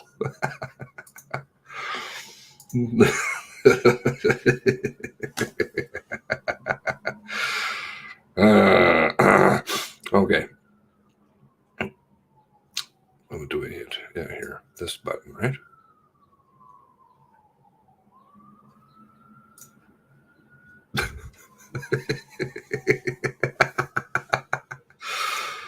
Oh, okay. Well, it's on the tweeters for those of you who follow me on the tweeters. Well, that was fun.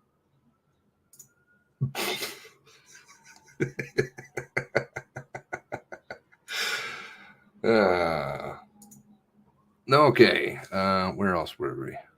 Now I don't even know where we were. Maybe that's enough fun for today. What's this?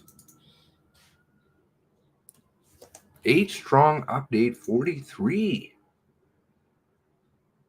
from Jerry to all kinds of assorted people. Archie, Glenn, Janice, Darren. You had kind of something with Leah, Chris. They got some of the regulars on here. Okay. Task 695 sit report. Rose. Okay, there's some kind of file. I don't even know what kind of extension that is. .vcf. No idea. Current status, family liaison officer. What date is this? August 13th, 2020. Continues regular contact with families in order to provide updates and answer questions that they may have. Meetings now arranged for members from the CT and senior management to meet with Constable Morrison and the family of Constable Stevenson. Protocols have been established at ATIP at Branch, Ottawa, access the ENR3 investigation. This will allow ATIP to review and provide support to numerous ATIP requests coming in daily. Support for, of course, who? The blue. Not for the people who want to get stuff, because somehow this falls under solicitor-client privilege, which is a bunch of balls. The affidavit cross-examined by lawyers. Okay, well, maybe not. You can mention what the affidavit is, for fuck's sake. Representing the media in relation to unsealing the application for the first 7 warrants. Okay, so this is to do with opening up warrants. May. They already had warrants out. May was when the first dump was. So this is August. I wonder what they're referring to then. Public interest immunity. Irrelevant. Right. Okay. Moving along. Family liaison officer continues to deliver. I guess Mr. Larkin wasn't involved with this one. Just Jerry. To deliver books of condolences to Parliament and to victims' families. Maybe Lisa didn't want any. Forensic audit continues to be completed on Wortman's banking records conducted by FAMG, Forensic Account Management Group, and PPOC, Provincial Proceeds of Crime. Irrelevant. Well, if it was irrelevant, then why is it there? Obviously, it's relevant. The investigative team received 2 lab reports, Rcmp Biological Services, DNA.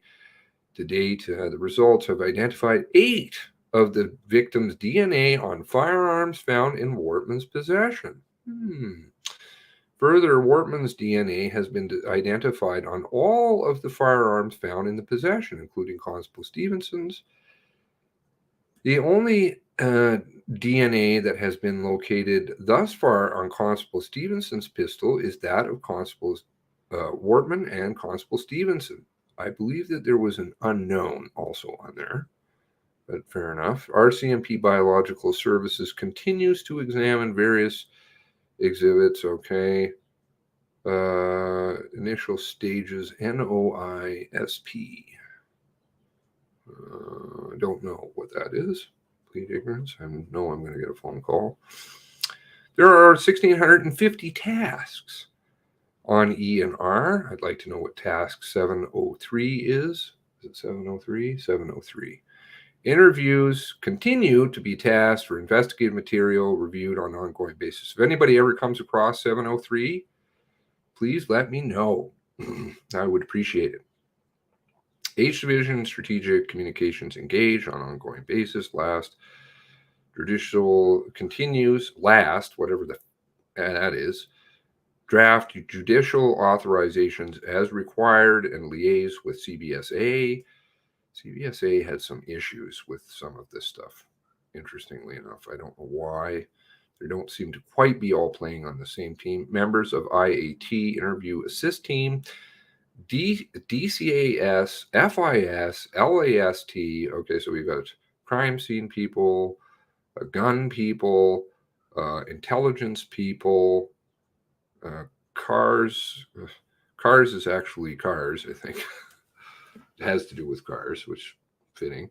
Other units assisting. Recommendations, updates to be assisted and prepared by Acting Sergeant Jerry Rose. Did he get a promo? He got acting from corporal. So he's got a kind of a bump. I don't know if I wonder if he did get a full-on bump yet. He's been working pretty hard, so I should expect that he should have.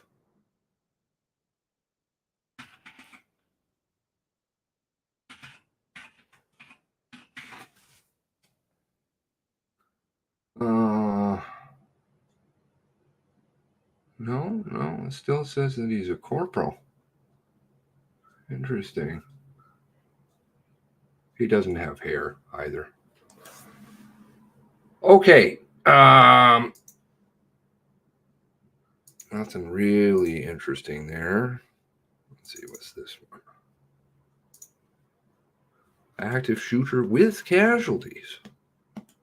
With casualties. With or without. Okay. This VFX. Okay, so that's that stupid gigantic, the award, the VFX. Now I recognize it. That's from the OCC.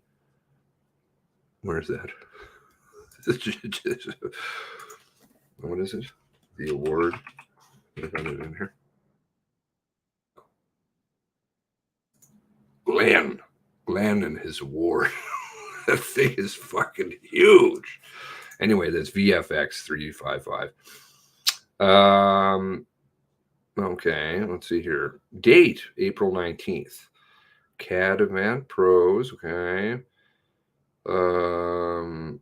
Neighbor's house on fire. Okay, we read that. Specialized RCMP units, PDS and ERT deployed. Assisting units, Pictou, Millbrook, and Cumberland.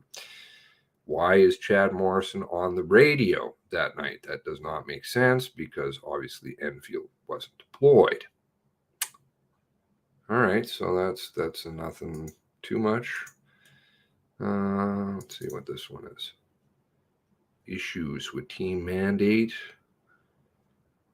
Divisional issues, leading part of the team. DOC. Isn't DOC the sandwich people?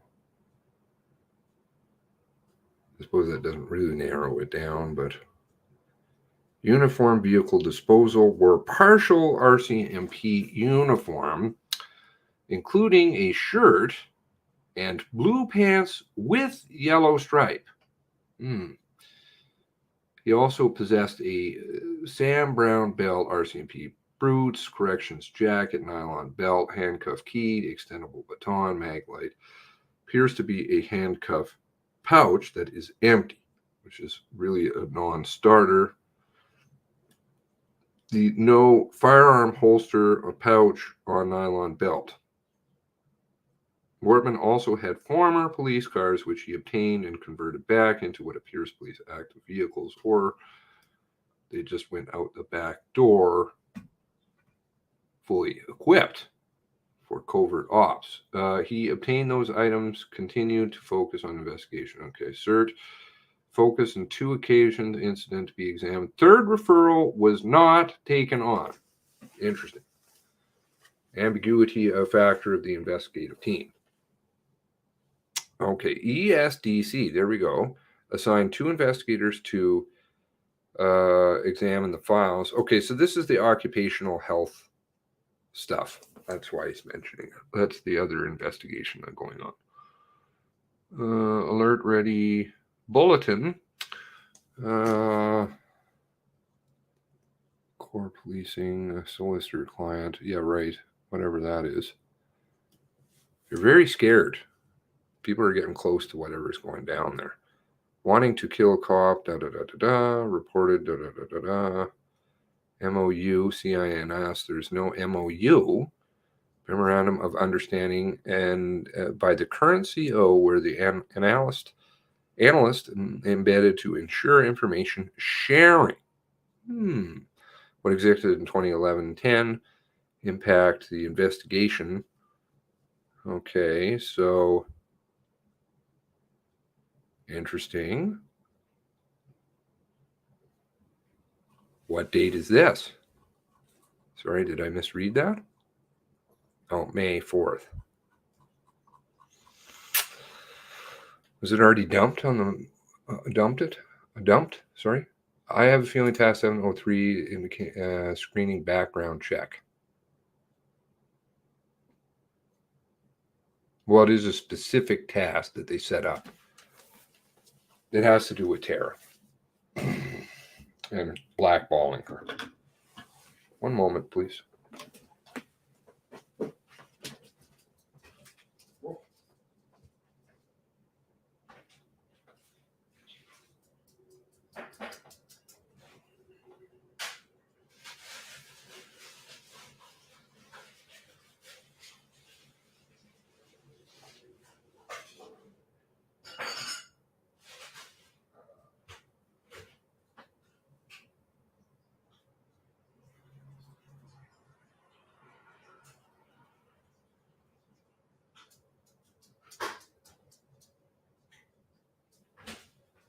There we go.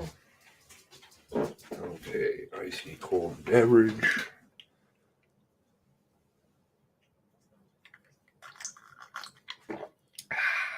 Yummy.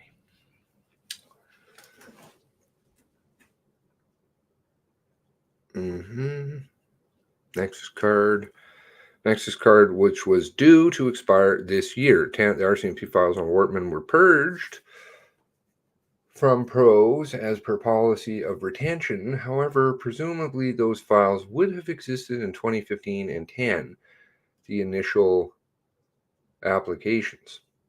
So now are they trying to say that that file was destroyed? Or just stuff to do with... It definitely appeared like that the bulletin one exists. Bulletin release. Here's some more information. Privacy FOIP made by background. May 27th. The range is due to May 4th. Okay, so that was the date of the last email. And they said that it did exist again too. So, that's a problem.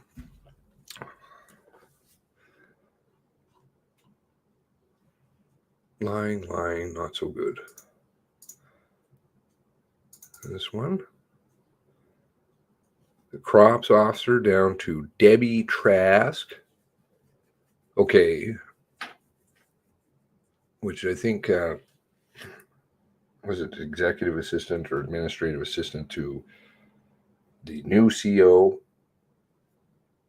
in Nova Scotia is Leah's new job, which is interesting.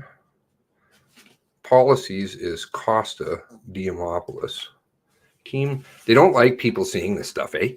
Like, I think they just must be like, what the fuck? No, they have all this secrecy about who they are and who does what. And now all of a sudden everybody knows and they're like, oh, our pants are down. Legal services, Scott McCraw. Okay, this is the fellow who is witnessed the warrants for Darren in the court case, the one that he filed a year later after being sued. Of course, Leah, and we've got Chris Romankiak, whatever that is. It goes from a team commander to a team leader.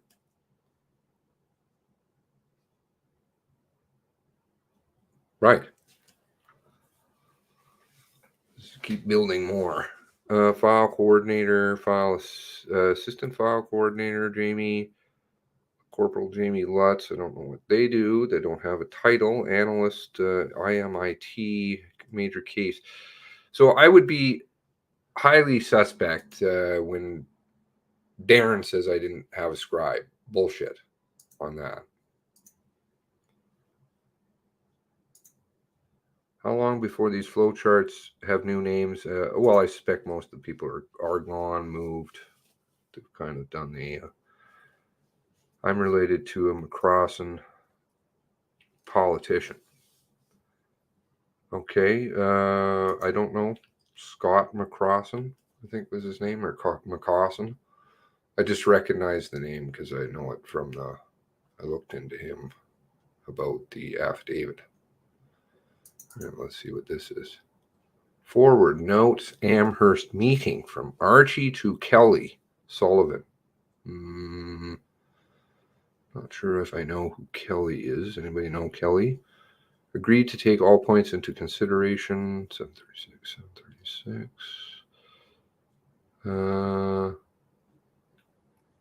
So the first one, just wondering if you can tell me the highlighted question was responded to by either you or Crops. A suggestion for mandatory time off for members to have relief teams come in to give members break without them having to ask for a break.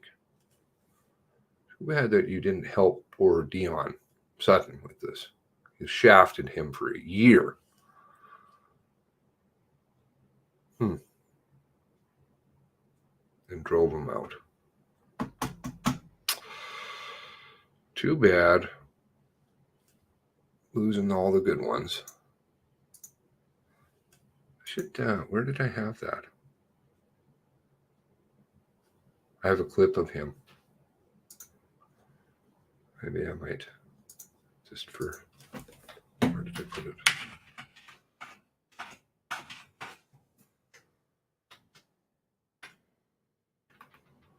Where did I put that?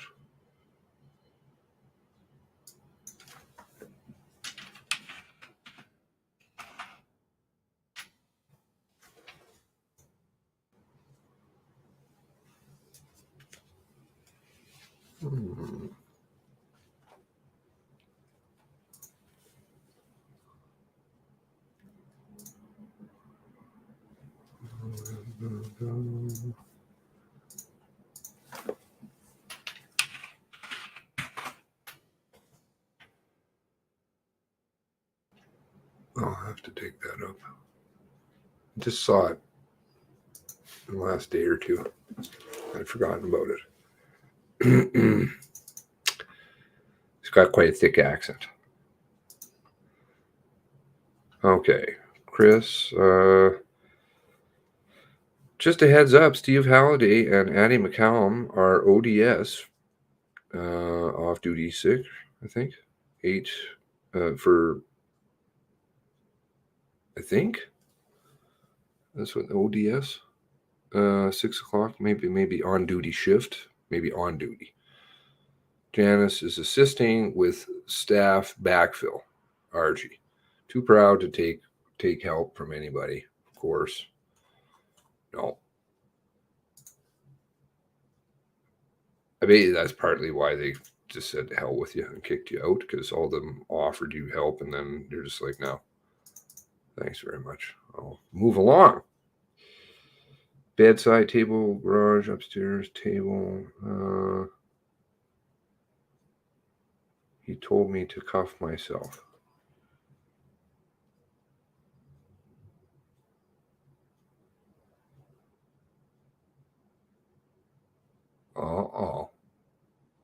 Well, that's a little different than narrative, isn't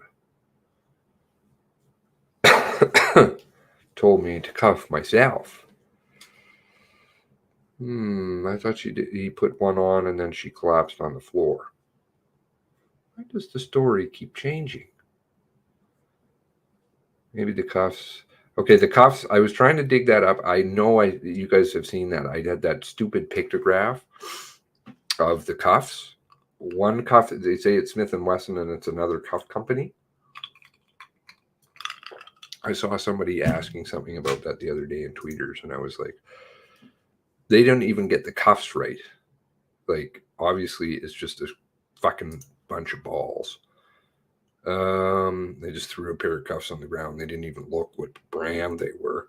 See below example how things are changing is related to public police cars on the road. No doubt police people are questioning things a lot more.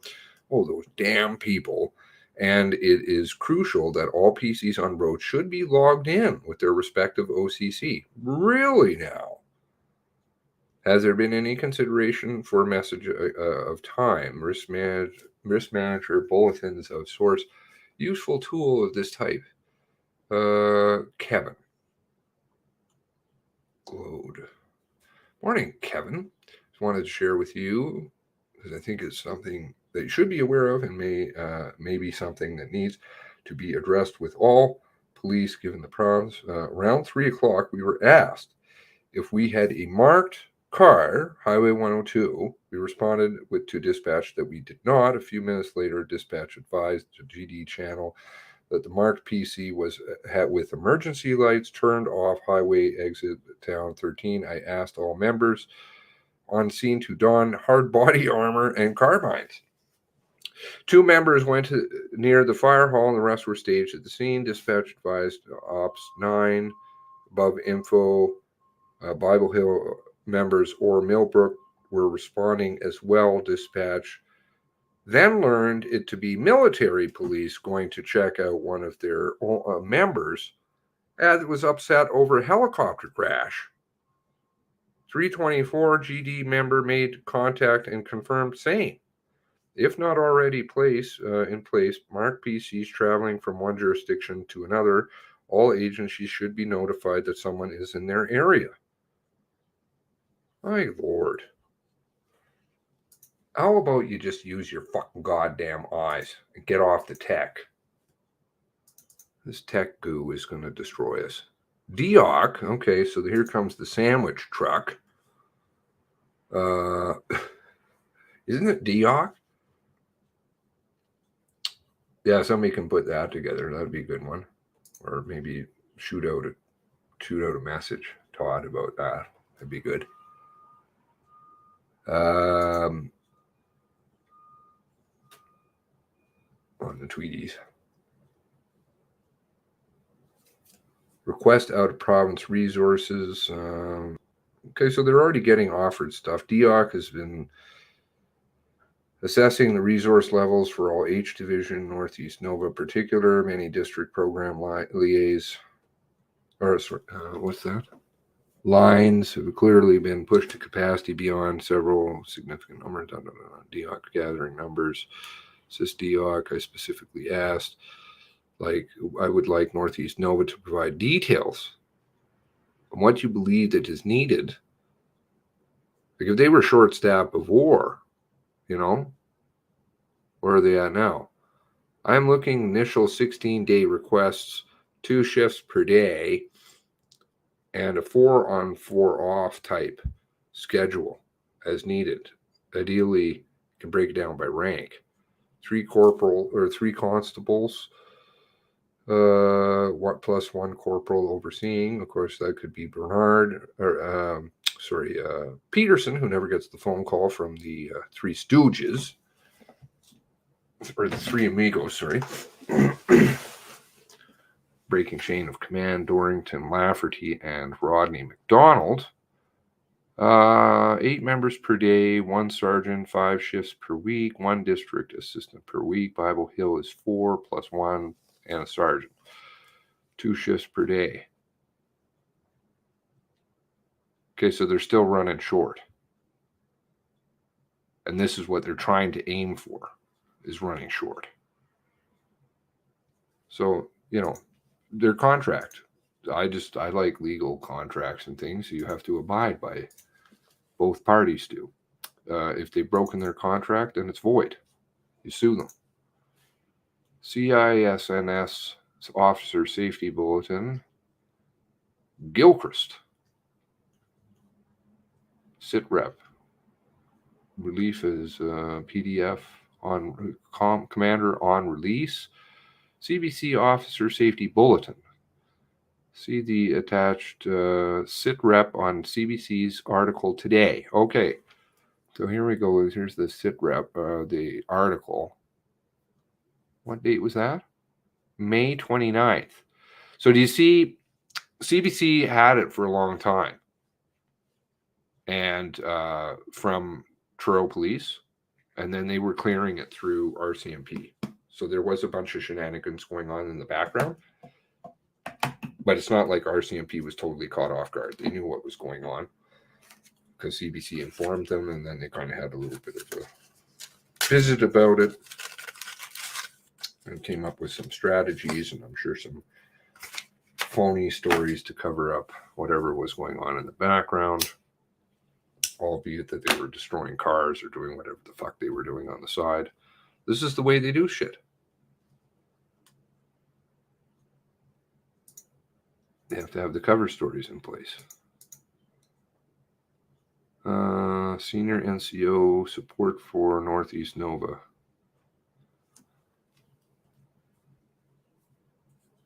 Corporal Mike Carter are releasable. I can vouch. Please let me know if that's okay. Yeah, that doesn't seem like too big a deal. However, the staffing stuff, even though it's really boring, is. Because they know that they're breaking contracts.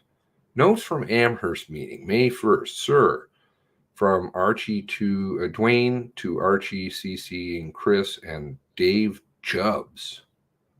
Dave Jubbs. Jubbs.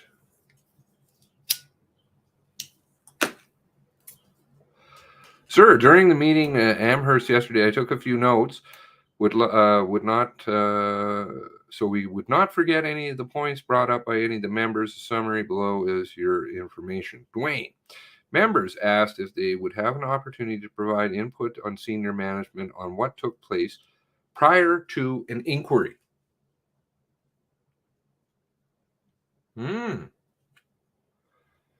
Members asked if they would have an opportunity to provide input to senior management on what took place prior to an inquiry. Has a slight waft of collusion. Why do they need to have input? To what? Why? They just did their job, right? Everything's textbook. We're all good. Members are asking for that. A suggestion was made that we have a, quote, town hall with all meetings members so that they could ask questions similar to what took place in Kodiak after Moncton shootings. Cumberland members expressed concern as to why they were not mentioned in media reports. After contributing to the response and investigation.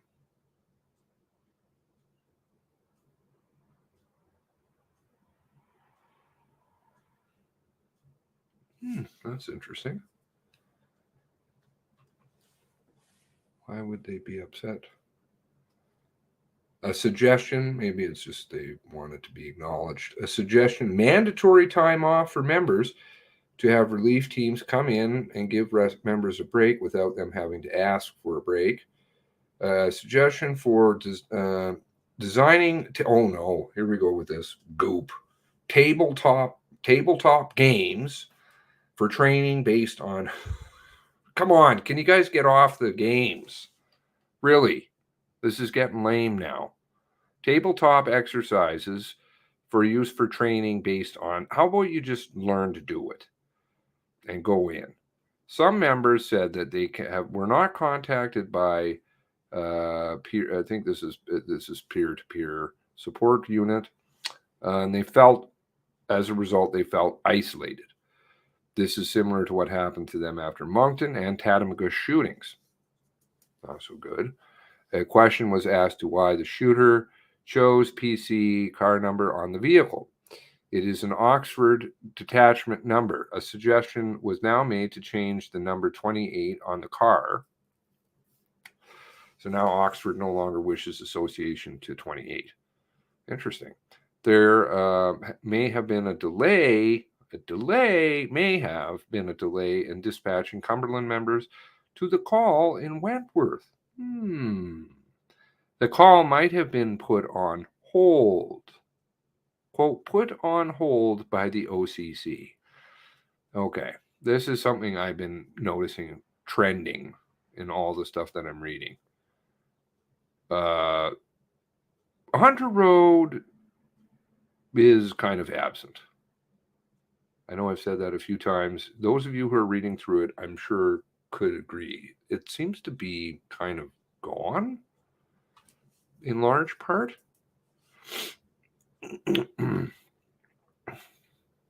They were dispatched later in the morning, April 19th. However, fire may have been dispatched earlier and canceled. Question was asked about why the fire was called in to 911. A question was asked about when the fire was called into 911. So why were the police put on hold? Why were they told not to go to Wentworth? What about the people in Wentworth? Do we have another situation of people laying there?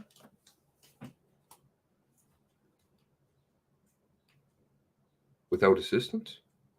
Because they don't come until later. That's a problem.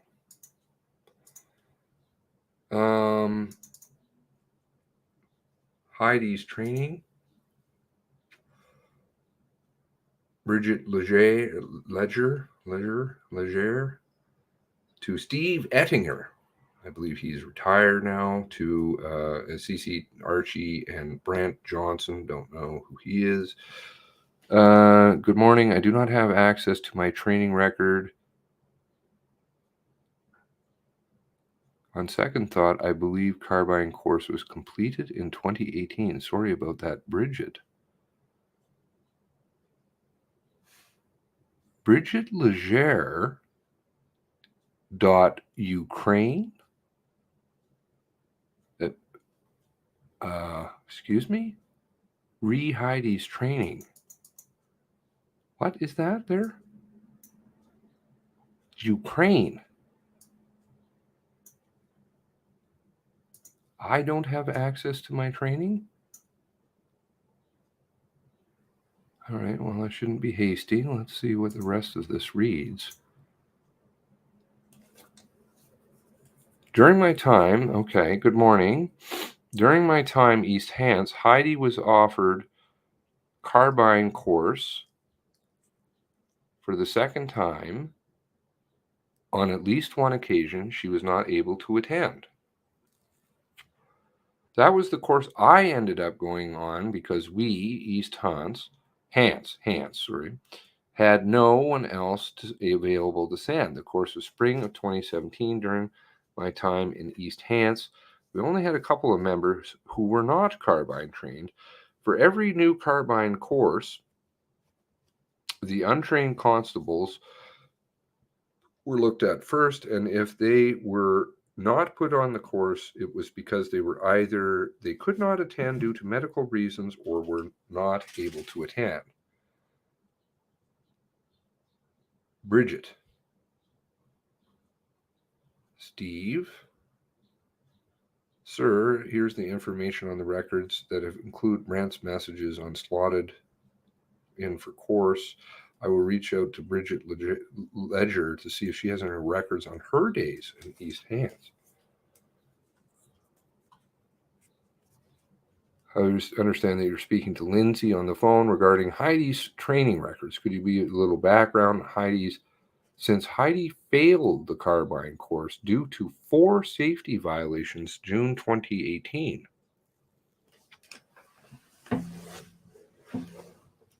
H Division Training has delivered 4 carbine operator courses since that time. Each district program has offered 3 to 4 seats per course. The responsibility of the district to identify candidates and spares the course I have checked. Submissions Northeast Nova since June 2018, and Heidi had not been identified as a spare or a candidate. Currently, the division has 550 active frontline members out of the 463 active members who have been trained.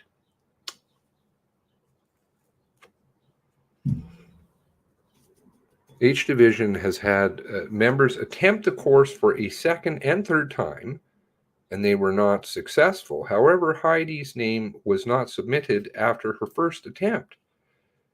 It is possible Heidi was offered the course, however, she may have chose not to re-attend. Interesting. So she did take the course, and there's obviously no comment on her, but didn't pass it the first go around, and then never seemed to go again. I looked at the schedule until the end of the year, and I don't see anything that would indicate new dates for Heidi for carbine training. However, having said that, there's been no training indicated for anyone, and so dates were sent, but just not inputted into the schedule training section. We'll have a look at that from our end. I have nothing.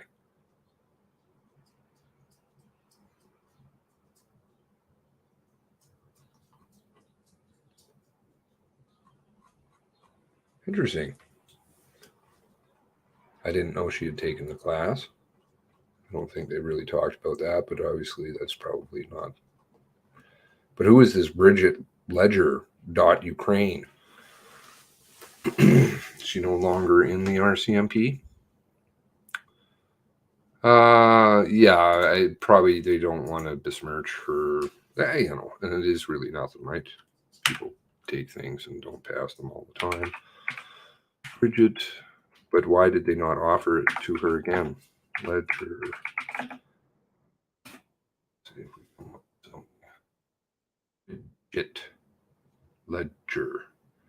Meet Sergeant Bridget Ledger, Ops, NCO, East Hants, Enfield, 2019, June.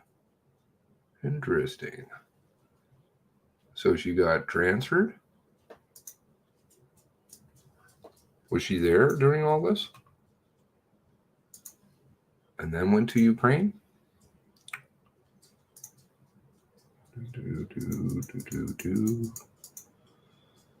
July 16th. She likes French fries. She's a proud Newfoundlander. Newfoundland. She's from the Rock. She was a lifeguard. One superpower to read minds. She has children. She's a mama bear. Seems like a very positive lady. It's great. Favorite aspect. Diversity of my job. We're Kalawit, Nunavut holds a special place in my heart. Okay, so she's been a lot of different places. I guess she's a sergeant. What does Red Surge mean to you? Pride, history, courage, community.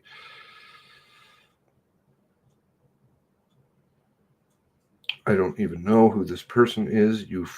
Yusfanzi, plead ignorance. Motto, you get what you give. I truly believe. Youngest of 11 children.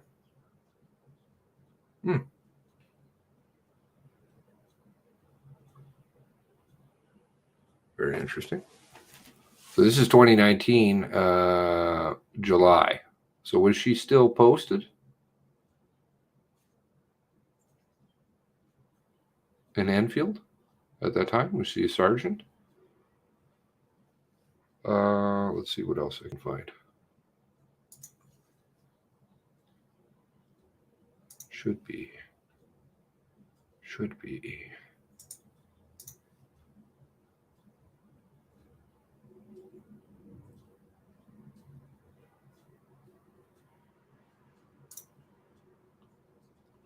Why does she have a .Ukraine file?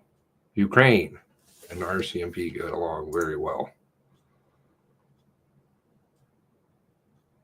Oh, here she is back in 2010. There's a video clip of her.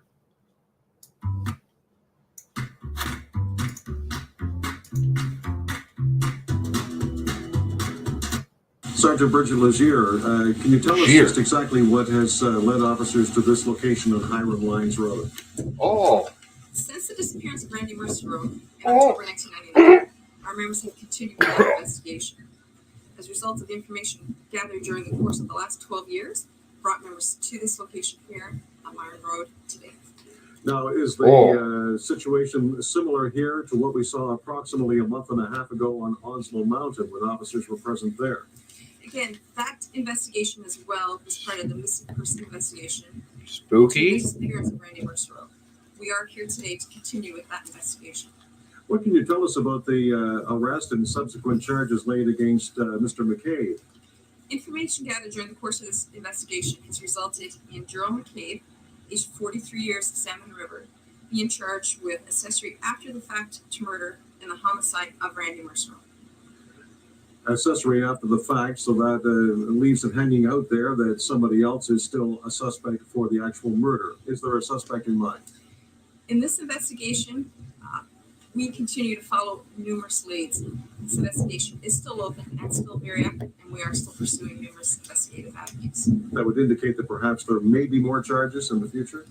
Again, this investigation is very much ongoing, and we are pursuing numerous avenues of investigation. As we speak, it is Thursday afternoon. How long do you expect that your officers and other members will be on the scene here?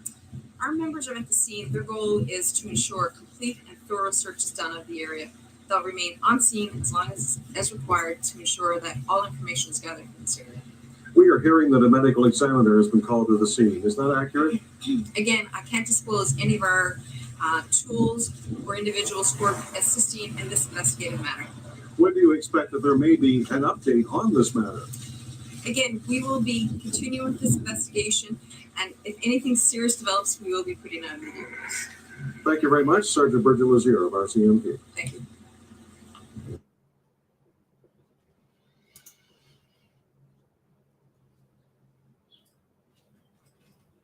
We expect to hear an update from the... Okay. I'll just take it that that's a miraculous coincidence.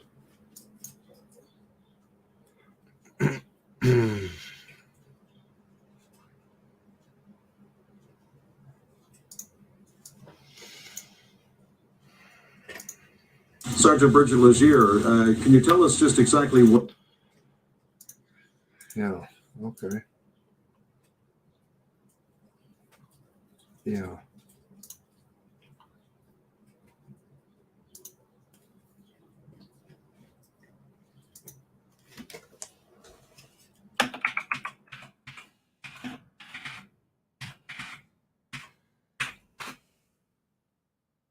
Okay.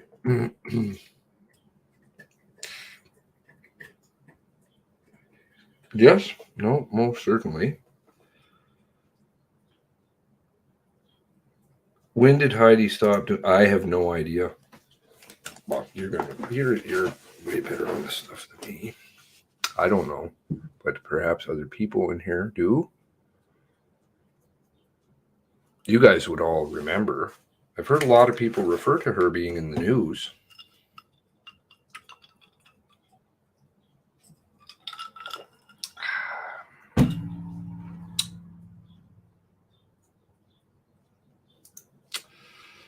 Okay.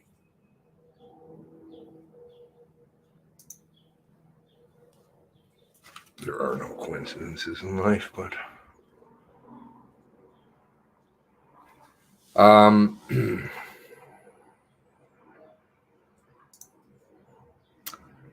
let's see. Good to see you, oh dear. Okay, this is just another email to do with that.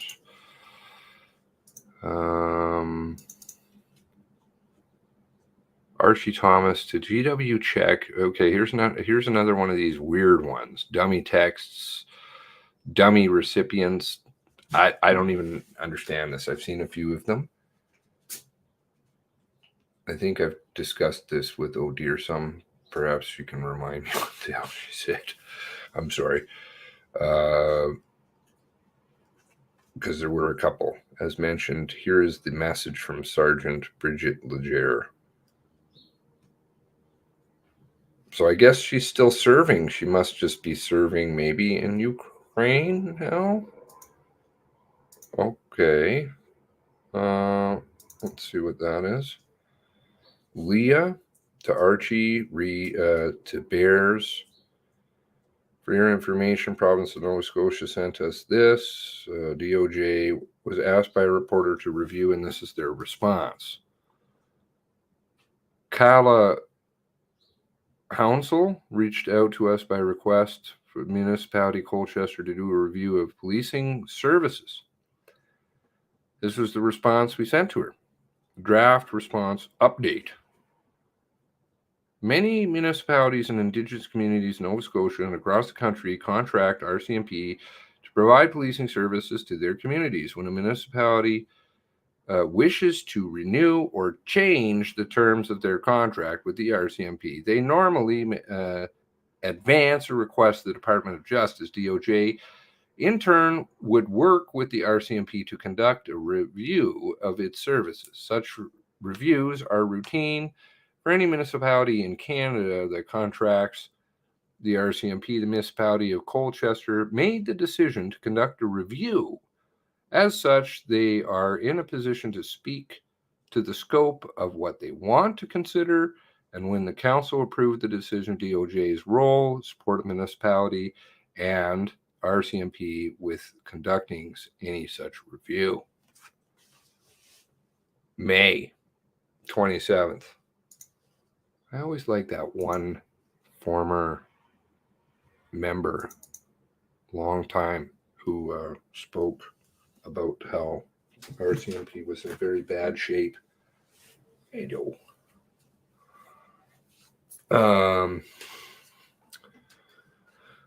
Portapic response. They removed Costa's email address. Interesting. Protection racket.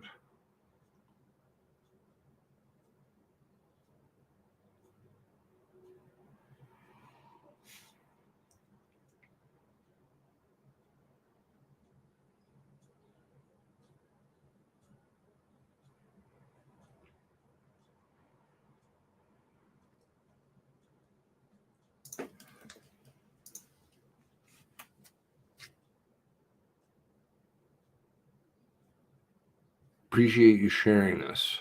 Cindy, coming out at recent morning meeting with Cumberland members, Amherst local district perception was not to acknowledge, were not acknowledged as being part of the Rcmp response. Okay, here's that complaint. Just making sure that you were aware they, along with Pictou, had members who responded to the event along with multitude of other units, i.e. Enfield, Indian Brook, Millbrook, Bible Hill. I appreciate Stratcom's efforts in this. So I think it's just that they weren't included and members wanted to be acknowledged for participating in that.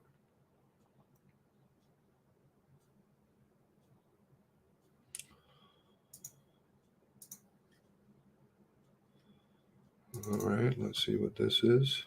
Urgent review required. Leah to Chris. Archie Darren, Glenn Mason, CC, April 21st. Thanks again, Archie, Leah. Original message. Once you have read and we mark final, the DG of the National Headquarter Comms will review and issue a statement from Chris. Review this for accuracy and that it stands the duration of this investigation. This is very important. April 21st.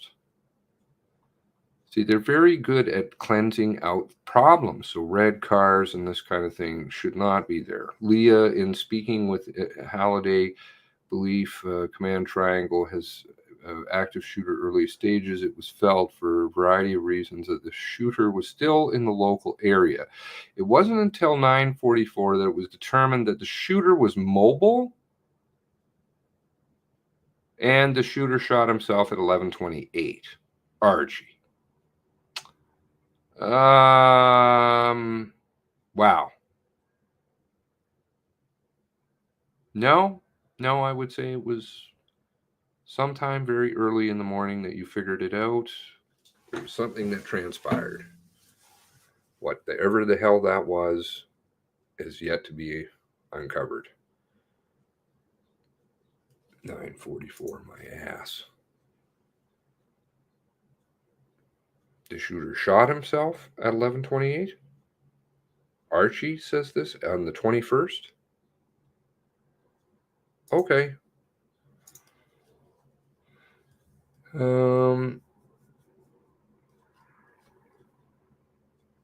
I honestly think that they're just coming up with something. Just anything. There's something much odder going on. Active shooter casualties, OCC major proxy. April 18th, 10:01. Okay, the call. This just seems to be a repeat.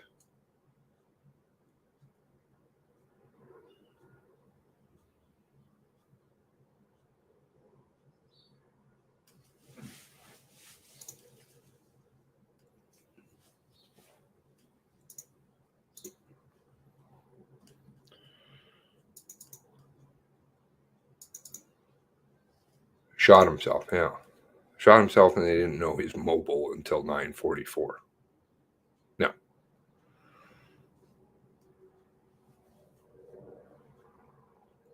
D49.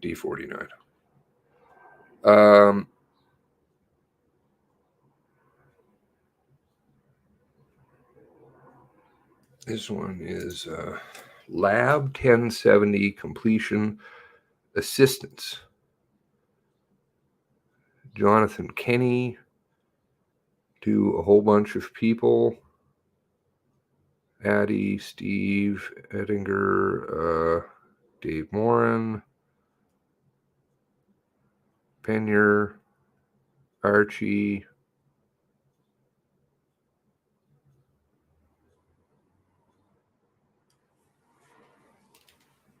Now I see why so many people. Oh, Bernard. Okay.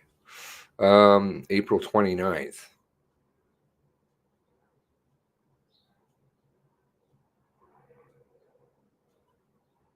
Is this to do with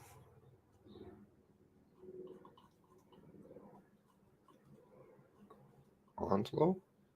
Who's speaking to occupational safety officer Arlene Drysdale, wanted to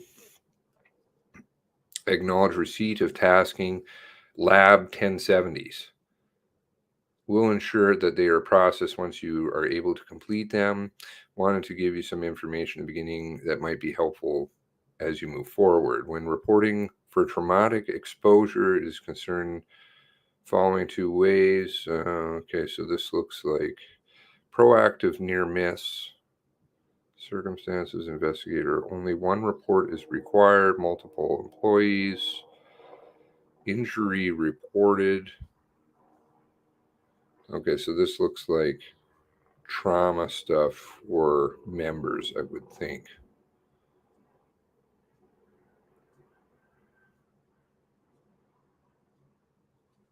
The traumatic exposure versus an injury for an individual employee. Okay.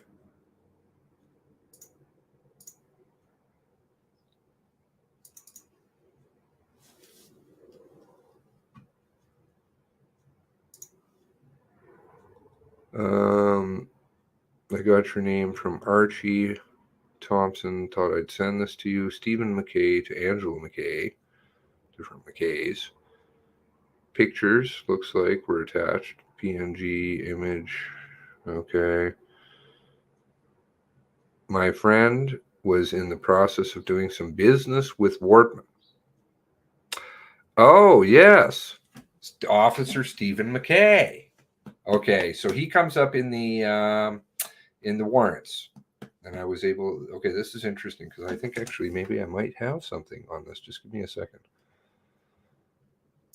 That I put together about this. Where is that? Here we go. Okay. So, in the warrants, 40.18.2, Constable Stephen McKay received information from his friend blank, which is still to this day blanked out, had been in communication with blank, with Gabriel Wortman, 14th and 15th, potential business, and was going to do with Wortman. Following screenshots had been provided by blank, showing that Gabriel Wortman was using blank, and his email address was also using blank. His email address was Portapic Live. Okay, so you guys are familiar with that part, right? So then I was able to find that this seems to be a friend of Maloney's. The Maloney's, who are friends with Lisa McCulley. I looked into this guy. He doesn't really have a footprint at all. But I like what she says here. I don't even know if I'm allowed to know what Steve McKay does, but he's in a position where he gets a lot of information. And of course, he had this email, and then I was able to track him down. I think this was the only reference I was able to find for him that in the Gazette. So here we go now back to Stephen McKay again. So this is, my friend is in the process of doing some business. He sent me 2 emails. Here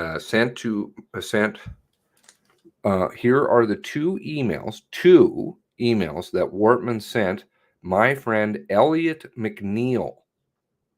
So that's the person that they're blanking out. April 14th and 15th.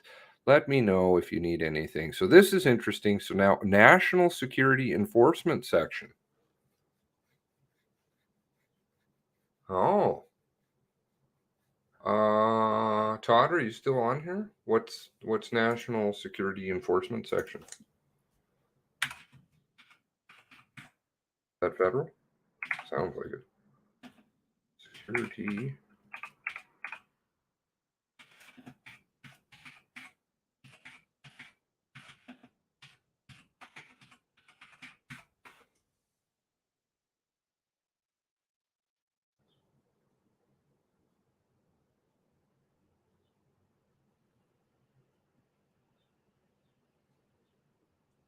Oh, INSET.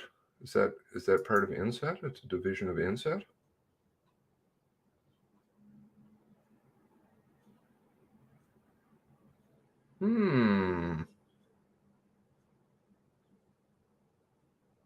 Yeah. Wow. Well, that would explain why he doesn't have very big footprint.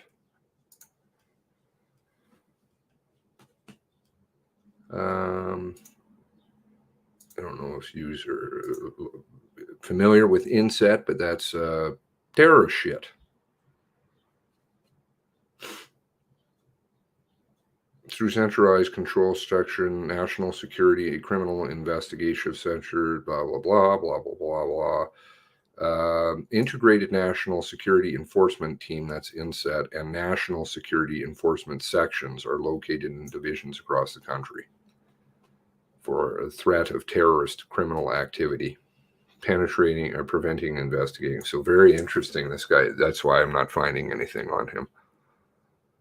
Strategically located across the country.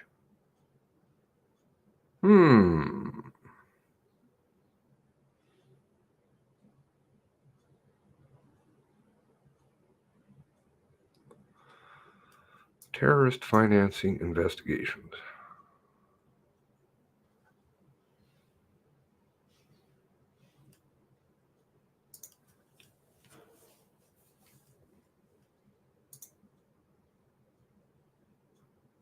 Who's Elliot McNeil? That's a very common name, I'm sure.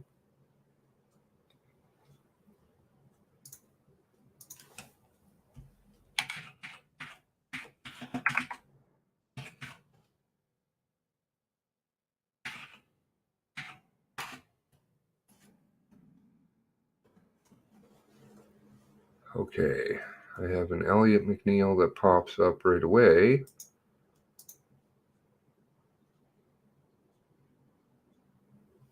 In Halifax, that's not to say anything, but I didn't even put in Halifax, Nova Scotia, anything.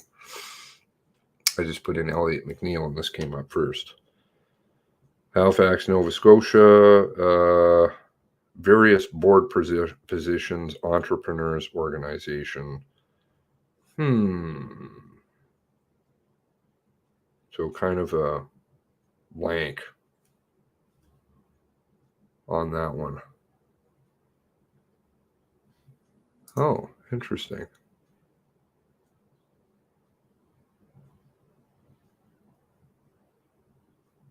There's a welter of leads here. That's okay. My mind doesn't mind all kinds of things. It can juggle a few. Okay.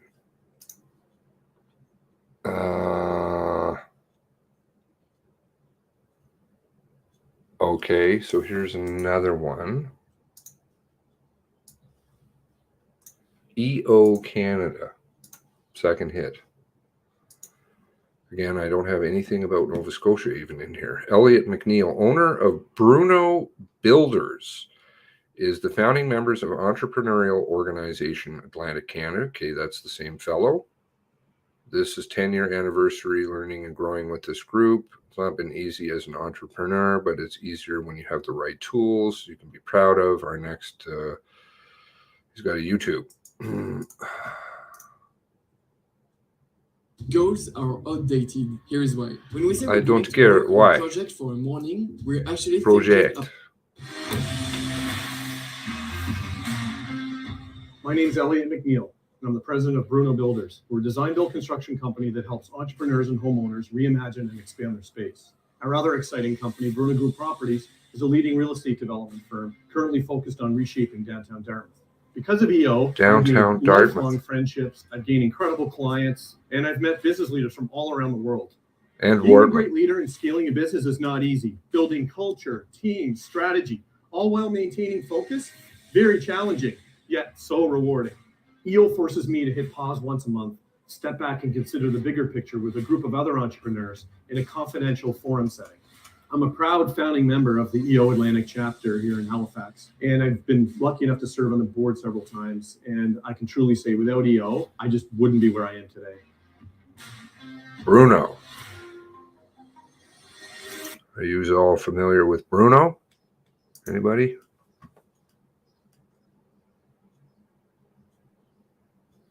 Bruno Builders?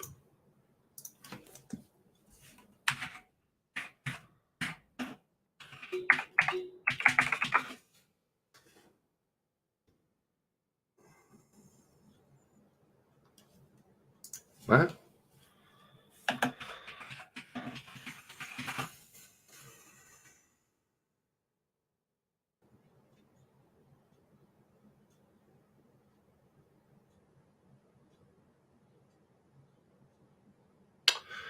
"35 Portland Street."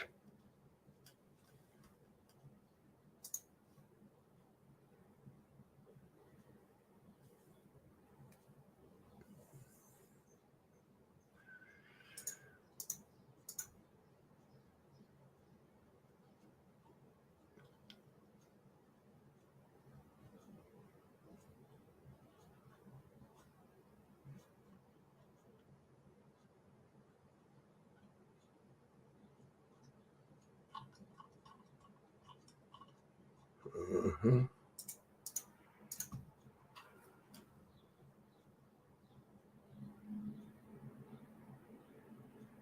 30-person company.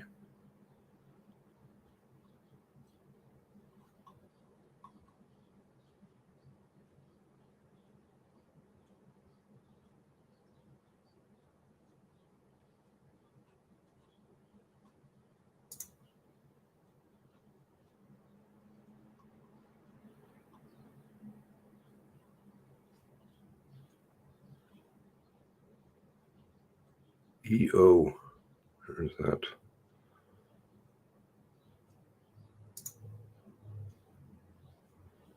35 Portland Street, Unit 4.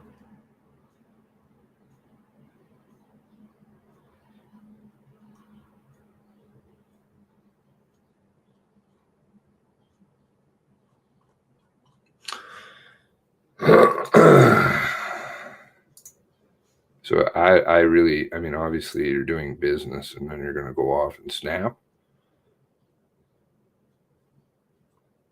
It's like paying money back. Not making sense. Okay, let's try this.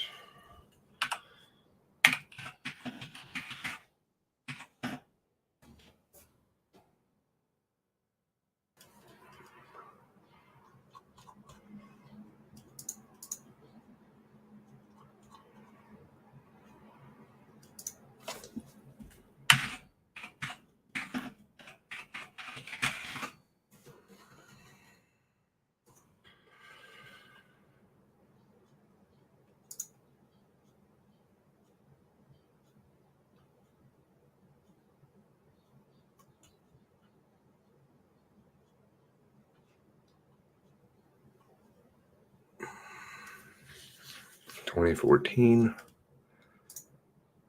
Bruno Design.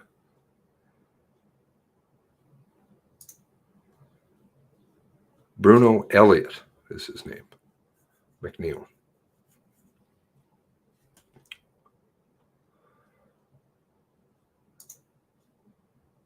Okay, so I just think he probably got, never shove a square peg in a round hole or something.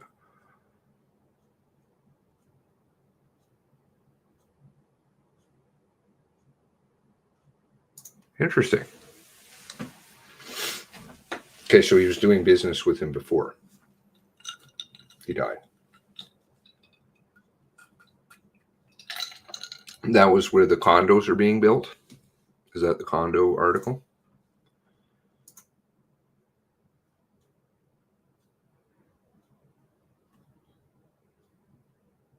I don't think there's any. McNeil is friends with Constable Stephen McNeil is friends with Elliott, and Elliott had business dealings with him.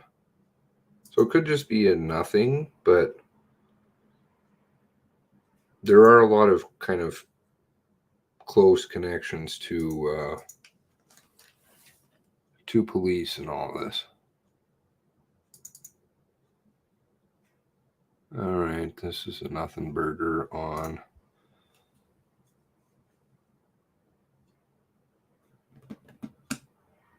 Bruno contracts Bjorn and Triple M.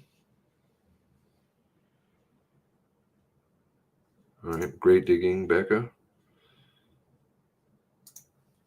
Bjorn likes he's updated his profile apparently since did the video about that.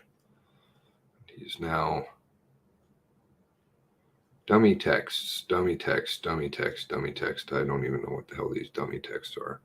Across from RBC, I believe CBRE.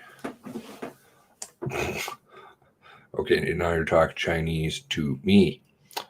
Okay, but I think this is a bunch of gobbledygook about probably nothing. They throw a lot of nothings in there, always, which I should read thoroughly, but public alert materials. Discussing earlier attachments that was provided to me. Okay, so this is related to that. The attachments, the dummies, blah, blah, blah. Please review attached. I am requesting the following confirmation. Whether there hasn't been any additional communication with H Division by the NSEMO since it appears that have there been any communication since 2014? Do we have a national division policy on the alert ready? Like, I can't see how this one would be complicated. Please contact other police services, Toronto Police Services, Ottawa Police Service, surrounding the deployment of provincial alert. Dartmouth shooting, the Danforth, Yonge Street, Private Cirillo by Bebo. Let's have a teleconference, Chris.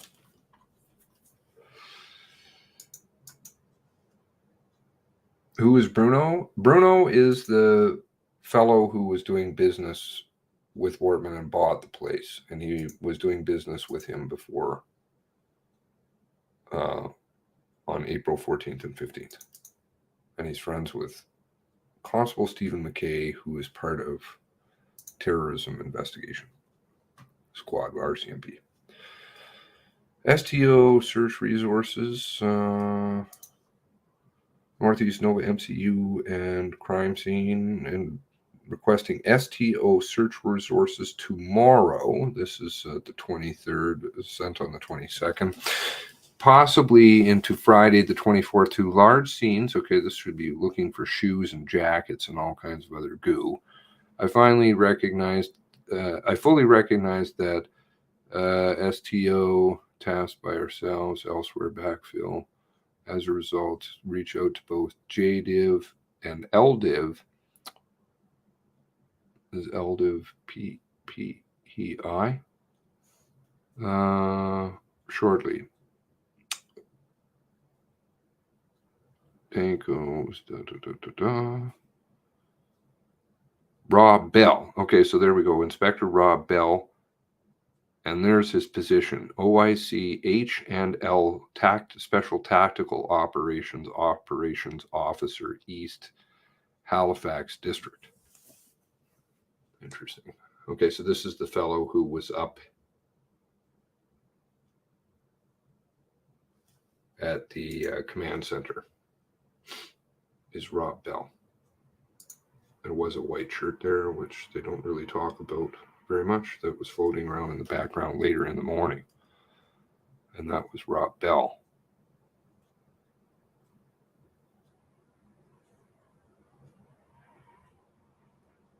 Here's another new one. Oh, there's one right here.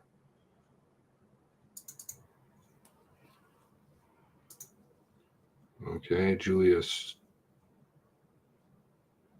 Chiquetto. Is it Chiquetto? She's former chief of Kentville. I don't think she is any longer. I'm not sure, actually. But was the head of Nova Scotia Chiefs. Multiple scenes. Okay, this is going to be them offering help. Looks like to which the RCMP basically told them to thanks, but no thanks. Julie Moss shut them down.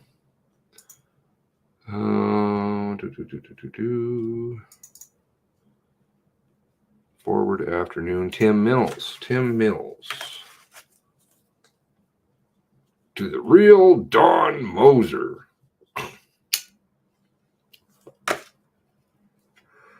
Sirs and Archie. Sirs, we on H Division ERT team are critical members and have an opportunity to have ERT trained member transfer for the province to help alleviate some of the pressure. Due to COVID-19, ERT basic course canceled this year, will not be held again till next year. We are currently 5 bodies short.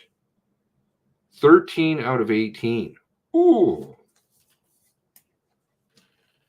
So you're down approximately 30, what is it, about 30%? Ouch. 70%, running at 70%. That's just terrible. Talk about contract breaking right there. With a couple more retirements that are going to be down to 11 in the next few years. Mika Fenton has offered a couple of posting to in H Division to far out of ERT's mandated area to respond to calls in timely manner. I'm guessing Mika's from somewhere else.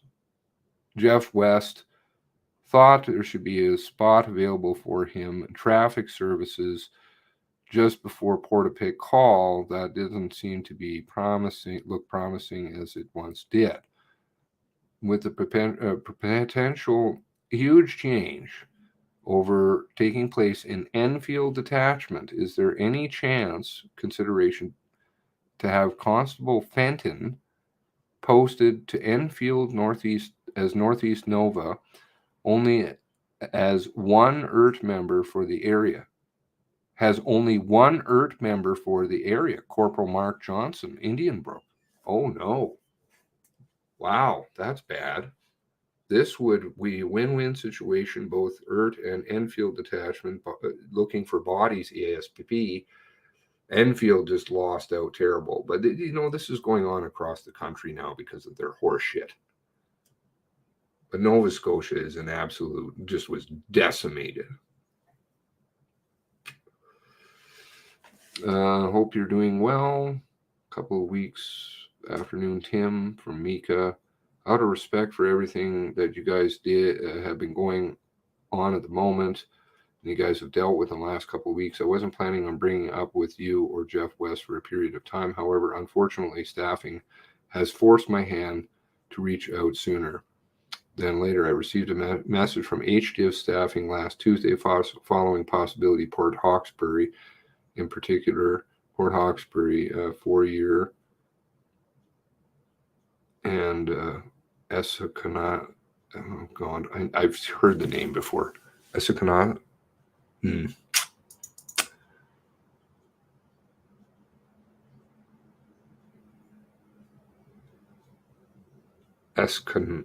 Okay, I'm not going to try.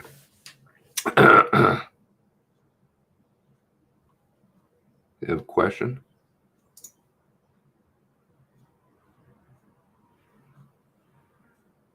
Oh, okay. Thank you. Nikki Lewis.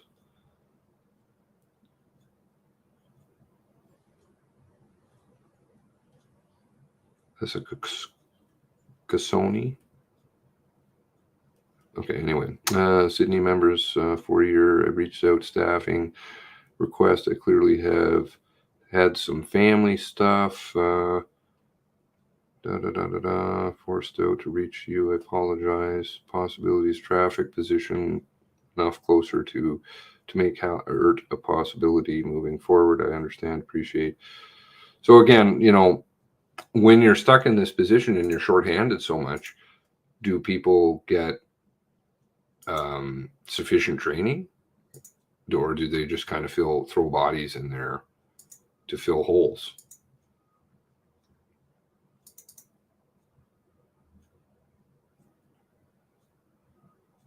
Arlene.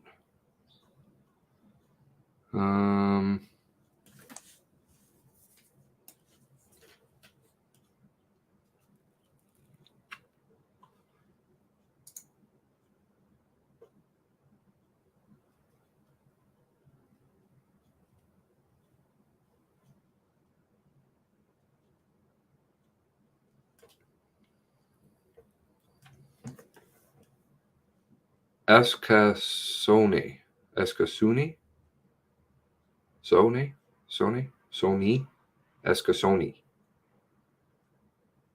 Thank you. Is that it?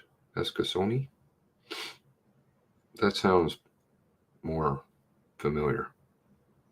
I've started Lab 1070 for Chad Morris and Heidi Stevenson.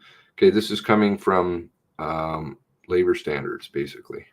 Their investigation. Number of sections of this report cannot be populated at this time until the investigation is completed. However, we are required to provide other information to labor standards investigation, ESDC, that is available, and we're required to do that via preliminary 1070 within 14 days of the day of the occurrence. The hazardous occurrence investigation, so that's the Hoyt delegated. If you advise me who employer delegated investigator is, I'll reach out to them directly for guidance. So who's that? Kevin? Is that Kevin? Sergeant Kevin McLaughlin? I haven't quite got these investigations figured out.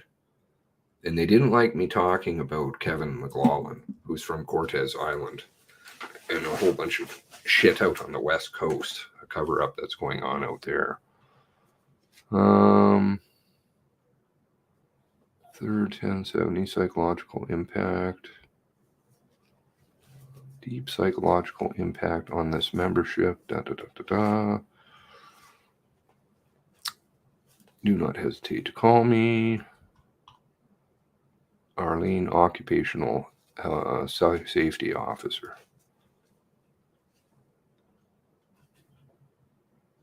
Okay, that seems to just be the same thing.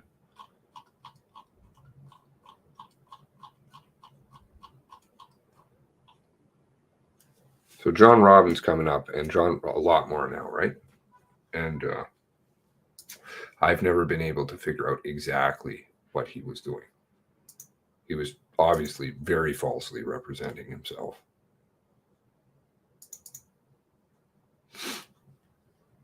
And thank you to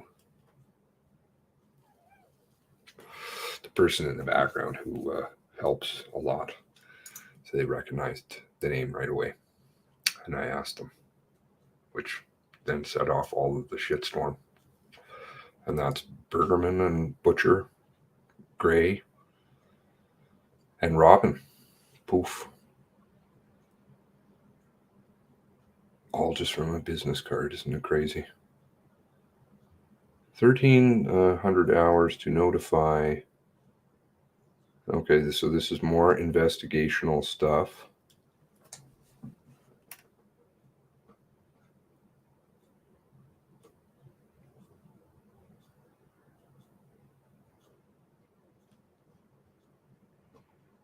Sony. Okay, good. Sony. I think somebody explained this to me. They said, like, Sony, think Sony TV or something.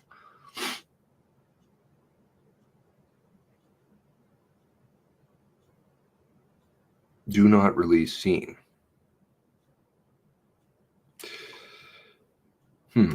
Interesting. Does anybody know exactly what John Robin was doing? I don't think they've ever specified, have they? They just kind of were like, oh, oops.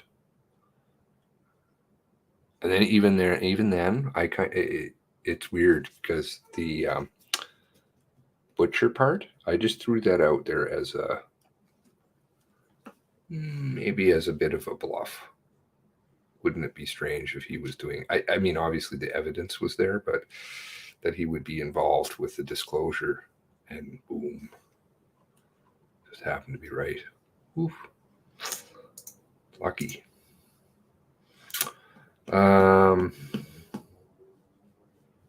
Not really interested in contacting, but thank you. I think Robin's on a fishing expedition on behalf of Upper Level Command Triangle. Maybe he went back to Ukraine. Possible. Maybe he joined Sergeant Bridget. Seems to know Heidi.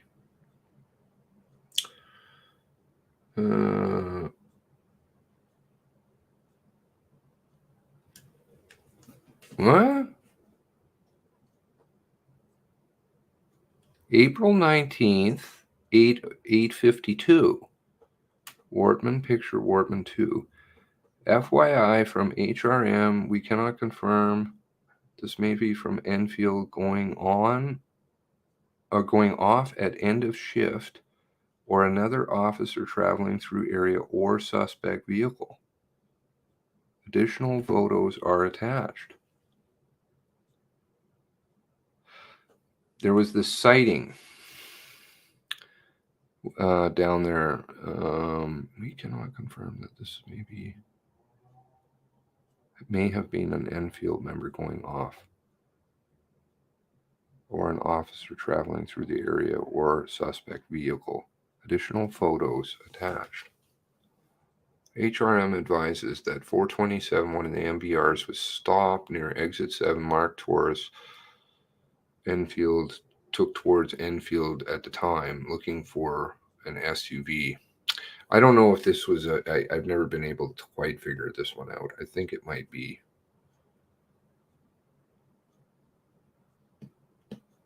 a nothing burger, but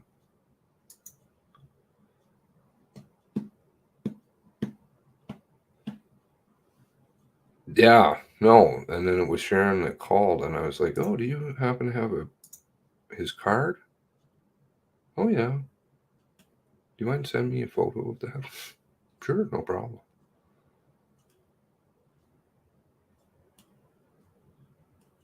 I felt so bad too. I was like calling her. I'm like, "No one should get you in the middle of this stuff." She's like, "Oh, it's okay."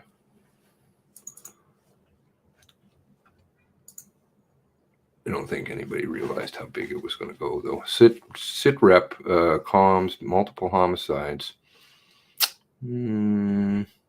This is ongoing situation. Lee. Unnamed attachment.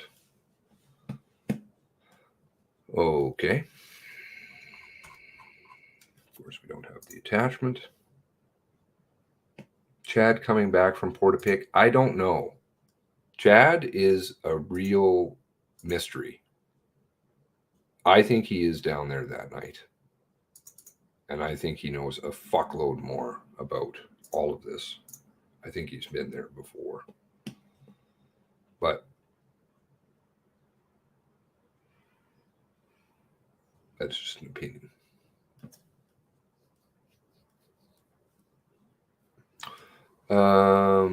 Background, approximately 10 o'clock. 911, many shots fired. Portapique. Initial police response revealed multiple victims had been shot. Also discovered residents' outbuildings set on fire. Witnesses reported shooter left the area on foot. Witness reported the shooter left the area on foot. Based on preliminary investigation, it is believed the person is responsible is Gabriel Wortman. HDiv, critical incident commander.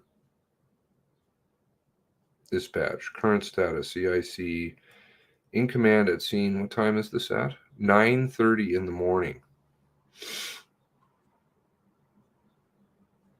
Where are they getting the witnesses leaving on foot? And this is from Dwayne. Okay. He's Colchester, head Colchester. Sergeant. Where did he get his bump by then? Julie Moss. He's sending it around to everybody, pretty much. It's a sit rep report. So, Wortman's residence burned to the ground. Investigators suspect may have been inside. However, this is yet to be confirmed. Wortman assumed to be still at large. 2 kilometer round radius locked down. Some residents evacuated, others to stay home. Preliminary reports indicate that there are 6 people deceased, 2 others wounded. Okay, this is the screwy number shit. We're going to end up with 2 males in a house. Left on foot. So the reference to that is 1-5. Oh, Jesus, what the hell does that say?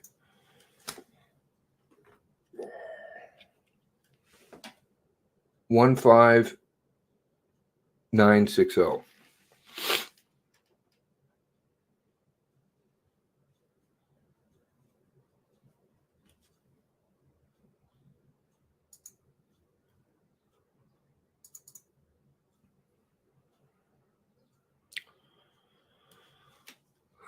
Supplementary report forensic accounting. TD, CIBC. Sometimes these are good, the supplementary reports.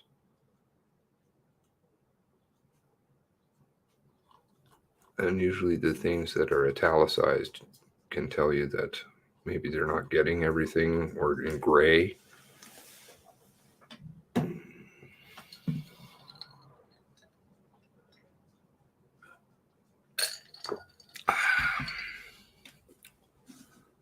Is my opinion the timeline chosen by the RCMP for examination of financial records is not lengthy enough to allow for any significant investigative finding, especially when considering against the 7-year time span of tax records requested and received.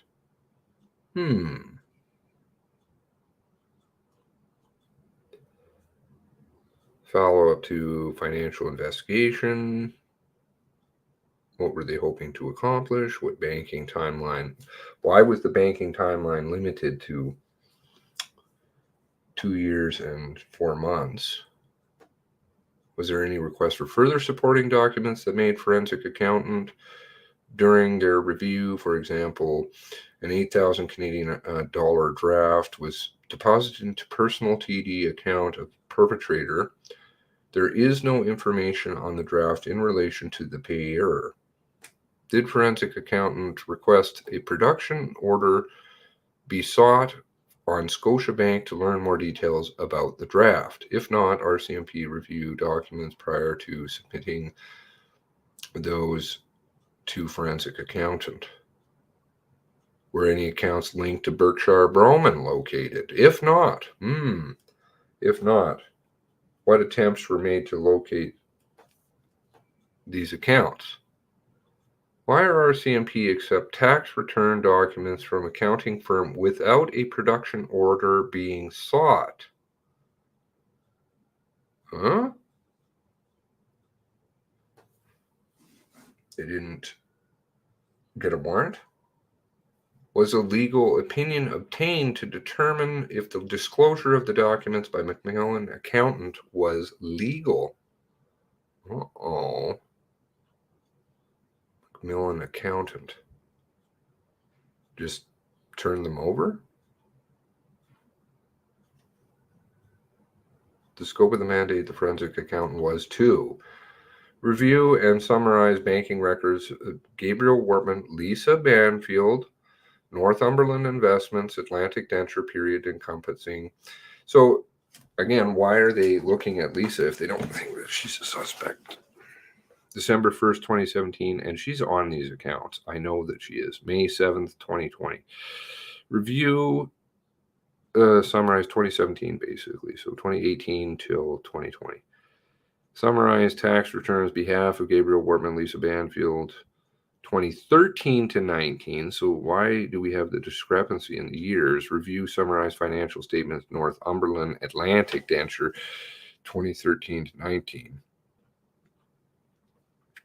Lisa Banfield reported tax income averaging about $15,288 Canadian. Lowest tax before income was $15,600 reported in 2018.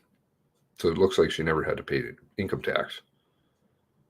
Lisa Banfield average yearly after-tax disposable income $14,472, or she did extremely minimal. The reported identified deposits during the period of review, the accounts she held jointly with Gabriel Wortman totaled $160,424, including $79,000 in cash. Boom. Joint accounts. One moment, please. I knew it, joint accounts.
Now, why is joint account important? Because if the joint accounts are paying for cars,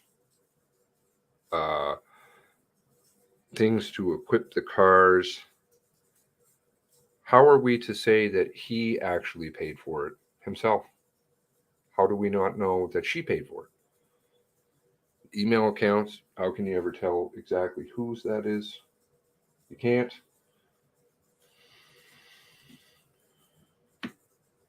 If she's getting Lisa to get the ammunition, she's picking it up, and or she's paying for it. Possession's 9/10 of the law. It's all looking at Lisa, right?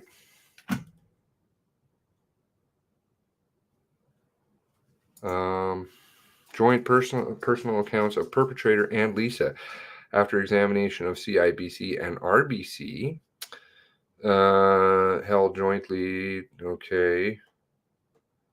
Uncovered several transactions, deposit that was made clearly, and the companies, I believe, are registered jointly additionally, so that means the cars are registered jointly, followed by immediate withdrawal of corresponding cash.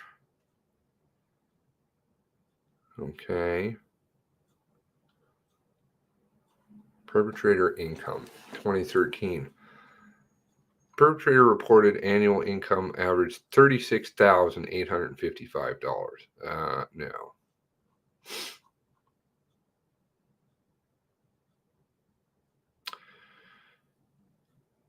$48,000, unless they're stoolies for Clayfield. Perpetrator after tax, disposable income, plus if they can go to the banks and just withdraw cash, large sums of cash, then how do we know they don't have dummy accounts sitting around? Secret squirrel accounts.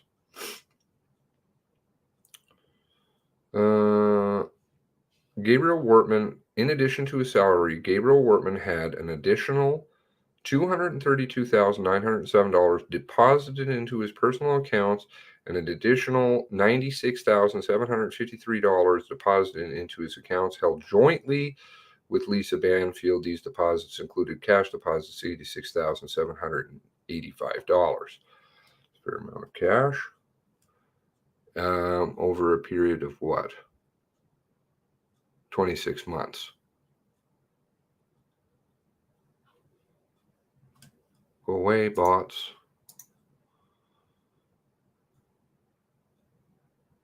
Yep, she has an import card. Well, she has what did they say? And she's an importer. So he put stuff on her file. See, it's not looking good for her at all. Like, not good at all. January 1st, 2018, April, 68,000 charged against perpetrator's Visa. Whose Visa? It's held solely. All right, so TD account held solely in the name of perpetrator. All right, now I do know that some of the cars paid for out of this account, or a TD account. 9,000 pay off monthly balances. Majority of these internal transfers originated from business account of Atlantic Denture. TD Visa held solely in the name of perpetrator. Examination of this account showed bulk of hobby based purchases, including those related to outfitting mocked Rcmp cruiser. Credit card paid off with internal transfers. Perpetrator's personal TD. Okay. Financial investigation today suggests the spending habits lifestyle of the perpetrator exceeded reported income. Well, that's a no-brainer. An example, 2017 perpetrator loan spent $19,000 on PayPal, $23,000 at GC surplus. This amount totals about $87,000. So yeah, I mean, I would like to see going further back. What all is he buying? What is he? I think he's been doing a lot of stuff for a long time. This would suggest the perpetrator had sources of income that were not reported to Revenue Canada, flag. Spending habits, lifestyle of Banfield exceeded income. For example, Lisa spent approximately $56,000 between the Superstore, Winners, Costco, and with $20,000 being spent at Winners. Oh my, really? Winners? Okay, not going to touch that. Now, $56,000 in a 2-year period of time. It's $28,000 per year. And that seems to exceed the amount of spending that he does.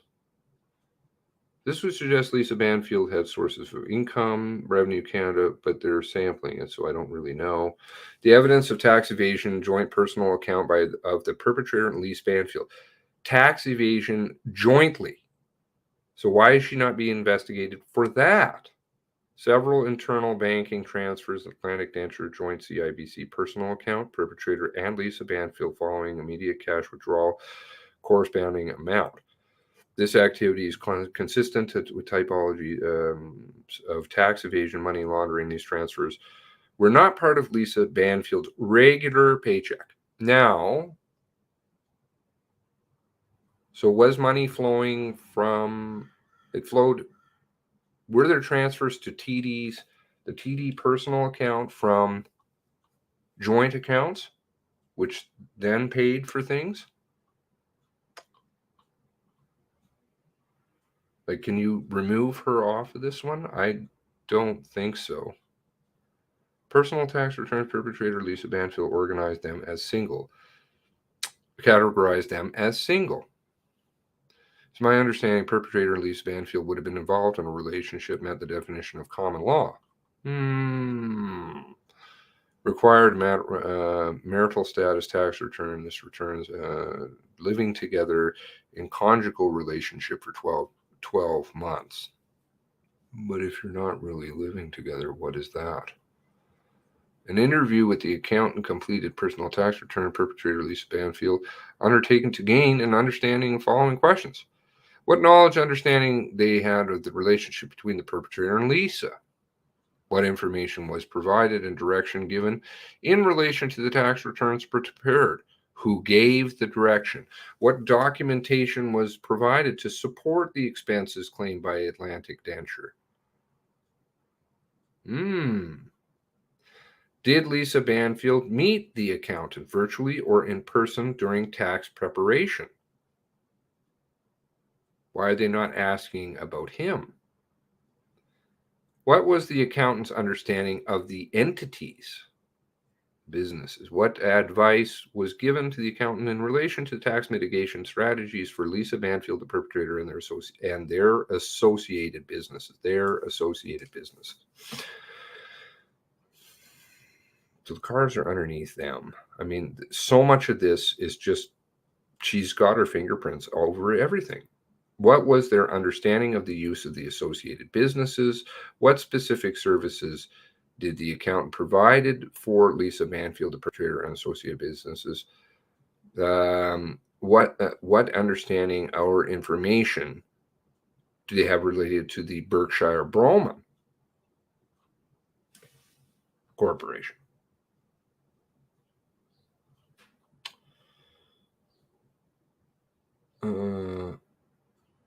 Can I just plead ignorance and let off with anything? God, who knows?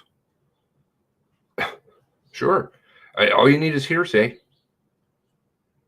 Just get a friend to say they heard something, and there you go. You didn't do anything.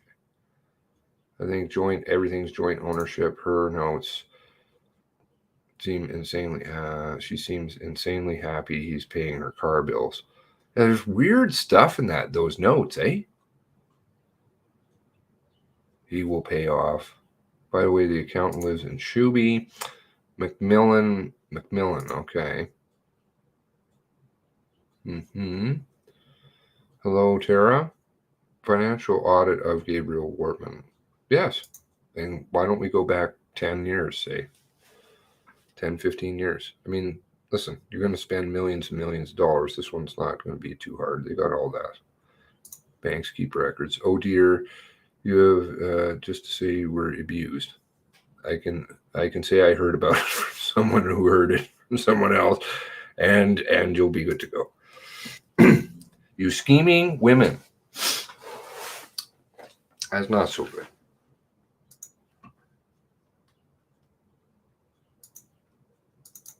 Oh.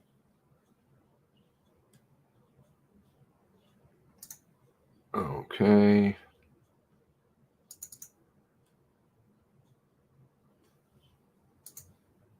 Okay.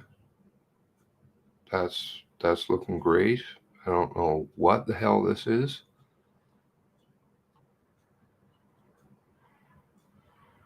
Are these witnesses? Oh, Bent. Oh, okay. Mark Blinn, Stuart Basselt, Darren Bernard. All right, so these are what, officers that were on duty? Harvey, Fahey.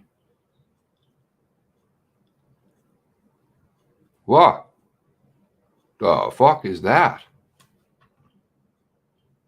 Oh my.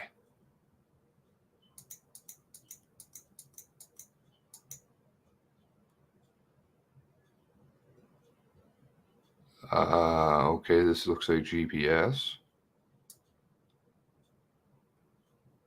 Is this GPS?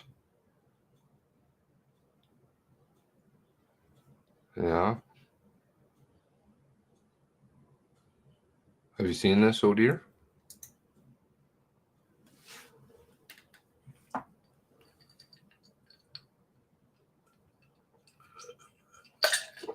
Maybe we have a little bit more records. This is for 360B03, 30B08,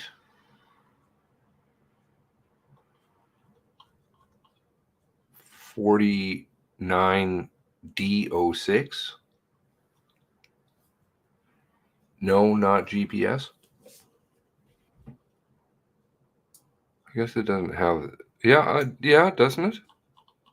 Yeah, it has GPS coordinates.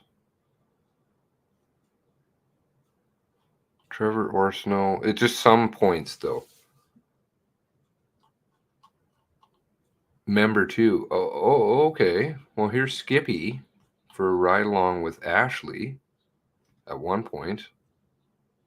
Kevin Ashley. Car numbers, more CAD files. Wow, that's really small print. It's not, they only seem to be like partials though. Like, where's Skippy here?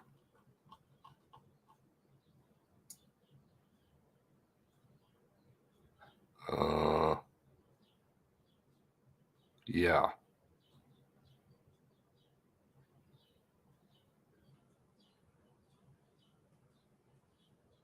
Dill Curry. DeBert. Okay, yeah, I did hear that he was up in DeBert. Okay, that makes sense. Who else do we have in here? Sorry to make people sick. Basque. Philip Basque. Don't know who that is. Calvin Beers.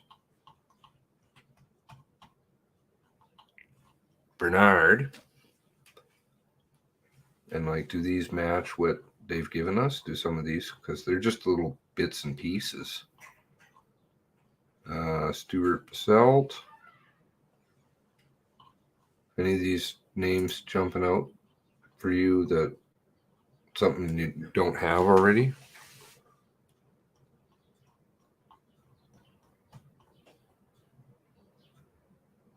Bizarre.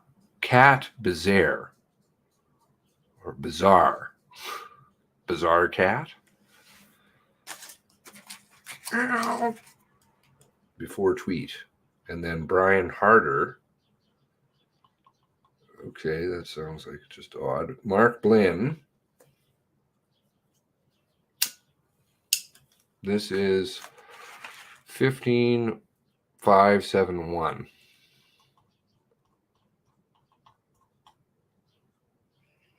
I don't think he's moving. Portapic. Oh, yeah, some. Oxford. Portapic. Bonilla, April Bonilla.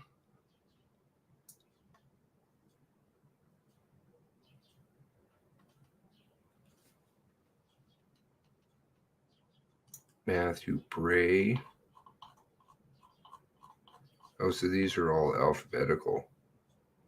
Britton, Jennifer, Glenn Brown. Oh, uh-oh. Am I seeing what I'm seeing? Am I seeing what I'm seeing? Uh-oh. Is that Terry Brown and Dave Melanson with some GPS? Is that what I'm seeing here? Up in Glenholm? Am I wrong? I thought there was no GPS for their car.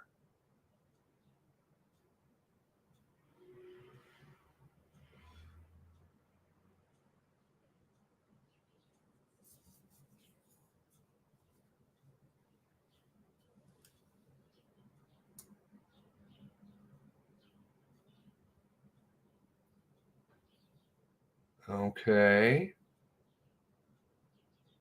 902. Yeah, there's phone numbers here.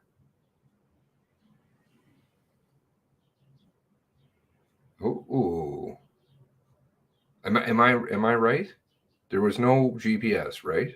For Dave Brown and because they didn't log in, they didn't have a personal number, right?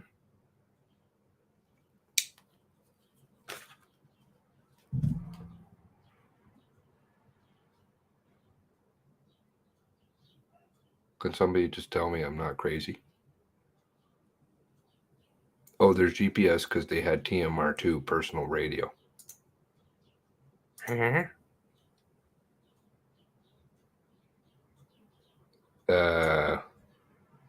Let's make sure they have GPS points here.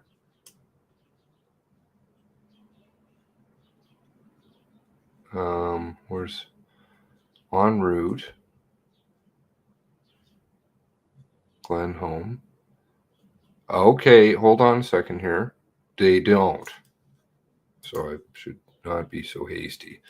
These are the GPS points here, but they do have information there, and then they do have the cell phones, which the cell phones for sure can be celebrated, which means they do have the GPS data.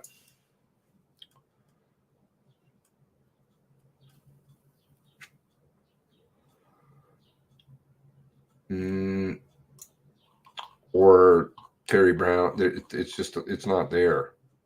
Because see how it's just all zeros. But somehow they know where they are. Bible Hill to Burt.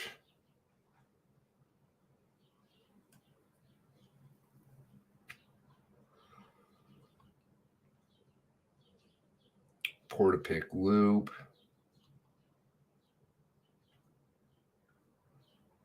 Highway 4.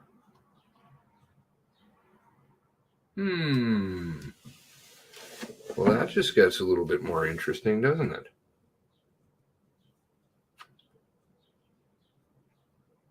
it? SOC vehicle and vest there. This is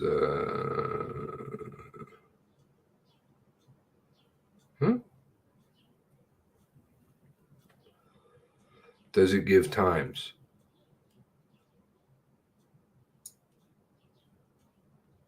Yes. Quite a bit of spacing in between them. Half hours.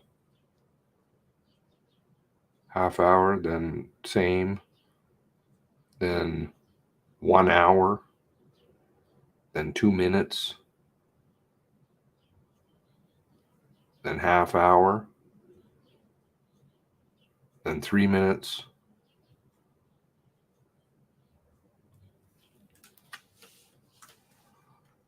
Something screwy.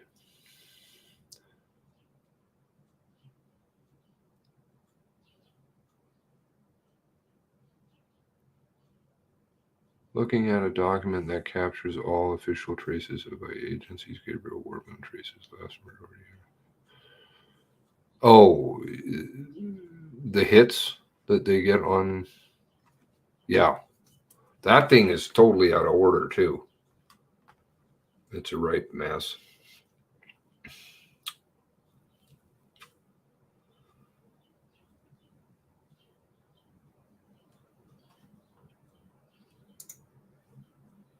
And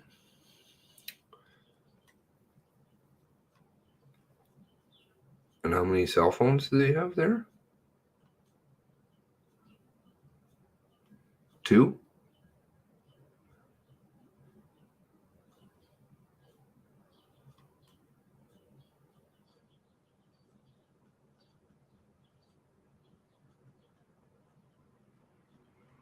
Yeah, maybe this is like pieced together CAD.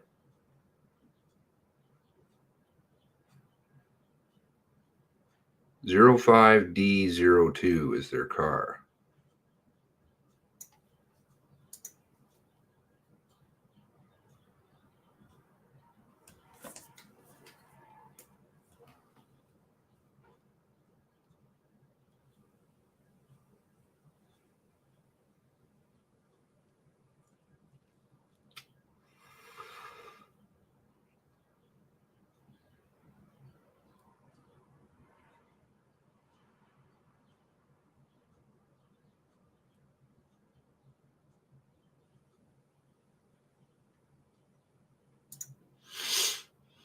Yes. Eastern Standard Time. This must be just pieces of CAD or something. I don't know. En route. They don't have a speed associated. So I don't know where they're pulling it off of. Phones would even have speed though.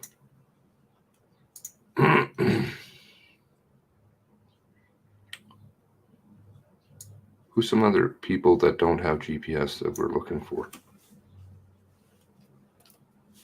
Wonder if they're on this list.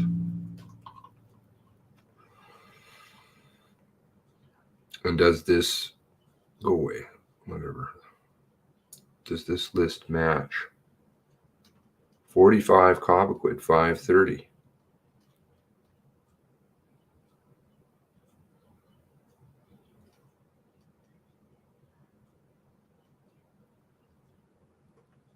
Who is this?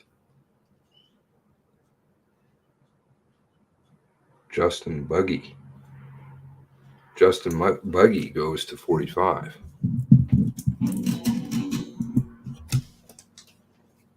Hmm.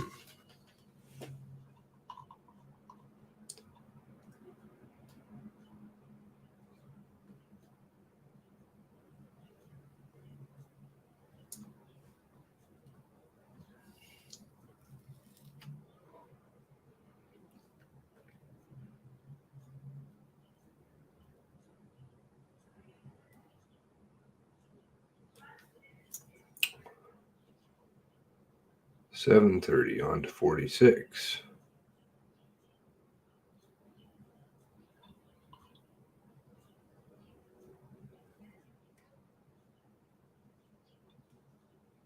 From Cobequid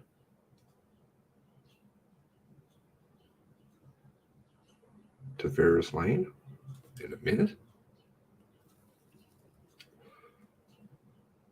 Don't think so.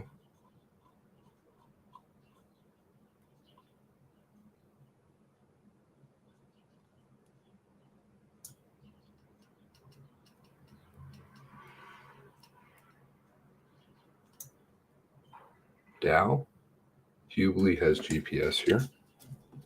Uh-oh.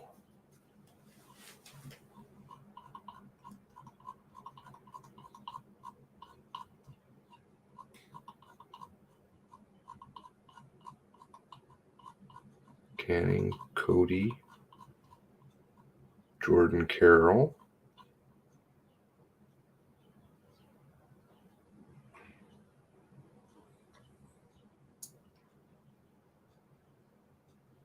I think they were supposed to take the phone numbers out.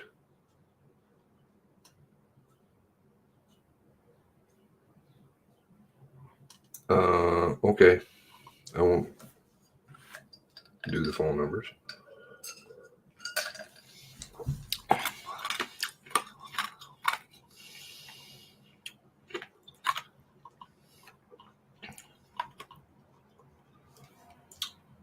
$18 entries from Hubli in the morning. 3:46.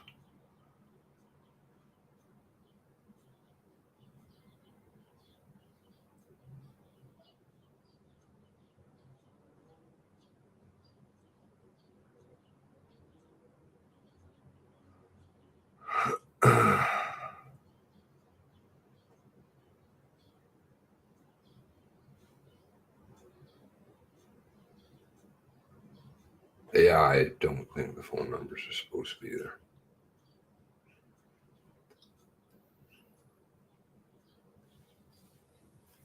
I have no interest in calling any of them, so it doesn't matter. And please, nobody do that, because that would be very wrong. Cheeseman. Now we know he's got stuff. Vicky Colford.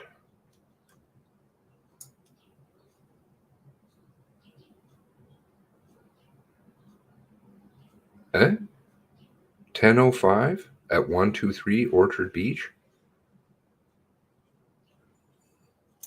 White Hyundai at 102.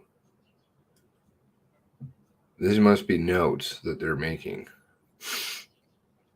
Headlights again. Evacuate nearby. White Hyundai at 10:36. So how is she? Is that the dispatch? Digital dispatch on file, en route. Arrive at scene. 32 after. Okay, 36 after. 123. So she sees the white Hyundai 4 minutes after she gets there.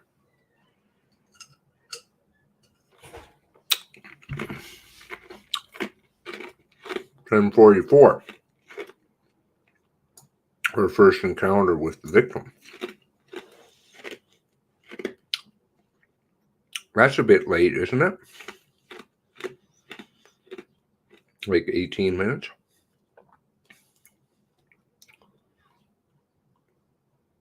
I don't know, maybe Andrew was not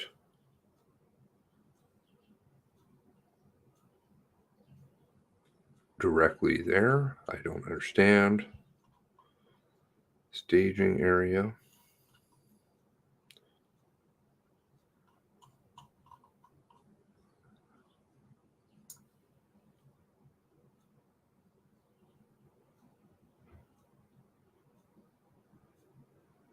Whatever, they're going to throw this shit out on the road, man.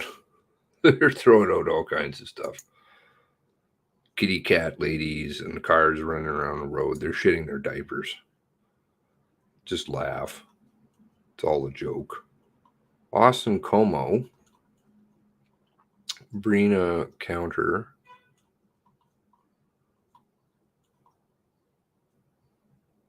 Francis Coute Manche.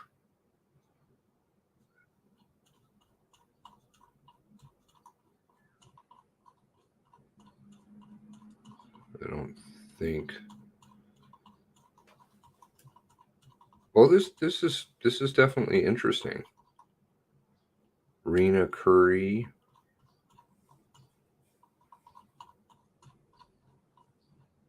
DeCoste. Blake DeCoste.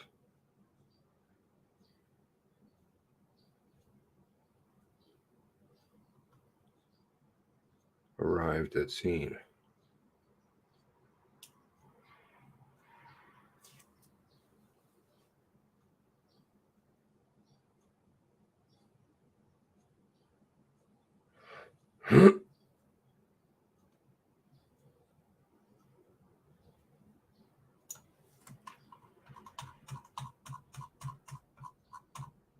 Dorrington.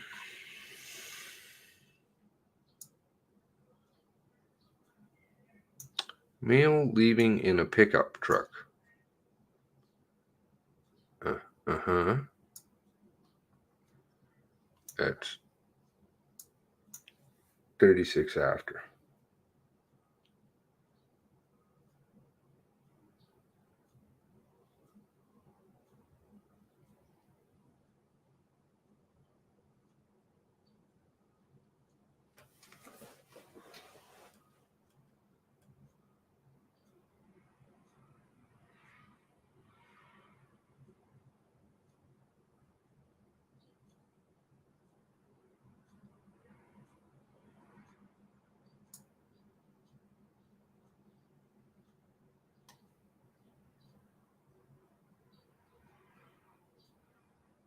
Well, I think this is all members probably on duty, or because it looks like a couple of them aren't even in the area.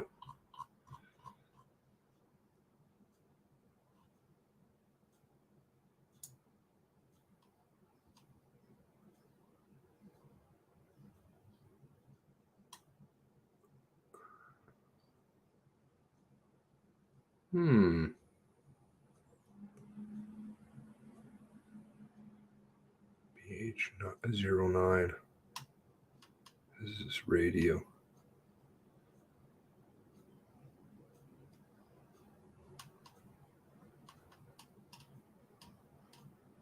Zero 05B09. Oh, that's right. Dow. Who was asking about Dow? Somebody. Ian Fahey.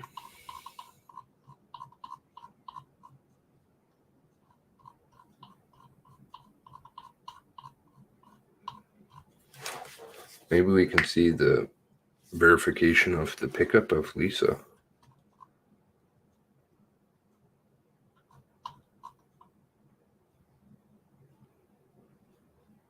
Well, Hubley was there for the pickup. Is his stuff in there? Ian Fahey. Where is this at? Checking person vehicle.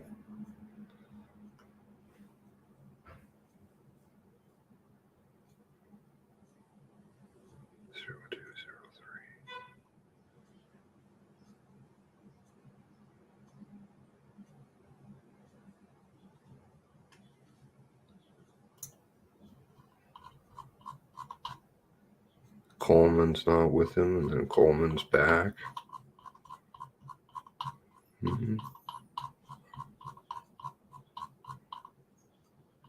Yeah, Dow's got some entries in here. What the heck?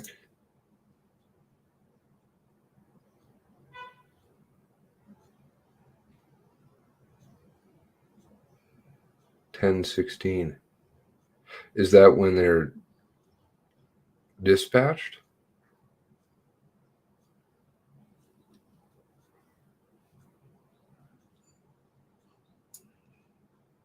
Oops.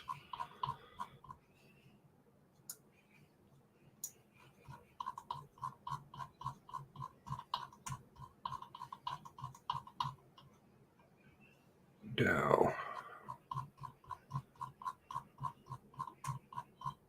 Okay, here we go. And you say 10:16.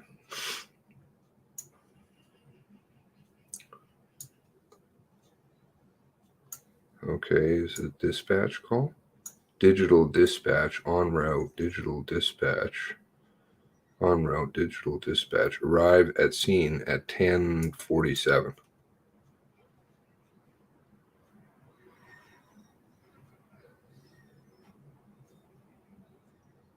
GPS is in there for him too. Yeah.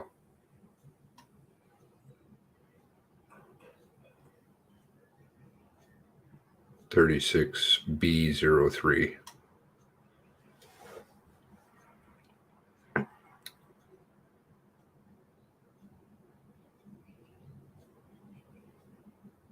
They must be ripping it from phones, but they're only giving really select points.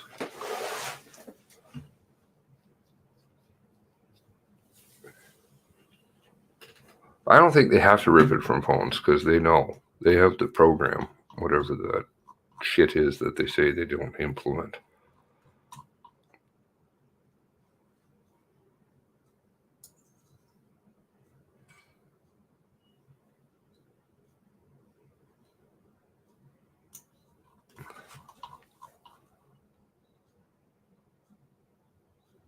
Uh,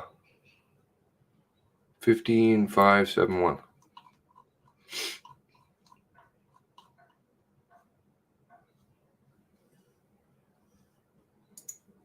Might as well just.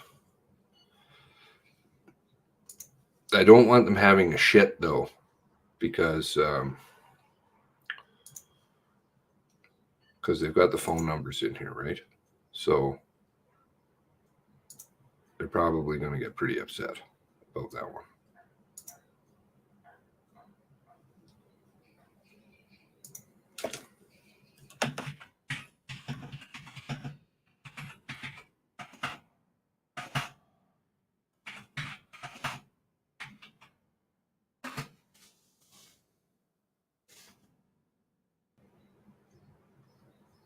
How long is this? Oh, this wouldn't take long.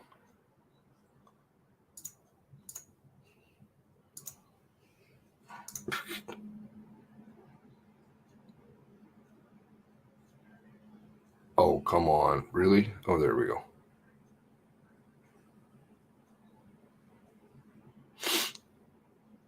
That would be unfortunate.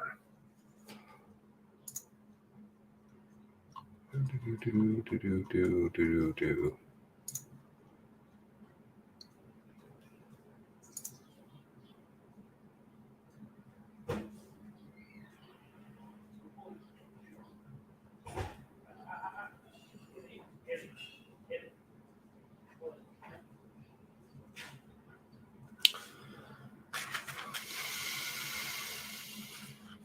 Lisa McCulley and Heidi were lifelong friends. Where's that from?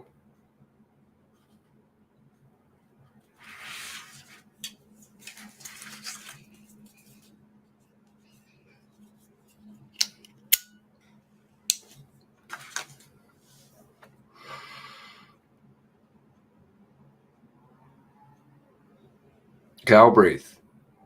Weren't you having some questions about him before?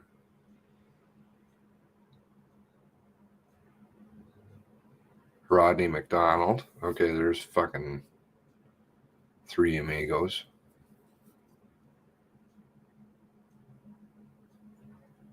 I didn't see if Lafferty was in there. Their statements don't line up. Even though they're in the same place. Heidi.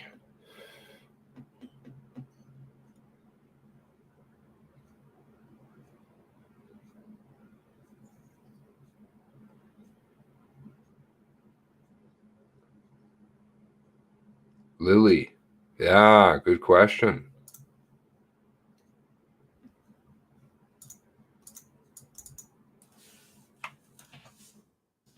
I don't think so.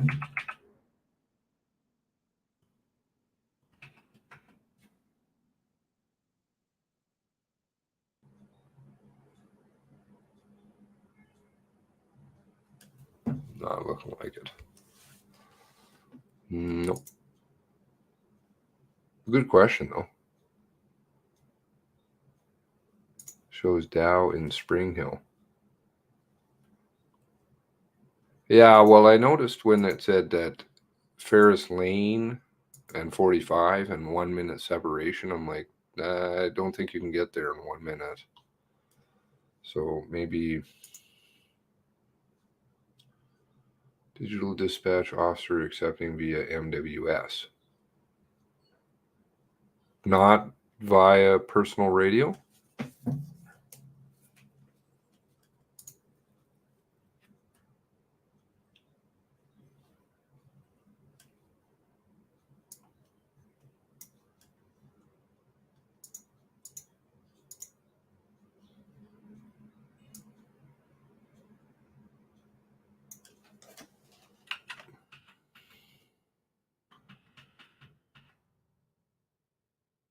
Lily's not even on the list.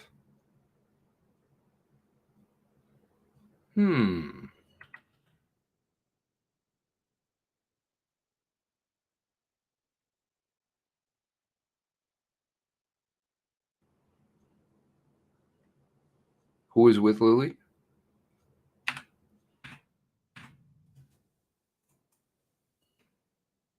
can't remember now. Oh, Grund.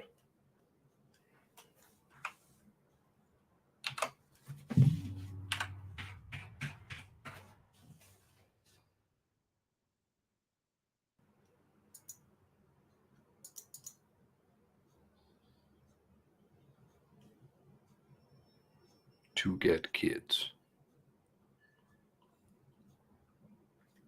White Suzuki to staging area. Okay, so Lily should be here. They didn't go together. 150. Huh?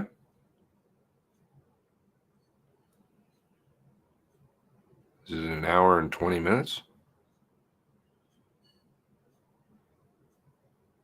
Arrived at scene, White Suzuki to staging area. An hour and 20 minutes to the hospital? It's not that far, is it?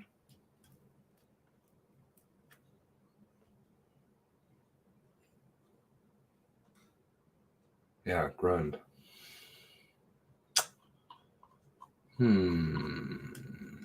No Lily.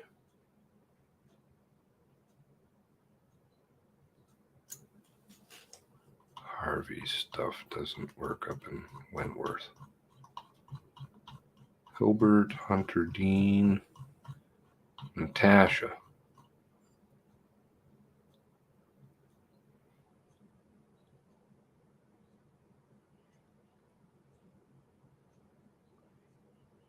Dropped off at fire hall.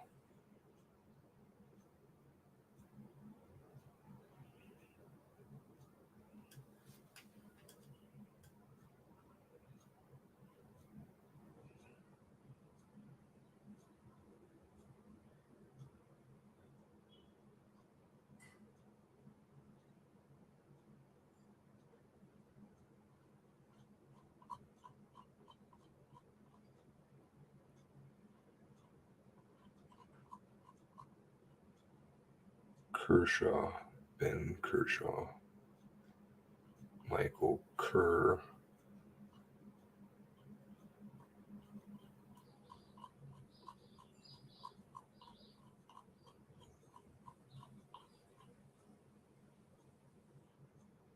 No. No, there's no Lily in the file. I thought that's why I asked.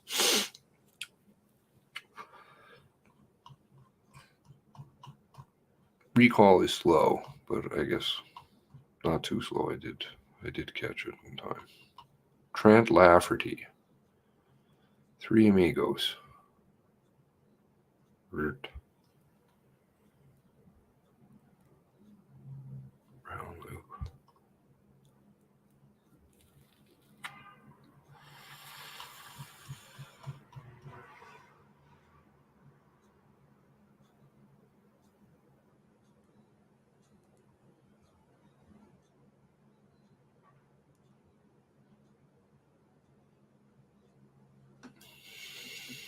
'93 Riverside Avenue.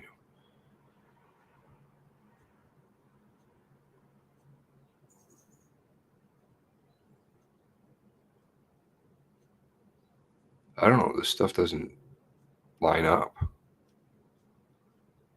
Portapique and 93 Riverside Avenue. Where the hell's that?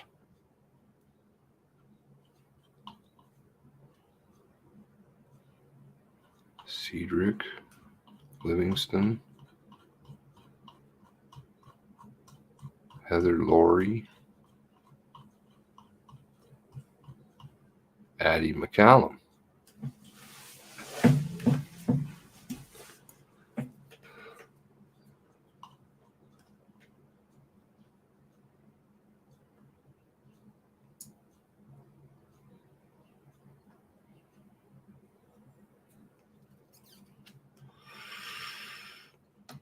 Out of service, not available. 11:10.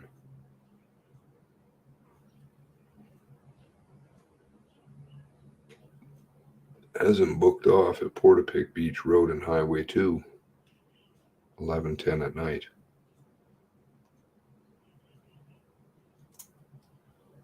Okay. Interesting. Jarrett. Let's see what time he goes down to Covaquid.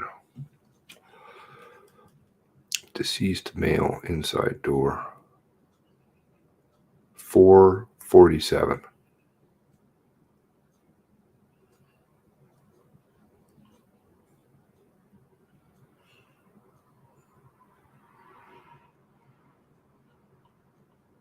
$41.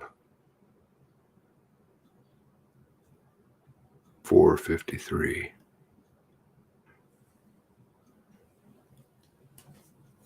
And then gone.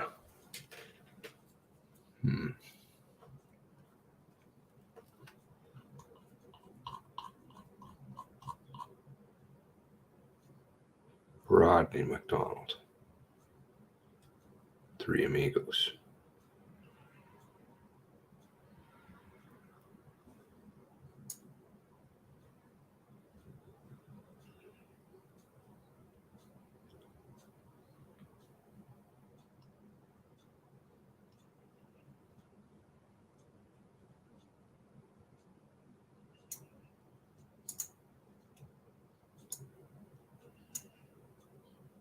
$11.17. In service with no specified location. Arrived scene. 11:30. 12:30.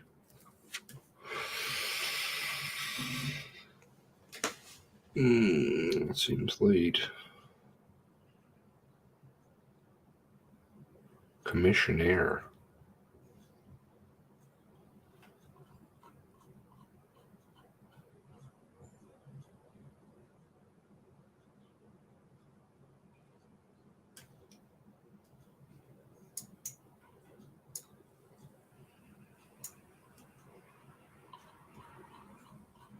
Nathan Forrest. Robert McDougall. Chris McEachran.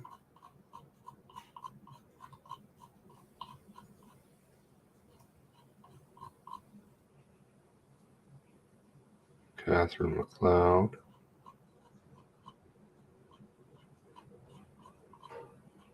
Stephen Madison.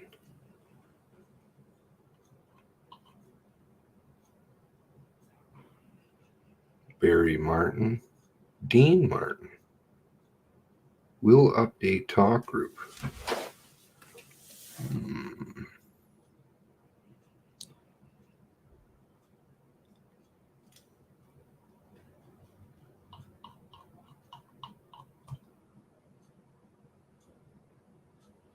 Donald Matthews.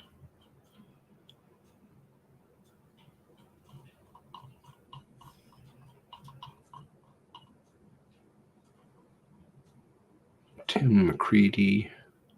Lindsay McCarthy.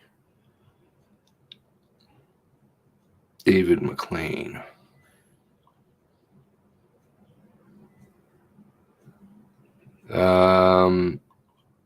Yes, I think Jameson is there, but I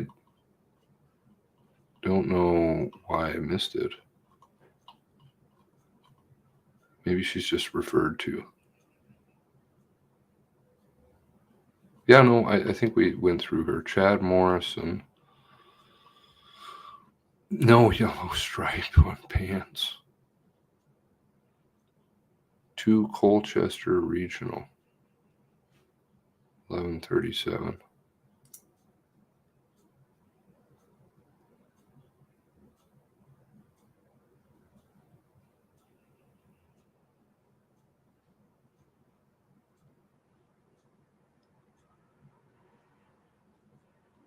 Okay, so he goes on to New Glasgow Hospital. Don't know if I knew he got moved. Stellarton area. Glenn Murphy.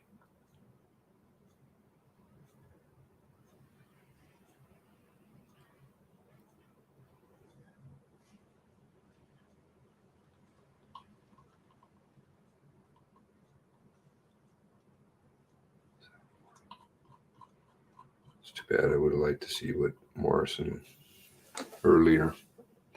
Glenn Murphy. John Nash.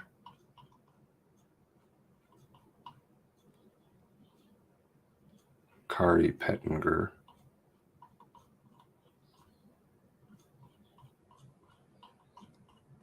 Bill Nell.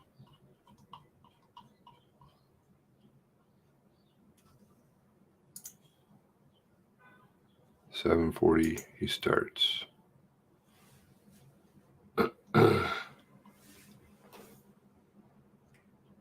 O'Shea Patrick. Aaron Patton.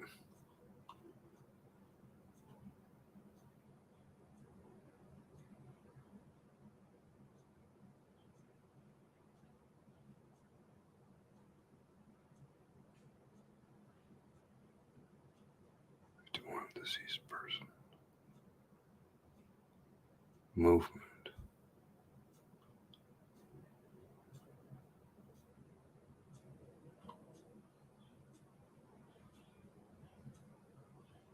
Kid's house.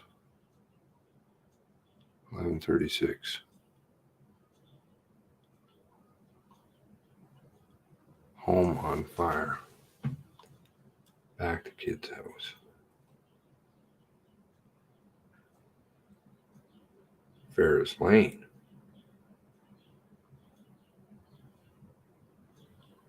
Fresh fire at nearby Civic 4. Ferris Lane.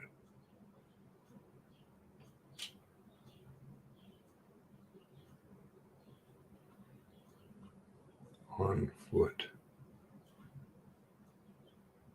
Loud muffler.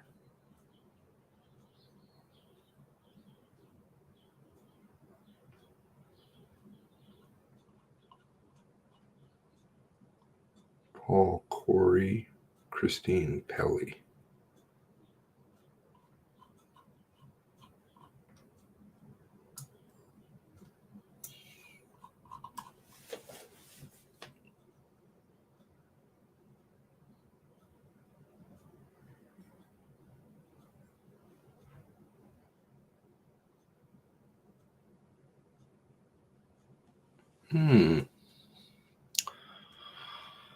Perot Magni.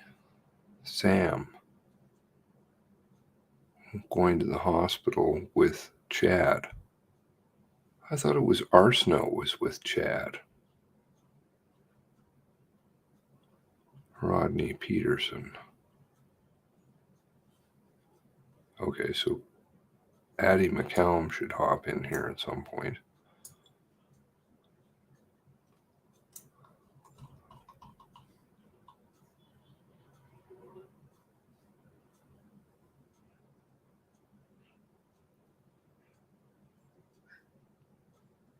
Where's Addie McCallum?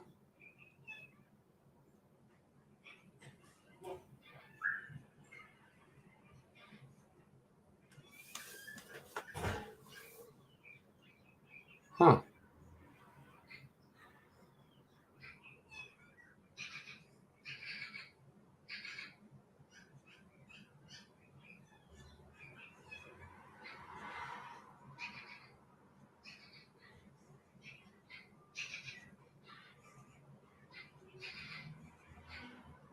Kari Pettinger, Bill Raymakers,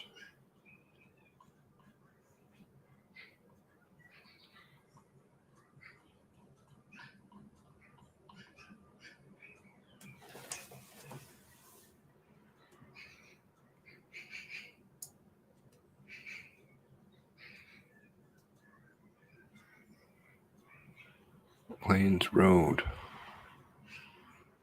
12 o'clock.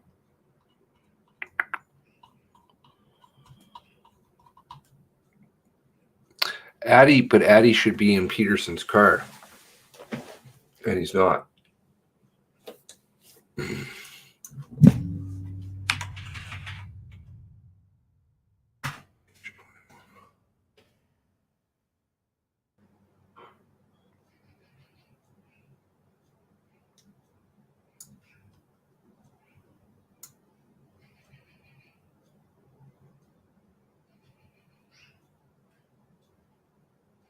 His first entry isn't till 6.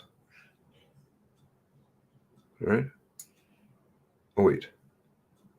No, sorry. 11.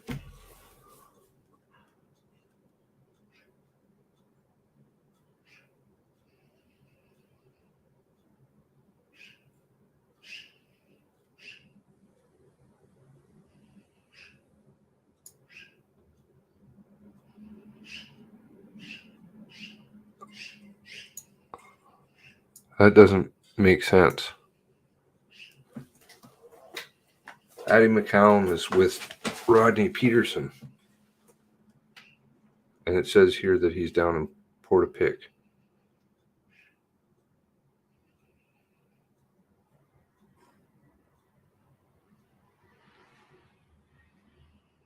It says is he down there the whole time. It doesn't even say that he's up at the Fisher's place. I mean, there's a big hole. But he should be here with Peterson for a period of this. I think. Because he dropped him off at Bible Hill.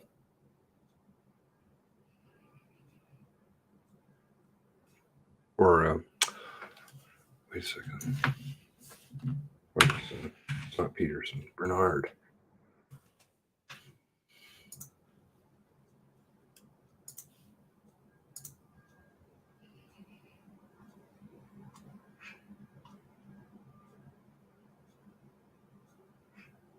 Stevenson. Does he? Okay, so does Bernard go to Bible Hill? Bible Hill detachment. No. There's a big hole. I guess there's GPS coordinates there, but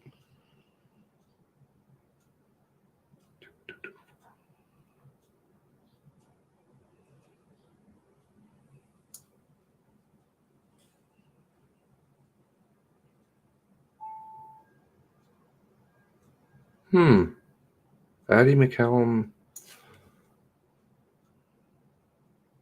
Yeah, Addie McCallum's with Peterson in the morning at the Fishers. And then I think it's Bernard that takes him back to Bible Hill. And yet he doesn't appear in either of them. Very strange. Out of service, not available.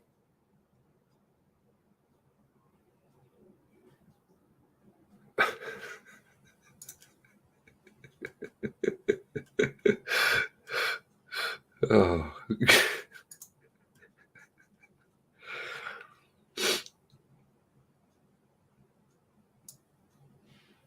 He needs to take advantage of the Deoc sandwich bar because it's looking like he needs some food.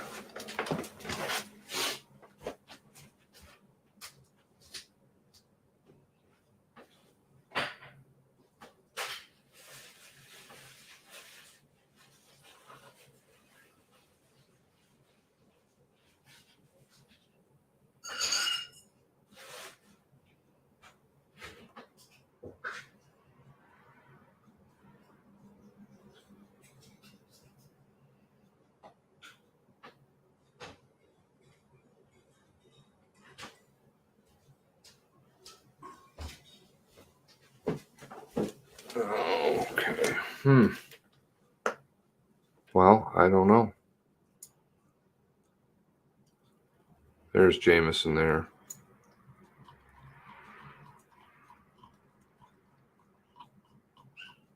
Sorry, I went by it.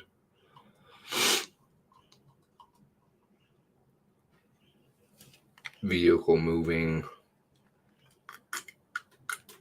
I don't understand this. Dropped off at fire hall.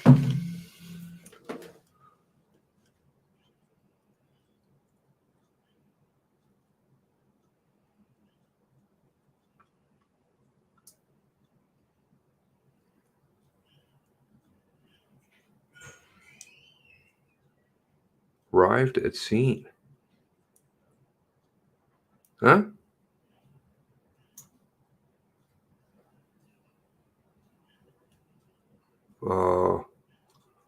What? Digital dispatch. 11:04? Did she come that late?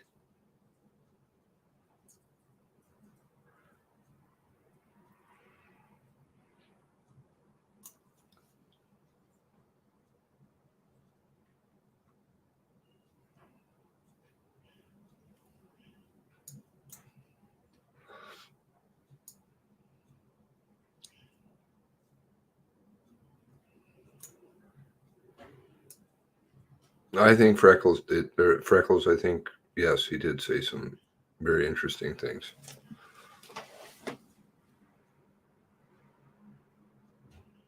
Some of it's boring, though, for sure. Raymakers. Okay, where were we? Redden, Kevin Redden, Mark Rose, Sergeant Mark Rose. Okay, he's the one who heard Heidi, somebody on Heidi's radio.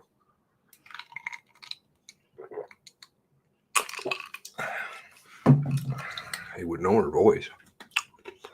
How would he know that it was her radio, though?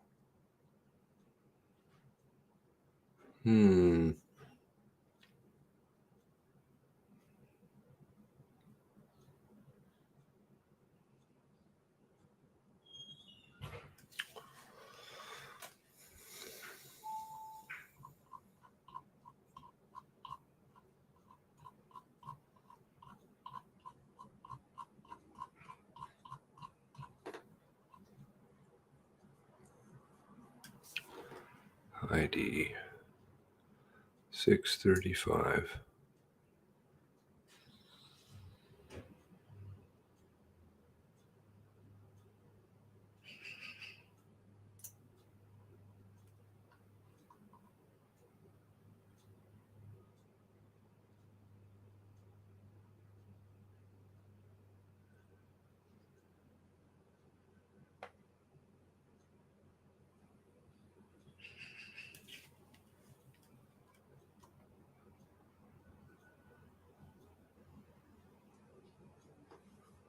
Those would be interesting coordinates to put in here. Heidi's coordinates at 1047.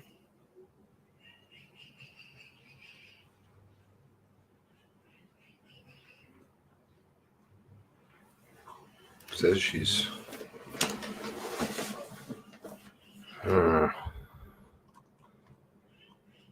Dion Sutton.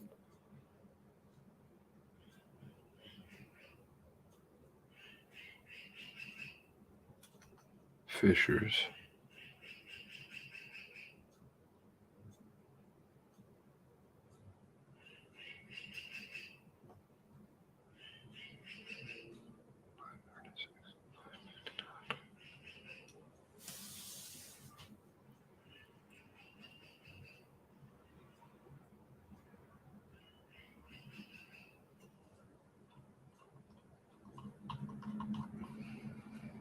Jeff Wall.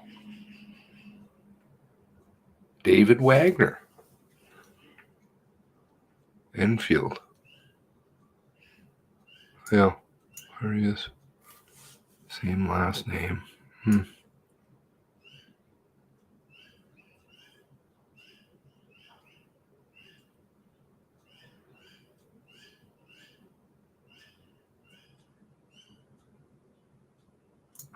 can I go home? Off duty, not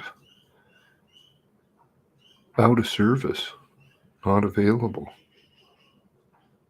36 Highway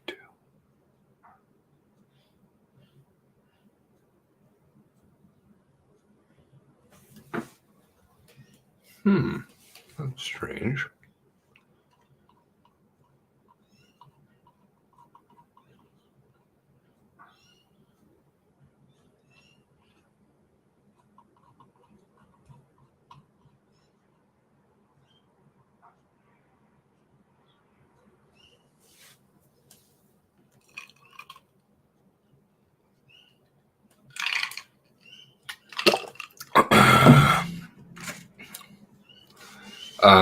I think it's Michael. Somebody said they thought it was Michael, but a long time ago. I don't. But I mean, how do you know? I wondered. You know, that's really tinfoily, but 45 Brad Wood. Okay, 535. Okay, that's right.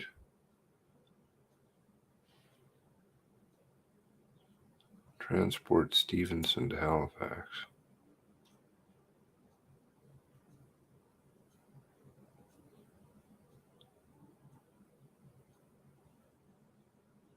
Oh, that's out of order.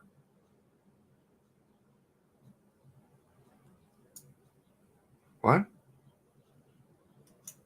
648 Transport Stevenson to Halifax. 449, bunch of blanks. 535 Cobequid.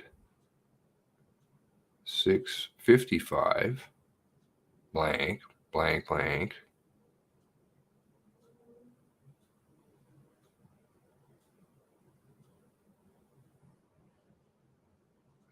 Is it the same person? White.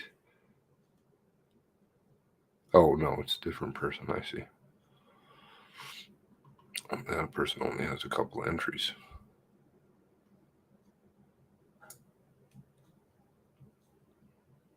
Oh.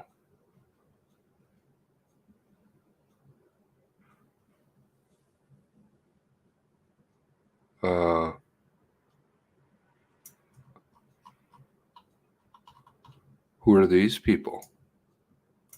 And there's like letters down here. Maybe it's because of my search. Could that be it? I fucked up the file.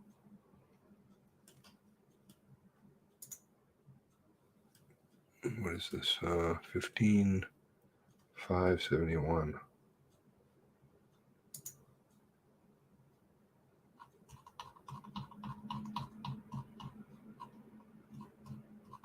Oh, there was another thing I noticed about Leather's notes.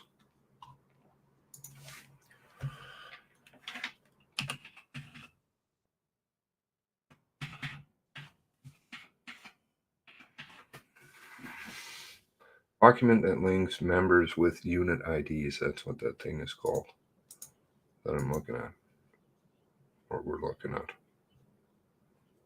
What page is this? 23? 23. No.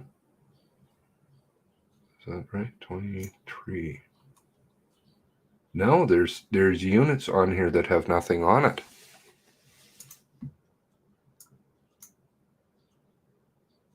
These people are not here.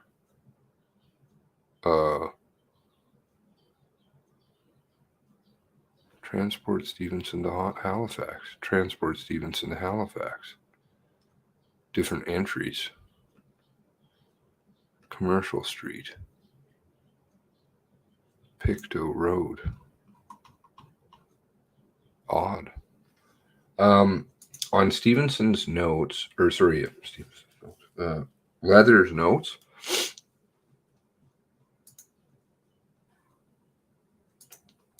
I noticed this other thing. I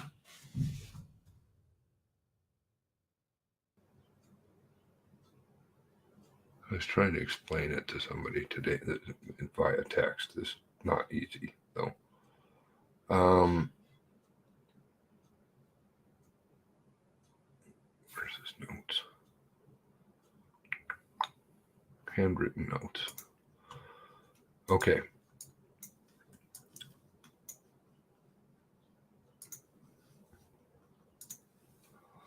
So if we go down to where he starts sticking in the pages from another notebook, right? Which is, it's not, that doesn't work for me well at all.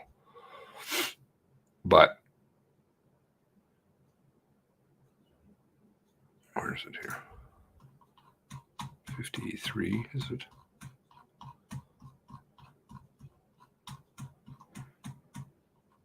No. 56? 55. Okay, so it's a coil book, right? The pages are folded over. It's a group of pages, right? It's a group of pages folded over.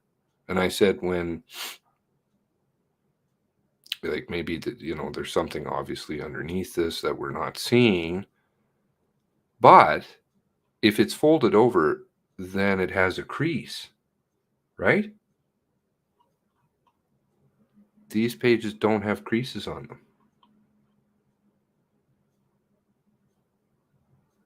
They're just flat.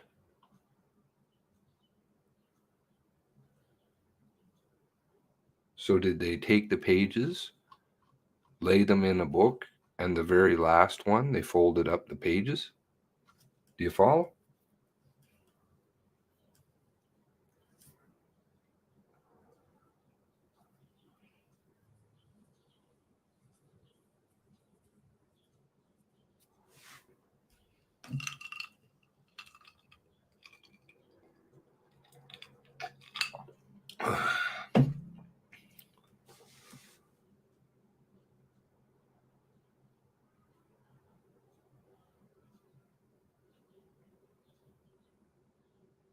Well, I think it's just like one of these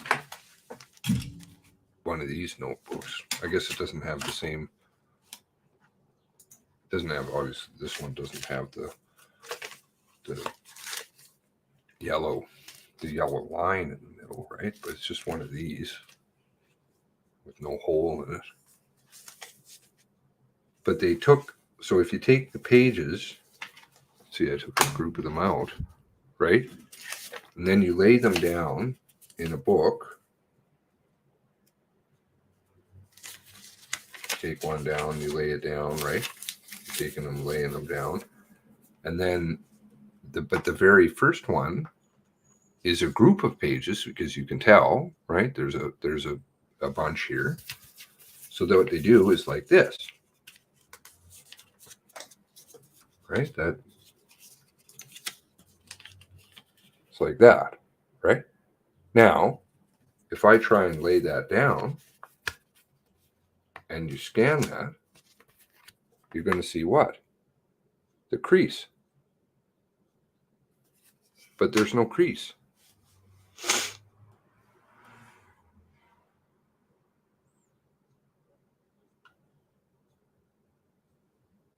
One of them is turned up as well. I don't think he can do that. And he needs to be using his official notebook. And it isn't as though pages are missing. This is the important thing to note. It's not as though pages are missing. He has pages in this notebook. It isn't a fresh notebook when it comes back, right? Now it's not even in a notebook. They just put one in, then they lay them down, scan them. Some of them are photocopied, like this one. I don't know why. This one's photocopied. Now we get back to the book, but okay, look at how many pages are here. This is later in the day after everything is completed. But if this was a brand new book, you should see, oh, no pages on this one. You could probably actually take, let's see, this. All right, let's see. All right. And then I take the picture beforehand. So somebody will say, well, he's just using some other book. He just took some little book. He forgot his book or something. I don't know. Let's see. All right.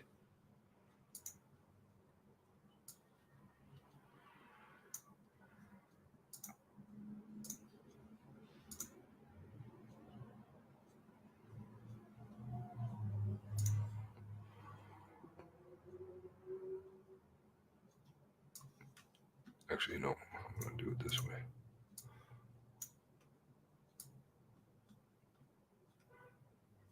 I mean, it's possible, but I really think they're playing fucking funny games, man, with his notes.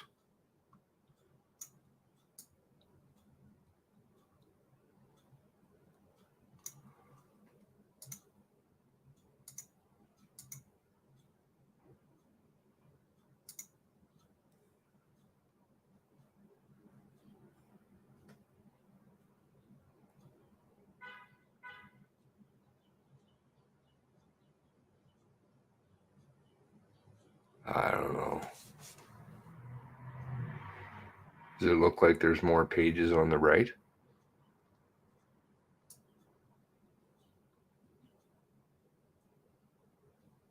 Or do they look the same size?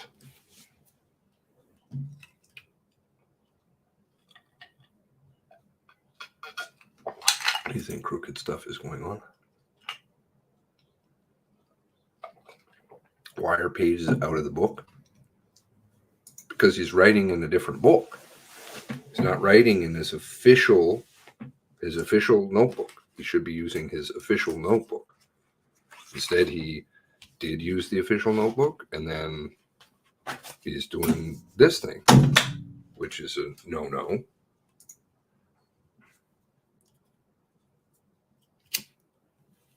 And passing these things off as his official notes. And then, as soon as the event is whatever event, I don't even know what the fuck you call this thing. Tragedy, whatever, gong show, horror show, murder show is done, he goes back to using his official notebook at 1 o'clock. So I think that there's entries in his official notebook, but he's just trying to pass other notes off because they don't say things like his notes that he's putting in his notebook for the limited time. He doesn't say anything about a fake police car. Then all of a sudden it turns into fake police car. Looks like paper laying on top of the notebook. Oh yes, most certainly it's paper laying on top of the notebook. He's laying the paper down, right? Here's the spiral notebook right here. Here's the official notebook right here. And then he just lays these pages in, folds them over.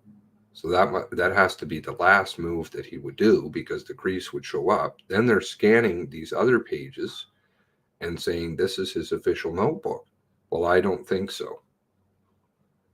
Plus, it's stamped.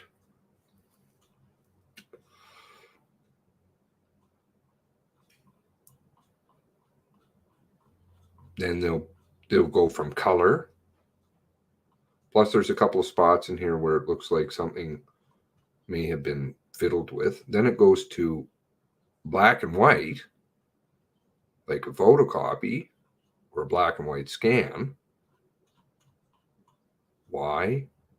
If it was all the same setting, you'd just be sitting there. So somebody changed the setting somewhere in there. Then it goes back to the book, the official notebook, 1233.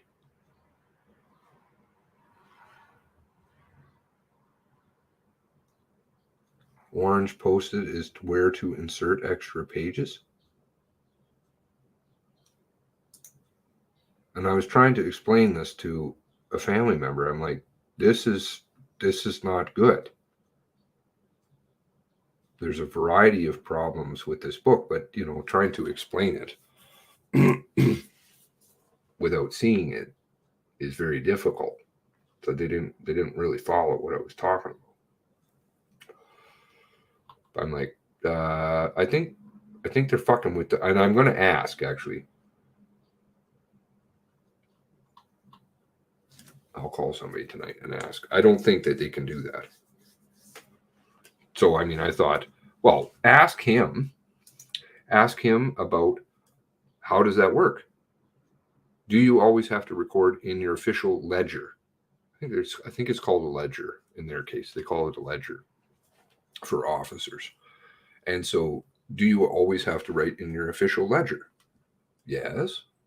All right. So then what happens if you start using this kind of stuff? Oh, we're not supposed to do that. You don't put him into a box. I'm sure he'll come back and just say, well, listen, I don't know, I forgot it or whatever. But I don't think that's, I think you can get in trouble for that, frankly, for not using your official notebook. Go back to where the inserted pages start and see the orange. The right side is thicker. Oh shit, I closed it. All right, well, let's do it again. And we'll go to the orange post too. It's not just a place marker.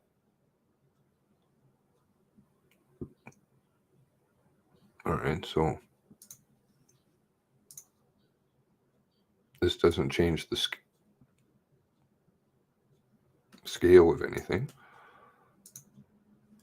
They're the exact same scale. And then I go down.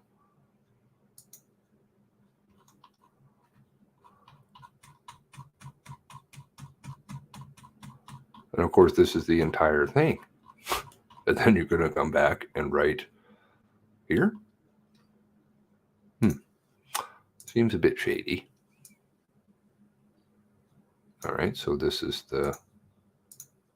one should be thicker, right? If my theory is correct.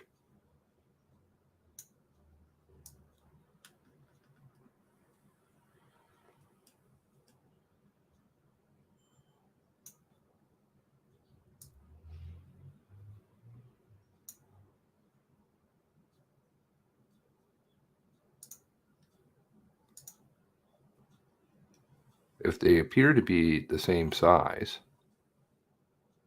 then, oh, wait a second.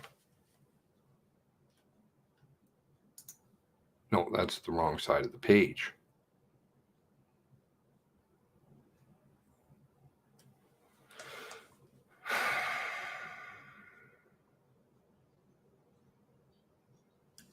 Okay, maybe it's possible. This is the next page.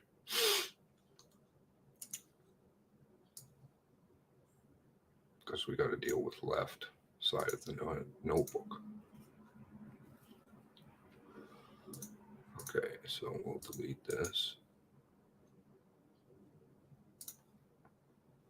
Okay. All right. And then this one.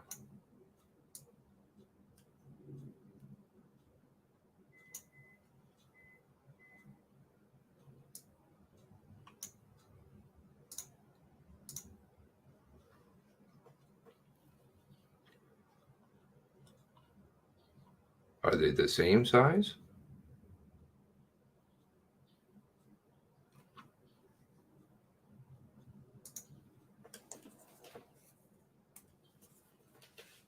Because they're trying to fuck everybody.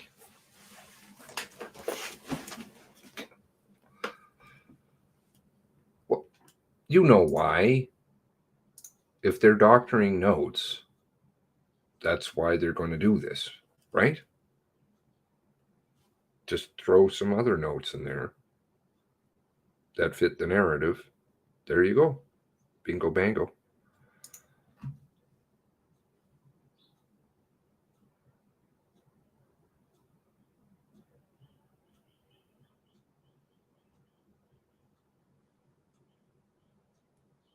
Oh, he hasn't been asked.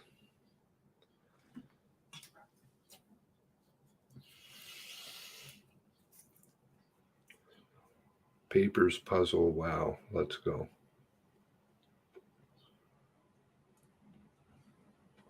I mean, again, it's stupid little details, but it's like the same thing. And that one is, I will show an example of that. In people's notebooks, you will find they use the right and left page chronologically, right? They should use right, left. Usually on the left page is like just little, usually that's what's been explained to me. It's just little doodles or whatever they're thinking about. And then the right side of the page is usually more official stuff. And on some notebooks, so it should go right, or sorry, left, right, chronological order. Flip the page, flip the page, flip the page. But sometimes it'll go left, left, left, left, left, left, left. You miss out all the right pages on some people's notes. And I'm like, well, there's pages missing. There's clearly pages missing, or you're not writing on them, which doesn't make any sense.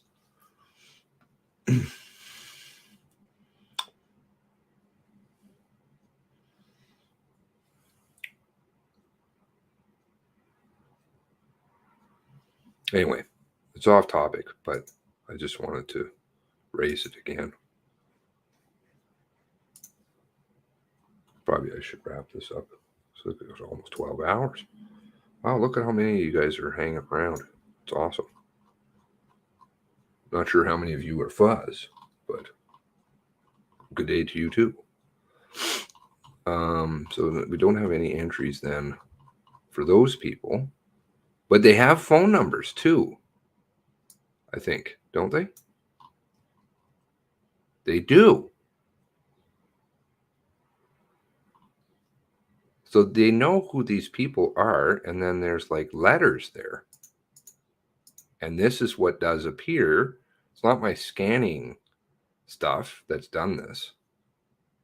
Let's see, I brought it up. Where was it before? Here. Okay, this is the exact same page. Page 23, page 23, right? Page 23. Here's the names. All of a sudden the names stop. Right here. There's the letters.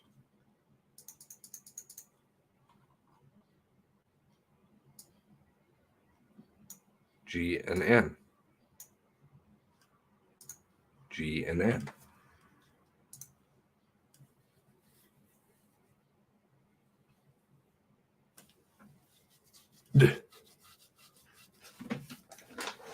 So they've removed these people's names. It looks like. I don't think they're doing anything really official. Well, one of them is going with Heidi. West Amherst, Antigonish, Bible Hill, Enfield. 4 o'clock in the afternoon. Enfield entries. 7:04 in the morning. All right, well, let me do something off camera here. Let me check. I don't want to dox anybody. Let's see. If I check the phone numbers, maybe they'll come up underneath somebody else's number. Ooh, one of those is an Ontario number, I think.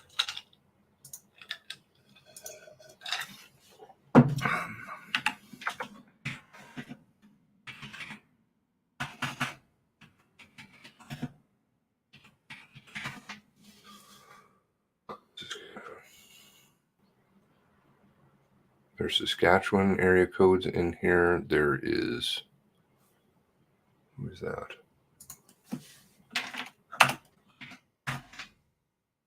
Brunswick area codes in here.